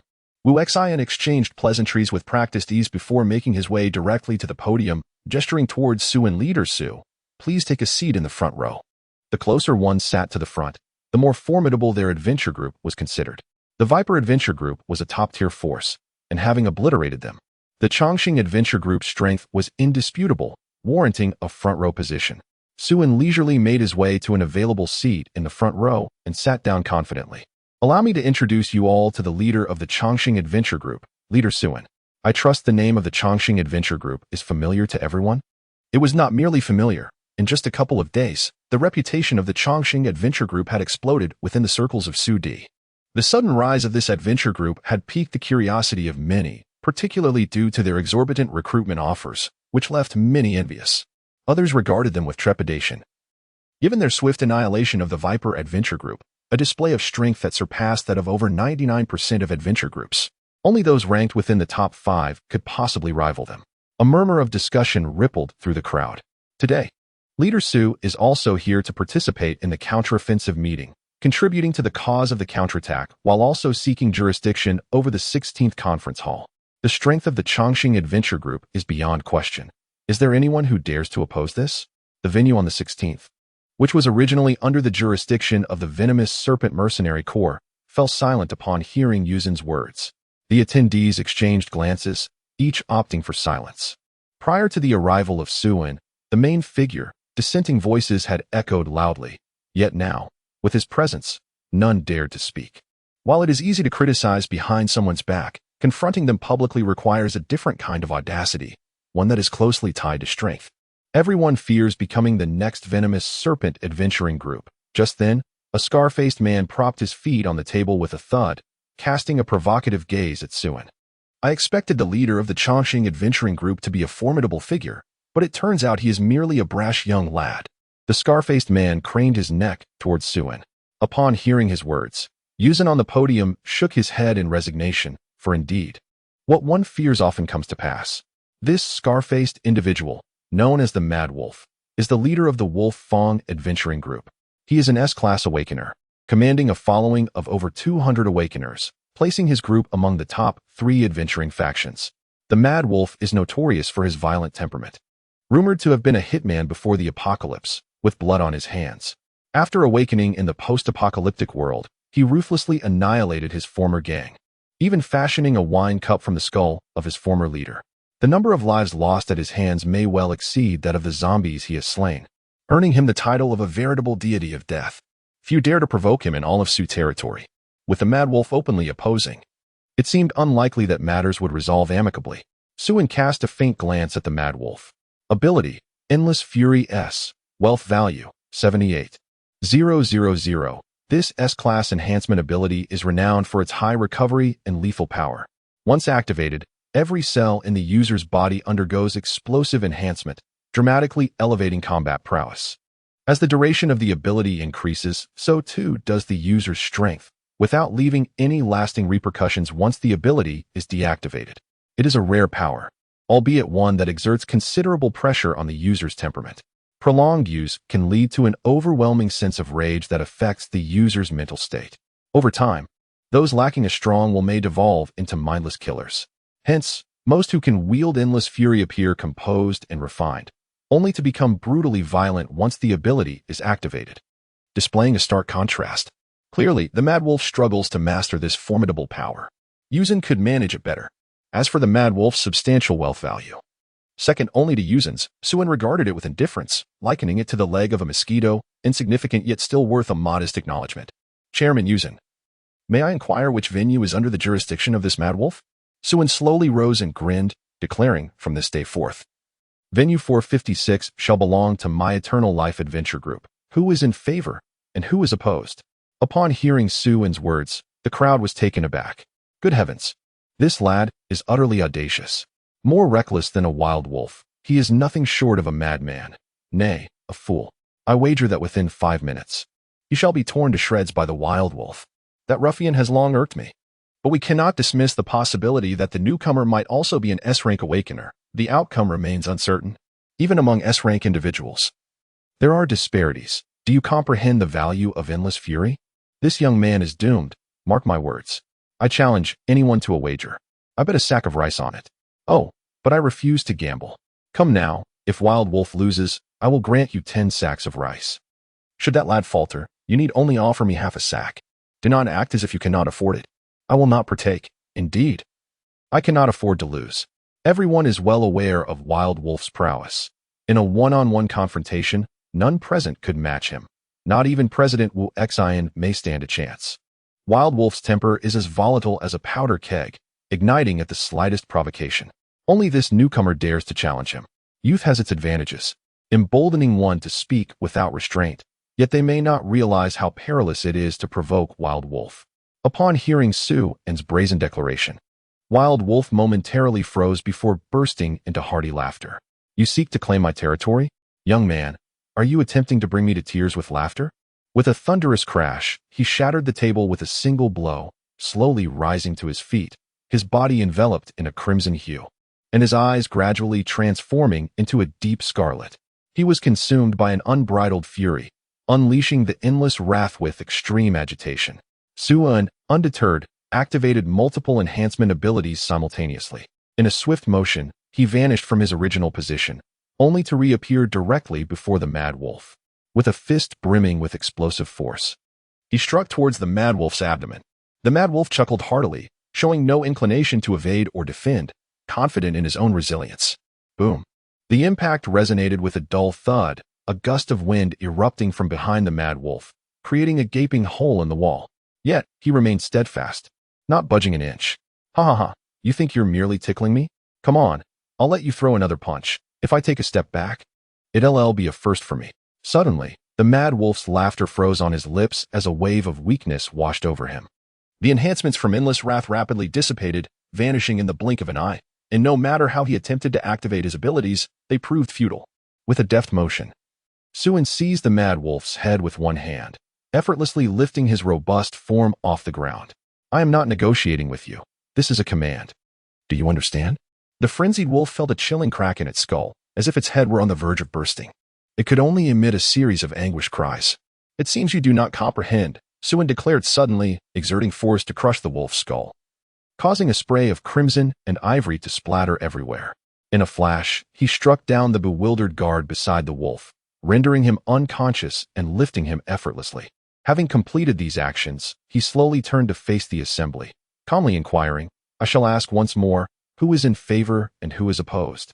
In that instant, the venue fell into an eerie silence. The sound of a pin dropping could be heard. All present gaped in astonishment. Even the usually genteel Wu Xian was taken aback.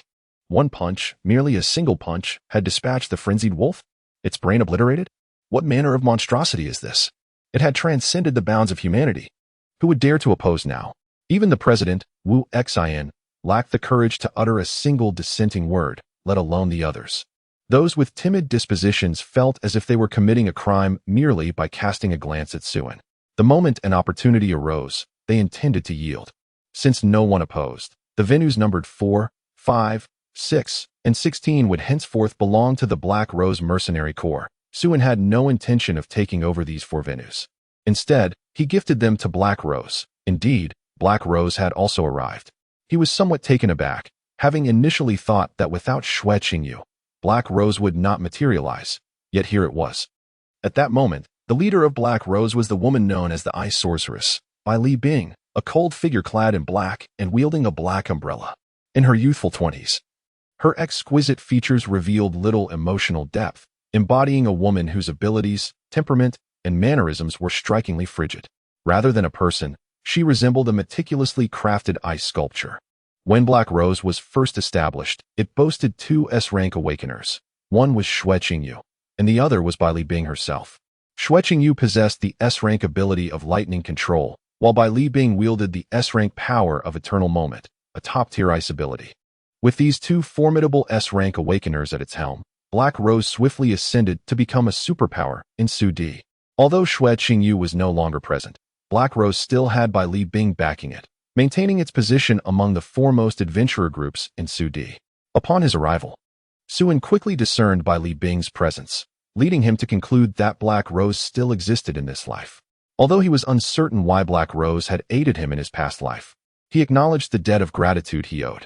In this life, he was willing to lend a hand to Black Rose as a means of repaying that favor, as well as compensating for his role in the abduction of Xue Qingyu. Upon hearing Suen's words, Bai Li Bing furrowed her brow. From her perspective, she had no prior connection with this man.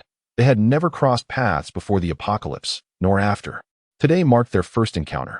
She found it perplexing that he would so generously offer her so much territory. Instinctively, she intended to refuse. Yet at that moment, Suen spoke again, casting a benevolent smile over the assembly.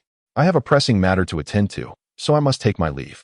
I sincerely apologize for interrupting your enjoyment.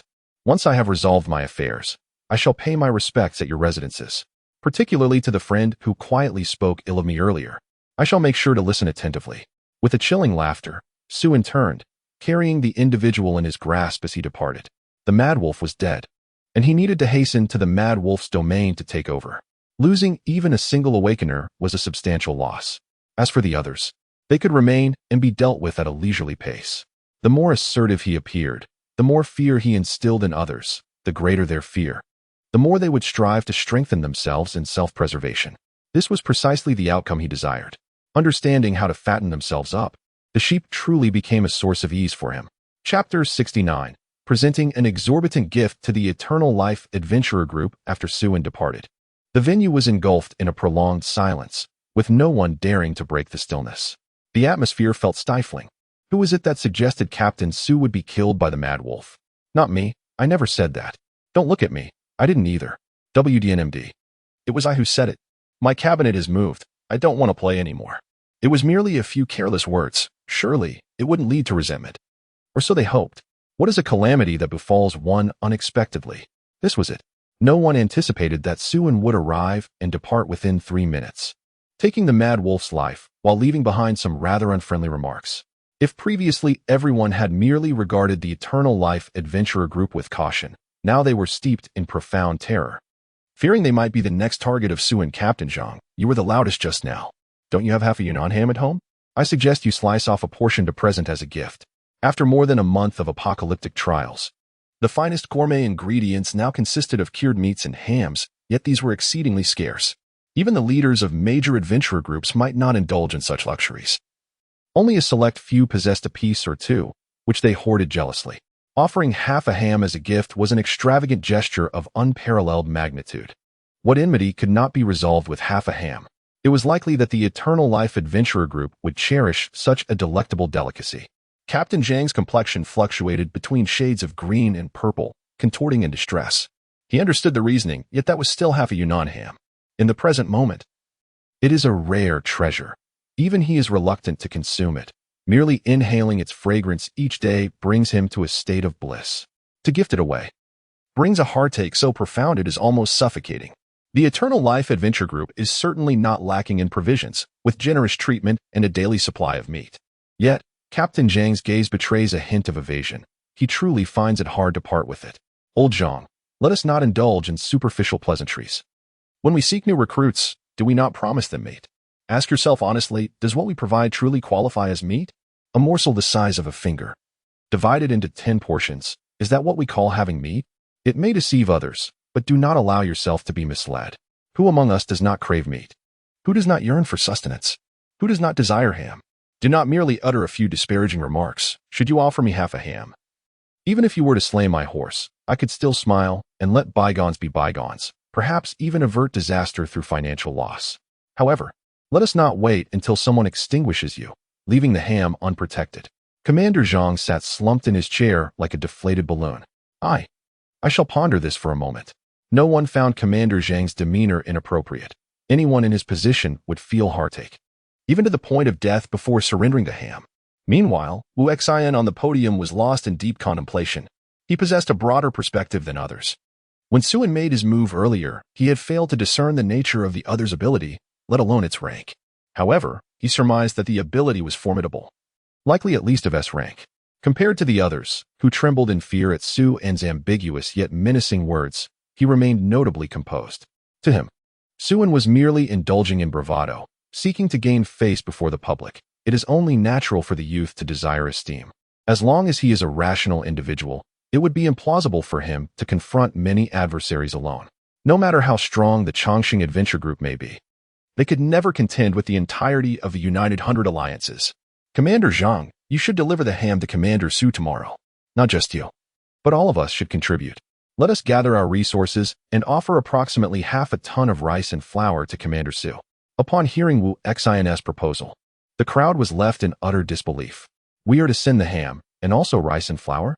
And in such quantities? Half a ton of rice and flour? For 99% of those present, even emptying their entire savings would not yield such an amount. After all, it is rice and flour. Even assembling dozens of adventure teams is no trivial matter. Wu Xian discerned the perplexity among the crowd. They had all witnessed Captain Su's formidable strength, which surpassed even that of the wild wolves. At this juncture, the foremost objective was to incorporate the Eternal Life Adventure team into the Hundred Alliance. In the forthcoming offensive against the city, the Eternal Life Adventure team could play a pivotal role. Moreover, such an extravagant gift was not easily obtained. One must exert commensurate effort to receive it. Otherwise, well, Wu Xian chuckled coldly as he spoke. The others perked up at his words. It seemed that the president intended to push them into action. The vast amount of provisions offered was indeed a princely gift, irresistible to anyone. However, once accepted, they would be ensnared.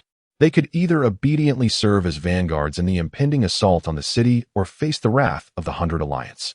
Half a ton of rice and flour was indeed substantial, yet compared to the abundant resources hidden within the sprawling city, it paled in significance. Suan was undeniably strong. But ultimately, he was just one individual, and against the Hundred Alliance, he would be as insignificant as a mere fowl. A clever scheme, President.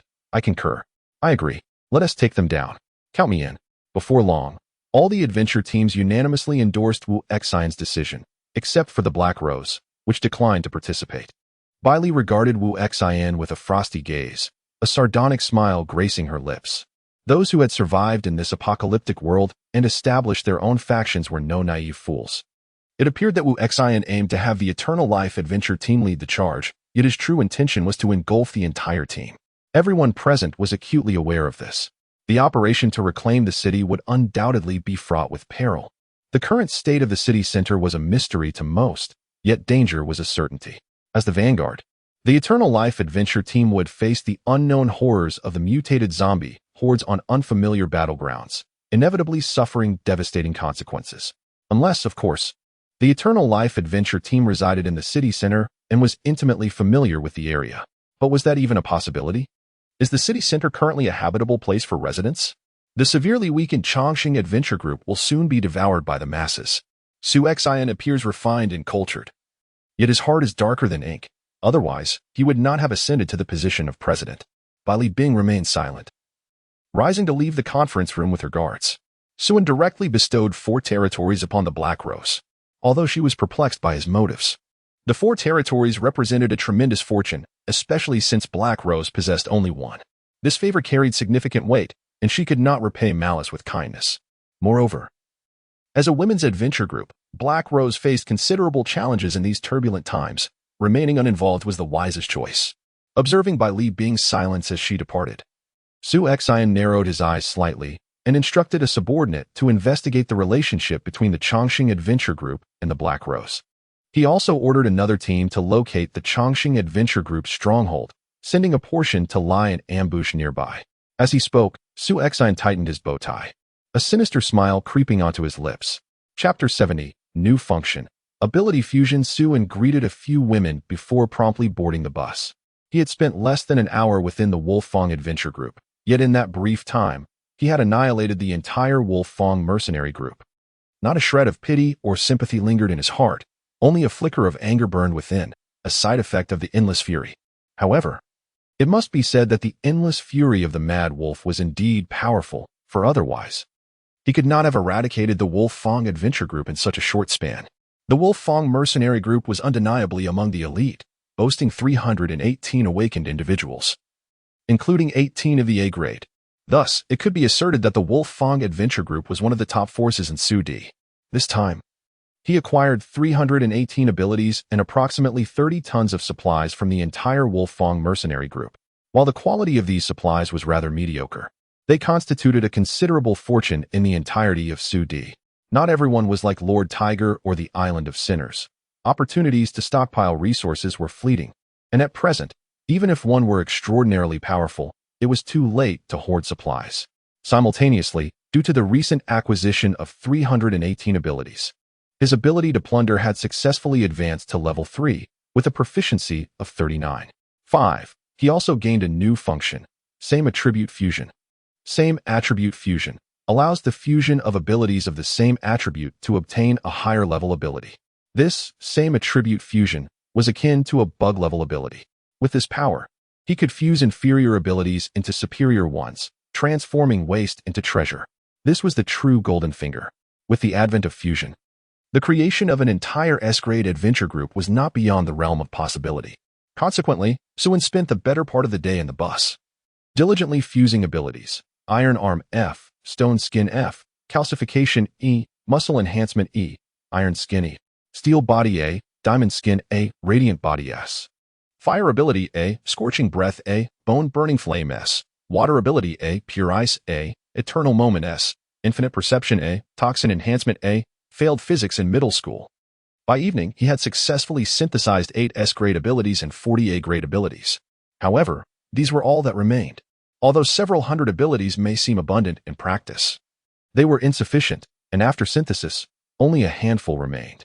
Not all abilities of the same level and attribute could be upgraded to a higher level. There were distinctions in quality among abilities of the same grade. The fusion of 2 low-grade F abilities would yield only one high-quality F ability. A high-quality F ability required the combination of 2 low-quality F abilities or one high-quality F ability to create a new E-grade ability of random quality. As he progressed, synthesis became increasingly complicated, especially when attempting to create S-grade abilities, which often required 4 or 5 A-grade abilities. This meant that the 40 A-grade abilities he currently possessed might not even yield 10 S-grade abilities. Su had to concede defeat. Currently, the household was overpopulated with too few resources. It was impractical to equip everyone with an S-grade ability. He could only make do with the A-grade abilities for the time being. As night fell, the recruitment efforts of the Chongqing Adventure Group concluded. Having successfully enlisted 500 women today, adding to the approximately 400 already at the stronghold, bringing the total close to 1,000. It could be said without reservation that nearly all the beauties of Sudi had been recruited by the Chongqing Adventure Group. The remaining candidates were either undesirable or already claimed by others. 3 buses, filled with 500 beautiful women, made their way toward the city center, albeit with a few clandestine figures quietly trailing behind. Su noticed the tailing presence, but paid it no mind, lacking any intention to take action. He had intentionally chosen the city center as their base to deter potential threats. The city was swarming with zombies, and mutated creatures roamed freely, showcasing a variety of types.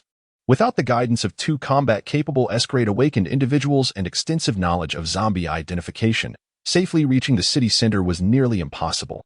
Having traveled less than 10 minutes, the pursuers were left far behind, only to be met by a massive horde of zombies, known for their predatory nature. He now possessed 40 A-grade abilities and 8 S-grade abilities to distribute, meaning he could recruit an additional 48 subordinates, totaling 68 when combined with the previous 20. He planned to divide these 68 individuals into 8 small teams, each led by an awakened individual and supported by several ordinary people. The latter should ideally be those marked for elimination, as their demise would not evoke sorrow should they survive. They would have a second chance to prove themselves for joining the group. Suen summoned Lu Hui to his office, inquiring about the number of successful assessments completed today. 60 will suffice. Bring 8 for now. Understood, master. Shortly thereafter, Lu Hui arrived at the office accompanied by 8 exquisitely beautiful young women, each possessing fair skin and striking features. These 8 newcomers were all stunningly attractive, embodying the essence of beauty in various forms, some tall and others petite. It appeared that Lu Hui had intentionally selected those with the highest allure. She issued the same command as the day before. He was aware that Lu Hui was being deliberate in her provocations, yet his patience was wearing thin. He had been striving to maintain his composure to avoid disrupting proceedings. But Lu Hui's repeated taunts, coupled with his excessive use of endless fury today, only served to stoke the flames of his irritation. In a moment of exasperation, he remarked coolly, "Is this your method of testing the staff?" Chapter 71. 8 small teams. Lu Hui presented herself before Suen with an air of subservience, humble as a speck of dust.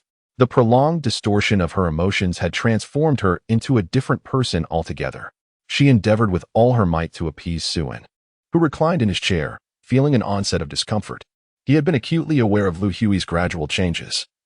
He understood that her feelings for him were of a sevenfold nature. However, he had never sought to correct her nor attempted to guide her, let alone offer her comfort.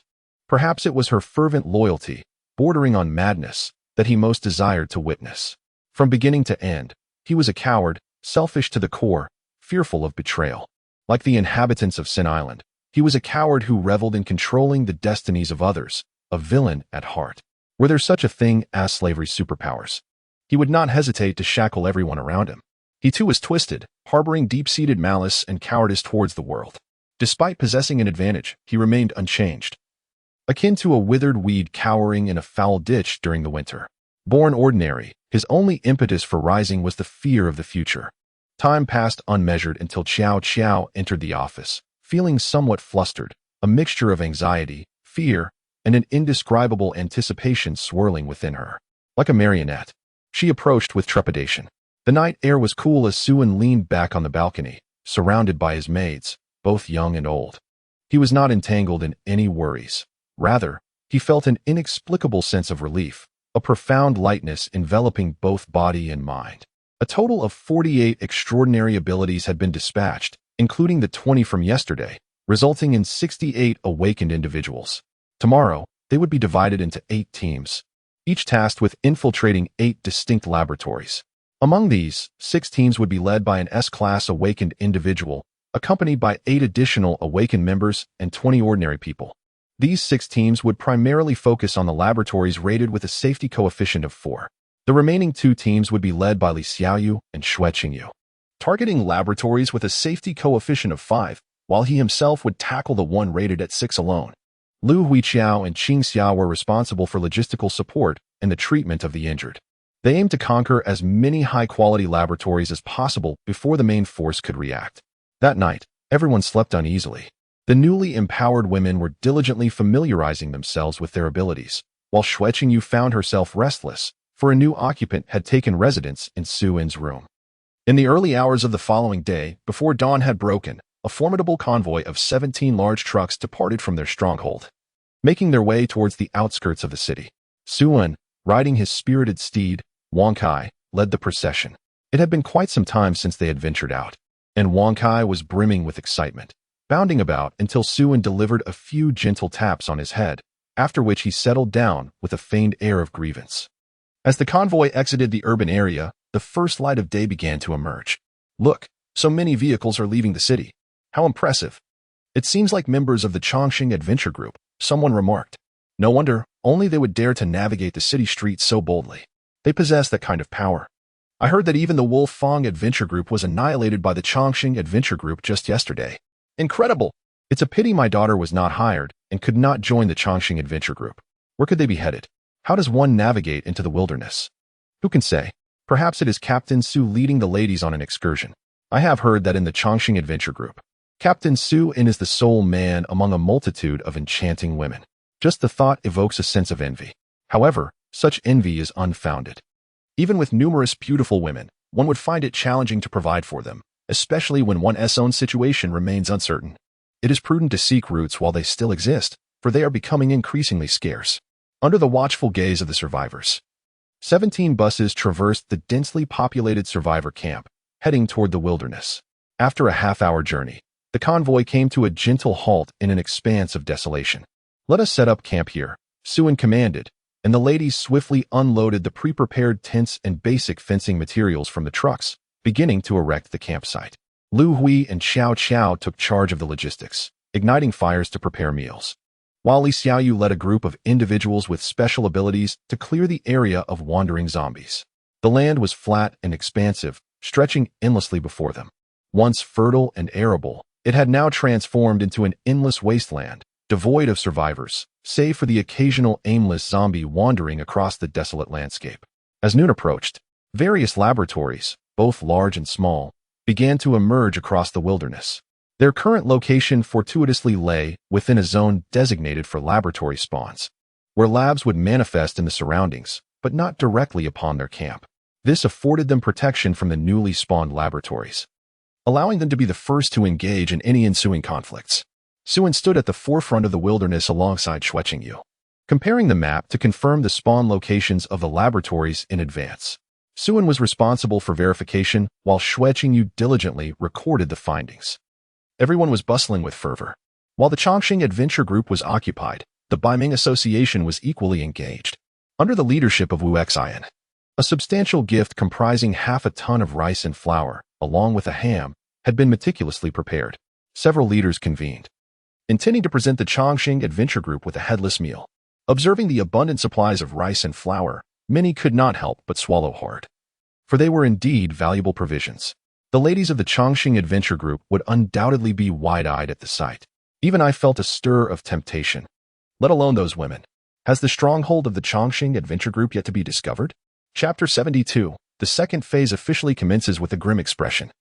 Wuxin stood at the forefront of the assembly, his mind racing with disbelief.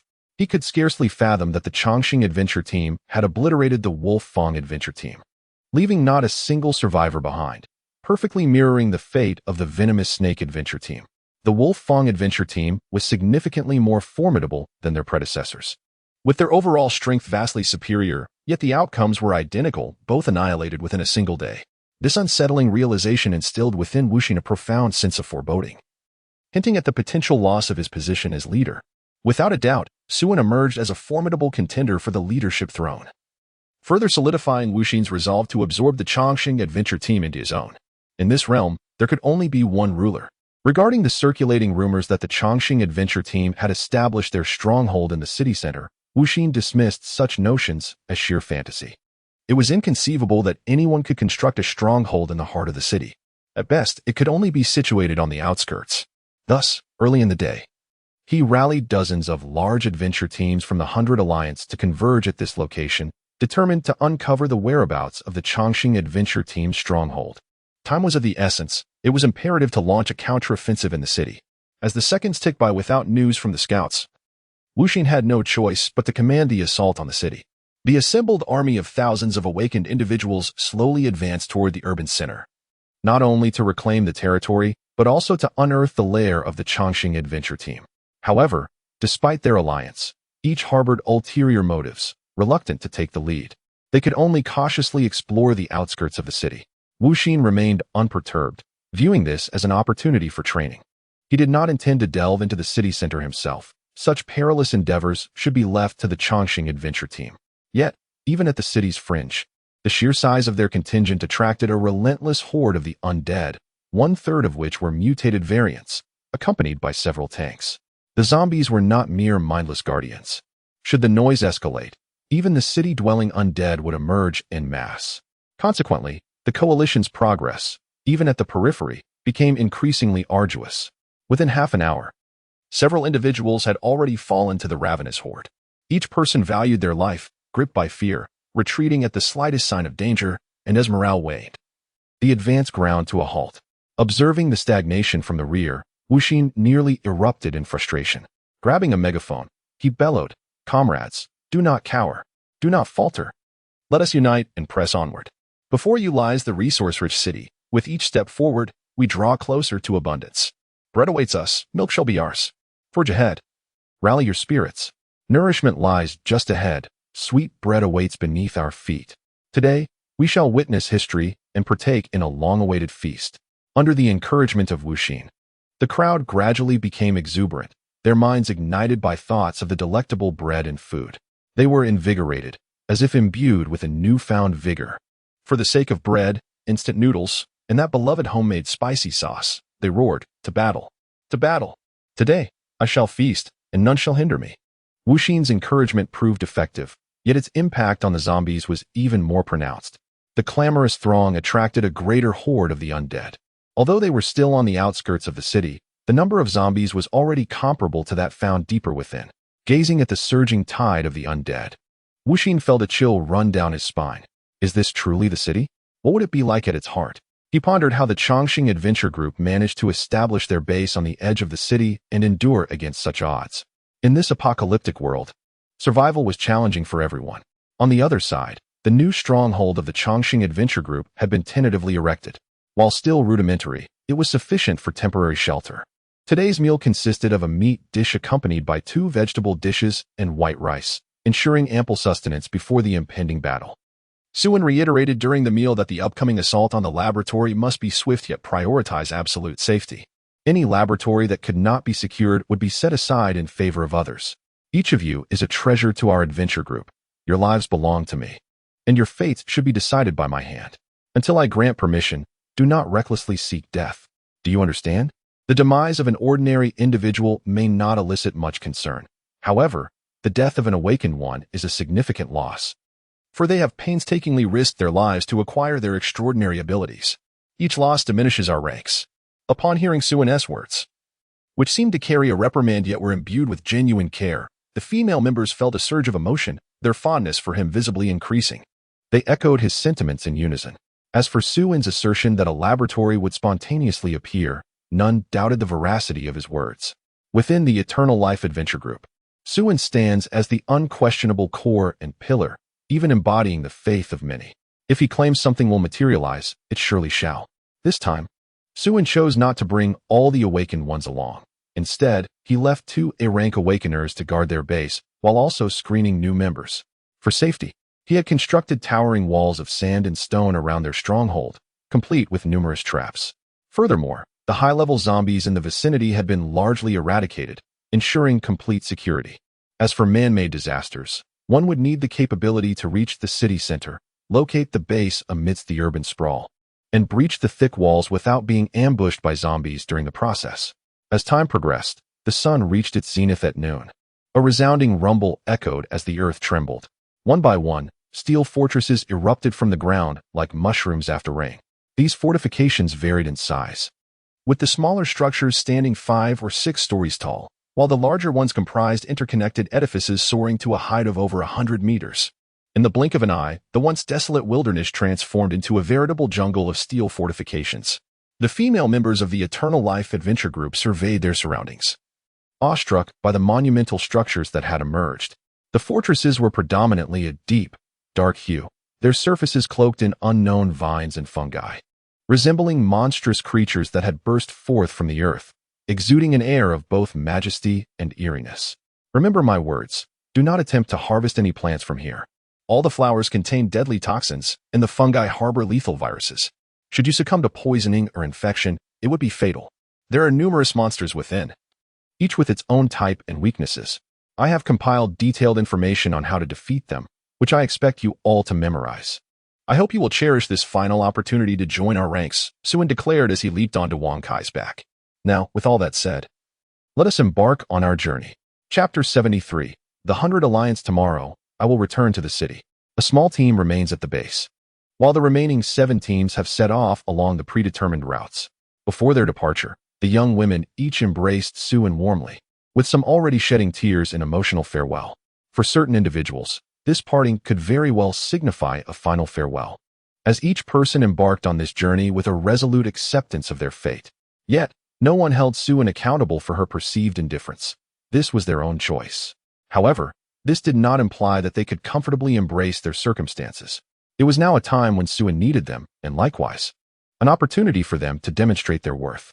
As Suen watched the 7 teams set forth, she too prepared to venture out alone. Xiao Qiao leaped into Suen's embrace. Gently patting Xiao Qiao's back, Suen softly offered reassurance. After exchanging a few words with Lu Hui, he mounted Wang Kai and vanished into the depths of the fortress jungle. It was the first day of the laboratory's refresh, which would only yield a top-tier laboratory with a safety coefficient of 6. This laboratory was situated deep in the southwest of the fortress jungle, quite a distance from the temporary base. With Wang's size speed, it would take at least an hour to reach. His choice to tackle the top-tier laboratory alone stemmed from its immense danger. For most, entering would result in almost certain demise. Even S-level awakeners had to tread carefully. In his previous life, even by the end of the first apocalypse, the top laboratories in Su-D had not been fully conquered. The few that were breached had required the collective effort of dozens of adventurer groups, incurring exceedingly heavy costs. This illustrated just how perilous the electrical laboratory was.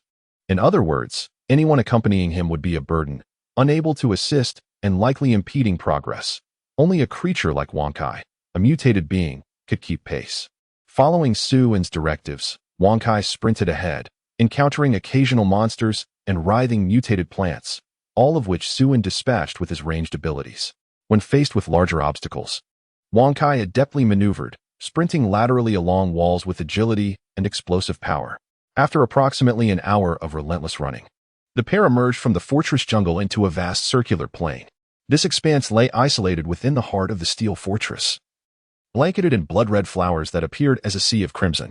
Upon closer inspection, each flower's petals resembled writhing tentacles, creating a scene that could induce panic in those afflicted with a fear of clusters. The fortress before them was their destination, the laboratory with a safety coefficient of 6. Suen retrieved a piece of beef brisket from his spatial storage and tossed it to Wang Kai as a reward. He then threw a palm-sized piece of pork into the sea of flowers. These blood-colored blossoms constituted the first line of defense for the laboratory. Their attack range was extensive, and they were both resilient and quick to regenerate. Even when severed, they could sprout anew in an instant. Their sole fear was fire, once burned. Their recovery speed significantly diminished. Aside from A-level fire-type awakeners, others found it nearly impossible to traverse this floral expanse.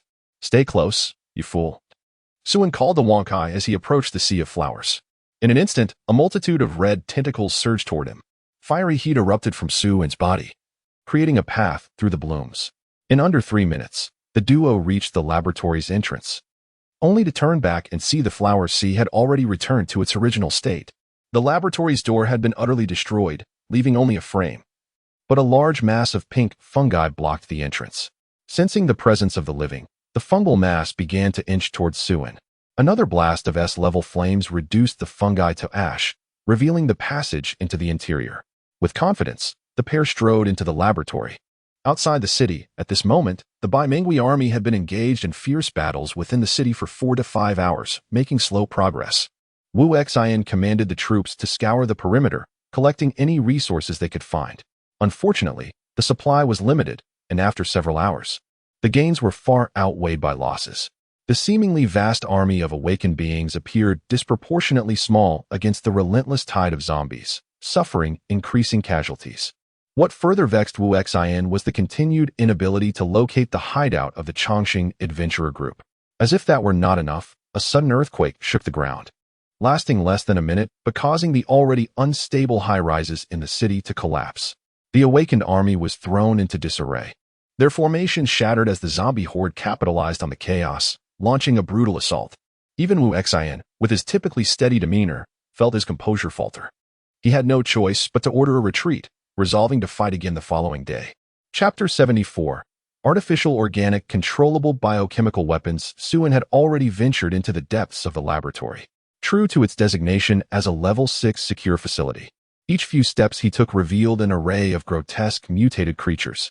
There were mutated spiders as large as grinding wheels, wasps the size of basketballs, and cockroaches comparable in size to small dogs, all of which were at least level 4. These were merely the most ordinary life forms infected by the virus, not classified as BOWS. At that moment, a crimson figure crept around the corner. It was a humanoid entity devoid of skin, with muscles exposed to the air. Its swollen brain tissue had pushed away the skull, leaving the brain matter exposed. Long, slender limbs ended in sharp claws. This creature, known as the Licker, level 7, was also not a BOW, but rather an evolved zombie infected by the virus. Its brain tissue had proliferated, resulting in the degeneration of sight, yet it possessed an extraordinarily keen sense of hearing and high jumping ability. Additionally, it had evolved a retractable, spiked tongue and claws, embodying the predatory instincts of a beast with an intense desire to attack. It had transcended the boundaries of humanity, evolving into an entirely new species. With a swift motion, Suen dispatched the creature with a steel lightning rod, piercing its skull. Its significant weakness was evident, devoid of sight. It could be easily defeated with a relatively quiet attack. After eliminating the Licker, Suen continued deeper into the laboratory. It was apparent that these facilities bore resemblance to Earth's civilization. Despite their dilapidated state, the remnants of familiar tools were discernible. The reasons for the sudden appearance of these laboratories, and whether they were indeed remnants of Earth's civilization, remained a mystery. Each apocalyptic event was shrouded in the bizarre, leaving no one able to articulate the origins of the phenomena that emerged, nor why they manifested on Earth.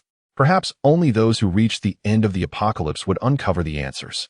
For at least a decade, Suen had survived the apocalypse, witnessing 9 calamities without ever reaching a conclusive end. There was a glimmer of hope for him, contingent on the apocalypse not outlasting his own lifespan. As several Lickers leapt from the shadows once more, Suen maintained his pace, effortlessly dispatching them. Just as he finished off the last Licker, a shadow lunged from the corner. This was a bipedal lizard-like creature, its skin covered in green scales, equipped with claws. It was classified as Hunter, level 8, with the development code MA-121, a product of reptilian embryos fused with human genes and the T-virus. These creatures were social, possessing ordinary intelligence, yet had numerous weaknesses. Suen did not retreat but advanced, transforming his fist into a radiant diamond, delivering a blow that sent the creature crashing into the wall. Suddenly, a dozen more Hunter-s emerged from the corners, but Suen merely snorted, flames erupting around him like a hurricane, incinerating the gathered BOWs. As Suen delved deeper, the number of BOWs surged exponentially, encountering small groups approximately every 100 meters. Each of these BOWs was a formidable presence in the outside world, akin to tank-level bosses. Yet here they were relegated to mere fodder. The significance of a level 6 secure laboratory was palpable. A moment's inattention could result in being trapped within its confines forever. This laboratory contained 3 floors and over 100 rooms. Suen meticulously explored each room. Before long, he stumbled upon a golden treasure chest in the corner of one chamber. His luck was fortuitous. Opening it revealed 3 items. 1. Intermediate alloy impact-resistant armor. 2. Intermediate alloy combat blade. 3. Low-level limited time strength enhancement potion. The contents were somewhat underwhelming for a golden chest. Suen stored the potion and armor in his spatial domain and grasped the combat blade. Although merely an intermediate alloy weapon, its strength and sharpness far surpassed those of his Fireforge creations, capable of slicing through iron with ease. Lacking any suitable weapon, he would have to make do with this one for the time being, as ordinary metallic items had become ineffectual against BOWs. After spending nearly 2 to 3 hours scouring the entire laboratory, Suen collected an impressive haul: 46 silver chests, 21 gold chests, 8 platinum chests, and 168 pieces of alloy equipment, including 18 high-grade alloy weapons.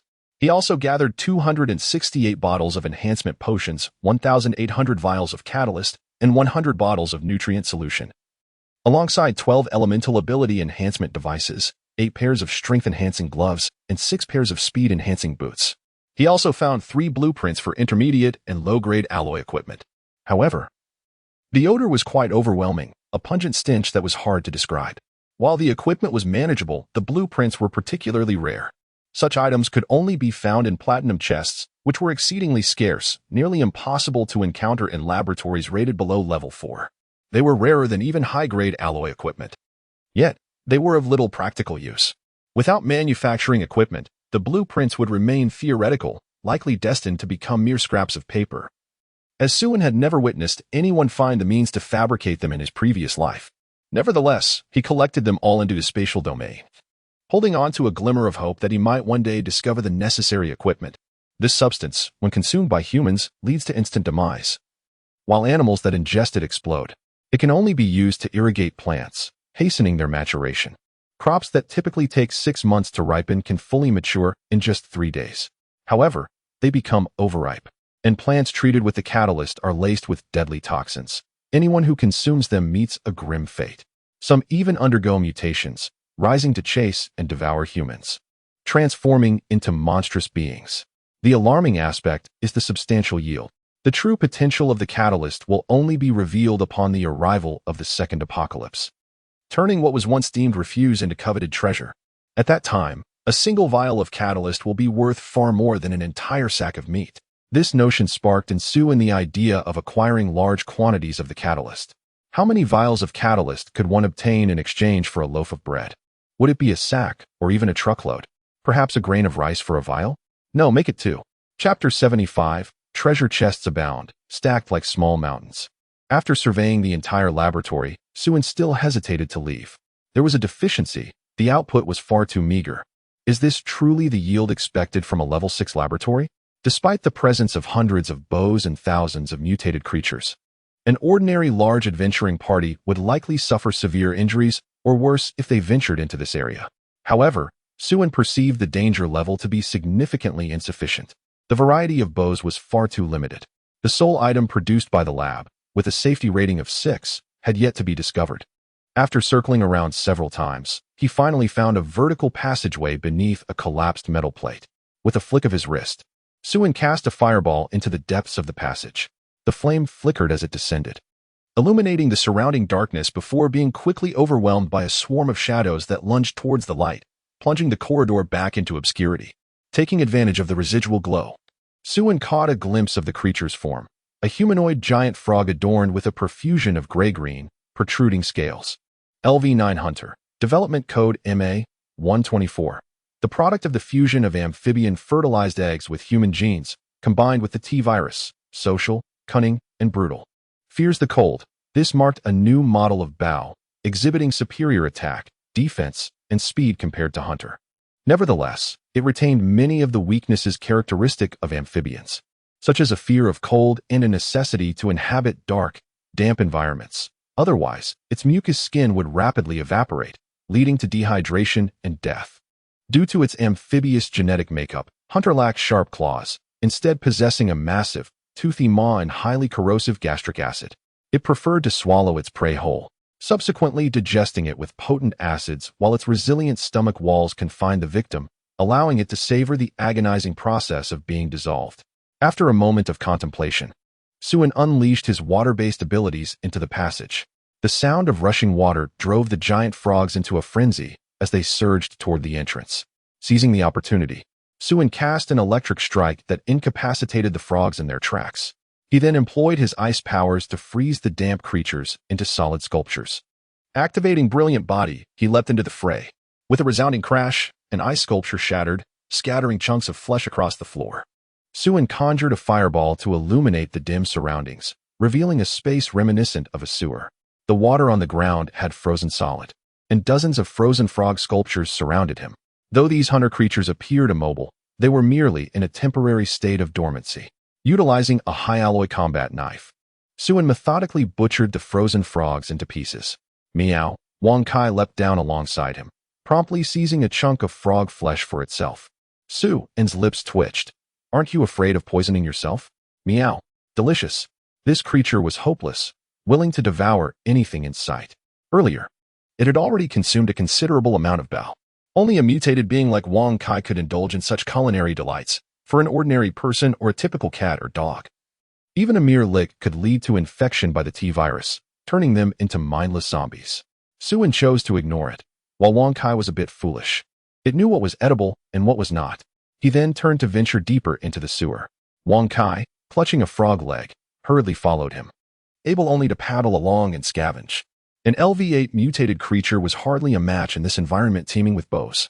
The sewer's layout resembled an intricate web, with intersections appearing one after another, leaving him uncertain of the endpoint. The number of hunters continued to increase, and within a mere 10 minutes, he had dispatched thousands of them. Simultaneously, Suen discovered numerous treasure chests, the least of which were golden in quality. 86 golden chests and 12 platinum chests, alongside various alloy equipment, potions, nutrient solutions, and 8 design blueprints. He also acquired 200 bottles of catalyst. Catalysts were more frequently found in lower-grade chests, making their appearance in higher-grade chests relatively rare, thus earning them a reputation as a nuisance. Imagine the frustration of painstakingly obtaining a treasure chest only to find it filled with worthless catalysts. The sentiment was profoundly disheartening. This excursion proved to be bountiful, leaving Suen in high spirits. Indeed, it was the most prestigious laboratory, abundant with treasures. In his previous life, he might have fought tirelessly, yet still never secured a single platinum chest. Not only was Suen elated, but Wang Kai also reveled in its feast, gaining experience along the way. It could confidently claim to understand hunter better than anyone in this world, discerning which parts were delectable and which offered a perfect balance of fat and lean. After 2 hours of exploration, Suen finally reached the end of the sewer, a massive, heavy alloy door standing several meters tall, sealed tightly shut, impervious to both pulling or pushing. Beside the door stood a seemingly small screen designed for fingerprint verification. Suen attempted to authenticate, but the fingerprint did not match, preventing entry. A mechanical sound emanated from the verifier. If he was not mistaken, somewhere within this laboratory must lie the fingerprint key capable of unlocking this immense door. The sewers seemed implausible, thus, it could only be within the offices above. He despised the task of deciphering codes. I asked you to decode it. Suddenly, his body surged in size, transforming entirely into a diamond form, and dozens of abilities surged forth. Flames and lightning roared, ice and fire intertwined. He directed a series of martial arts strikes at the alloy door, demanding a solution. Bang, bang, bang, the thundering sounds echoed incessantly. Before long, the alloy door was battered into a substantial dent, and the once airtight door now bore a gap wide enough to pass through. Decoding successful, Suen relinquished his abilities and swiftly slipped inside. Upon entry, a blinding light enveloped him. Before him lay an underground plaza, approximately 100 feet wide, at the center of which was a dazzling pile of treasure chests, resembling a small mountain. The least among them were of platinum grade, with dozens more at diamond grade. In 2 lifetimes, this was his first encounter with diamond grade treasure chests, and to behold so many at once was truly exhilarating. Chapter 76, Catastrophic Beings, Goddess of the Night. After spending half an hour, Suen successfully opened the multitude of treasure chests that formed a small mountain. In total, there were 842 chests, 800 of platinum grade and 42 of diamond grade. What a bountiful harvest. In his 2 lifetimes, he had never encountered so many treasure chests. The contents of the platinum grade chests were predominantly composed of advanced alloy equipment, along with blueprints and elixirs that permanently enhanced physical capabilities. Just from these platinum grade treasure chests, he had unearthed over 200 pieces of advanced alloy gear and 528 vials of permanent physique-enhancing potions. As for the diamond-grade chests, their contents were even more astonishing. Although the number of items within the diamond chests was limited, each piece was of exquisite quality. Each chest invariably contained a permanently auto-recharging handheld electromagnetic cannon. The cannon boasted an average firing rate of 1 shot every 5 seconds, with a single shot's power equivalent to the full-force strike of an A-grade lightning element awakened individual, capable of achieving up to 20 consecutive shots. However, after the 20-shot barrage, a cooling and recharging period of 3 minutes was necessary. A mere ordinary person wielding a handheld electromagnetic cannon could contend with an S-grade awakened individual. Such a high-tech weapon was a rarity found only within diamond chests. In addition to the electromagnetic cannon, there were other remarkable items: 16 sets of advanced exoskeleton battle armor. This armor was designed to be bulletproof, explosion-resistant, and shock-absorbent, equipped with 8 miniature electromagnetic cannons and a nanotechnology-enhanced alloy combat blade, capable of autonomous targeting and featuring flight capabilities. Wearing it transformed one into a diminished version of Iron Man. The only drawback was its limited operational time. It could sustain full power for less than half an hour and could not endure the use of the electromagnetic cannon or flight mode for extensive periods. Nevertheless, even an ordinary person donned in this armor would possess the prowess of Zero, 8 of a fierce wolf.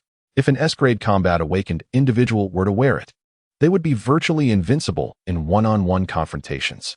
The advanced battle armor was truly extraordinary, crafted from lightweight, moisture-wicking materials, making it both convenient and practical for home use, travel, or any nefarious deeds. In his previous life, Suen had only glimpsed such armor from afar, and that was post the second apocalypse.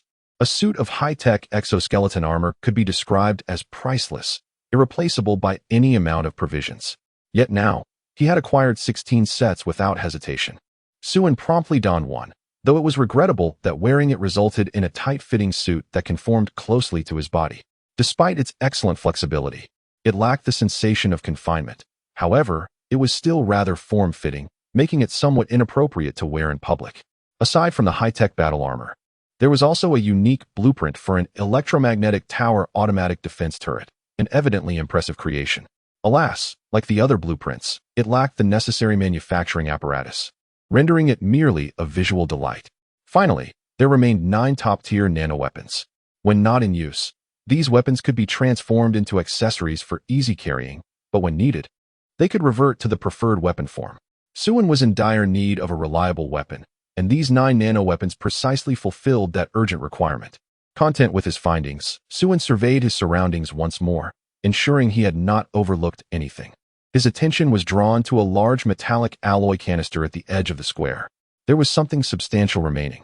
This massive iron canister stands over 10 meters tall and boasts a diameter of 7 to 8 meters, entirely constructed from high-grade alloys. The value of the canister itself is already substantial. Without a doubt, the contents within must be extraordinary. A barely perceptible fine thread ran along the edge of the can, indicating its opening. Thus, Suen activated his abilities once more, preparing to tear open the can. However, this time, equipped with advanced technology armor, he was assured that his clothing would remain intact. As he exerted his brute strength, the alloy can emitted a series of jarring friction sounds, the gap widening progressively. It was opening indeed. Yet, just then, a colossal fist suddenly burst forth from within the can, sending Suen flying and embedding him into the wall. Unable to extricate himself, from the can emerged a towering figure, a humanoid entity exceeding 9 meters in height, its body covered in swollen, writhing flesh, with 2 large hands protruding from its sides. Its neck was devoid of a head, as its countenance was grotesquely integrated into its form. Dozens of distinct faces resembling grotesque tumors scattered across its body, their mouths incessantly opening and closing. At first glance, it appeared as a monstrous amalgamation of numerous corpses fused into a vast, grotesque mass, twisted and repulsive, evoking a profound sense of revulsion. Night Goddess, LV-29, Catastrophic Biological Entity, Civilization Destruction Threat Index, LV-6 significantly threatened civilizations of Level 1 and below. Intelligence Assessment, 5 low. Possesses basic biological instincts, vital weakness, energy pathogen core, abilities, infinite proliferation, organic fusion, infinite restoration. Hypermutation, infinite proliferation, cells have no division limit. Organic fusion, capable of devouring and merging all organic matter. Infinite restoration, enhanced repair speed for damaged cells. Unlimited self-repair. Hypermutation, infects and assimilates all fused organic matter, with no rejection. Upon witnessing the lengthy system introduction hovering above the monster's head, Suen was utterly bewildered. What on earth was this creature? At level 29, the disaster class creature.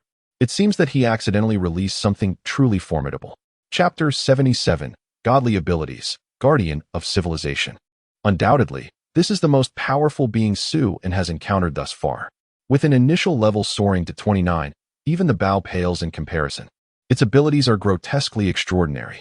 Honestly, Suen finds himself regretting his impulsive actions that led to the release of such a terrifying entity. One that poses a threat to an entire civilization. No wonder there are so many treasure chests here. It is evidently the boss room. A realization he should have reached earlier. Just as Suen is lost in thought, the goddess of night charges at him with frenzied abandon. Her immense, Several-ton body quakes the ground as she runs.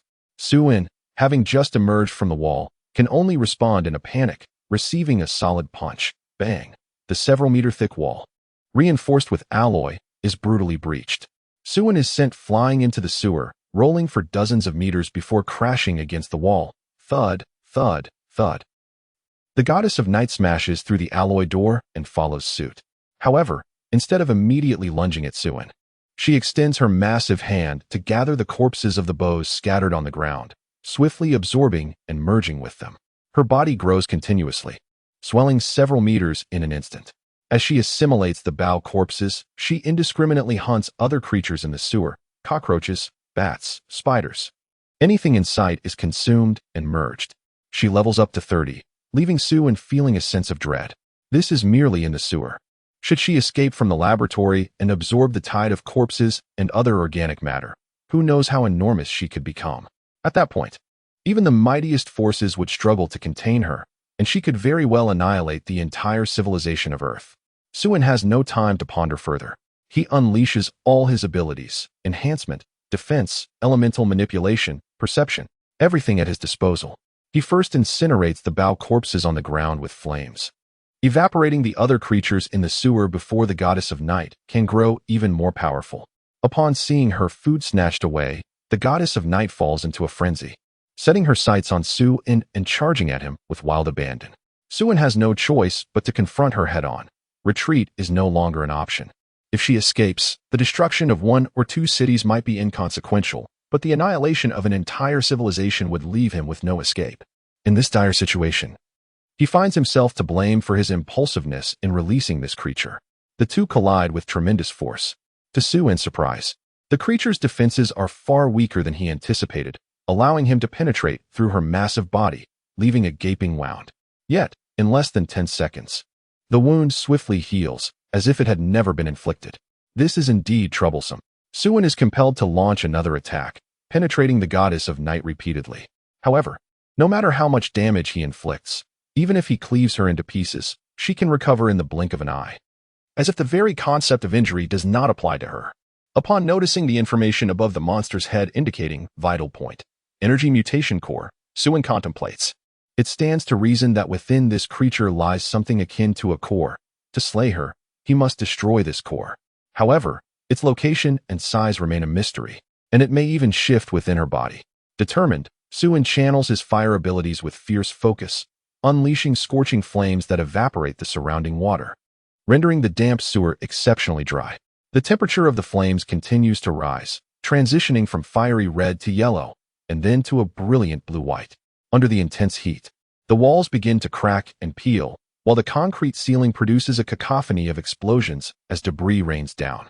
Simultaneously, he activates Supercharge, amplifying the power of his fire abilities.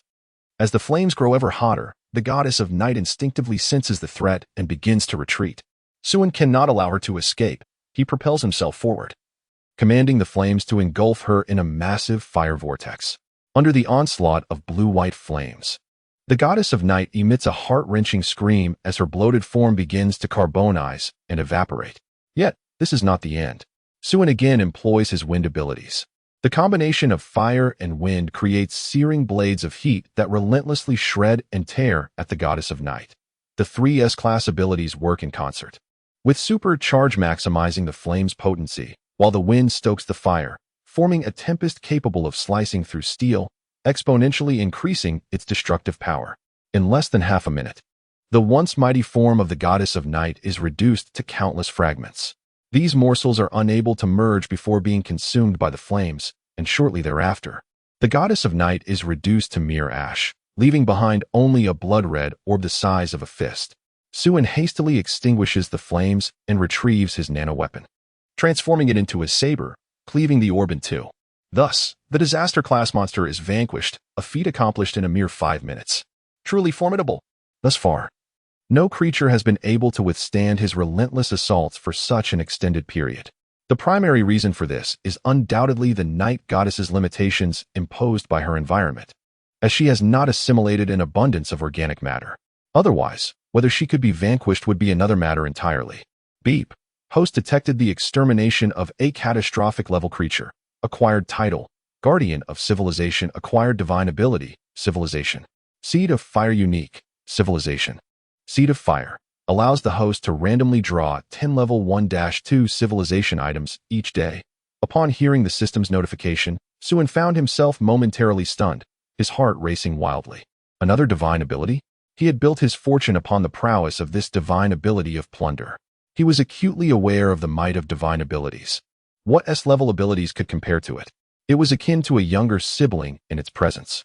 To his astonishment, defeating a boss yielded unexpected rewards. Seed of civilization, like plunder, was not a combat-oriented ability, but rather a functional one. Its purpose was straightforward. It enabled a lottery system. Each day, he could partake in a 10-draw lottery, randomly acquiring items of civilization levels 1 to 2. The civilization of Earth is approximately a level 1, hovering around 0. 7. This implies that he has the opportunity to obtain technological creations that surpass Earth's civilization. Could it be controllable nuclear fusion, artificial intelligence, or perhaps gravity vehicles? His knowledge was limited, leaving his imagination in a state of bewilderment. Let us initiate a 10-draw first. May fortune bless me with golden brilliance. Embark upon this journey. Contemplation pales in comparison to the tangible thrill of a lottery. The truth of the matter is revealed through trial. Suin, it is indeed unimaginable. Quite disappointing. Ding, acquired a level 2 civilizational item. Autonomous self-energizing faucet, splendid. Chapter 78, level 2 civilizational item, prosperity evolution. Although it may bear a somewhat dull appearance, I have nonetheless procured a level 2 civilizational item. Admittedly, it is merely a faucet. Its exterior bears little distinction from a conventional faucet, resembling the automatic kind found in public restrooms, which dispenses water upon sensing a hand's presence. Remarkably, it does not require a water source to function, as it generates water autonomously. Regrettably, the flow is not substantial, merely a stream the width of a pinky finger, yielding a meager quantity throughout the day. Nevertheless, Suin remains exceedingly pleased with his acquisition. In the second apocalypse, water is an invaluable resource, surpassing even food in worth. Thus, what flows from this faucet will transform into gold. With this faucet, a fundamental assurance of water resources is secured for the impending second apocalypse. Just as Suin indulges in visions of the future, Wang Kai unexpectedly appears, darting towards the crimson core left by the goddess of night. Upon gazing at the shattered, blood-red core, Wang Kai's mouth waters uncontrollably, and seizing an opportune moment, he devours half of the core in one swift motion. What on earth, foolish creature? Are you seeking your own demise? Upon discovering this, Suin was startled and leapt to his feet. Although the core had been destroyed, who could say whether Wang Kai would resurrect after consuming it? If the goddess of night were to revive, then he would have to slay her once more, subsequently acquiring a divine-level ability from the system. Suin's eyes brightened momentarily, and he bestowed a tender smile upon Wang Kai. There's still half left. Don't let it go to waste. Consume it all. Wang Kai, who had anticipated a severe reprimand, was overwhelmed with emotion. My master is truly too kind to her. Not only did he provide her with delectable leftovers daily, but now he was also sharing this exquisite treasure with her. With tears of gratitude brimming, Wang Kai promptly devoured the remaining half of the core. Ah, yes, indeed. Suin's smile became increasingly radiant. Suddenly, Wang Kai emitted a strange cry and collapsed, her limbs twitching and rolling on the ground. Observing this, Suin instinctively drew his nano-battle knife and, after a brief 3 seconds of silence, prepared to send Wang Kai to the afterlife.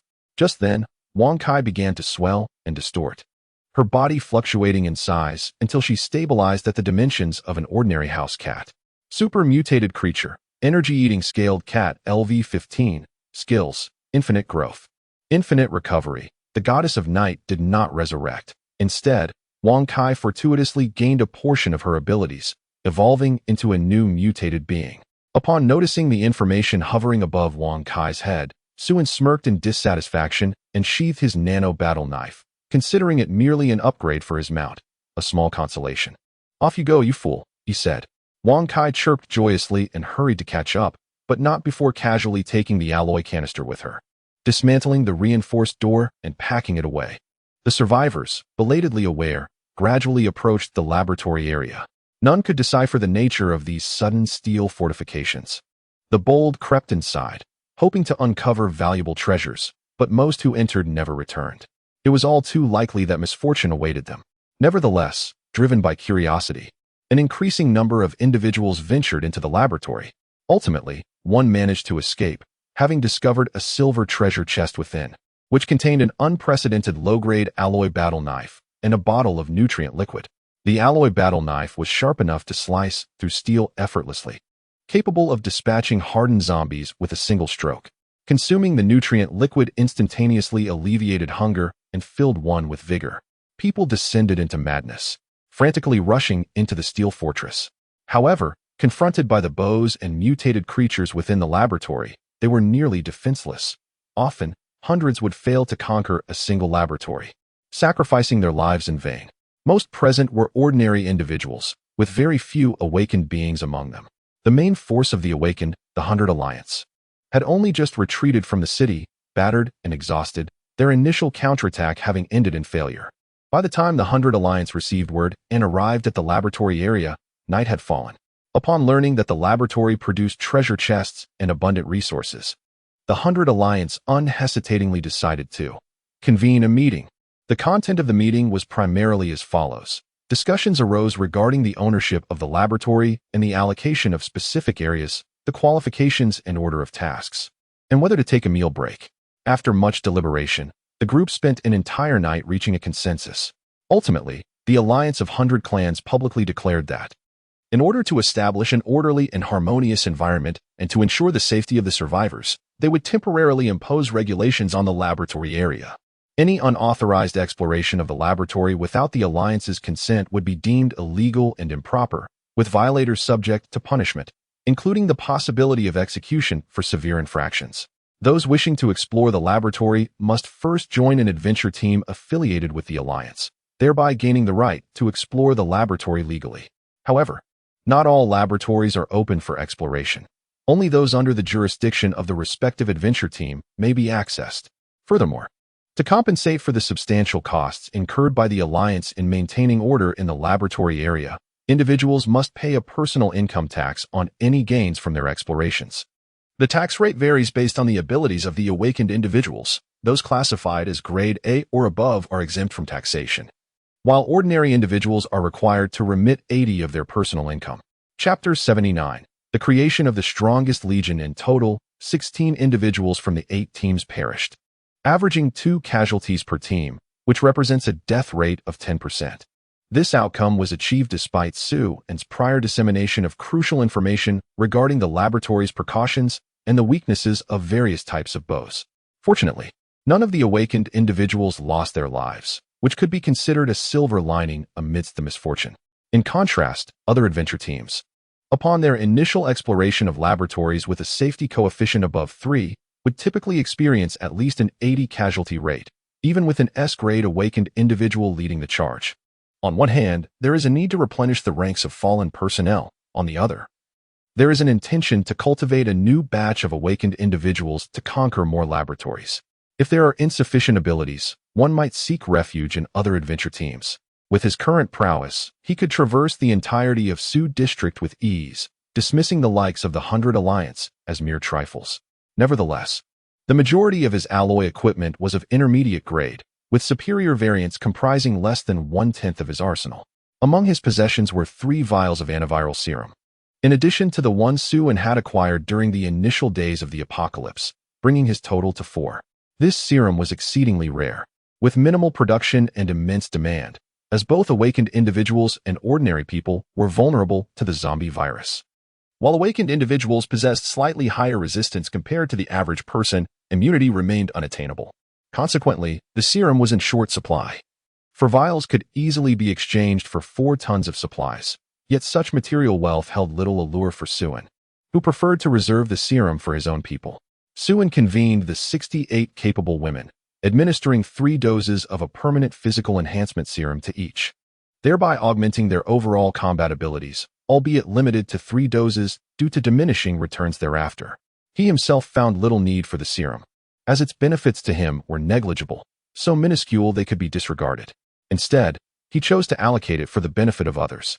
Subsequently, he equipped each individual with a complete set of advanced alloy gear, from weapons to armor, including helmets and shields of the highest quality. This provision extended even to ordinary individuals, ensuring that everyone had access to such equipment. With over 600 sets of advanced alloy gear at his disposal, Suin was in no position to be stingy. He also outfitted 8 S-rank awakened women with electromagnetic cannons, rendering the Longxing Adventurer's armory undeniably opulent.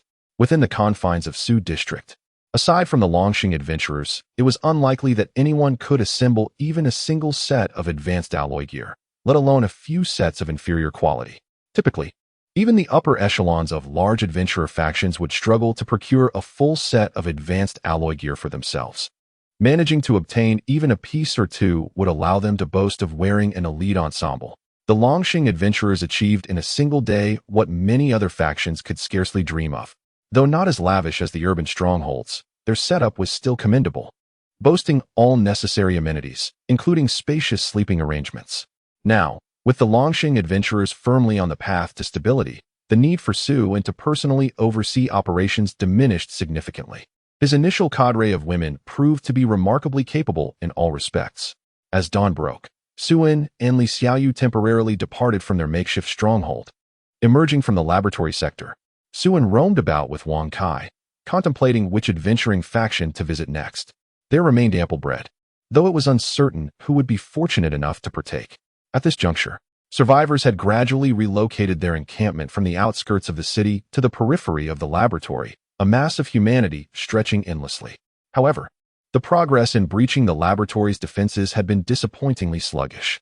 Over the course of a day, even the most basic Level 1 secure laboratories had been scarcely penetrated, primarily because most awakened individuals were not eager to engage in the assault.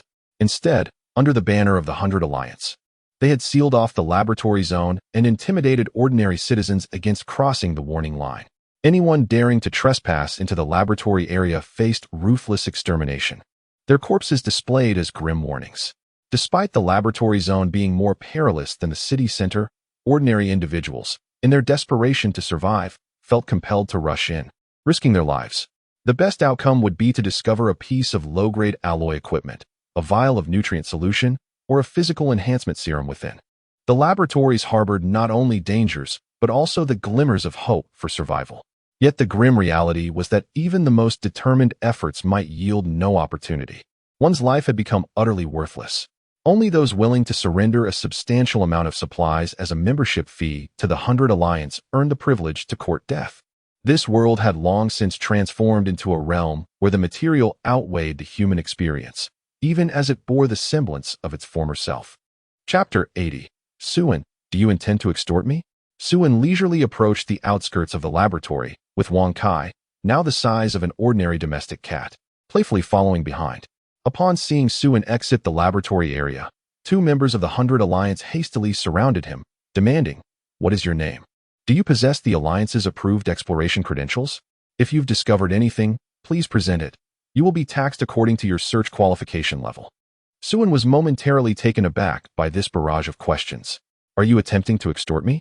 He had never before encountered a situation where he was forcibly coerced, especially not when his own hands were unclean. Enough of the idle chatter. Promptly display your Alliance exploration permit.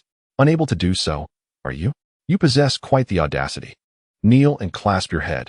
We now suspect you of illegally exploring the laboratory area and will impose penalties upon you. It is in your best interest to comply, or we reserve the right to execute you on the spot. Suin couldn't help but draw in a sharp breath at such an overwhelming display of authority. Was this truly the end of the world? Did these individuals genuinely see themselves as enforcers of the law? Without the need for excessive gestures, Wang Kai abruptly transformed, growing several meters in height, and within moments devoured the 2 small minions whole. After merely chewing a few bites, Wang Kai regurgitated them, remarking, "Not at all palatable. Human flesh has lost the taste of childhood." As the 2 small henchmen lay dying, Wang Kai thoughtfully dug a grave for them, witnessing the gruesome demise of their comrades. The members of the 100 Alliance maintaining order outside were utterly astonished. This is rebellion. To dare kill our 100 Alliance members. Execute him and display his body for all to see. Furthermore, there lies that peculiar tiger. Let us dispose of it as well. 2 awakened comrades join me in the fray, charging towards Suin regardless of whether you are an awakened being or some other malevolent creature. Should you dare to provoke our 100 Alliance, be prepared for death. Before Suin could make a move, Wang Kai swiftly lunged forward, devouring one after another. After Suin's 3 consecutive plunders, he no longer cast a glance in their direction. Wang Kai consumed the 2 shrieking awakened beings, crunching them down with a satisfying sound. Admittedly, the taste was somewhat unpalatable, yet they were awakened beings after all, a substantial nourishment. Upon witnessing the demise of the 2 awakened, the remaining companions became even more incensed, roaring as they surged towards Suin. At a glance, there appeared to be 30 or 40 awakened beings, yet the highest among them was merely of C rank. Faced with such inferior adversaries, Suin could hardly be bothered to engage. With Wang Kai's current prowess, S-rank awakened beings below could essentially be disregarded. Even should a few S-rank awakeners attack simultaneously, they could hardly inflict injury, let alone death, upon it. Wang Kai had inherited the infinite recovery skill from the goddess of night. As long as the core within its body remained intact, it would not perish. In less than 5 minutes, dozens of awakened beings fell one after another. With no time to flee, the remaining members of the 100 Alliance, who were not awakened, dared not approach. You are doomed. Someone has already gone to inform the president. Just wait. You will certainly be strung up and whipped. A trembling member of the 100 Alliance pointed at Suin. Making threats, Wang Kai was not inclined to show mercy, delivering a single claw that sent him on his way. Truth be told, Suin had grown exceedingly discontent with the 100 Alliance. Having lived a second life, he found that the 100 Alliance had not changed one bit. In the end, many perished from hunger without ever striving to enter the laboratory area in search of a glimmer of hope. He harbored little concern for the lives of ordinary people. However, he now yearned to see everyone desperately striving to breach the laboratory. The Eternal Life Adventure Group primarily targeted high-level laboratories, avoiding the lower-tier ones due to their minimal value. Yet, the output of catalysts from these lower-level laboratories was the highest, which was precisely what he required. If no one ventured to conquer the lower-level laboratories, how could he procure the catalysts? One cannot possibly traverse each laboratory individually. Thus, the most prudent course of action is to rally all survivors to engage in a daring quest within the lower-tier laboratories, fervently scavenging for catalysts. In due time, they may procure them at a fraction of the cost. With this thought in mind, Suin forcefully dismantled the barriers encircling the laboratory area and shouted to the crowd. In the name of the Longxing Adventure Group, I hereby declare that from this day forth, all individuals may freely explore the laboratory zone without the need for approval or qualifications. Enter at will, leave at will. Anything acquired within shall belong wholly to you, without any obligation to share with others. Fellow compatriots, for the sake of survival, for tomorrow, for our families and friends, let us fight. Together, let us endure in this wretched world. As Suin's impassioned words resonated, the crowd's spirits ignited. To hell with the 100 Alliance. Why should they monopolize the laboratories? Why must we risk our lives while they merely wait outside to collect taxes, demanding 80% in tribute? Captain Su is right. We must fight to survive and unite to weather this storm. With the Longxing Adventure Group advocating for us, what is the 100 Alliance? I refuse to be oppressed, even unto death. Yes, with the Longxing Adventure Group and Captain Su leading us, to hell with the 100 Alliance. Long live the Longxing Adventure Group. Long live Captain Su. Long live the Longxing Adventure Group. Long live Captain Su. Long live the Eternal Adventure Group. Long live Leader Su. The crowd's cheers rose to a crescendo. Suddenly, a burst of flames erupted amidst the throng. In the wake of the explosion, several individuals still caught in the fervor were instantaneously reduced to charred ash. The jubilant atmosphere abruptly ceased. Approaching with measured strides was Wu Xian, accompanied by a cadre of prominent figures from the adventure group. Wu Xian's countenance was as dark as a storm cloud.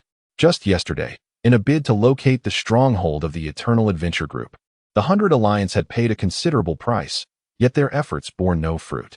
The whereabouts of the Eternal Adventure Group remained elusive, and now Suin had reappeared, causing chaos and ruthlessly slaying dozens of awakened members from the 100 Alliance.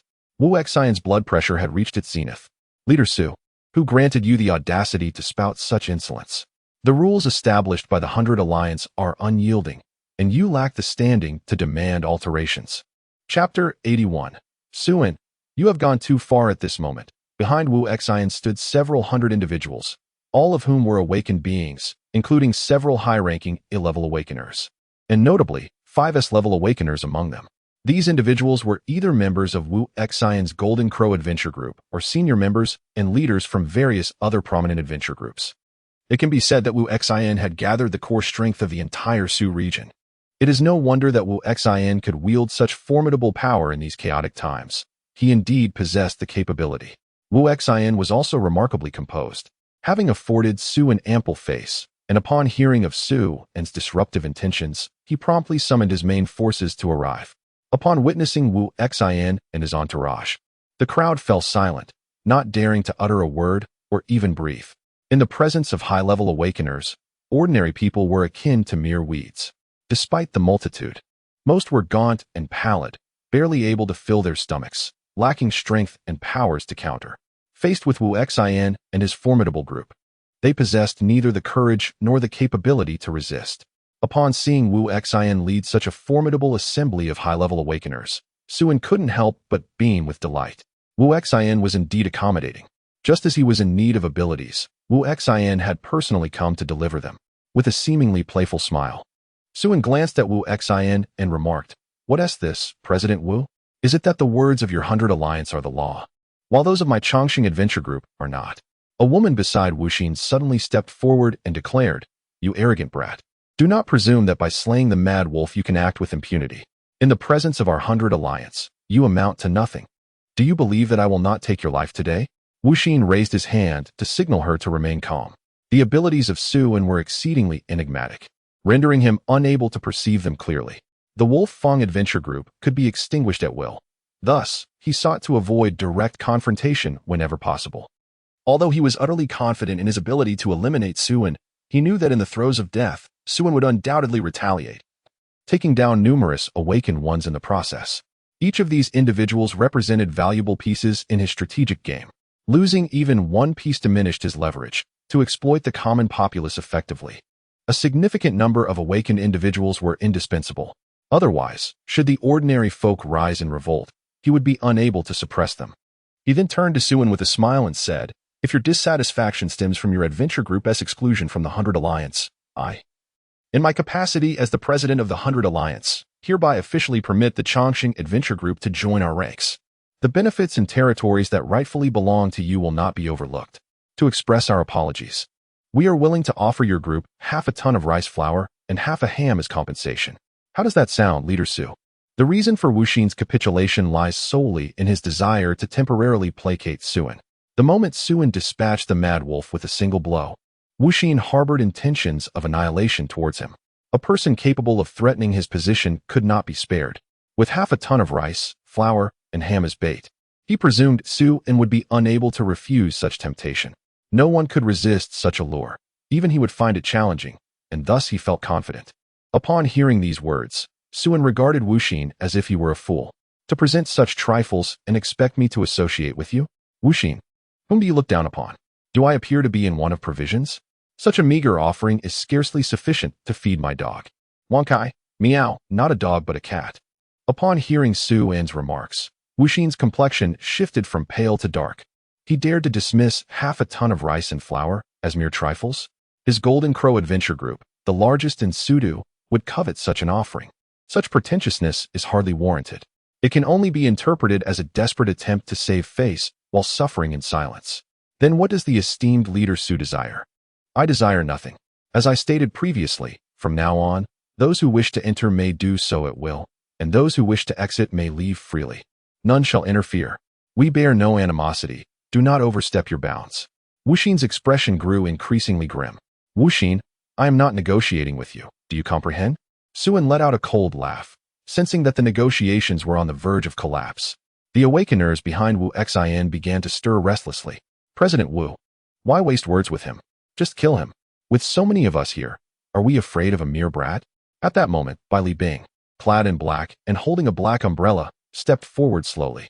"I concur with Captain Su," she remarked, casting a calm glance at Suin.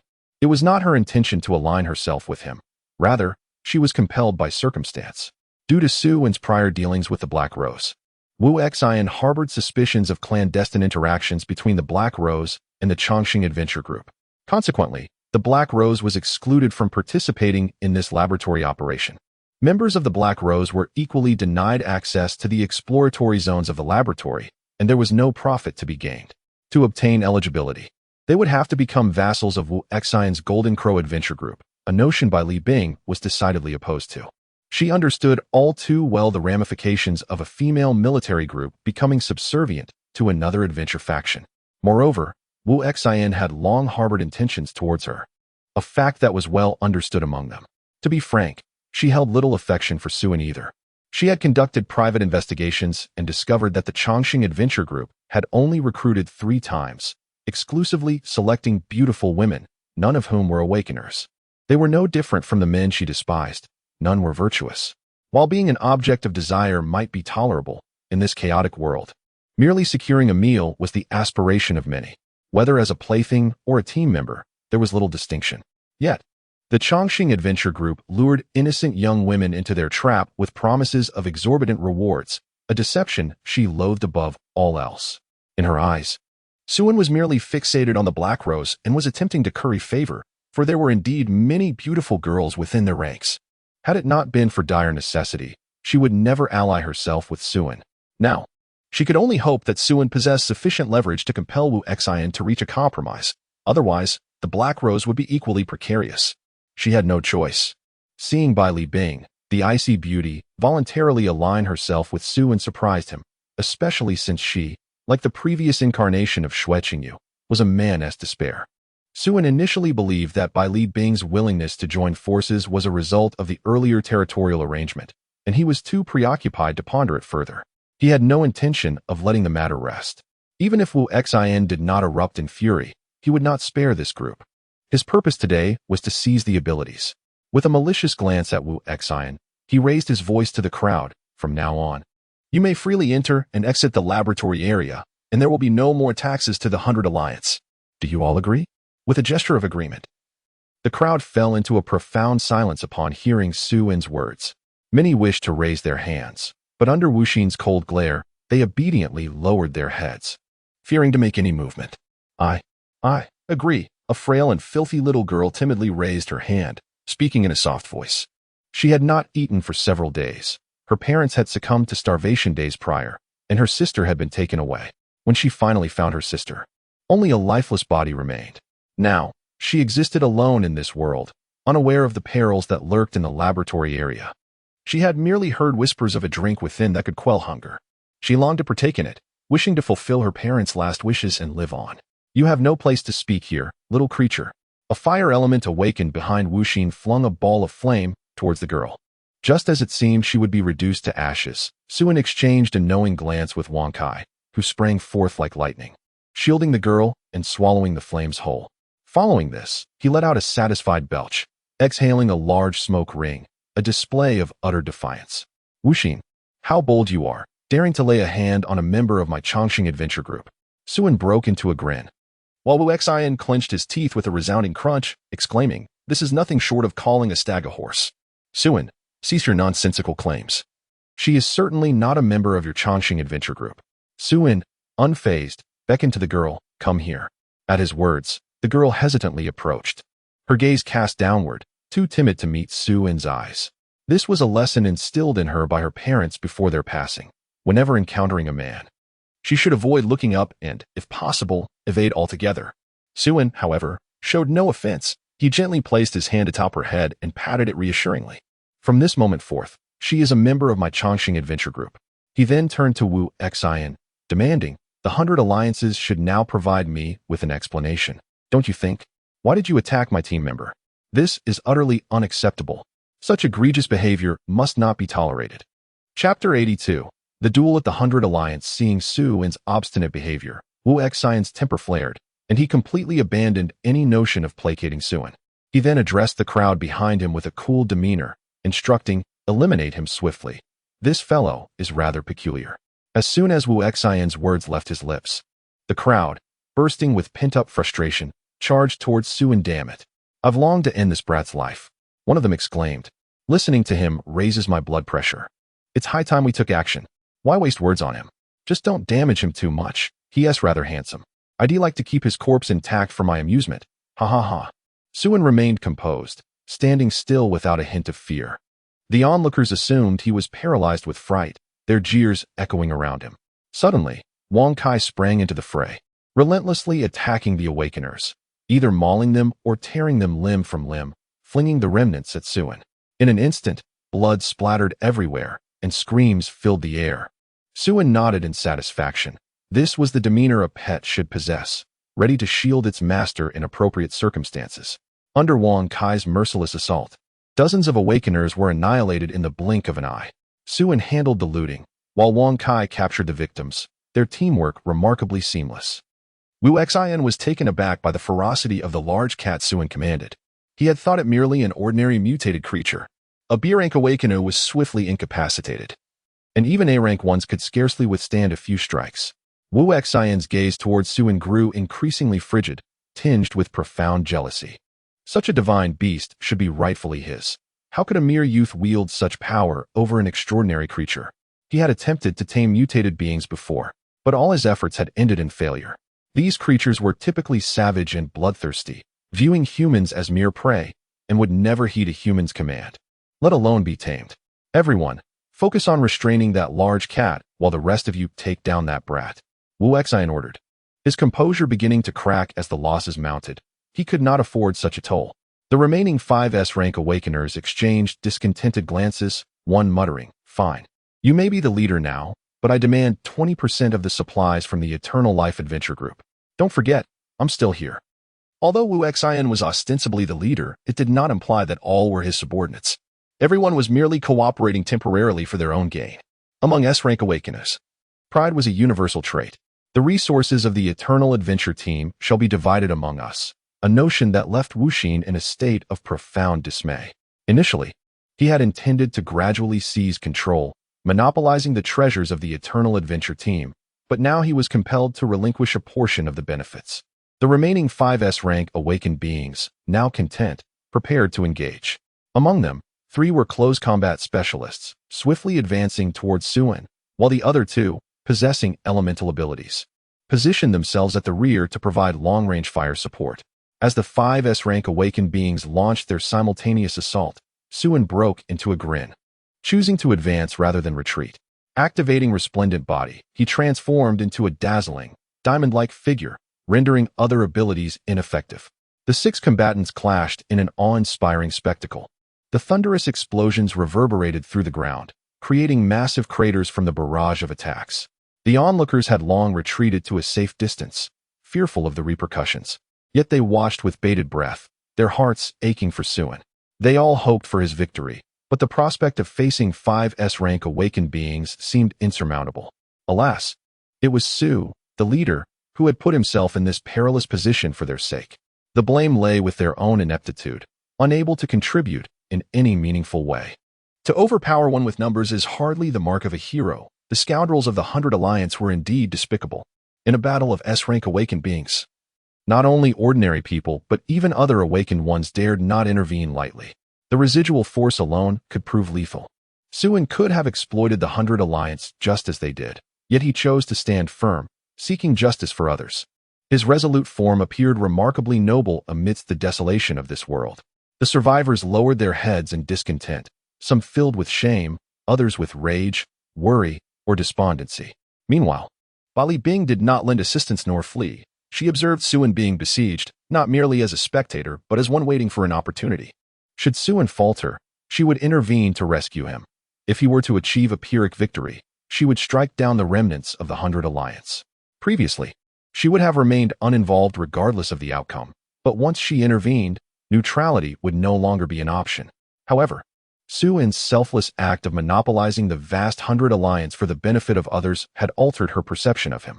Foolish, yet imbued with a sense of chivalry. She could never have imagined herself risking everything for strangers.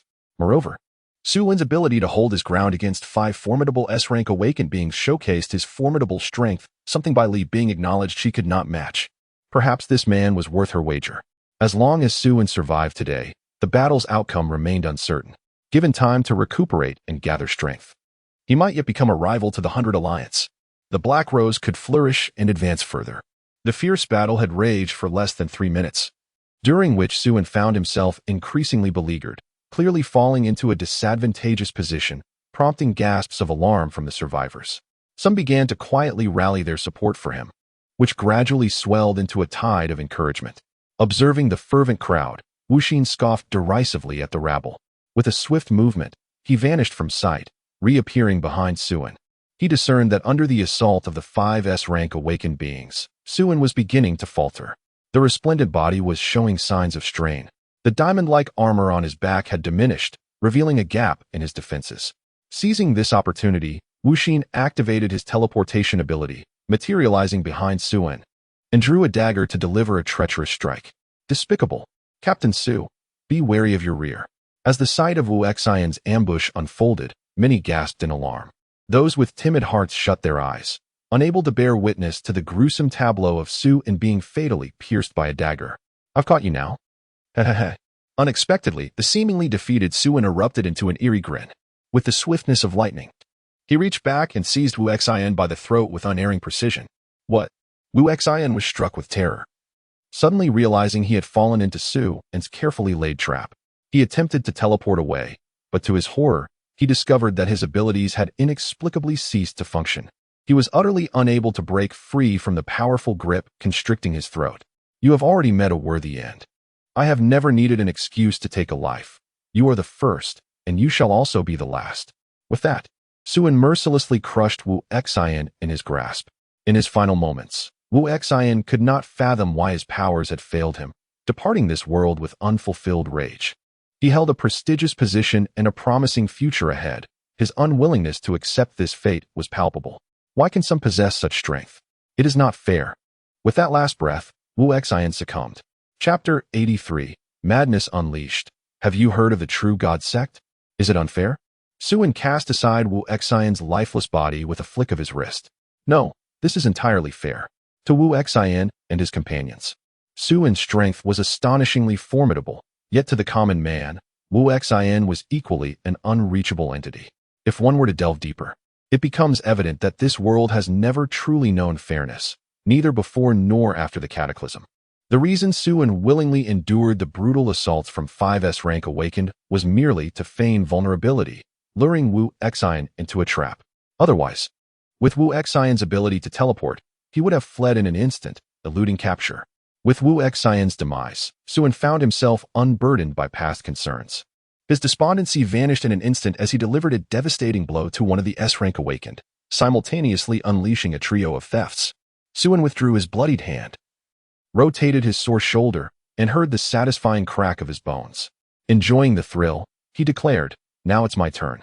In the blink of an eye, two of his companions had perished, including Wu Xian, the S-rank awakened with teleportation abilities. The remaining four were instantly engulfed by terror. This is bad, we must retreat. There was no room for contemplation. Even the simplest minds understood they had encountered a formidable adversary, nay, a harbinger of death. The opponent's ability to swiftly eliminate two companions undoubtedly meant they could do the same to the rest. The four individuals, without a moment's hesitation, turned and fled. Fearing they might lag behind, they even resorted to using their powers to attack one another. In the frantic escape, one need not outrun the enemy. Merely outpace their companions sufficed. Whatever brotherhood or alliance existed was cast aside. Brothers, please, shield me from the blade first. You cannot escape. Suin's ominous pronouncement echoed as he activated his teleportation. In the blink of an eye, he materialized behind one of them and effortlessly dispatched him with a single stroke. His swordsmanship had grown increasingly refined. With one decisive cut, only a faint breath remained, just enough to execute a triple siphon. Upon completion, there was no need for a follow-up strike. The adversary departed peacefully. With such skill, it was hard to believe he hadn't spent months honing his craft in the Western realms. Once more, he teleported, delivering another swift blow for a knockout, siphoning another trio of abilities. Again, he vanished, claiming yet another. The disparity in their combat prowess was glaring. Suin flicked his nanoblade, sending a spray of crimson into the air. Thus, all 6 S-grade awakeners of the 100 Alliance were transcended by him. 6 S-grade abilities were now firmly within his grasp. Of course, he intended to assist the remaining individuals in their transcendence, rather than allowing them to suffer in this apocalyptic world. It was far more humane to facilitate their rebirth. Suin felt as though a radiant light was emanating from above him. his virtuous deeds overflowing in a physically manifesting manner, as if his insides were spilling forth. The scene was as tragic as it was poignant, yet the figure, resolute and unyielding, fought on, their tenacity in the face of bloodshed evoking profound empathy. Suen, exasperated, clutched his head. This fool was utterly theatrical. Were it not for Wang Kai's occasional glances of wisdom directed at him, Suen might have almost bought into it. Mew. It's a cat, not a dog. Upon hearing the promise of a meal, Wang Kai instantly perked up, his injuries healing in an instant. Regardless of the onslaught from others, he could not be harmed. He was revitalized. With the formidable strength of Wang Kai, these awakened beings would find it challenging to subdue it within just 2 or 3 days. Suen swiftly teleported into the throng, unleashing a relentless wave of carnage and plunder. Several S-rank awakened members of the 100 Alliance had already perished. It was likely that they could not withstand for much longer before their defenses crumbled. At that moment, pursuing them would become quite troublesome. Thus, before they could break through, he aimed to eliminate as many as possible. Those who managed to flee would be pursued later. In an instant, the air was filled with anguished cries. As the number of awakened beings diminished at an alarming rate, with more than half of them succumbing within merely 3 minutes. This was under the condition that Suen deliberately controlled the scope of his lethal force. Were it not for his intent to seize their abilities, he could have effortlessly dispatched them all within a minute. Witnessing Suen, the embodiment of a reaper, the remaining awakened beings could no longer maintain their composure and turned to flee in desperation, calling out for salvation. Save us, Sarialang, Sarialang. How could Suen permit their escape? Every single one that got away represented a significant loss. He subsequently maximized his abilities, pursuing and plundering in tandem. If he could not seize their powers at that moment, he would incapacitate them temporarily and return to finish the task later. Thus, the scene transformed into a surreal chase, with one man and one cat relentlessly pursuing hundreds of awakened beings, their manic laughter intermingling with cries of despair. The distant onlookers, survivors of the chaos, stood in stunned silence. In less than 30 seconds, the tide had turned dramatically. The once desperate duo now resembled celestial beings, slaughtering the members of the 100 Alliance with the ease of chopping vegetables. It was a frenzy of slaughter, madness incarnate. By the heavens, Commander Su is truly magnificent. Long live Commander Su. Witnessing Su En's miraculous turnaround, the survivors erupted in excitement, jumping up and fervently cheering. What is a savior? This is it. What is a divine being descending to earth? This is it. The once revered awakened ones, who seemed untouchable in the eyes of the people, now appeared utterly vulnerable before Commander Su. As they watched Suen wreak havoc upon his foes, a sense of relief washed over them. They had long been oppressed by the 100 Alliance, barely scraping by, as these wretches even sought to seize the most meager of resources. Seeing Suen eliminate members of the 100 Alliance brought them immense satisfaction. Kill them all. What a splendid slaughter. 5 minutes later, Suen dispatched the final passenger with a single stroke. Though slightly delayed, one can only hope he catches the last train to paradise. As for why not descend into hell, perhaps it is simply because hell has long been overcrowded since the apocalypse. Scanning the surroundings, not a single awakened one remained. Only a dozen girls, clutching black roses, huddled together in trembling fear. Even the icy beauty, Bai Li Bing, known for her stoic demeanor, could not suppress her slight shivers. Suen's prowess had utterly transcended her understanding. As an S-class awakened being at the pinnacle of their kind, she felt acutely how powerless she was in the face of such godlike strength. Perhaps, in his eyes, there was little distinction between an S-class and a G-class awakened being. The power she once took pride in now seemed trivial when compared to his, akin to an ant gazing at the stars. She had previously entertained the notion of offering assistance. How naive and arrogant that now appeared. Like the others in the 100 Alliance, she had consistently placed Suen on the same level as herself. Yet, his might existed in an entirely different dimension, far beyond their comprehension. Having eliminated all who needed to be vanquished and plundered what was to be taken, Suen then leapt onto Wang Kai's back, preparing for his next endeavor. Many members of the 100 Alliance remained at their base, idly lingering. While the news had yet to spread, it was imperative to pay a visit quickly. Any delay might render it too late. After today, awakened beings would likely avoid him, making it increasingly difficult to capture so many again. He aimed to seize a bountiful opportunity today. Observing a group of survivors still exuberantly dancing with excitement, Suen could not help but roll his eyes. What are you all waiting for? Go explore the laboratory. No one is stopping you now. With that, He rode away on Wang Kai, vanishing from sight in mere moments. Shortly after Su En's departure, a group of cloaked figures appeared silently. One small figure stepped forward, lifting the edge of their hood to reveal a porcelain doll-like face, a radiant smile gracing their lips. Care to learn about the true God sect? Our deity is none other than Captain Su, Lord Suen. I am Xian, and I invite everyone to join our true God sect and become loyal servants of our esteemed deity. Chapter 84, by Li Bing. I have witnessed a paradise on earth. After the 100 Alliance was decisively pierced through by Suen, all rules and regulations dissipated into nothingness. Consequently, a throng of people armed themselves with whatever weapons they could find and rushed towards the laboratory area, disregarding the safety levels involved. Bravery was all that mattered. Seizing the last vestiges of their strength, they plunged into the fray.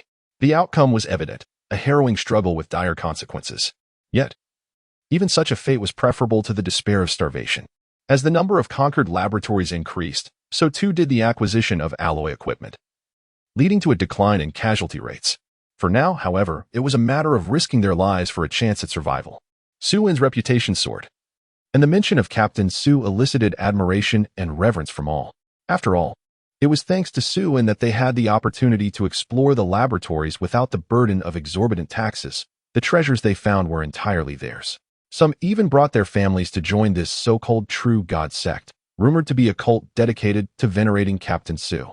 As long as one devoutly worships Captain Su, they are considered family within the sect. The true God sect does not abandon any of its followers. They face adversities together, with the caveat that renouncing the faith results in grave consequences. A defector is deemed a heretic, and the true God sect will pursue them relentlessly, subjecting them to a brutal reckoning. With Su En's name resonating, the true God sect rapidly amassed over 1,000 followers, including awakened individuals, and continued to grow in strength. They soon established a foothold in Su Di, seizing portions of the territories left vacant by the dissolution of the 100 Alliance, hinting at a potential transformation into a formidable power. Simultaneously, the true God sect dispatched its own exploration teams into the laboratories. Faith may not satisfy hunger, but it instills courage when wielding a weapon and offers solace in the face of death. In those final moments, one should embrace their beliefs and temporarily forget the pain, trusting that the benevolent deity will guide them to a beautiful realm devoid of hunger, zombies, and suffering. Is this not a form of happiness? Meanwhile, the Black Rose, one of the few remaining large adventure groups, embarked on their own journey into the laboratories. However, being a large group, they possessed considerable strength, and many awakened sisters within the team meant they could not merely linger at the periphery. They ventured deeper into the unknown. Yet, large adventure groups had their drawbacks. They needed to sustain more members, and the yield from lower-level laboratories was insufficient for their daily needs. After half a day's exploration, the Black Rose successfully conquered 2 laboratories with a safety level of 1, reaping substantial rewards, including a pair of mid-level alloy gear. A remarkable haul indeed. Across Su Di, the speed at which the Black Rose was progressing was nothing short of astonishing, largely due to Captain Li Bing personally leading the team. The formidable S-rank awakened individuals formed the backbone of the large adventure group. Li Bing issued another command to delve deeper, with the strength of the Black Rose. They might dare to challenge a laboratory with a safety level of 2. Though there would be casualties, they had no choice but to press on. Such is the nature of the times. Those who dare to strive shall prevail, and a hearty meal remains the ultimate aspiration for all. As they ventured further, the environment became increasingly intricate. They encountered numerous unfamiliar mutated creatures and the ominous presence of zombie dogs, swift and formidable foes that could launch surprise attacks from the shadows. A bite would almost certainly lead to infection. The viruses carried by the mutated creatures within the laboratory zones were far more potent than those lurking within urban areas, rendering even awakened individuals vulnerable. At that moment, the group seemed to catch a whiff of a tantalizing aroma.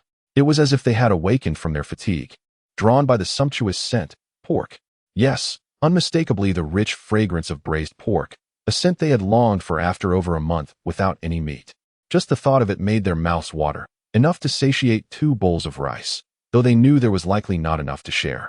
Compelled by the alluring scent, the group unconsciously moved toward its source. Even Li Bing could not resist the urge to investigate. Rounding a corner, their view opened up to reveal a vast clearing within the laboratory fortress. There, a camp was set up, surrounded by poles adorned with the remains of unknown creatures.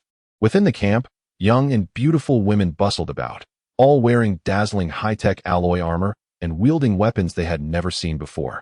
To their astonishment, it appeared that a fire was being lit for cooking. Some were stirring pots while others steamed rice, and a large cauldron simmered with the enticing aroma of braised pork. The mouth-watering scent wafting from the camp left the members of the Black Rose utterly astonished. What on earth was this? Is this a realm of paradise? My goodness, they have meat to eat, stir-fried dishes, and steaming bowls of white rice. Their equipment is so dazzling, reflecting on my own daily fare, which consists solely of cakes made from withered grass mixed with coarse grains, and most of my defensive gear is rudimentary armor crafted from iron sheets. The contrast is simply cruel. Each heart feels as though it has been struck by a heavy blow. They once thought that the treatment received by the Black Rose was the best among all adventure groups.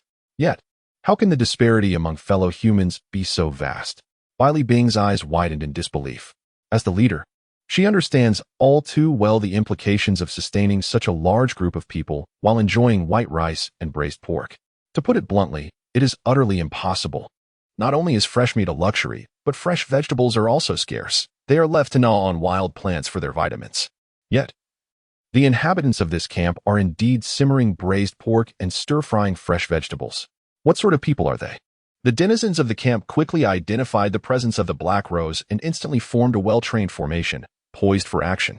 A gigantic hand made of gravel suddenly rose from the camp, and a girl of exquisite beauty, clad in a maid outfit, stood in the palm, coldly declaring, "This is the territory of the Eternal Life Adventure Group. Unauthorized personnel, please take a detour." Chapter 85, A Reunion of Sisters, by Li Bing enters the Grandview Garden. Upon hearing the girl's voice, Bai Li Bing was momentarily taken aback. Is this truly the Eternal Life Adventure Group? It was her first encounter. For a long time, the Eternal Adventure Group existed only in the realm of legends. No one had ever witnessed its true form. The understanding of the Eternal Adventure Group was limited to rumors suggesting that its treatment was exceptionally generous, or that its leader, Suan, was extraordinarily powerful. However, upon this first meeting, it became evident that such rumors could not be trusted. The tale spoke of the group enjoying ham sausages daily. Yet, what was this? They had braised pork instead. Was this what they deemed generous treatment? It was clearly a paradise. Was Suan truly powerful? He appeared almost superhuman. In that moment, Bai Li Bing felt an overwhelming sense of defeat. She suddenly realized that Suan was not deceiving them. He had not only been truthful, but the conditions and treatment offered by the Eternal Adventure Group during recruitment were likely presented in a rather conservative manner. Just then, a group of equally lavishly equipped beauties emerged from another direction. Upon seeing the Black Rose members, they immediately assumed a defensive stance. "We are the Black Rose Adventure Group. We mean no harm and are merely passing through," Bai Li Bing hurriedly explained. Setting aside the fact that the girl standing atop the massive hand of sand and stone was also an S-class awakened. Even the lavishly equipped ordinary members were beyond their capability to handle. "Co-cousin, what brings you here?" Xue Qingyu emerged from the crowd, jogging towards Bai Li Bing. "Qingyu?" Upon encountering Xue Qingyu, Bai Li Bing's eyes widened in astonishment. She never anticipated crossing paths with her here. The two sisters embraced each other with exuberance. Their bond as close as that of intimate cousins. Although they attended different universities, they resided in the same city and maintained regular contact, often gathering on weekends, cherishing their companionship. However, when the apocalypse struck, their communication was abruptly severed. Bai Li Bing had made efforts to locate Xue Qingyu, yet her limitations rendered her unsuccessful. "Xiao Xiao. She is my cousin. There is no need for concern," Xue Qingyu explained, waving at Xiao Xiao.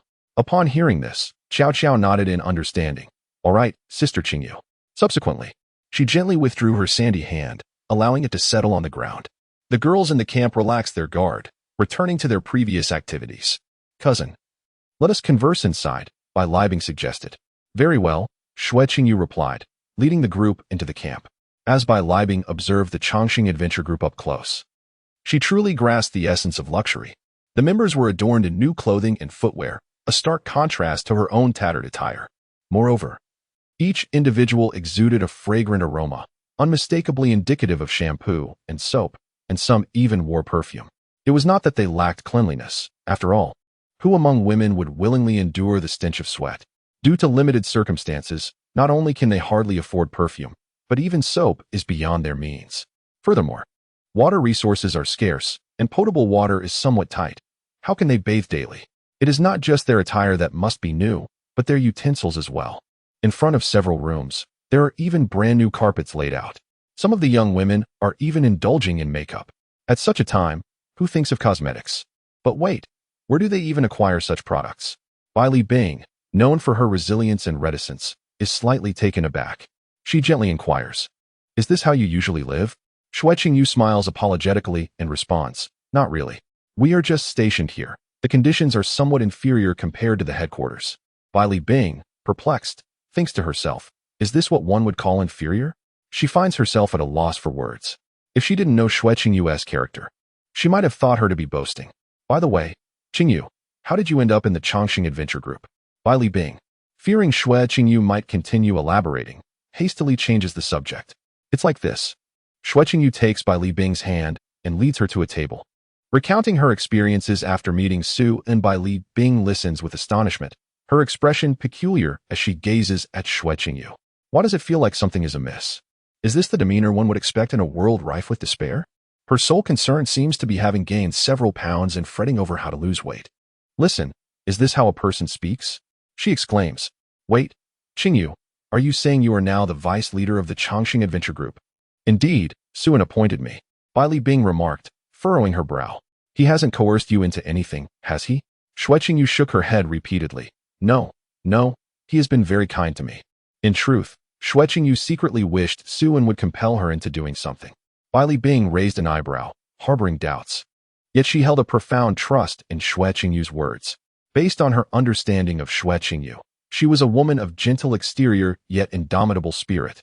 Certainly not one to be easily coerced or manipulated. Rather than succumb to coercion or degradation with Xue Qingyu's steadfast nature, she would likely prefer to end her own life than to endure a wretched existence. This raised a perplexing question. Why would Suan entrust such a significant position to Xue Qingyu? It was hard to believe there was nothing more between them. At that moment, Qiao Qiao approached with 2 glasses of juice in hand. "Ladies, please enjoy. If you prefer soda or chilled beer, do let me know, and I shall fetch it for you." "Thank you, Qiao Qiao," Xue Qingyu replied with a nod of appreciation. Li Bing's lips twitched slightly. Feeling as though she were a beggar, this was what one might call living, while her own existence felt like fleeing from disaster. "Cousin, allow me to introduce you. This is Qiao Qiao. You may have seen her on television. She is quite famous and currently serves as the logistics minister of our Adventurers Guild." Li Bing nodded, "Hello." She had sensed a familiarity with Qiao Qiao and, upon Xue Qingyu's mention, recalled having seen her frequently on television. "Qiao Qiao, what is your relationship with Suan?" Li Bing, with a profound inquiry, turned to Qiao Qiao, who, with a radiant smile and a slight tilt of her head, replied, "Is there a problem, my master?" Indeed, most individuals refer to their masters in such a manner. Li Bing then glanced at Xue Qingyu and questioned, "Don't you find this a bit inappropriate?" He had assumed that Xue Qingyu also addressed Suan in this manner, to casually call a man master. Is this still the same iron-willed cousin of hers? Xue Qingyu paused for a moment, contemplating the inappropriateness of it. To this day, she had always referred to Suan by his full name. She was the only one in the entire group who did so. In truth, she wished to adopt a different form of address, ideally something akin to hubby, as Li Xiaoyu did. As for other titles, she would certainly refrain from something like my lord, which was against her principles that she adhered to stringently. Chapter 86. Equality among all under the plunder. At this moment, Suan was wreaking havoc in the stronghold of the Biming Association Adventure Group.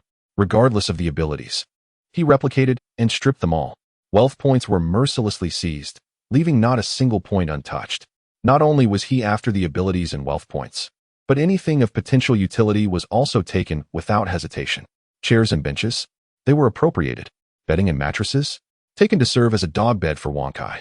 Steel bars and plates, who knows when they might come in handy. Refrigerators, televisions, washing machines. This is truly remarkable. Take it away, take it away. Even though there are still thousands of devices in his extensive domain, the beasts leave behind their skins, and the wild geese pluck the feathers as they pass. Wherever he has visited, the strongholds of adventurer groups lie in ruins, their very foundations stripped bare. One after another, these adventurer factions have met their demise at his hands. and countless awakened beings have boarded the express train to paradise. Within just half a day, dozens of adventurer groups have been utterly annihilated, particularly the larger factions at the forefront, which have been nearly wiped out. Some astute awakened beings have even buried themselves in advance, leaving only their heads exposed and camouflaged, merely to evade the grim reaper that is Suin. This truly exemplifies the notion of voluntarily entering the earth up to one's waist. In an instant, an eerie phenomenon unfolded. Every adventurer's stronghold was deserted. Suin could only curse in frustration, blaming himself for not being swift enough.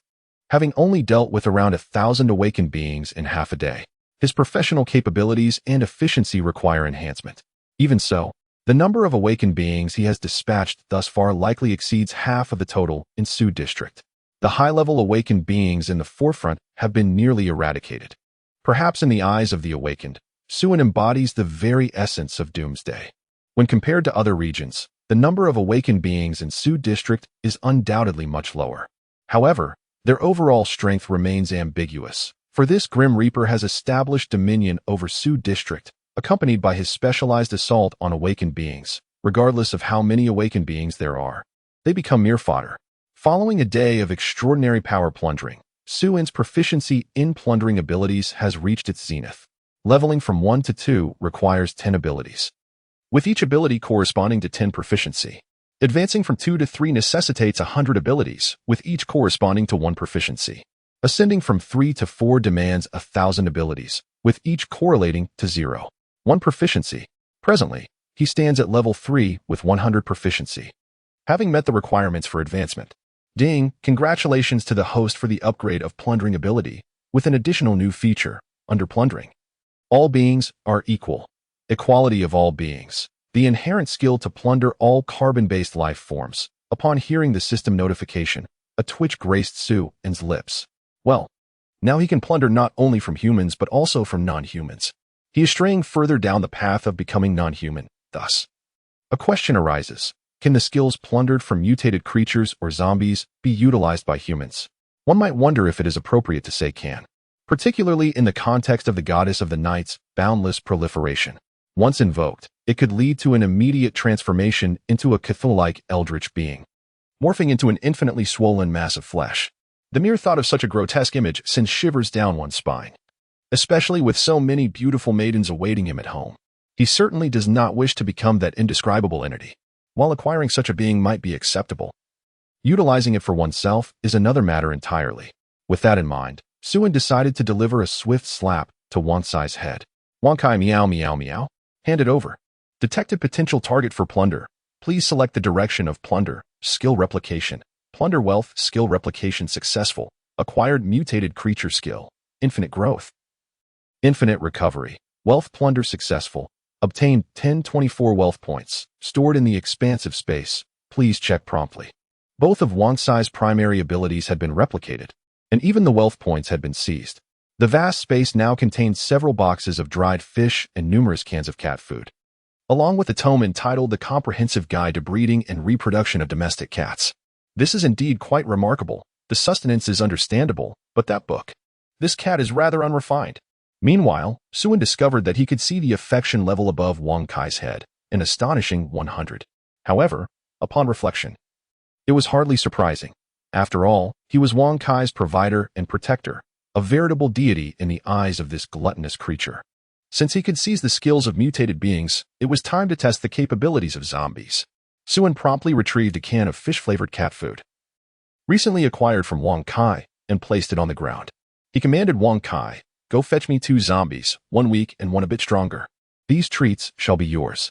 Upon seeing the numerous cans of cat food, Wang Kai's tongue lolled out, drooling profusely, and he eagerly nodded his large head before darting off towards the city. One zombie was merely an ordinary type, while the other was a witch. Both had lost their ability to move. The ordinary zombie was barely clinging to life, while the witch continued to emit piercing screams. Annoyed by the cacophony, Suin casually grabbed a can of cat food and stuffed it into the witch's mouth, silencing her. Wang Kai hurriedly gathered the remaining cat food and dried fish into his embrace, casting a cautious glance at Suin's not-so-clean hands. Suin initially attempted to perform a triple raid on a standard zombie, only to be met with utter indifference. It seemed that without any skills, there was nothing to be gained. He then directed a similar triple raid towards a witch, specifically instructing the system to plunder fiercely. As a result, he acquired 2 skills from the witch, tear and track. Simultaneously, a filthy piece of clothing appeared in his hands. Astonished, Suin quickly discarded it, realizing his hands were genuinely unclean now. Chapter 87. Suin, no, this isn't a punishment. There's a judge involved. Having nearly completed his tasks, the clock struck 4 or 5 in the afternoon. He then mounted Wankai and headed towards the temporary stronghold.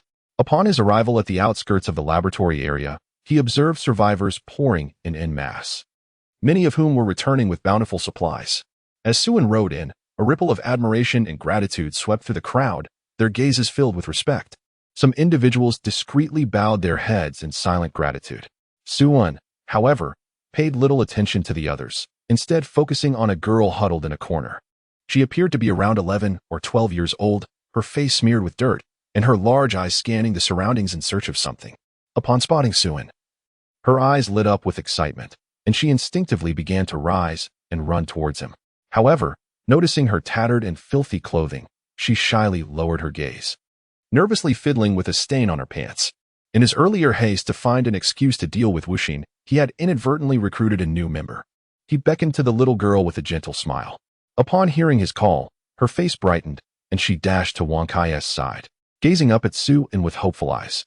"Come here," Suin said, turning slightly to extend his hand to her.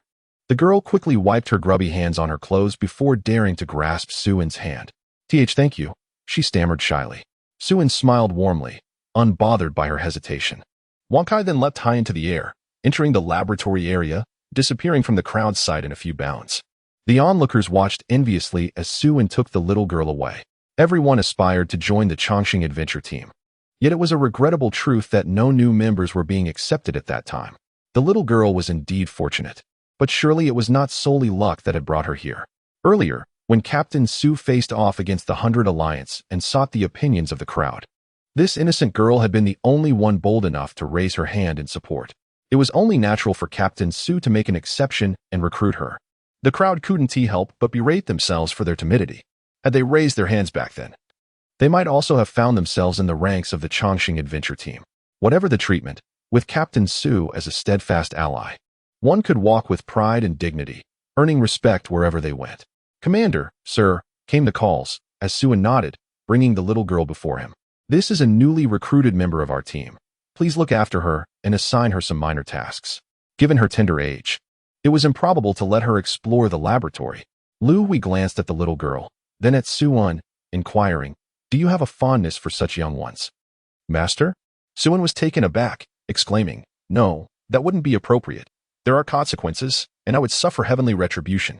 Lu Hui stifled a giggle, her enchanting eyes sparkling, before turning to the little girl, asking, "What is your name, dear sister?" "Hello, big sister, my name is Bing Tang, like the sweet rock candy you can eat." Lu Hui chuckled softly, her affection for the girl deepening. Typically, children of such an age would refer to her as Auntie. True to her name, the child's words were indeed sweet. "Come along, sister. Let us first help you wash up and change into some clean clothes. You will need a few days to adjust." "Suin, are you hurt? I heard from my cousin about your dealings with the 100 Alliance," Shueqing Yu rushed over, her face awash with concern. Bai Li Bing followed closely behind. Suin was somewhat surprised to see Bai Li Bing. Realizing that it was no mere coincidence that these two sisters had come together, they were destined to collaborate in their previous lives as well. "Rest assured, I'm fine. Are you and Captain Bai Li cousins?" "Ah, distant cousin. No wonder." Upon closer inspection, there is indeed a hint of resemblance between the two, both undeniably striking beauties. However, their personalities are as different as night and day. One is as warm and gentle as jade, while the other resembles a millennium of frozen ice, wearing a perpetual frown as if everyone owes her a mountain of provisions. Xu Yuan is not particularly fond of such icy demeanors, suspecting that the chill emanates from every pore. Once again, Captain Bailey encountered Xu Yuan and casually offered a greeting. Bailey Bing nodded, choosing not to elaborate further. Her gaze towards Xu Yuan was laden with profound wariness. The prowess Xu Yuan had displayed today had already cast a psychological shadow over her. She harbored no doubt that, should Xu Yuan wish, she could single-handedly obliterate the Black Rose. leaving them with not even a shred of opportunity for resistance. Moreover, the strength of the Chongqing adventure team is not solely attributed to Shi Yuan. Through her meticulous observations, Bailey Bing noted that the Chongqing adventure team boasted at least a dozen S-grade awakeners. What an absurd assembly. Even in the Su region, such numbers are scarcely seen. Had the Bai Menghui known earlier of the Chongqing adventure team's formidable strength, they would likely have refrained from harboring any intentions of provocation. They would have had to bow in submission to whatever the Chongqing adventure team commanded. Alas, there are no what-ifs in this scenario. If Captain Bailey doesn't mind, why not stay for dinner? Shi Yuan suggested with a token of politeness. This, Bailey Bing yearned to decline, yet the tantalizing aroma of meat wafting through the air made her hesitate. The eager gazes of the other Black Rose sisters further tugged at her conscience, making refusal even more difficult. Thank you, Bailey Bing managed to express, feeling a hint of warmth rise to her cheeks. She was not one to take advantage of others. But the allure of this meal was simply irresistible. You are Qingyu's cousin. It's merely a meal. No need for formality. He still had numerous matters to attend to. Over 1,000 abilities to merge. Li Xiaoyu had already brought the personnel from the headquarters, necessitating a swift fusion of abilities to produce another batch of awakeners. Upon hearing that they could dine with the Chongqing adventure team, the sisters of the Black Rose erupted in joyous excitement. Hooray! With a feast now at hand. I cannot be merely dreaming, can I? Long live the captain, and may Captain Su thrive. Snow Qingyu gazed at Su and's departing silhouette, her heart stirred with emotion. Although it was merely a meal, she understood the profound significance of a single repast within the Chongqing adventure team. Perhaps she should seek him out later in the evening to express her heartfelt gratitude, she mused, feeling a warmth rise to her cheeks. Chapter 88. Snow Qingyu's Gratitude. Featuring the artist Li Xiaoyu. After dinner, Bai Li Bing hurriedly departed with her companions. It was not her desire to leave, but rather an overwhelming sense of urgency. If she lingered any longer, the team members might well consider abandoning their posts, each one seemingly wishing for an untimely demise in this dire environment. The living conditions at the Chongqing adventure team had become so outrageous that even she found it challenging to endure. To her astonishment, there was even fruit to enjoy after the meal. Not just the team members, but she too hesitated to depart. Before leaving, she wished to invite Snow Qingyu to join her at the Black Rose as vice captain, to spare her from Su and's potential mistreatment. Yet, she lacked the courage to voice such a proposal. Only a fool would willingly embrace such a fate. Nevertheless, knowing that Snow Qingyu was thriving brought her a sense of solace and satisfaction. The only concern was whether Shui Qingyu would fall prey to Suan, a beast who spared not even the slightest sweetness. In the entire Chongqing Adventurers Guild, Suan was the sole male amidst a sea of fair-skinned, beautiful maidens. One could easily surmise the intentions of that fellow. He might as well rename the group to the Harem Adventurers Guild. Consequently, countless admonitions were made to Shui Qingyu, urging her to protect herself and the like.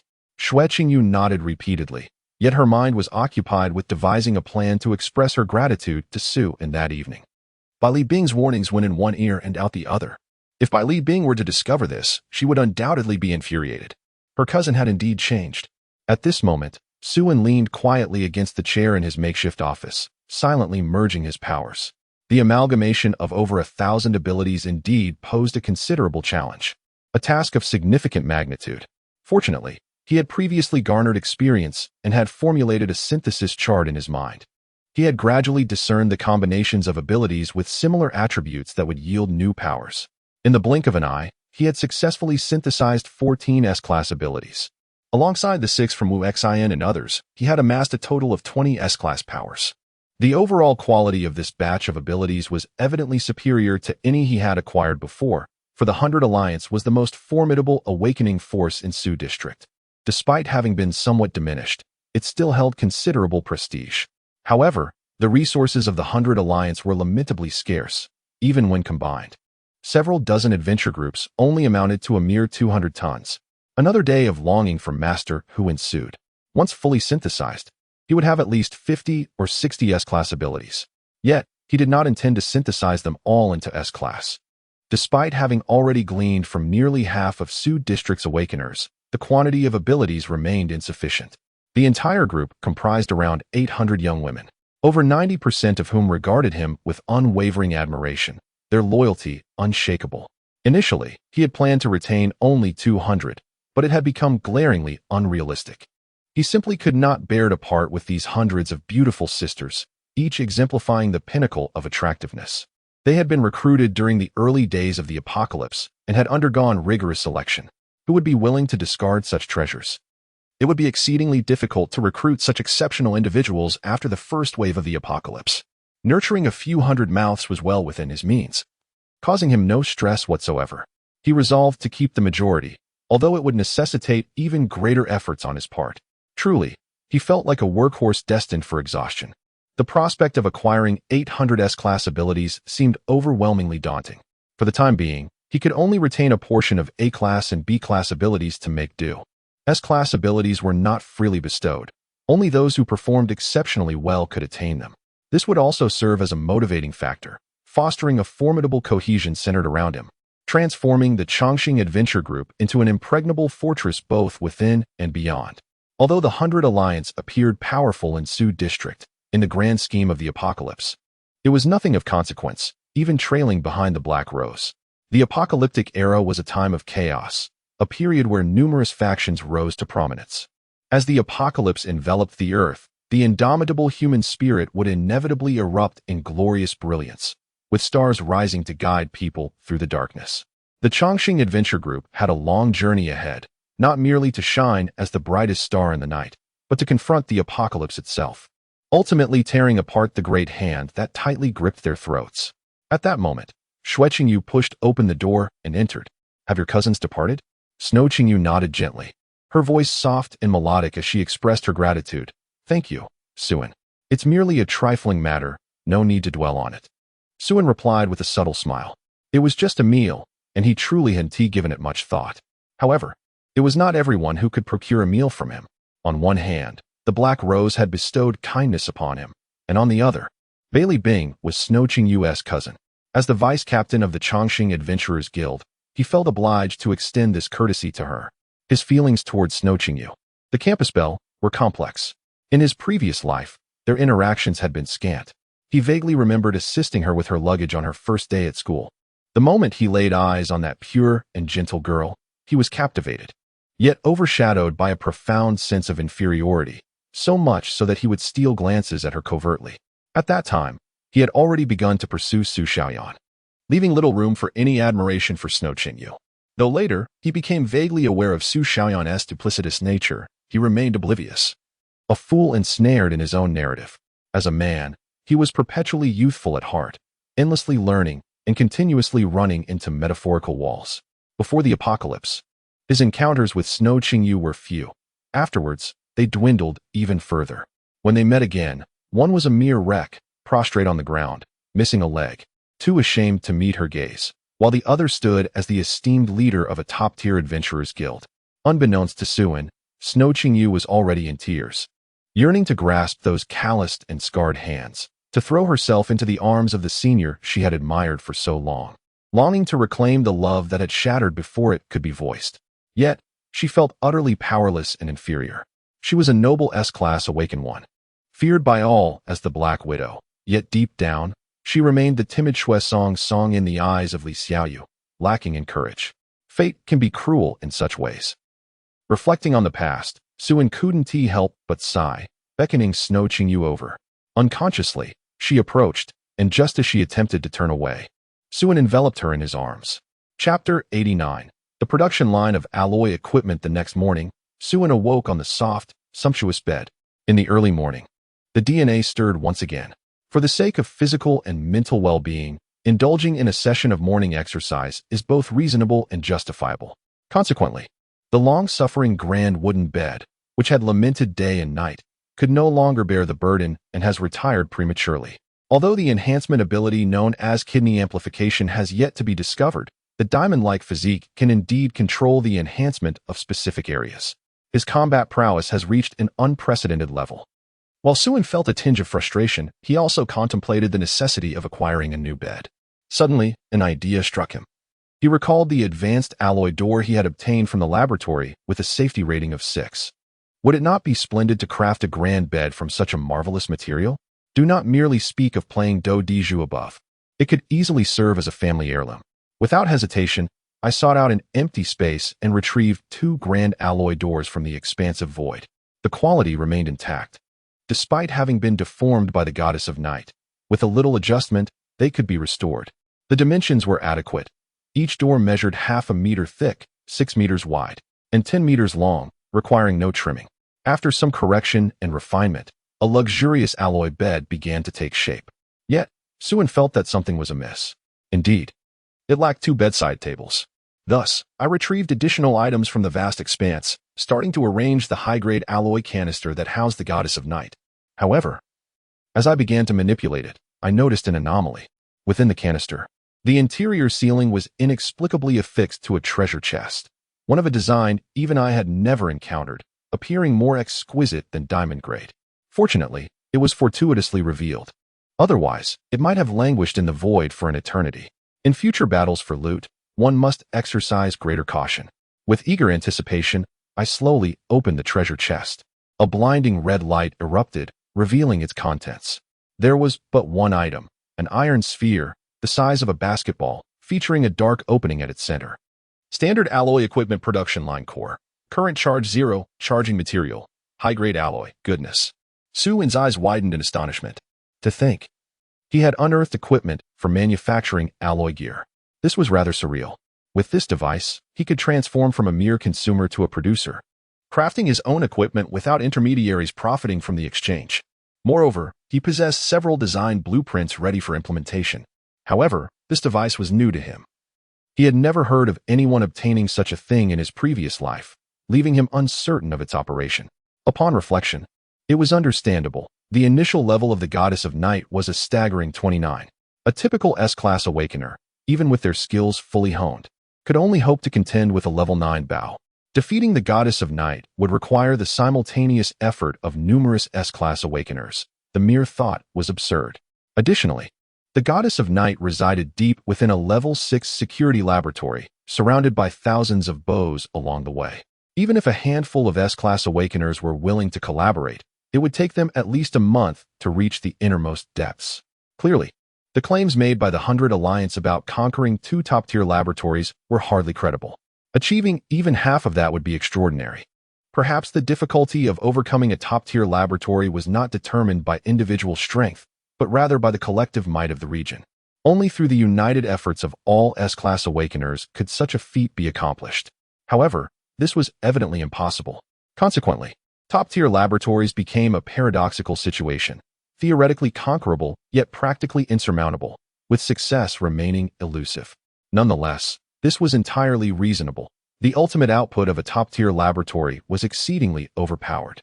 With the alloy equipment production device in hand, the apocalypse presented numerous challenges, the environment growing increasingly dire. While it seemed utterly hopeless, avenues for survival were not entirely extinguished. If humanity could cooperate, even ordinary individuals could have a glimmer of hope for survival. High-level awakeners would lead the charge, followed by their lower-level counterparts, while ordinary people would scavenge any usable resources and provide logistical support. As the overall equipment level rose, even common folk could possess the capability to conquer lower-tier laboratories. High-level awakeners would then tackle more advanced labs, iterating this process until they could breach the most elite facilities and secure alloy manufacturing equipment. If this scenario unfolded, the populace of Su District alone could surpass 3 million, with casualties remaining under 1/3. Yet, this remained merely a fantasy. Many would either perish seeking supplies in the city, succumb to starvation, engage in mutual slaughter, or fall victim to disease. Each day, lives were lost. By the time the second apocalypse occurred, the number of survivors would surely dwindle to less than 1 million, perhaps even a mere few 100,000. In the depths of his being, Suen gleaned a profound insight. Perhaps this sudden apocalypse did not merely test individual survival capabilities, but rather assessed humanity's ability to unite and seek possibilities amidst the impossible.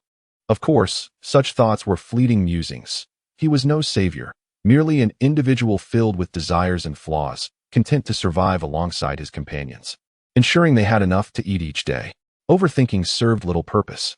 He resumed studying the standard alloy equipment production line core.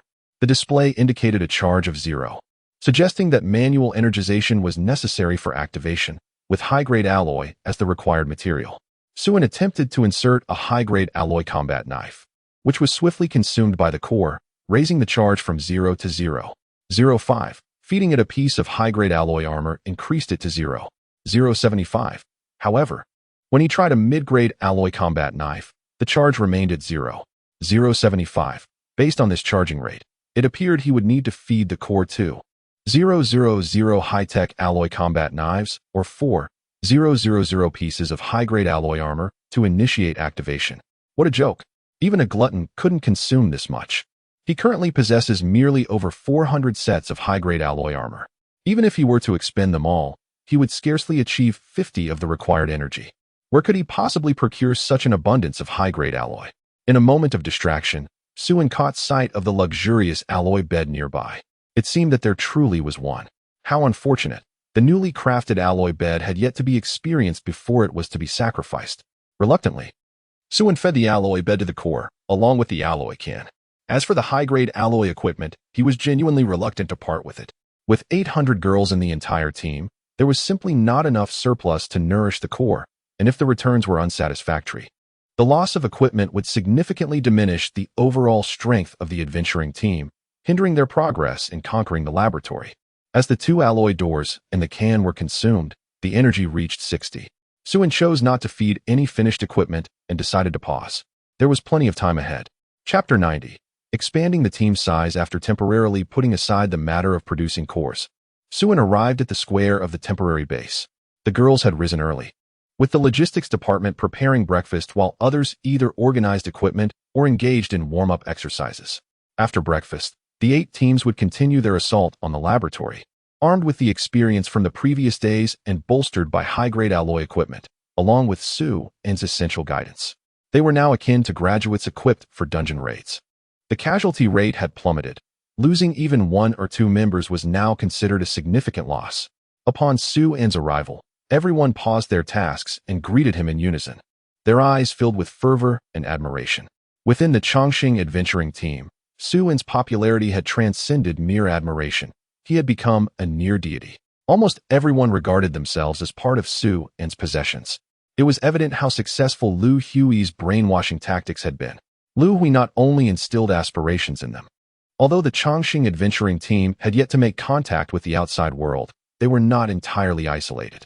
Without embellishment, merely stating the truth was sufficient for the girls to deeply realize the stark contrast between their current lives and the outside world.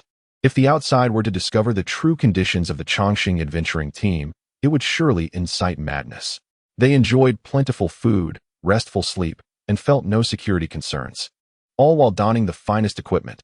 These luxuries were a gift from Suen. It was nearly impossible for Suen to avoid their adoration. Moreover, they were aware of his single-handed confrontation with thousands of awakened beings from the 100 Alliance, leaving them both in awe of his formidable prowess and filled with a sense of guilt and protectiveness. Even against overwhelming odds, it was Suen alone who shielded them. Acting as their guardian, Suen remained oblivious to the depth of their feelings, merely noticing that everyone's affection for him surged uncontrollably. In the camp, nearly every individual now held a 100 approval rating.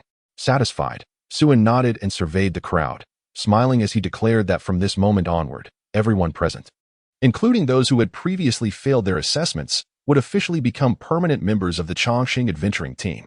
The girls erupted in joyous excitement, many embracing one another in tears. It is often said that women are dramatic. Living together, they had shared many trivial disputes, yet they were all bound by their emotions. Thanks to the irreplaceable core of their group, internal conflicts had become almost negligible.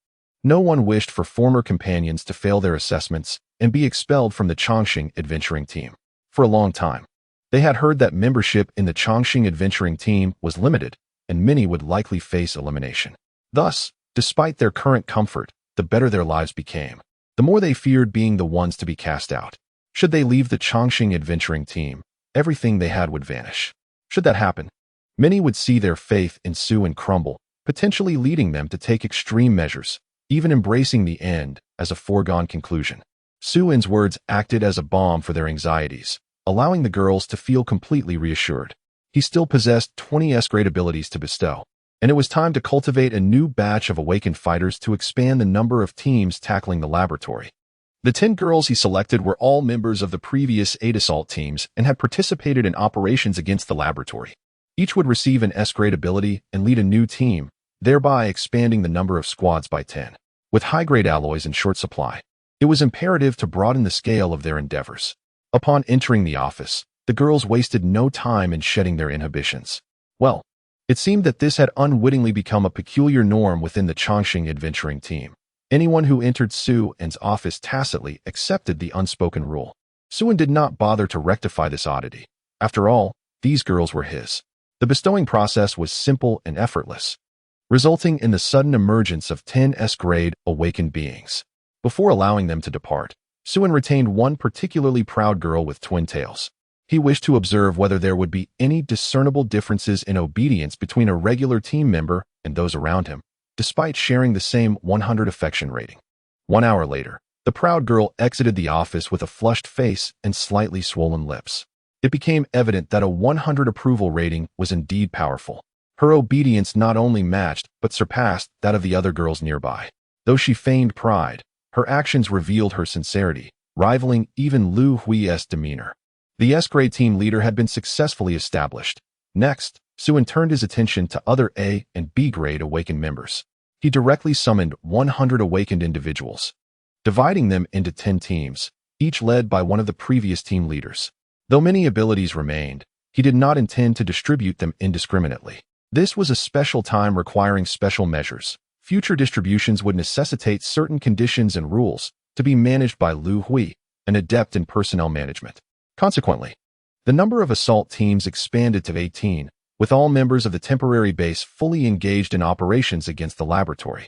The danger level of the laboratory rated at 6 would not reappear for some time, granting Su-en a moment of respite. Currently, around 500 team members were stationed at the base, most of whom had successfully passed their assessments. He planned to take another group to the temporary base to join the assault teams for training. Mere possession of abilities was insufficient. Combat awareness also needed cultivation. Finally, the elite adventuring team he had painstakingly crafted was ready to make its debut in the public eye. Chapter 91. A new order amidst chaos on the 10th day since the laboratory's emergence. Nearly 2 months had passed since the apocalypse began, and December was drawing to a close, heralding the arrival of winter. While Su-di, located in the southern region, would experience temperatures dropping to single digits during winter. People within the camp began constructing metal barrels, filling them with combustible materials for warmth. Survivors could be seen huddled around fires along the roadsides. With the absence of the 100 Alliance's control, anyone could explore the laboratory area. Over the past 10 days, many had emerged from the laboratories with high-tech alloy equipment, gaining a degree of self-defense even against the most basic laboratories. Most individuals were well aware of their own limitations and only sought to explore the least dangerous laboratories. Although the output consisted primarily of low-grade equipment and nutritional fluids, these were more than sufficient for ordinary people. The current state of Su-di had evolved into a triad. The city was a haven for zombies, the central wasteland became a gathering place for humans, and the laboratory area was established as distinct territories. Zombies rarely ventured out of the city, while the mutated creatures from the laboratories remained contained within. Amidst this backdrop, the Chongqing adventuring team emerged as a dominant force overnight. With dozens of S-grade awakened beings showcasing their prowess, they commanded hundreds of high-level awakened members, all while ordinary team members donned high-grade alloy equipment. The powerful debut of the Chongqing adventuring team caught other adventurers off guard. Even the combined forces of Su-di were unlikely to pose a challenge to them, especially with Su-en at the helm. Following the incident with the 100 Alliance, Su-en had earned a new title, the Fourth Catastrophe, an uncontrollable and irreparable existence. Yet for most, this catastrophe inspired admiration and aspiration. His presence seemed to serve as a stabilizing anchor, providing a semblance of security amidst uncertainty. Moreover, unlike the 100 Alliance, the Chongqing adventuring team refrained from exploiting survivors. Instead, they established a free trade zone at the entrance of the laboratories, referred to as the trade area. Here, individuals could engage in unrestricted trade. However, due to the presence of the Chongqing adventuring team, all forms of private disputes and coercive transactions were strictly prohibited, with violators facing immediate execution. Nonetheless, entry to the trade area was not free. A ticket fee was required. However, the ticket demanded by the Chongqing adventuring team was neither supplies nor resources from the laboratories, but rather a seemingly useless catalyst, specifically 100 bottles. This substance was not only ineffective but also dangerous, capable of causing death or triggering plant mutations that attacked humans, yet it was often produced in abundance. Many regarded it as a nuisance and discarded it as trash. People initially believed that the Chongqing adventuring team was engaging in charitable acts.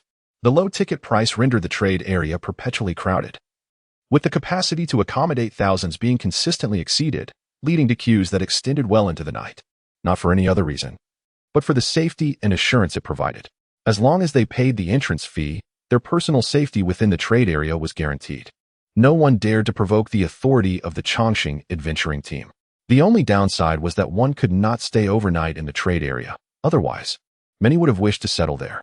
Regardless, the trade area had become the absolute core of Sudi, with over 80% of the population residing nearby.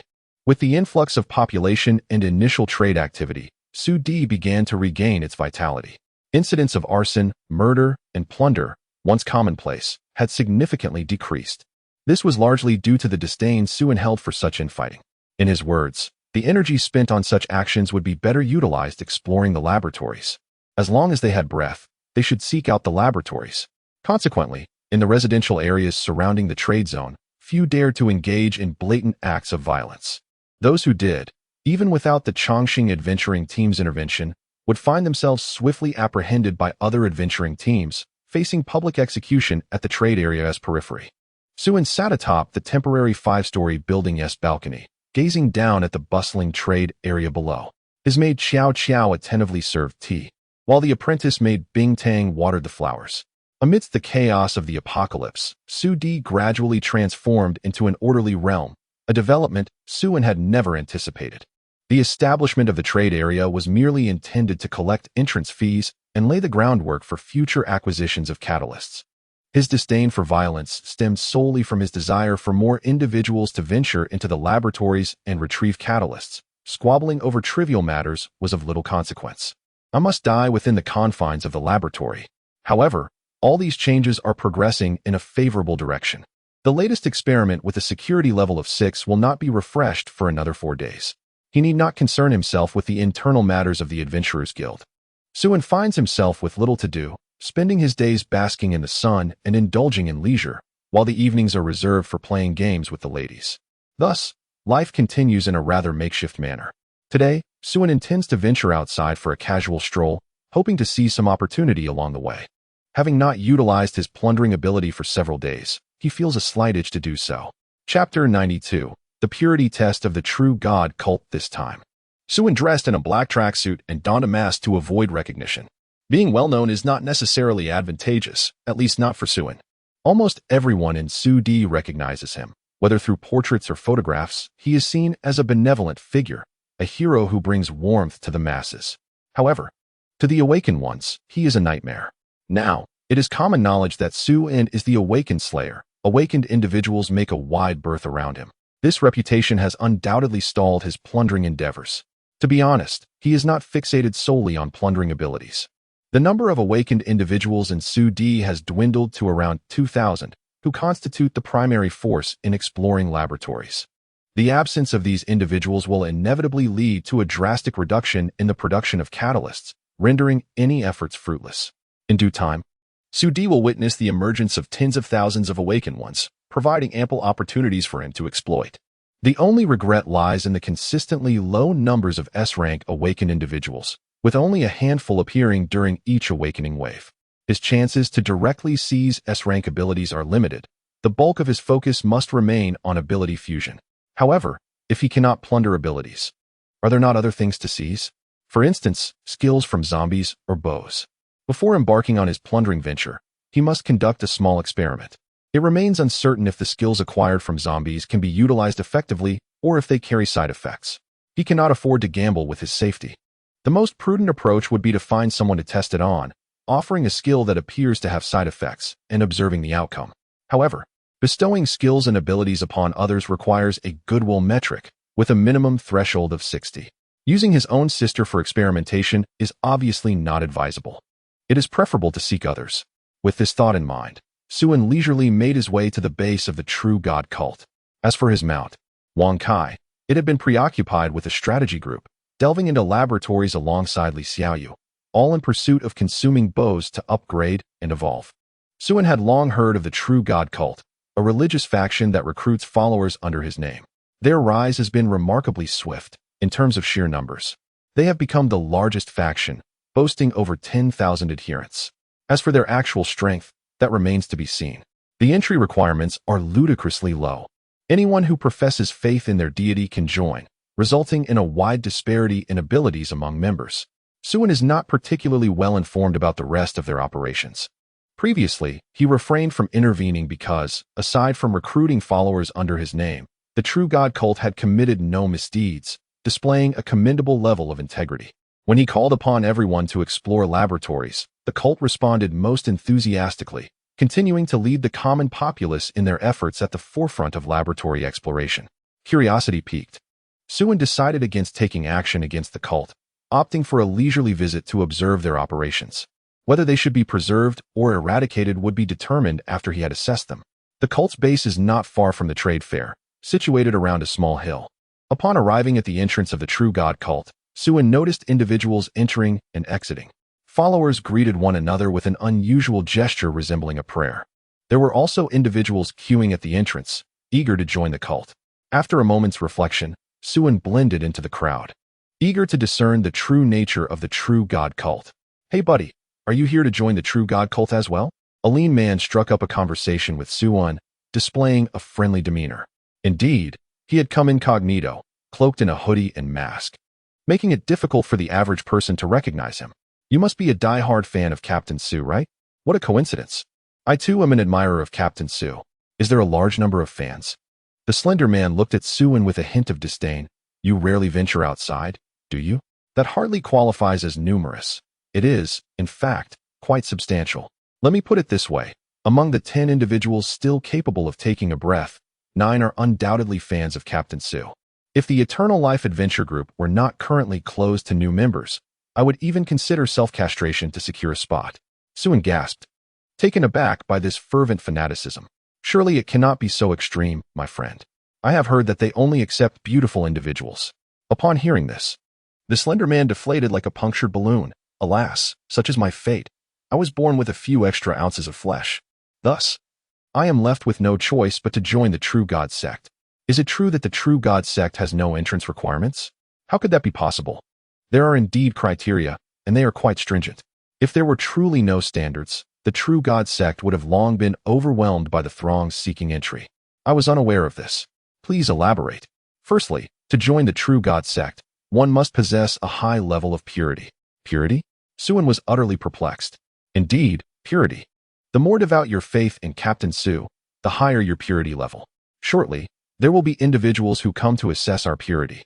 Only those who meet the requisite level will be permitted to join. Suin was left speechless, confounded by the notion that such purity could be evaluated. After all, he could only gauge his own worth based on others' affections towards him. What gives this True God sect the authority to impose such measures? Before long, the procession reached its destination, where Suin's turn arrived. A figure clad in black robes was responsible for recording some basic information before leading Suin into the stronghold of the True God sect. Along the way, most of the individuals encountered were ordinary survivors, akin to those in the outside world, men and women of various ages. Temporary shelters lined the roadsides. While they could not be deemed luxurious, they were passably habitable. Suin also noticed a striking commonality among these people. Their level of goodwill towards him was remarkably uniform, resting between 60 and 70. Not a single individual fell below 60, nor did any exceed 70. Suin couldn't help but furrow his brow. Could it be that this True God sect is indeed capable of discerning purity? Then, the believers were categorized according to their purity, which piqued interest. As Suin observed the surroundings, the figure in the black robe spoke slowly. "Do not be overly anxious. I shall soon escort you to the Hall of Truth to undergo the trial of the Divine Lady. If you are indeed a devout follower of the True God, you shall undoubtedly pass the trial. May the Supreme True God be with you." In Chapter 93, having seen the True God, why not bow? Suin was led into a hall reminiscent of a grand cathedral. At the center of the hall lay a chaise lounge, and at the far end stood a towering statue, approximately 4 to 5 meters high, depicting a young man riding a gigantic feline, looking down upon all. Upon recognizing the likeness of the statue, Su-en's lips involuntarily twitched. It bore an uncanny resemblance to him riding his beloved pet, Wang Kai, with a soft creak. The grand doors of the cathedral slowly closed, and 6 figures cloaked in black emerged from the shadows, their faces obscured. Each held a burning candle. "Please take a seat and prepare to accept the trial of the Divine Lord," one of them instructed. Su-en surveyed the 6 individuals before him. Among them, for appeared to be ordinary people, while 2 stood at the forefront, 1 large and 1 small, were awakened beings. Their abilities were listed as follows: Ability, Dream Weaving A, Wealth Value, 1,000, and Ability, Hypnosis A, Wealth Value, 300. Both possessed mental abilities. Upon gleaning the information of the 2 awakened beings, Su-en surmised the method by which the True God sect purified its followers. It was likely that they hypnotized the believers and then constructed dreamscapes to conduct trials, as those within the dream would remain oblivious to their state, rendering their actions genuine reflections of their inner thoughts, thus eliminating deceit. The efficiency of this purification method was astonishing. Su-en mused silently. This True God sect truly possesses remarkable talent. He did not refuse. Rather, he reclined leisurely on the chaise lounge, awaiting the hypnosis. He was eager to witness the nature of the dream crafted by the dream weaver to test the believers. At present, he wielded 2 S-class mental abilities, one being Great Dream Master and the other Mind Control, both of which had recently been synthesized. His mental prowess far exceeded that of an ordinary individual, allowing him to instantaneously immerse lower-tier awakened beings into dreams. These 2 awakened beings posed no threat to him. In fact, should they attempt to induce a trance upon him, they would suffer mental backlash.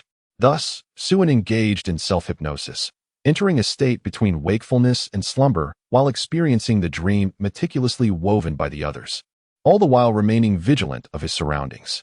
To his surprise, the dream constructed was a complex 9-layered dream within a dream, each layer intricately intertwined. It appeared that the dream weaver's abilities had reached the pinnacle of A-class at level 20, showcasing remarkable talent to create such a sophisticated 9-layered dream. In the first layer of the dream, it was a resplendent and solemn hall, adorned with a plush crimson carpet and walls festooned with fierce feline banners. At the far end, upon a throne, lounged a strikingly handsome young man clad in silver armor, a blood-red cloak cascading behind him. A massive black cat reclined beside the throne, its emerald eyes exuding an imposing aura. At first glance, the scene radiated an air of both majesty and sanctity.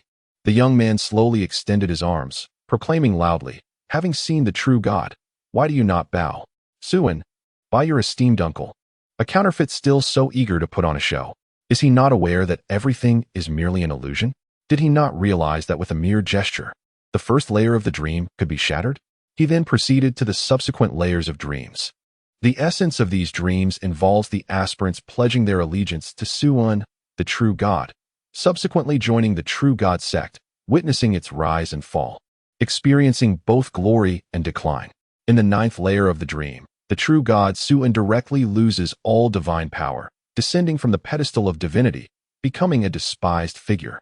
Reviled by all, even the True God sect considers him a heretic and issues a bounty for his capture, should one successfully navigate through the preceding 8 layers of dreams.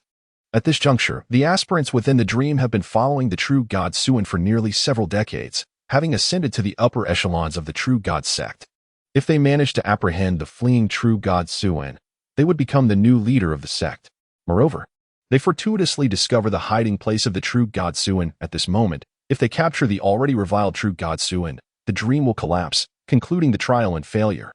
Conversely, if they remain steadfastly loyal to True God Su-en, the dream will persist, and future actions will determine the extent of their loyalty.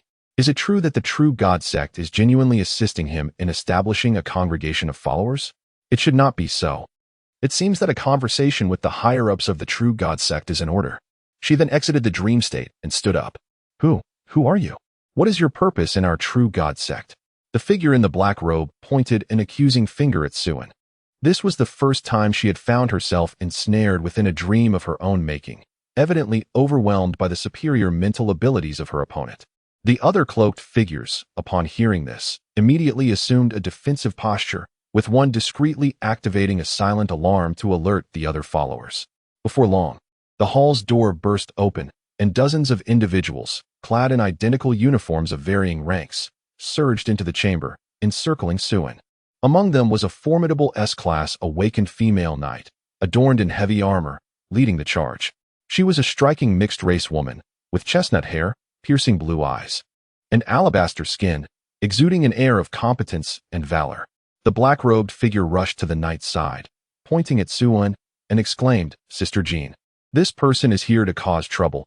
He has disrupted the true god trial. Quickly, apprehend him." The knight's expression was as cold as frost as she drew her sword and directed it at Suin, declaring, "How dare you defile the sacred trial? You shall face divine retribution." Suin, with a resigned shake of her head, removed her hood and mask, revealing an amused smile. "Having seen the true god, why?" "Oh no, wait. What?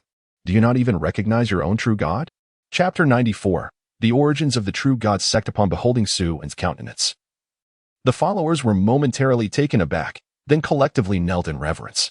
"Truly, it is the Lord of the true god. The divine presence has descended upon us. Supreme true god, your devoted servants are eager to pledge their loyalty. Hail to the supreme true god. Hail to the supreme true god." The female knight also knelt, her gaze towards Suin filled with fervor and excitement. Although Suin was indeed the deity worshipped by the true god sect, he had never manifested before them. This was a first. As the throng of worshippers bowed in homage, Suin raised a hand, bidding them to rise. "Enough, please stand. Summon your overseer." He remained perplexed about the true intentions behind the true god sect and decided it best to speak directly with its administrator. If they wished to exploit his name for deceitful gain, so be it. Surely there was a fee to be paid for protection. Soon, the assembly of followers dispersed, leaving only the female knight and two cloaked figures. Before long, a middle-aged couple hurriedly entered, and upon sighting Suin, they immediately fell to their knees. The middle-aged man, tears streaming down his face, exclaimed, "Lord of the true god, you have finally come to see us." Suin, he merely felt that the man appeared somewhat familiar, as though he had encountered him somewhere before. Yet he could not quite recall. The man patted his own face and said, "Do you not remember? It is I, Chu Laosan." "Oh, it seems you are not yet acquainted with my name. At the onset of the apocalypse, I had intended for my wife and you to engage in a certain endeavor." As he spoke, the middle-aged man pulled the small figure in a black robe closer and lifted the hood from his head, revealing a delicate, doll-like visage. "This is my daughter, Xianxian. You even gifted her a grand cake. Do you not remember?" This family of three was indeed the very same trio he had encountered during his journey to Sin Island. At a modest survivor camp in the early days of the apocalypse, the man was trying to solicit his wife. It was from this girl that he had replicated the A-grade ability of dream fabrication. In gratitude, he had left behind some supplies. "I recall now. I cannot believe you are still alive. I never imagined this family of three could survive intact." Upon recognizing him, the middle-aged man chuckled heartily.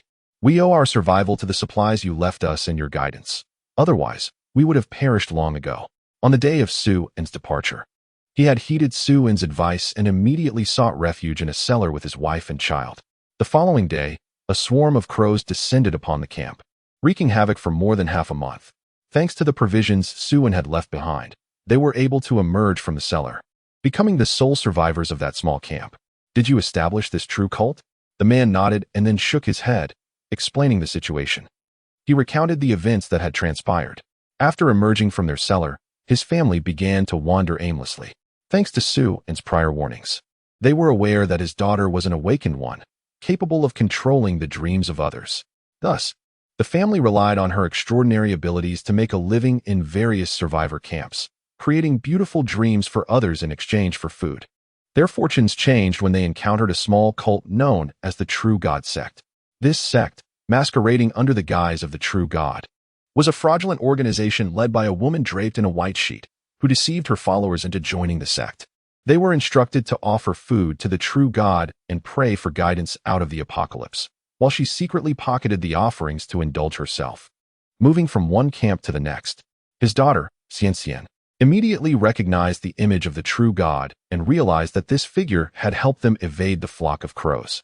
With a determined heart, he took his wife and daughter to join the True God sect and had his daughter use her abilities to render the fraudulent priestess invisible, declaring that they were the chosen ones sent by the True God to uphold the doctrine. Initially, his intention was merely to prevent the priestess from exploiting the image of their benefactor, but as he gained control of the sect, new ambitions blossomed within him. Rather than continue to wander with his family, he saw the potential to develop and expand the True God sect, ensuring a stable life and establishing his own power. This would also grant them the means to repay their benefactor when the time came. Simultaneously, they rescued a strikingly beautiful slave from the old priestess, who had been captured and held captive due to her exceptional looks and mixed heritage, which made her a valuable asset to larger adventuring groups. Fortunately, before the priestess could sell her, Ciencian eliminated her in the realm of dreams. Remarkably, just 3 days after rescuing the slave, she too awakened her powers, becoming an S-Class Awakened One with the combat ability Celestial Ascension. This S-Class awakened individual, enamored by Western mythologies from the pre-apocalyptic world, fervently believed in their family's divine messenger status, convinced that her awakening was a sign of the True God's guidance. She saw the strengthening of the True God sect as her sacred mission, even discarding her birth name to adopt the title Saint Joan, symbolizing her divine quest to cleanse the chaotic world. Joan devoted herself wholeheartedly to the growth of the True God sect.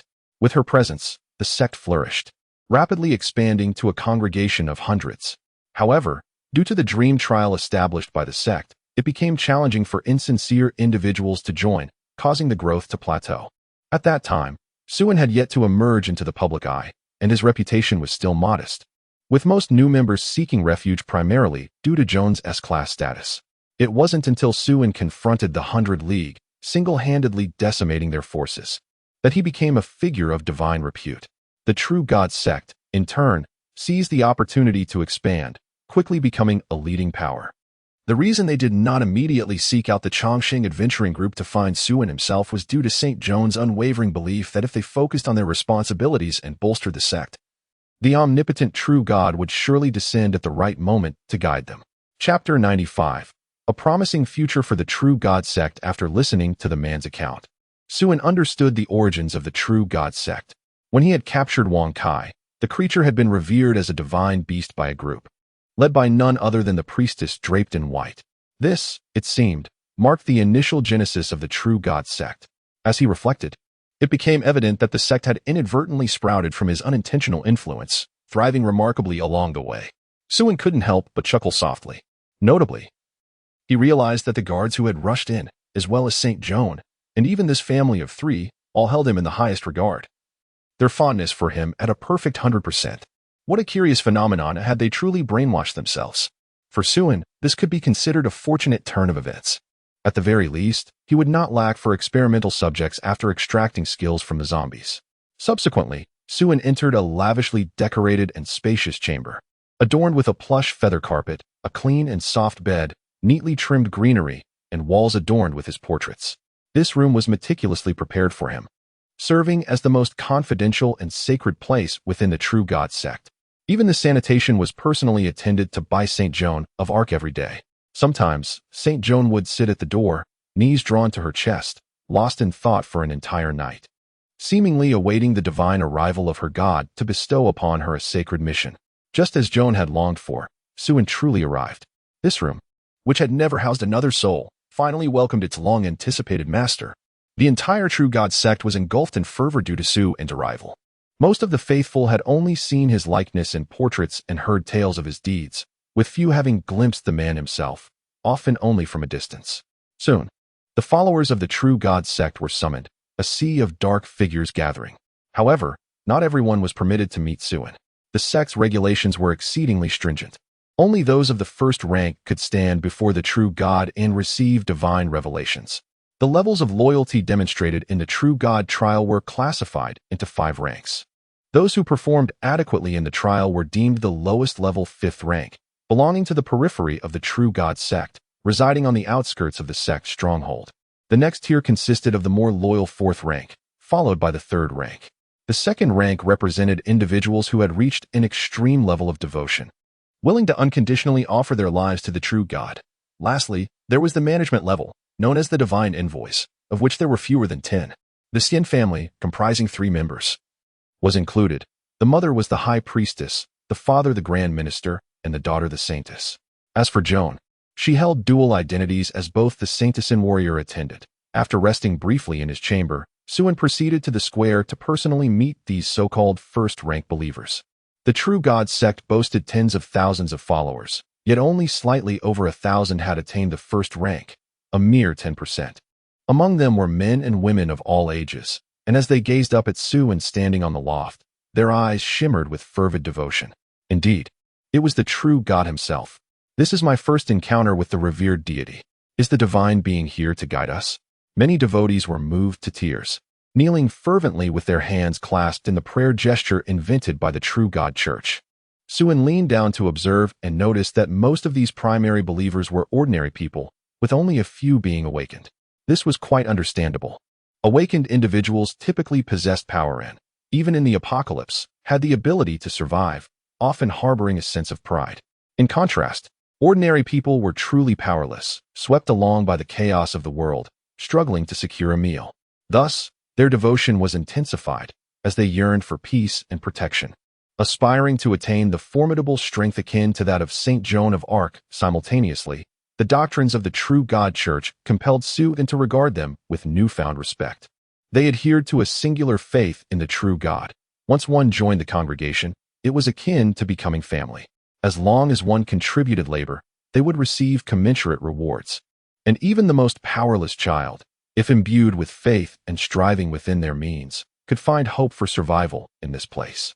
However, this approach meant that the material accumulation of the True God Church was not particularly affluent, and the treatment at the higher echelons was among the poorest compared to all factions, even less favorable than that of some mid-sized adventure groups. In exchange, the vast majority of ordinary people received sustenance to prolong their lives. They might not always be full, but they would not starve. Nonetheless, as the exploration of the laboratory area became more proficient, the True God Church began to show signs of improvement. At the very least, the lives of its followers were being sustained. Suin glanced at the smiling family of old third Chu nearby. It must be said that such a management model was unique in the entire apocalypse. Without his renown, it would have been impossible to maintain. However, if these individuals were to survive the second apocalypse, they would undoubtedly become an undeniable force, for after the second cataclysm, there would be a dire need for people, population being a precious resource. One can only say that the future of the True God Church holds promise. Suin, however, had no intention of concerning himself with the church's future. Let old third Chu and his family navigate their own path. Yet, since they had developed under his name, it seemed quite reasonable to conduct experiments using the congregation. Suin subsequently selected several acolytes at random and brought them to the hall, commencing preliminary experiments. In Chapter 96 of the Chinibunite, he realized that his repertoire of zombie skills was rather limited. As he had been indulging in leisure activities these past few days and had not engaged in any substantial work, it appeared he needed to procure more zombies. The chosen acolytes were all level 1 followers with a 100 affinity, comprising 3 women and 2 men. The 5 displayed a hint of astonishment at Suin's attention. Kneeling on the ground in anticipation of a divine revelation, Suin first bestowed upon one of the female followers a rending skill akin to that of a witch, hoping to observe any changes or the emergence of supernatural abilities. The female acolyte, filled with excitement, followed Suin's instructions to sense her body as transformation. "I can feel it. I too possess a supernatural ability now," she exclaimed, rising with exhilaration as blood-red, sharp claws sprouted from her fingertips, mirroring those of a witch. Suin retrieved a large log from the spatial realm and commanded, "Test your power on this." The devoted female follower obeyed, slashing at the log with her claws. The sharp appendages effortlessly severed the log into several smooth segments. "Satisfactory," Suin remarked, nodding in approval. It seemed the rending skill functioned without issue. He proceeded to test the next skill, Fury, bestowing it upon a male follower. Upon activation, his eyes turned crimson, veins bulged, and he succumbed to a state of rage. His physical capabilities surged several-fold, his body expanding by half, and his strength significantly increased. However, the drawback was evident. Upon invoking the Fury skill, his temperament became exceedingly volatile, displaying considerable aggression even before Suin, the True God. Fortunately, he managed to maintain some restraint, avoiding complete madness, a simplified version of endless fury. The aftereffects remained unknown, but for the moment, he could control it. Suin continued experimenting with several skills, all yielding acceptable results. However, these skills were merely gathered during his stroll through the city, resulting in average quality and limited potency in the user's performance. For instance, the Fury skill was wielded by a level 8 mutated zombie, equivalent to an A-class fully proficient awakener. Yet those possessing the Fury skill could only summon strength comparable to level 5 or level 6 mutated zombies. A significant reduction of 2 tiers. Nonetheless, Suin felt quite satisfied. He had not entered the laboratory to procure new skills recently, leaving him with a scarcity of bow skills. Had he acquired bow skills, their power would likely elevate by another tier, reaching at least the strength of a level 7 zombie. Moreover, the abundance of both bow skills and mutated zombies offered ample opportunity for further enhancement. Reflecting on this, Suin became increasingly excited at the prospect of conducting experiments with the true goddess acolytes, selecting high-value skills devoid of side effects, and subsequently bestowing advanced skills upon his adventuring team. The thought of hundreds of S-class awakeners possessing top-tier zombie skills was exhilarating. With these thoughts in mind, Suin could no longer remain seated. He instructed old Chu to take the acolytes away for careful observation of any side effects before he exited the True God Church stronghold. It was time to procure more resources. Accompanying Suin was none other than St. Joan of Arc. Throughout the journey, Joan trailed closely behind Suin like a devoted acolyte. She knelt on one knee and earnestly proclaimed, "Esteemed Divine Lord, please bestow upon Joan her mission. She is fully prepared to embrace all trials that await her." At last, she was poised to confront her destiny, as the divine would soon guide her to fulfill her purpose. Observing the solemn demeanor and rigid posture of the knight, Suin was left utterly speechless. What mission? What trials? This was a clear case of late-stage delusions of grandeur. With a slight cough to clear his throat, he endeavored to match her theatrical performance, acknowledging that he too was no stranger to such antics. "Joan, do you comprehend that the path you are about to embark upon is fraught with bloodshed and peril? Have you truly contemplated this decision?" Joan took a deep breath. Her azure eyes filled with determination. "Great true God, Joan is fully prepared." Suin feigned a look of satisfaction, nodding in acknowledgement. "Indeed, you are the one I have chosen. I have always observed your remarkable performance, Joan. You are my most esteemed and proud disciple." As he spoke, Suin summoned an alloy sword from the vastness of space, transforming it into a knightly sword, resting it upon her shoulder. "Now, in the name of the true God, I bestow upon my most loyal knight, the holy maiden Joan, the title of War Goddess Attendant. I grant her humility, honor, sacrifice, bravery, compassion, spirit, honesty, justice, and virtue. She shall fear neither darkness nor formidable foes. Courage and valor shall ever accompany her. I vow to protect the weak. I vow to courageously oppose tyranny. I vow to combat all injustices. I vow to fight for those who are defenseless. I vow to assist anyone who seeks my help. I vow to cause no harm to any woman. I vow to aid my brother knights. I vow to treat my friends with sincerity. I vow to remain unwaveringly devoted to those I love until death." In this clash of youthful fervor, it seems that Su has been bested. Ahem, let us proceed. Go forth, follow the guidance of your heart, and embark upon your destined path. Joan, momentarily taken aback, quickly inquired, "Compassionate, true God, please enlighten the ignorant Joan on what to do next." Suin, exasperated, rolled his eyes. "Who should I ask if you inquire of me?" With a casual wave of my hand, I responded nonchalantly, conveying that you should grasp my meaning without my explicit words. Even if I elucidated, comprehension might elude you. Yet, should enlightenment dawn, it will resonate within you. My beloved knight, you are extraordinary. The answer lies within your heart, does it not? Just follow your heart." Suin said before swiftly slipping away. He felt a wave of awkwardness, unable to endure the presence of someone as eccentric as Jean. As he watched Suin vanish from sight, Jean's heart began to race, murmuring to herself, "I am special. The true God has said I am special." Chapter 97. The proper way to enter the laboratory after leaving the True God cult. Suin plunged directly into the laboratory area. The outer low-level laboratories had been largely conquered, with ordinary people visible everywhere. In this current era, conditions have become remarkably favorable for survivors. Zombies no longer emerge from the city. The bow within the laboratory remains dormant, and the scattered mutated creatures outside have long been eradicated by adventurer teams exploring deeper areas of the laboratory. As long as one refrains from recklessly entering the laboratories, safety is assured.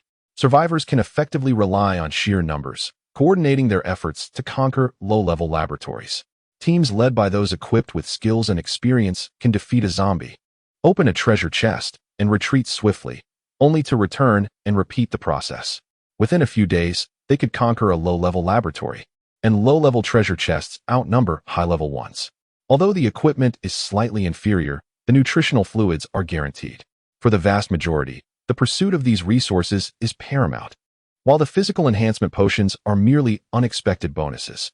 One survivor even procured a virus immunity serum from a silver treasure chest, causing quite a stir in the trading market, ultimately fetching 500 pounds of food along with a position in management from a major adventurer group. Suin did not squander time in the outer low-level laboratories. Instead, he made his way deeper into the complex. Low-level laboratories seldom refresh bows, and the only formidable foes are the lickers and the frenzied zombies. His objective today was solely those high-level bows. After traversing deeper for about 40 minutes, Suin finally halted. The area he found himself in consisted mostly of laboratories with a safety rating of around 3, and he could hardly spot any survivors nearby. He randomly selected a laboratory with a safety rating of 3 and plunged inside.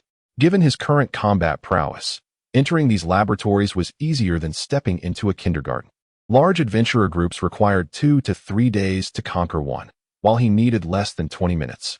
He spared not a single monster with skills, seizing everything in sight. After 3 hours, he had thoroughly drained around 10 laboratories in the vicinity and then moved on to another area. It must be said that the thrill of harvesting monster skills was exhilarating. Ample quantities that wouldn't flee, far easier than dealing with awakened beings. Now, even the grotesque bows seemed oddly endearing to him.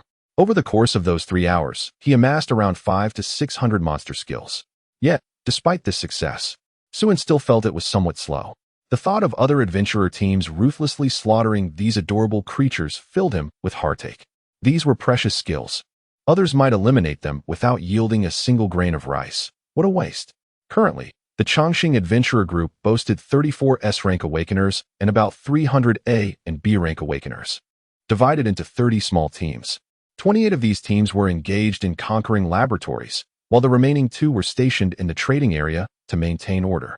The advanced alloy equipment of the Chongqing Adventurer Group was now in a state of saturation, with nearly every member equipped.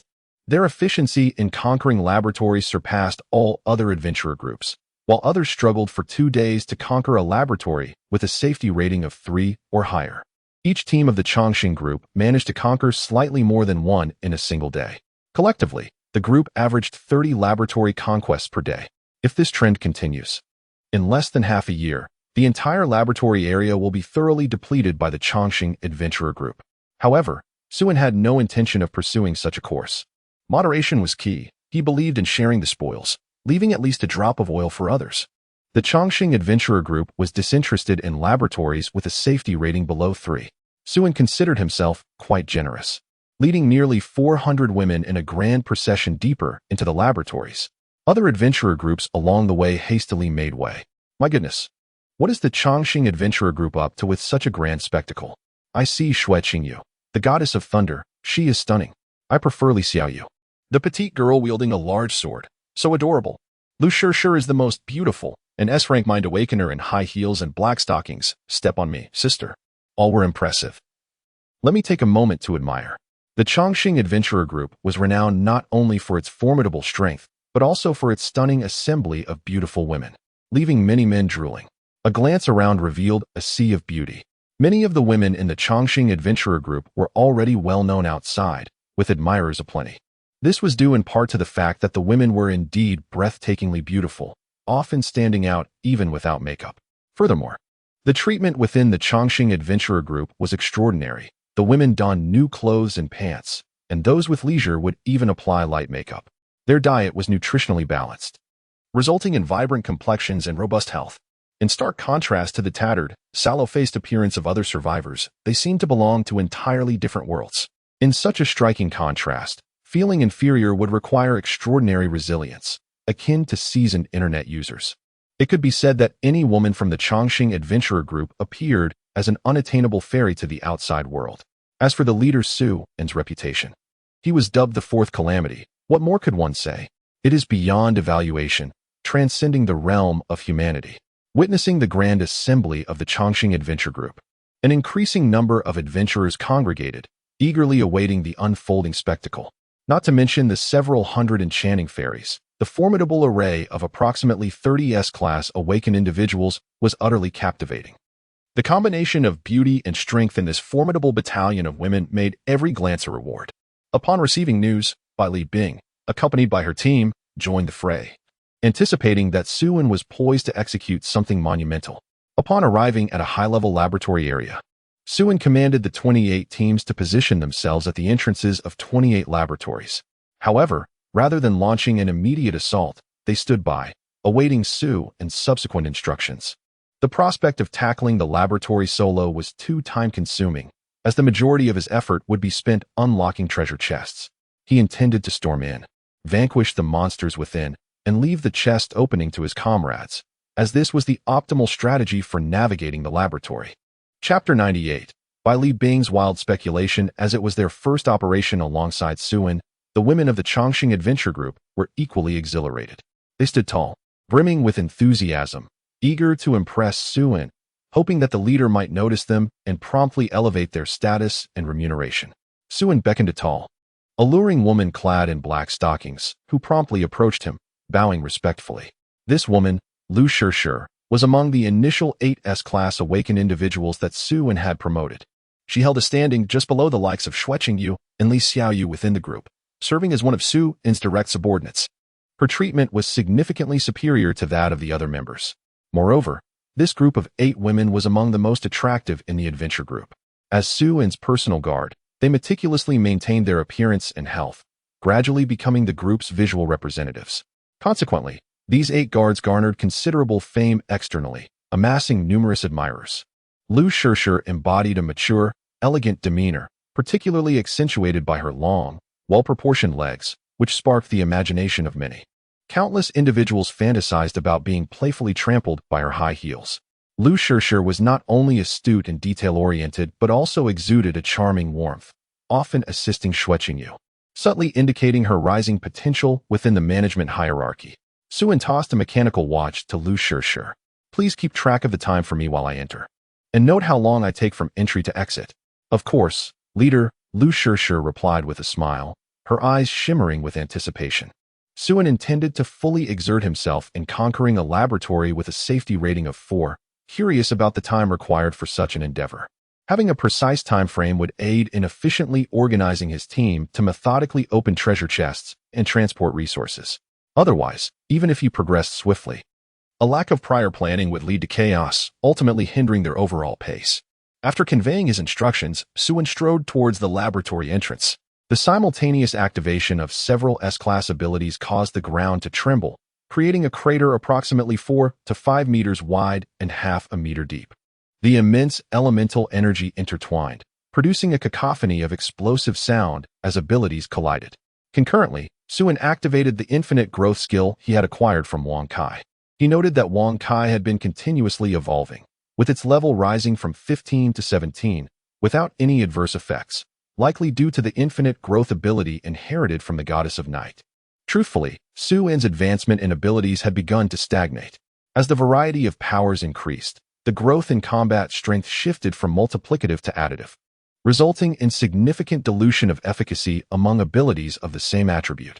To experience a rapid surge in strength, he needed to introduce a new combat multiplier. It was evident that the skills of zombies and mutated creatures represented this new multiplier, and if utilized correctly, could catalyze a qualitative transformation in power.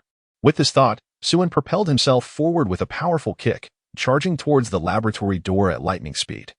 Producing a piercing sonic boom, the tightly shut metal door was smashed open, causing the entire laboratory to tremble. The onlooking adventurers collectively shuddered at the display. As Suan unleashed dozens of S-class abilities, the overwhelming force was breathtaking. Even the mightiest of S-class awakened individuals could not suppress their astonishment. This was the power of the fourth catastrophe. Truly fearsome. One could hardly fathom the consequences of a mere brush with such might. It was said that he was no longer human. Had they not seen how the true God sect revered him as a deity? Oh, the notion of gods and spirits is merely a fanciful distraction, ultimately. They are but individuals with multiple awakened abilities, just like us. Hush, lower your voice, lest the true God sect overhear and take you for a heretic to be judged, perhaps even flaying you alive. It is quite true. I have not spoken in error, for I too am an awakened one. Does that not render me a god as well? Absurdity. Heh, how many abilities do you possess compared to them?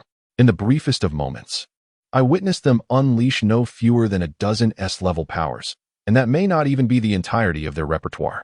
Why not test the waters and see just how many abilities they truly have? Engage in a simple arithmetic problem of pushing limits, regardless of whether they are awakened. Their power has reached such extraordinary heights that calling them a deity is hardly an exaggeration. Many marvel at the formidable strength of Captain Su, while others speculate on his true intentions.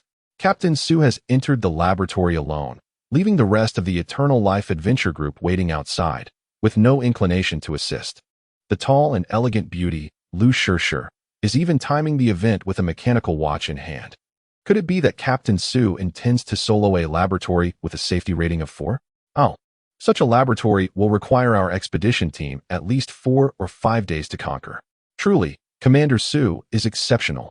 His artistic prowess is matched only by his audacity.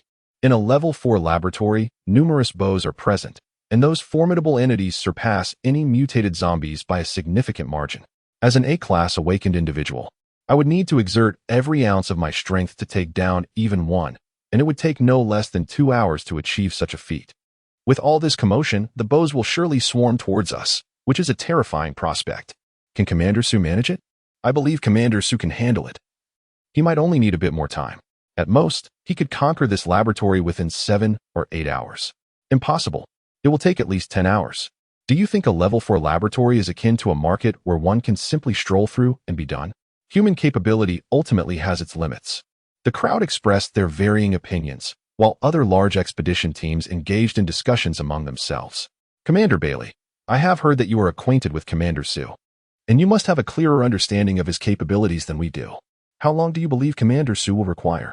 Bailey Bing gently shook her head, as her understanding of Su and true capabilities remained rather nebulous. If one were to assign a numerical score to the combat prowess of the awakened, based on the varying levels of their abilities, a scale ranging from 1 to 100 would be employed. In this context, she would bestow upon Su an astronomical score of 1,000. This individual seemed to belong to an entirely different realm of players compared to her and her companions. When speculating about his combat strength, it would be prudent to append an additional 0 to the current pinnacle of power. After a brief contemplation lasting approximately 3 hours, 2 of which were spent in consideration, Bailey Bing ventured a hypothesis: the formidable level 4 laboratory, which the Black Rose team required a full 2 days to conquer, might be subdued by Su in a little over 2 hours. However, was it not slightly exaggerated to suggest a mere 2 hours? Surely, that would be preposterous. The leaders of the Adventuring Guild collectively inhaled sharply at the thought. Bailey Bing offered no further elucidation. She was naturally a person of few words. Instead, she instructed her subordinates to procure a timepiece for the timing of this endeavor. A vague sense of absurdity flickered within her. She harbored the notion that Suin could potentially navigate the level 4 laboratory within an hour and a half. Yet, such a conjecture felt exceedingly far-fetched, even to her own sensibilities. Chapter 99. Oh no, I have become a future warrior. Contrary to everyone's expectations, upon Suin's entry into the laboratory, he merely dispatched a single liquor and then found himself momentarily paralyzed in place. Infinite growth activated. Experience points 1 Suin. Killing zombies actually yields experience points? Not only did he gain experience points, but he also acquired his own character panel. Character name: Suin. Level: LV0. Experience points: 1. Estimated wealth: 380 million, including human resources. Territory: none. Powers: Plunder, God tier. Guardian of Civilization, God tier.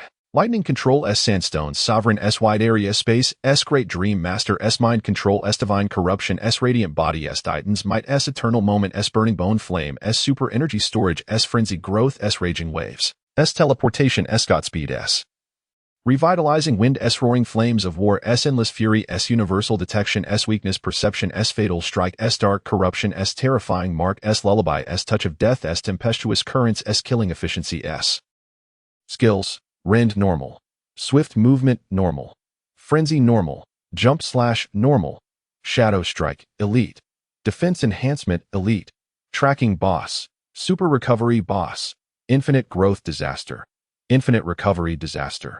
Upon seeing his character panel, Suin was utterly bewildered. If his memory served him correctly, The character panels for everyone would only manifest at the end of the second day of the apocalypse. The first apocalypse and the second were entirely different circumstances. During the first apocalypse, there were no extravagant elements. It was a hellish beginning, with zombies rampant. And the sole principle was to survive. What benefits arise from killing zombies? None. Should one opt for the mutated package? Survivors pursue zombies to slay them and loot their remains? This notion is flawed. It is the zombies that chase humans, seeking fresh flesh. Only a fool would provoke zombies unless driven by the necessity to scavenge for survival. The sole methods to enhance combat prowess lie in mastering one's abilities and utilizing the alloy equipment produced in laboratories. Surviving until the next cataclysm is an achievement in itself. It is only upon the arrival of the second apocalypse that the circumstances for survivors will undergo a profound transformation. At that juncture, irrespective of whether one is an awakened being, one can elevate their character's level through monster slaying. Each ascent in level doubles the initial combat strength, capping at level 10. For awakened beings, their powers also amplify tenfold.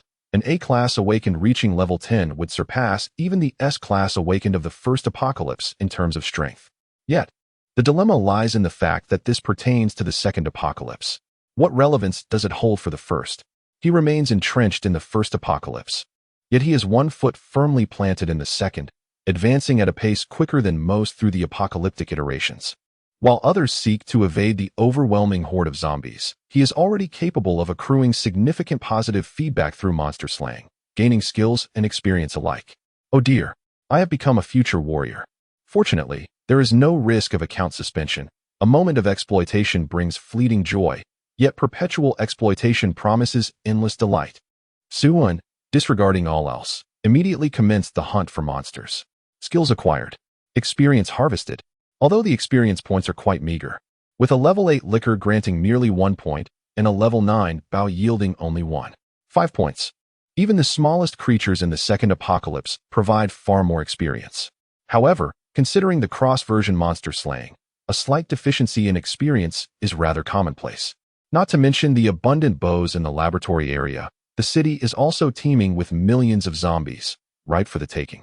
Consequently, Suwon embarked on a spree of ruthless extermination within the laboratory, indiscriminately dispatching both zombies and mutated creatures alike, leaving no mutated mosquito unscathed.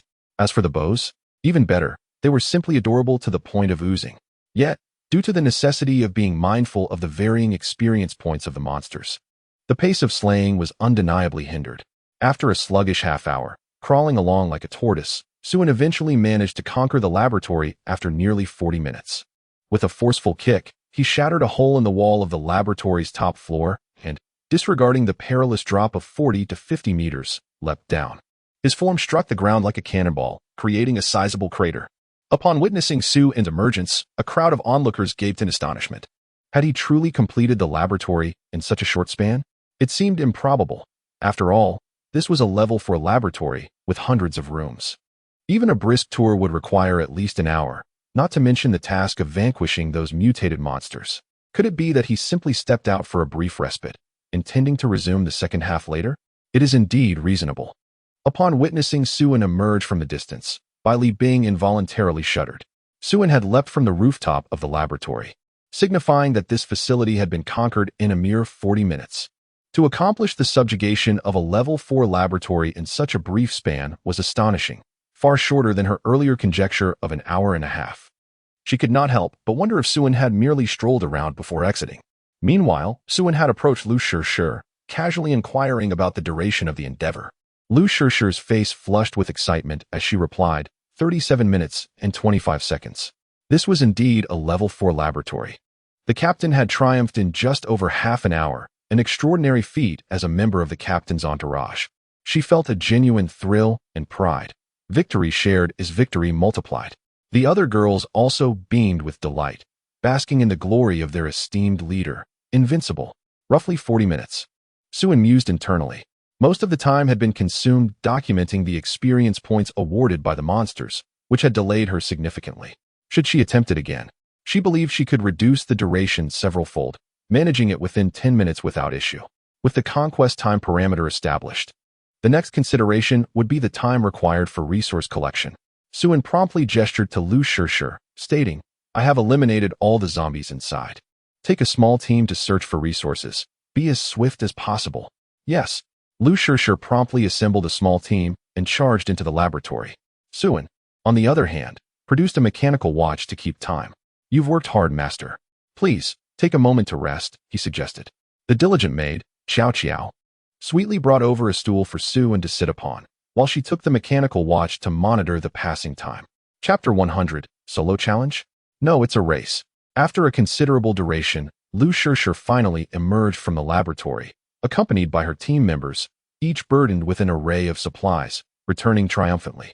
Only at this moment did the onlookers begin to grasp the situation. Suin had indeed conquered a level 4 laboratory in merely half an hour. The members of the Eternal Adventure team had entered solely to transport resources. How else could they have exited so swiftly? It was utterly absurd, beyond comprehension. By the heavens. I nearly lost my composure, conquering a level 4 laboratory in half an hour. This is the fourth calamity. Indeed, this is the essence of the fourth calamity. Amidst the chorus of exclamations, Suin remained impervious to the clamor. The pace of resource gathering was painfully sluggish, lacking spatial abilities. Each team was encumbered with the dual tasks of collecting resources and transporting them. The back-and-forth nature of their efforts consumed over an hour. If this continued, the member's capacity to scavenge resources would inevitably lag behind his progress in conquering the laboratory, should the team members find themselves unable to free their hands. The laboratory he had successfully infiltrated would soon lay bare before the other survivors. With the absence of zombies and bow-wielding obstacles, anyone could saunter in and access the treasure chests brimming with resources.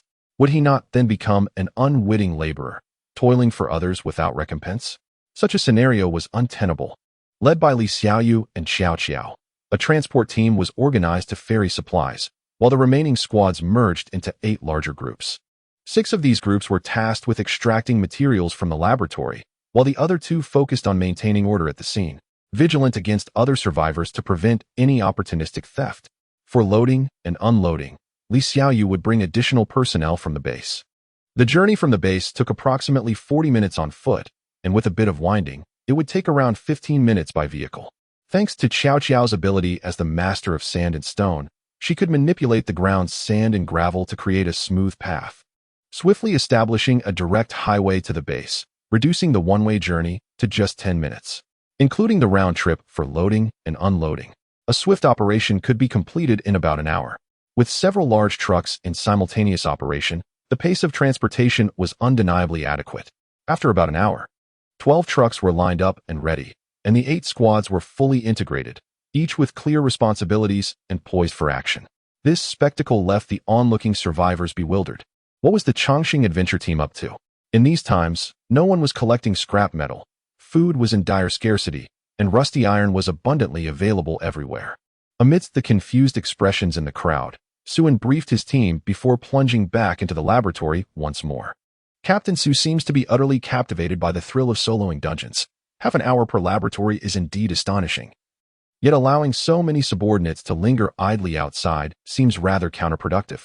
Were it me, I would rally everyone to conquer the laboratory together. With the strength of the Eternal Life Adventure team, how many laboratories could be cleared in a single day? Within a few days, we could achieve absolute freedom in resources and equipment, reveling in an abundance of nutrient solutions. Wake up, my friend. You are not the fourth calamity. Moreover, the Eternal Life Adventure team has long since attained liberation in resources and equipment. Every member is clad in top-tier alloy armor, and it is said they feast on meat at every meal, scarcely touching nutrient solutions. It is only us refugees who cherish those nutrient solutions as treasures, savoring a sip that brings joy for an entire day. Damn, how can a few simple words inflict such profound hurt? As the crowd murmured among themselves, Suin transformed into a tempest of abilities, wreaking havoc within the laboratory. In a mere 20 minutes, yet another laboratory was conquered, and he leaped through the crumbled wall. Upon Suin's emergence, Xue and her team immediately surged inside to scavenge for supplies. A large truck swiftly maneuvered to the laboratory entrance, aligning its cargo bay for loading, as the supply team hastened to keep pace. Suin, however, feigned an intent to rush into another laboratory. A charming girl with twin ponytails swiftly assembled a group to stand guard at the entrance, ready to enter the moment Suin emerged again. The onlookers were left in awe, utterly bewildered by the spectacle before them. What is this? I cannot comprehend it, yet I am profoundly impressed. Another level 4 laboratory conquered in just 20 minutes? This is utterly absurd. Is this even reasonable? My heavens, it is extraordinarily bizarre, exceedingly bizarre. Just as the crowd was in disarray, within a mere 15 minutes, Suen burst forth once more, heading towards the next laboratory. At the command of the twin-tailed girl, her team surged inside, swiftly scavenging for supplies, while another large truck rammed forward, with the loading crew in tow. 14.5 minutes? The onlookers were petrified, frozen in place. It was terrifying, far too terrifying. Is this not akin to a race? For an ordinary person, entering a level 4 laboratory alone would be tantamount to stepping into a grave, a one-way journey. Yet Captain Su, on the other hand, seemed to be engaged in a speed contest. However, this was merely the beginning. 12 minutes later, Suen once again broke through the wall, proceeding to the next laboratory. 10 minutes later, he emerged again for the next one. 10 minutes later, 9.5. 8 minutes exactly. 7 minutes. Ultimately, the time stabilized between 4 and 5 minutes. Not only were ordinary people left in shock, but even the leaders of the large adventurer groups were similarly astounded. Bailey, being slightly parted lips, wore a dazed expression as she murmured, "He is truly racing." Chapter 101. Racing? No, it is a procurement. In the blink of an eye, 2 hours have elapsed, and Suen has successfully conquered nearly 30 laboratories of varying sizes. The lowest among them is a level 3 laboratory, while the highest includes 4 level 5 laboratories. Regardless of whether they are level 3 or level 5, the time taken for conquest is consistently swift. One level 5 laboratory was even completed in less than 4 minutes. Suen's figure has become akin to a lightning bolt enveloped in a storm of supernatural abilities, leaving no mutated creature alive in his wake. Eventually, when faced with 2 closely situated laboratories, Suen simply tackled both simultaneously. While Suen swiftly navigated the laboratories, some were busy transporting items, while others were restocking supplies. All engrossed in the whirlwind of activity. A few hundred people strained to keep pace with Suen's rapid conquest. The onlookers were utterly bewildered. So many high-level laboratories and an abundance of resource chests. The members of the Chongqing Adventure Group rushed in without hesitation, encountering not a hint of danger. This was not merely an exploration of laboratories, it was an extravagant experience of zero-cost acquisition.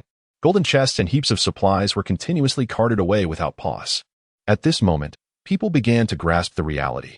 Captain Su was not racing. He was engaging in procurement, boldly and openly procuring in the high-level experimental zone.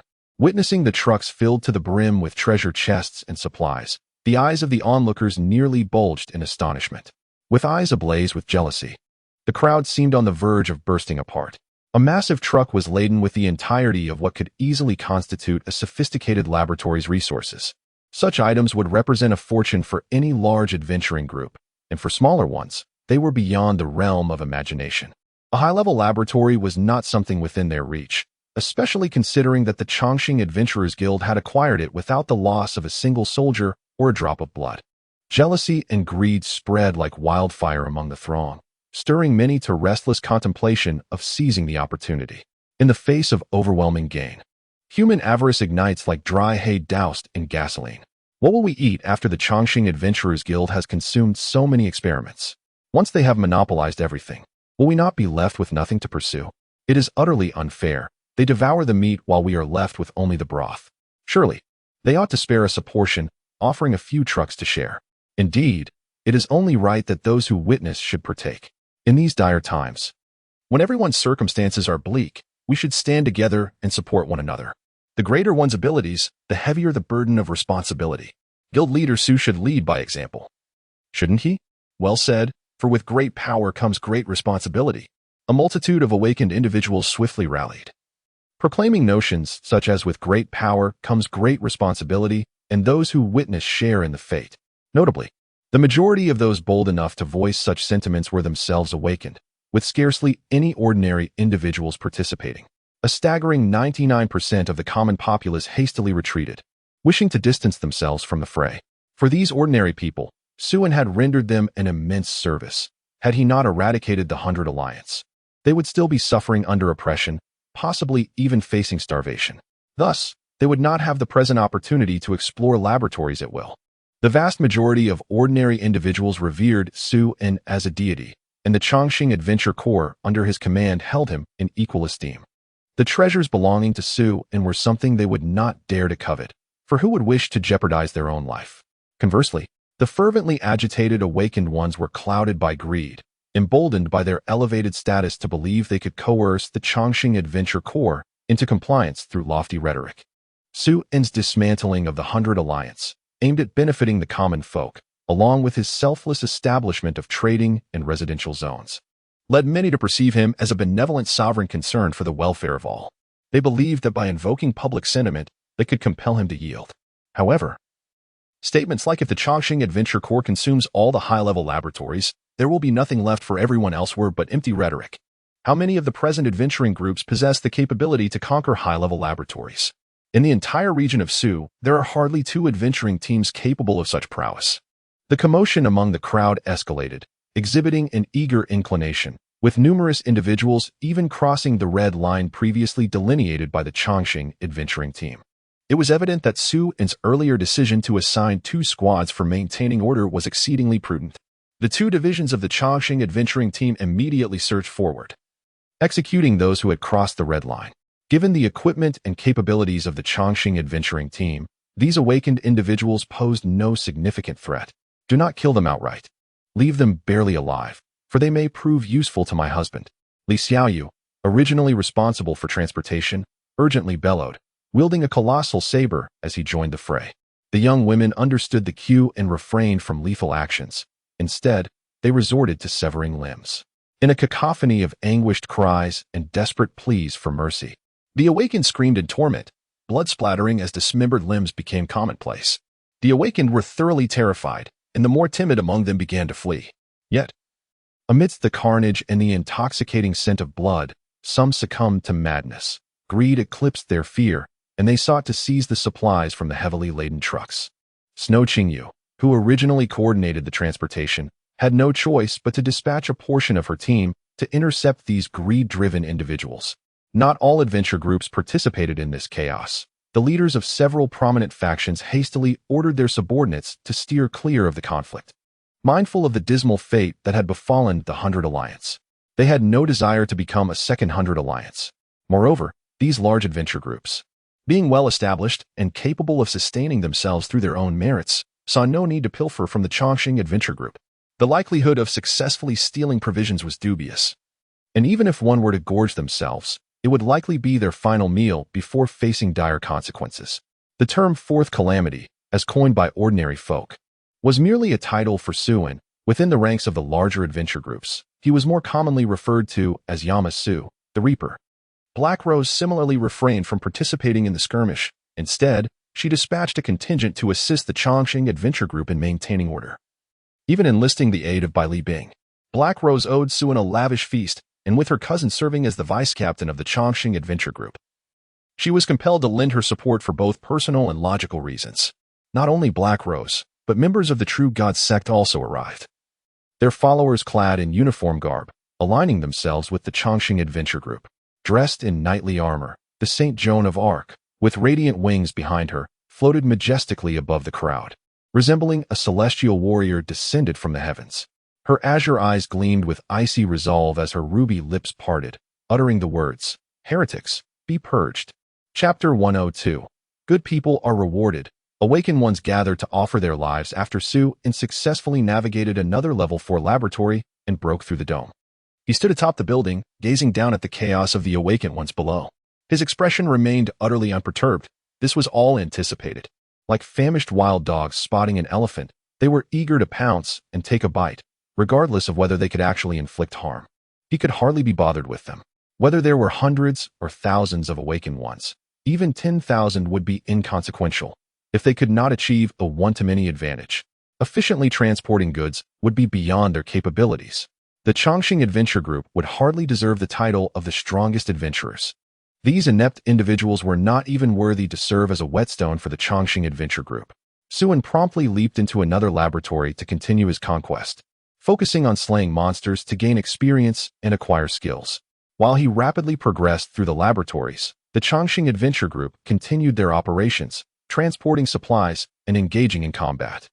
The combined efforts of a few hundred awakened ones posed no real threat to the group. Initially, they caused a minor inconvenience, but within 5 minutes, they had lost even that privilege. It was at this moment that the awakened ones began to realize the futility of their situation and attempted to flee. Their top-tier alloy armor could not withstand the onslaught, let alone inflict harm. The seemingly delicate young women proved to be fearsome opponents, slicing through limbs with terrifying precision, showing no mercy. For the awakened ones, losing their limbs meant near total incapacitation. As they began to flee, the women relentlessly pursued, wielding their weapons with fervor, ensuring not a single one escaped. Many, seeing no hope of escape, knelt and surrendered. What appeared to be a grand rebellion of the awakened ones fizzled out in less than half an hour. The remnants were either severely injured or had capitulated, with at least 600 to 700 remaining. After Suen cleared another laboratory, he teleported to the front of the crowd, gathering them together, sparing only the awakened ones while eliminating the ordinary citizens.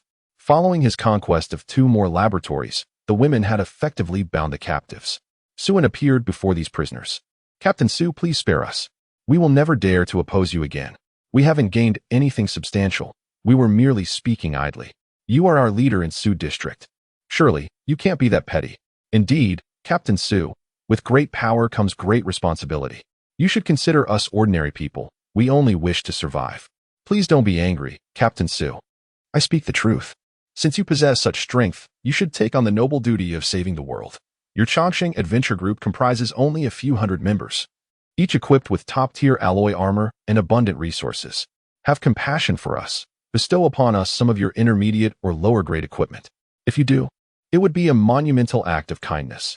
Everyone would praise you as selfless and virtuous. To withhold such generosity would be selfish, unworthy of your esteemed status." Suen raised his hand to silence the crowd and broke into a grin. "To be honest, it fills me with immense satisfaction that you all gathered here to offer yourselves. I genuinely appreciate this. I initially thought everyone would avoid me like the plague, yet it appears my reputation precedes me positively. Perhaps this is what they call good people being rewarded. I suppose I should engage in more charitable deeds." As he spoke, Suen drew a nano sword, a warm smile gracing his lips. "Rest assured, my skills with the blade are exceptional. There will be minimal pain.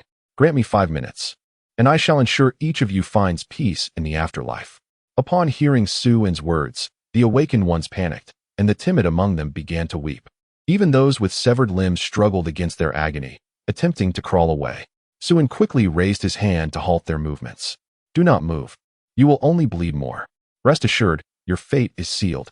Upon uttering these words, a wave of terror washed over the crowd, prompting a frantic escape. Yet, in the face of instantaneous movement, all attempts to flee appeared utterly futile. Suen transformed into a specter, wreaking havoc among the masses, mercilessly reaping one vibrant life after another. The crowd fell like harvested wheat, collapsing in droves. The air was thick with screams and blood, a cacophony of roars and wails. In less than 5 minutes, the ground before Suen was littered with corpses. With a single stroke, he dispatched the last awakened one, and nonchalantly uttered a number, 718. A total of 718 awakened beings, translating to 718 powers. While the quality was rather mundane, the sheer quantity allowed for the fusion of numerous advanced abilities. The wealth accrued was negligible, each one poorer than the last. Regrettably, such large-scale harvesting of abilities would likely not occur again in this impending apocalypse. The thousands of awakened in Su Di had been halved by his hand, reducing 4,000 to 2,000. Now, with another half taken, merely 1,000 would remain. Continuing down this path would lead to extinction, leaving no one to bestow abilities upon him. Life thereafter would necessitate tightening one's belt and enduring hardship. However, Suen was taken aback to discover that slaying awakened beings also yielded experience points, albeit meager, ranging from 2 to 3 points, and dropping as low as 0.1 points. At this moment, his level had progressed from the initial LV0 to LV2, with his experience bar rising to 1268. His strength had doubled, and the power of his abilities had similarly increased. The new power metric of character levels was indeed extraordinary. Yet, the rate of level advancement was excruciatingly slow. It took dozens of high-level laboratory creatures and hundreds of awakened beings to reach level 2. Moreover, the experience required for each subsequent level escalated significantly, from 0 to 1 requiring a mere 1,000 points, from 1 to 2, 2,000 points. from 2 to 3 4,000 points, from 3 to 4 8,000 points, and from 4 to 5 a staggering 16,000. From 5 to 6, it demanded 32,000. To ascend from level 9 to 10, a daunting total of 512,000 experience points was necessary. Each high-level beast granted only 2 points of experience, meaning he would need to eliminate 250,600 of them. Deprived of sustenance and sleep, he must eliminate one adversary every minute, tirelessly continuing this endeavor for over half a year. He simply lacks the luxury of time to gradually accumulate experience. Reaching level 10 is a distant dream. Attaining level 6 or 7 still holds a glimmer of hope. The challenge of cross-version upgrades is indeed exceedingly formidable. In the second apocalypse, even a mere little scorpion yields dozens of experience points. The life of a future warrior is no easy feat. Chapter 103, The Struggles and Nurturing of Chives, Cakes, and Dreams. Having resolved the matters concerning the awakened ones, Suin intended to continue his foray into the laboratories. However, due to his astonishing speed, the young women could only barely keep pace with him.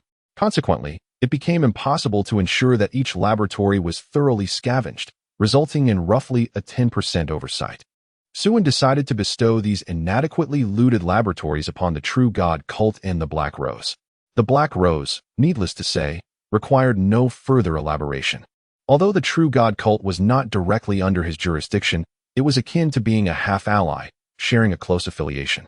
Moreover, the True God cult served as his experimental ground, and it was only reasonable to extend them some benefits. It was preferable to offer these resources to them rather than allowing other survivors to exploit them for free. Upon learning that Suin had allocated the leftover resources from the laboratories to them, both the True God cult and the Black Rose were overjoyed. Despite merely collecting the discarded remnants of the Eternal Adventure Group, this still amounted to a significant fortune. The combined resources left behind in dozens of laboratories were equivalent to the total resources of 3 or 4 complete advanced laboratories. They exerted themselves for 2 days to conquer a single one, enduring considerable casualties and resource expenditures. After conquering an advanced laboratory, they could not immediately press on to the next one, necessitating several days of recuperation. For large adventure groups, conquering advanced laboratories was an incredibly arduous task. Yet, now, the prospect of effortlessly acquiring the resources from several advanced laboratories was undeniably enticing. It was exceedingly delightful. After expressing their heartfelt gratitude to the True God sect and the Black Rose, they immediately dispatched individuals to the laboratory to seize any overlooked opportunities. The large adventure groups that had previously been spectating were left utterly astonished. Is this even possible? Had I known earlier, I would have also taken action to assist the Eternal Life Adventure Group in suppressing the uprising. Due to their non-involvement in the chaos, they found themselves detached from the turmoil, yet they also reaped no benefits. Observing the members of the True God sect and the Black Rose delightfully collecting the spoils, a wave of envy washed over the bystanders. As time quietly slipped away and night gradually descended, after the last truckload of supplies was delivered, Suin led the group of young women away, leaving behind a desolate and ravaged laboratory building. In just a single day, the Eternal Life Adventure Group had seized over 100 advanced laboratories, creating a vast vacuum in the advanced laboratory sector. The overwhelming jealousy among the onlookers was palpable. After all, these were over 100 advanced laboratories. Their supplies and treasures could pile up to form a mountain. Despite being the strongest adventure group, the Eternal Life Adventure Group was not particularly large, its numbers even falling short of some mid-tier smaller adventure teams, comprising merely a few hundred members. With such an abundance of resources, even if the members of the Eternal Life Adventure Group indulged freely, it would take them a decade to exhaust their bounty. In this scenario, while some rejoiced, others despaired. The Black Rose and True God sect, having also benefited from the windfall, were now considerably enriched. Each faction had acquired at least 5 advanced laboratories worth of supplies, all without any cost or loss of life. For both factions, this was undoubtedly the most substantial accumulation of resources since the onset of the apocalypse. Even Bai Li Bing could not suppress the surge of excitement. With the addition of these 5 advanced laboratory supplies, life for the Black Rose would become considerably easier, at least in the short term, alleviating concerns about scarcity. The elite assault team would now be well fed as they prepared to tackle the laboratories. The True God sect was even more jubilant, due to their management structure. They had the largest population but were also the most impoverished, with the leadership and core followers barely managing to stave off hunger, while lower-tier believers and auxiliary followers merely clung to life, not yet succumbing to starvation. With the replenishment of supplies, their situation is bound to improve to some extent. At the very least, they now possess the resources to advance further. The logistics team prepares a sumptuous feast, and the girls erupt into a chorus of excited cheers. Suwon, meanwhile, retreats to his private laboratory, where he retrieves the alloy equipment manufacturing core.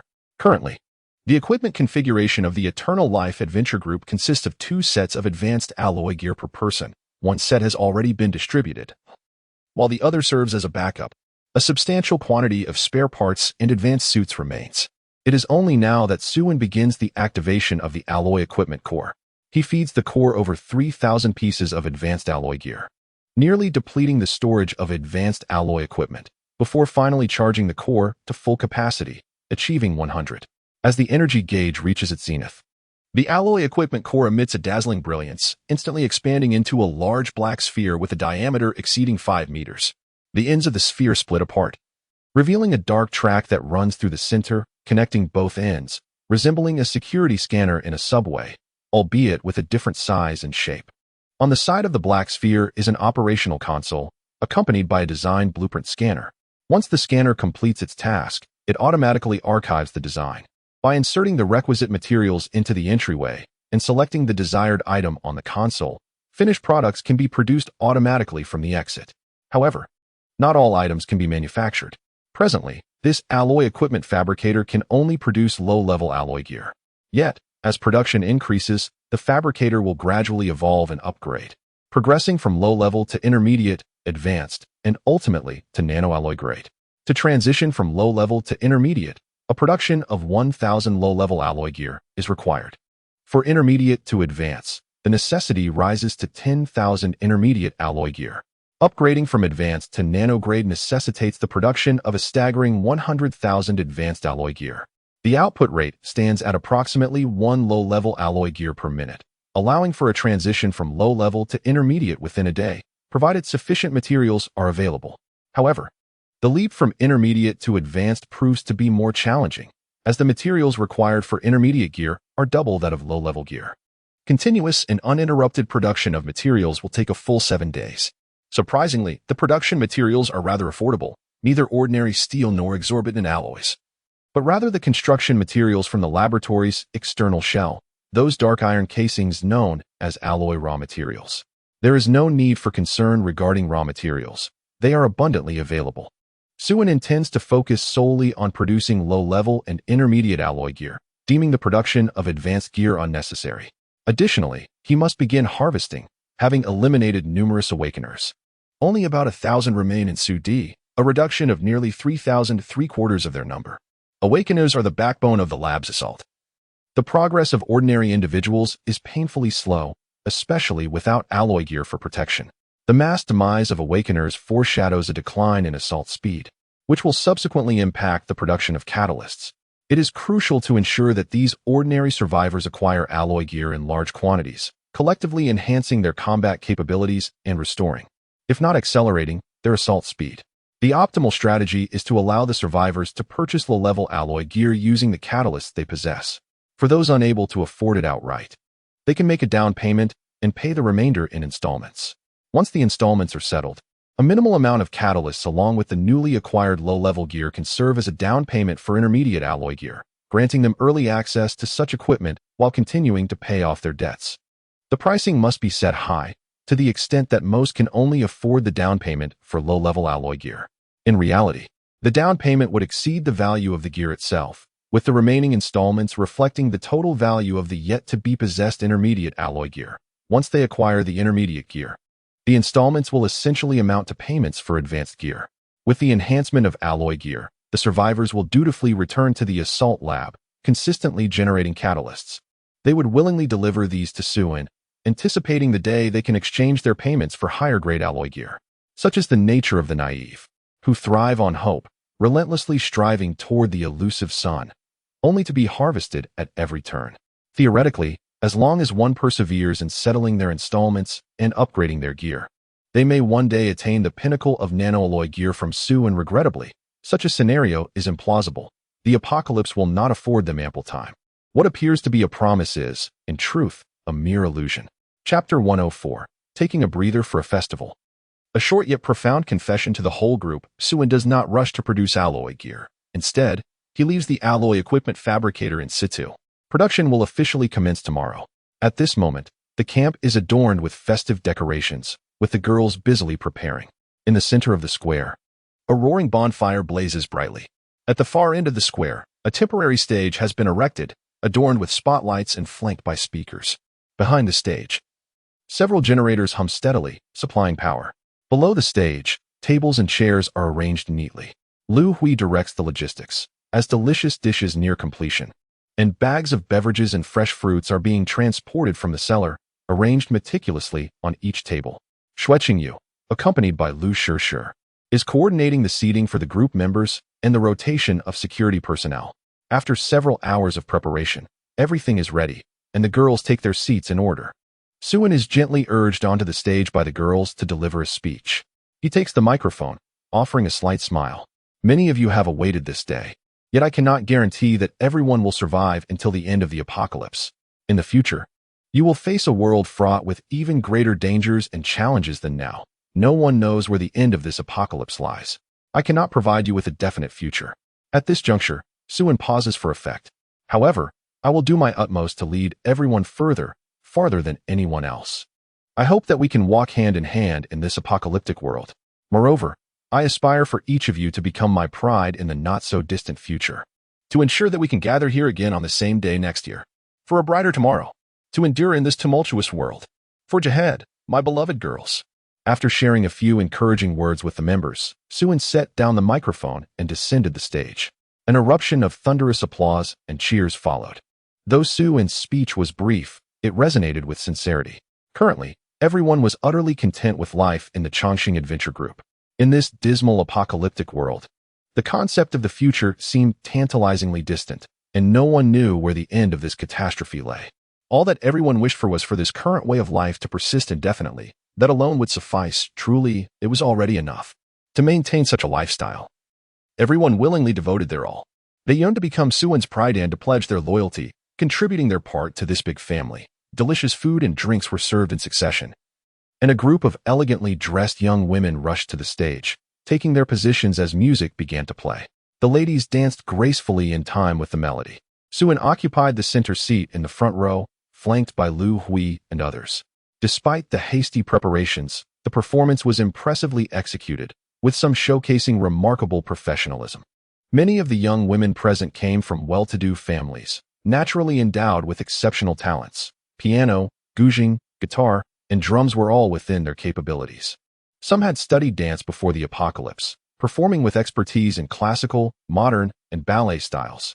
There were even those who sang Peking opera or contemporary pop songs, creating a vibrant tapestry of song and dance.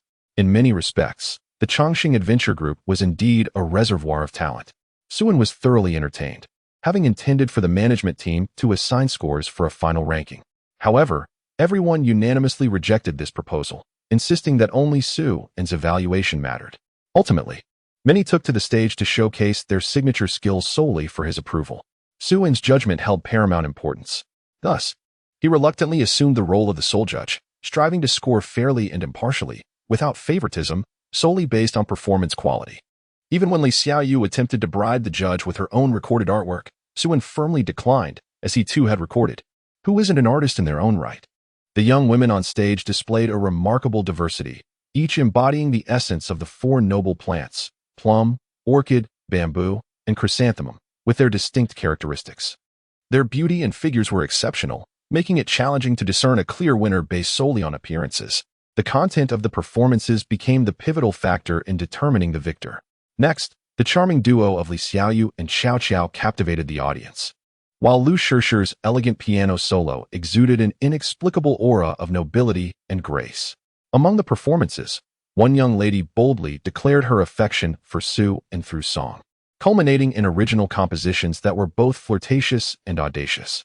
One self-penned piece, titled Tasting Red Beans, featured lyrics so explicit that they left the audience blushing. The unconventional nature of these acts posed a dilemma for Suin, the judge, who could only award scores based on personal preference. Ultimately, the classical beauty emerged victorious, claiming the first prize.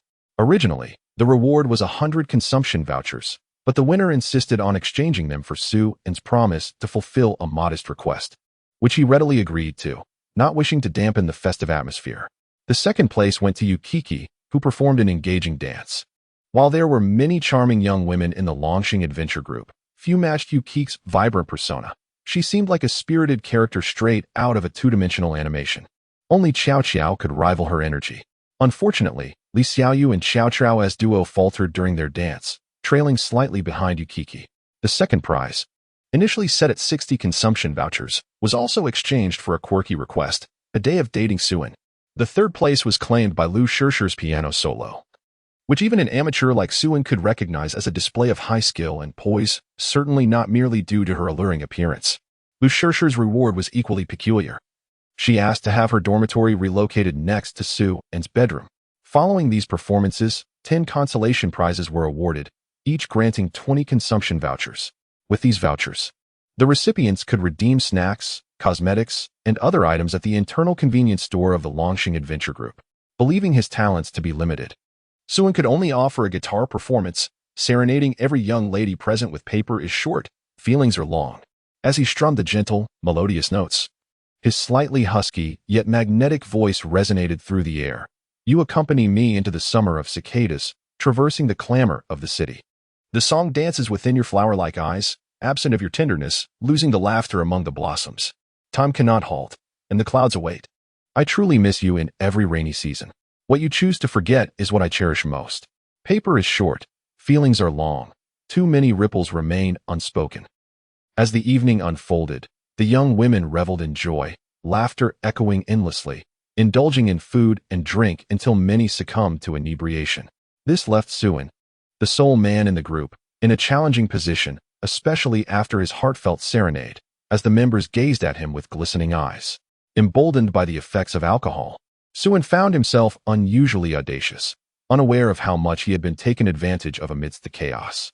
This experience made him acutely aware of the significance and necessity of his special enhancement ability. Time was of the essence. He hastily began to merge his skills, striving to create an unprecedented special enhancement skill. The following morning, Su-en emerged from his room, supporting himself with one hand against the wall. Having learned from yesterday's experience, Su-en decided today to mobilize the entire Chongqing Adventure Group. The same 28 teams accompanied him to the laboratory area to procure supplies, while the remaining 2 teams stayed behind to guard their base. A portion of their members was dispatched to transport alloy raw materials, responsible for the production of low-level alloy equipment on the assembly line. They had managed to acquire 718 abilities yesterday. Although their levels slightly diminished, they could still assemble 20 S-rank abilities. The remaining A and B ranks would yield around 100. Once this batch of abilities was distributed, the ratio of ability holders within the Chongqing Adventure Group would approximate 2 to 1. 5. The majority were high-level awakeners, with nearly 60 S-rank awakeners among them, thus bolstering their overall strength once more. After a brief respite, Su-en led the 28 teams into battle again. Although the demand for equipment within the Chongqing Adventure Group had long since surpassed supply, there remained a modest quantity of equipment design blueprints available from treasure chests, which had now become quite valuable. The comprehensive equipment design blueprints were predominantly found in high-level chests, while low-level chests rarely yielded any. The large-scale adventure groups in Sudi had been mostly vanquished by him, leaving fewer than 10 capable of assaulting high-level laboratories. Relying on these 10 or so adventure groups to procure design blueprints was evidently insufficient. They had to fend for themselves to ensure sustenance. Additionally, he aimed to find zombies within the laboratory to seize skills and gain experience points, also collecting supplies along the way. Drawing from his previous experience, he drove a large truck directly there, cleverly activating skills to construct highways en route. Su-en also informed the True God sect in Black Rose to join him in scavenging. However, the trash was not collected for free. Both parties were required to deliver their catalysts and alloy equipment design blueprints. The True God sect would comply with Su-en's every demand, while Black Rose had no objections either. Keeping the catalysts and blueprints served little purpose, and surrendering them to Su-en bore no adverse consequences. In fact, the negligible cost of participating in scavenging alongside the Chongqing Adventure Group was already a significant profit. If these individuals were to realize the immense value of catalysts during the second apocalypse, they would likely be infuriated. But that knowledge was elusive. Everyone was reluctant to exert effort to extract them from the laboratory. This was, of course, Suin's deliberate strategy. The ticket system for the trading zone was established to subtly indicate that these individuals should not discard the catalysts as refuse. They retained their utility. The Chongqing Adventure Group. In its naivete, delighted in this charity. What you deem trash, I shall claim. What catalyst or non-catalyst is merely an excuse to seek benefits for everyone. The essence lies in the principle of selflessness. Today, Suin once again chose to procure from a high-end laboratory. The personnel arrangement and division of labor remained largely the same as yesterday. He was responsible for negotiating with the salespeople inside the laboratory, while other team members handled the transportation of goods. The True God sect and the Black Rose faction busied themselves with scavenging, while the onlookers expressed their astonishment with exclamations of admiration and disbelief. Aside from being astounded throughout the day, they gained little benefit, and many found their moral resolve shattered as a result. Around 10 o'clock, the thrilling procurement operation officially commenced. Suin transformed into a streak of lightning, dashing into the laboratory. With the elevation of his level, his abilities experienced a significant enhancement. Take lightning control, for instance. Although it possesses formidable lethality and remarkable speed, excessive swiftness can be a double-edged sword. Its sustainability falters, as the lightning dissipates shortly after leaving its source, necessitating conductive materials to prolong its duration. Otherwise, merely hurling lightning balls would soon exhaust his energy. Thus, Suin had previously preferred to employ electromagnetic force to manipulate metallic objects, alleviating the burden of endurance. However, with the increase in his level and the corresponding enhancement of his abilities, the power of the released lightning would grow more potent, with a higher density and longer sustainability. Previously, a single lightning ball would detonate after a brief explosion. Now, he could compress it to the size of a marble, using it as a high-density, high-penetration lightning marble. After consecutively eliminating multiple targets, the instability of the lightning would eventually lead to an explosion. Upon reaching level 10, the power of the lightning exceeded tenfold that of its initial proficiency. When wielded skillfully, he could compress over 100 lightning marbles for simultaneous attacks and detonate them at will. At that juncture, an S-Class Awakener would truly embody their complete form.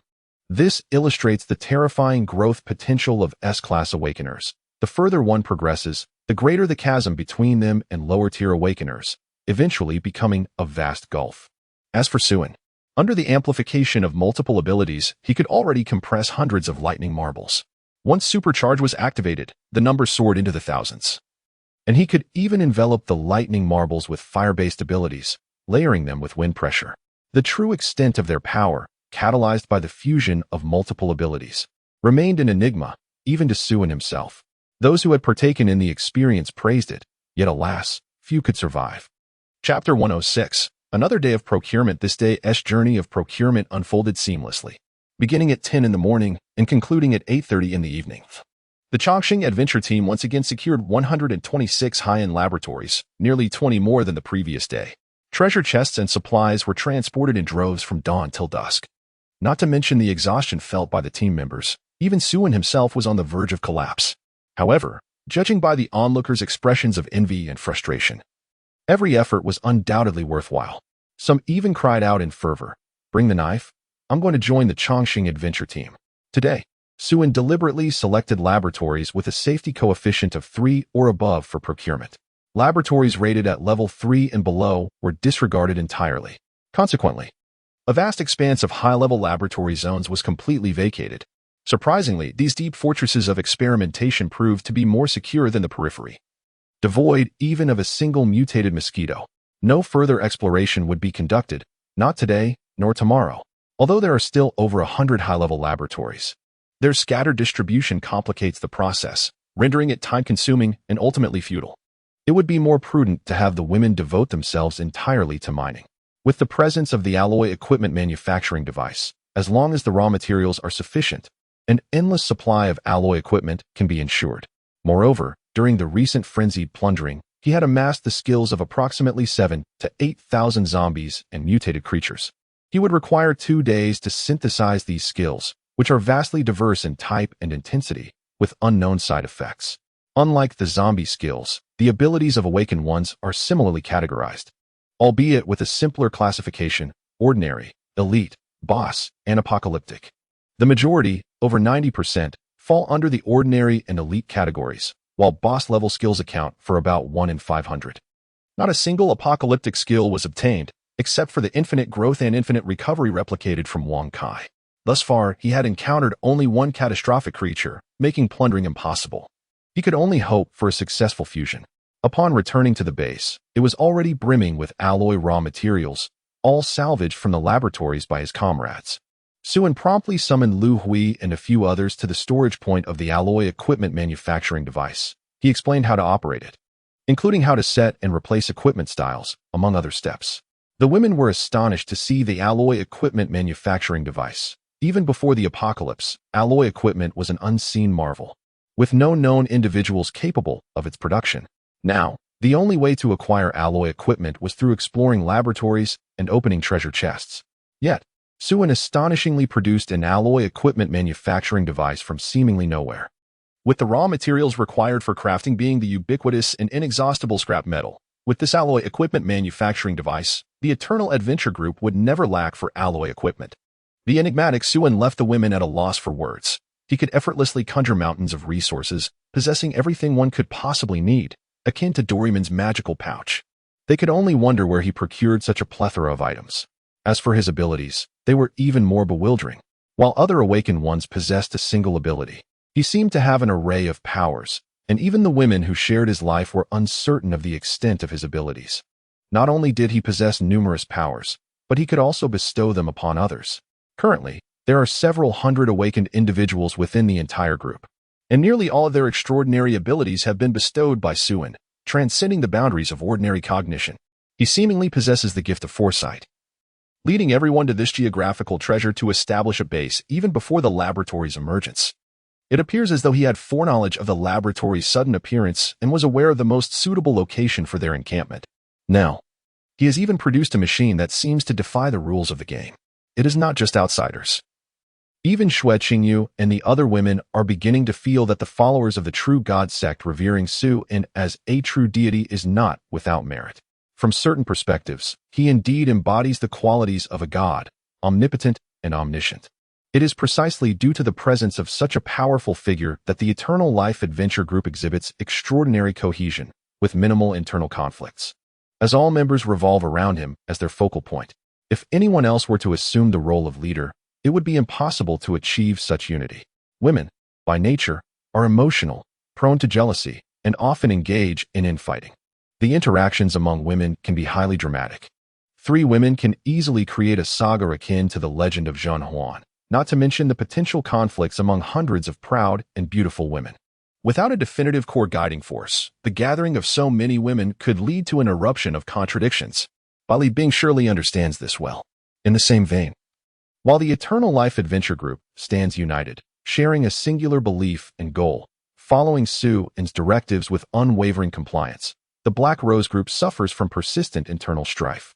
Many members secretly form cliques, leading to frequent discord and disputes that escalate into physical confrontations. Li Bing often finds herself mediating these conflicts. Not only must she contend with internal discord, but she must also guard against external harassment. It is well known that the Women's Legion comprises women of varying abilities, including some high-level awakened individuals. These female awakeners are highly sought after, with every adventure group eager to recruit them. Even Li Bing, as the leader, has received multiple invitations from various adventure groups. The path for women's legions in a post-apocalyptic world is fraught with difficulties and challenges. Only the Eternal Life Adventure Group seems to navigate this landscape with relative ease and comfort. Anyone who joins the Eternal Life Adventure Group does not wish to leave. They would rather endure any hardship than depart. Meanwhile, those outside the group are clamoring to gain entry.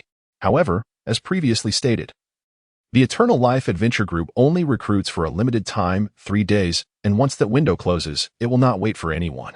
Even if one were a celestial being descending to Earth, they would be turned away. This has left some women, who initially intended to observe from the sidelines, filled with regret, wishing for a rope to end their despair. Ultimately, those who regret the most are the ones who, having initially joined Suen, chose to abandon the group just before reaching the city, missing their chance to join the Eternal Life Adventure Group. Unfortunately, there is no remedy for regret in this world. All that remains is a deep sigh and an inescapable melancholy. After entrusting the alloy equipment manufacturing device to the women, Suin resumed his role as a detached overseer. Returning to his private office and summoning Yukiki, he plans to embark on a grand venture. Chapter 107. Transforming fortune into favorable taste, Suin retrieved a speaker from his space and placed it on the ground. With a prearranged melody titled Descending the Mountain, the music commenced, followed by a lively dance. Subsequently, Yukiki gracefully began to perform an exuberant home dance, while Suin silently activated his ability, Civilization, Ember, to initiate a lottery. Ever since he acquired this ability, he had drawn a level 2 civilization faucet after a day of attempts, and all subsequent draws yielded only level 1 items, an assortment of broken and inferior wares, with nothing of real value. The enhancement of Civilization, Ember was a straightforward process of accumulating proficiency. Unlike the singular increments associated with other abilities, its advancement bore resemblance to the plunder ability, which required the collection of various powers. In contrast, Civilization, Ember necessitated the gathering of high civilization items. Drawing a level 2 civilization item would increment his proficiency. Thus far, he had only managed to draw one level 2 item, resulting in a proficiency of 10 at level 1. This meant that to reach level 2, he needed to acquire 10 level 2 civilization items. Although he could draw 10 times daily, given Suin's notoriously poor luck, he had become akin to an unfortunate gambler. It was anyone's guess how long it would take to procure 10 level 2 civilization items to elevate his skill to level 2. In light of this, Suin decided to save up for 100 lottery attempts, hoping for a stroke of luck that might alter his fate. Yukiki, brimming with vitality and sunshine, could perhaps infuse a touch of youthful exuberance into the atmosphere, potentially leading to a miraculous outcome. Let me try a tenfold draw. With everything meticulously prepared, Suin reverently commenced the lottery draw. Joyful Fatty Beverage 2, 5L-X1, Kong Shui Fu Instant Noodles. A Box X1, Ultra White Glass Fish Tank 50 by 50 centimeters Square Steel X1, 3080 Ti Graphics Card X1, Heavy Hammer X1. The first 10 draws resulted in utter disappointment. No worthy items were obtained. Undeterred, she pressed on for another 10 draws.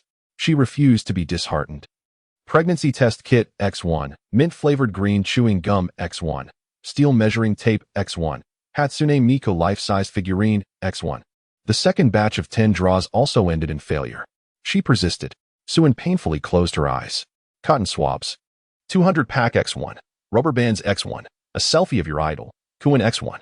After 3 sets of 10 draws, not a single item of even a level 2 civilization had graced her collection, and Suin's spirits had considerably dimmed.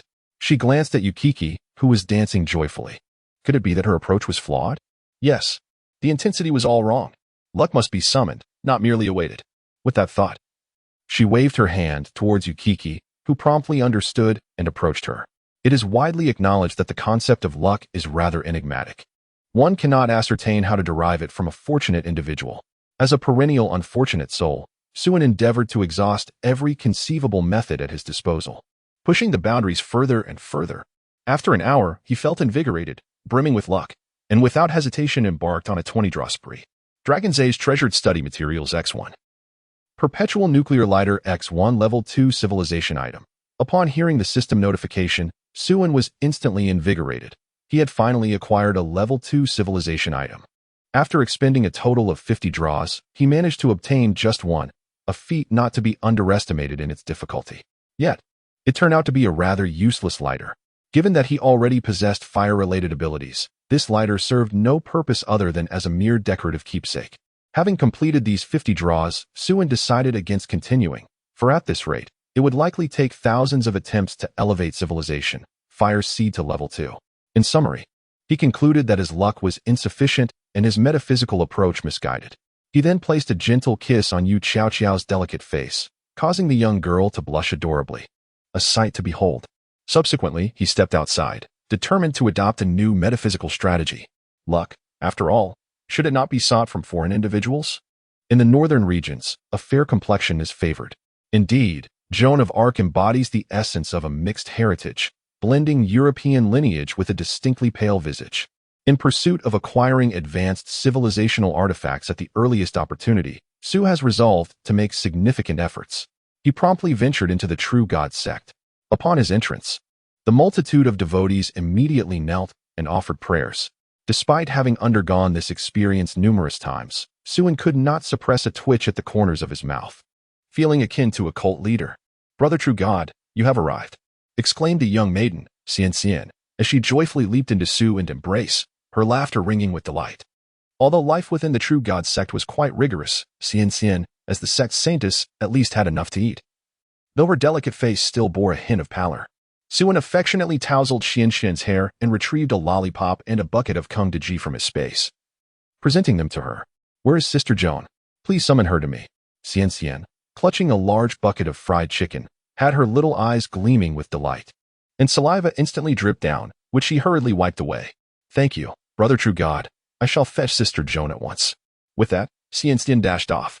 Before long, Joan arrived in a whirlwind, entering with a respectful demeanor and gracefully kneeling on one knee in a knightly salute. "I greet my lord, the True God.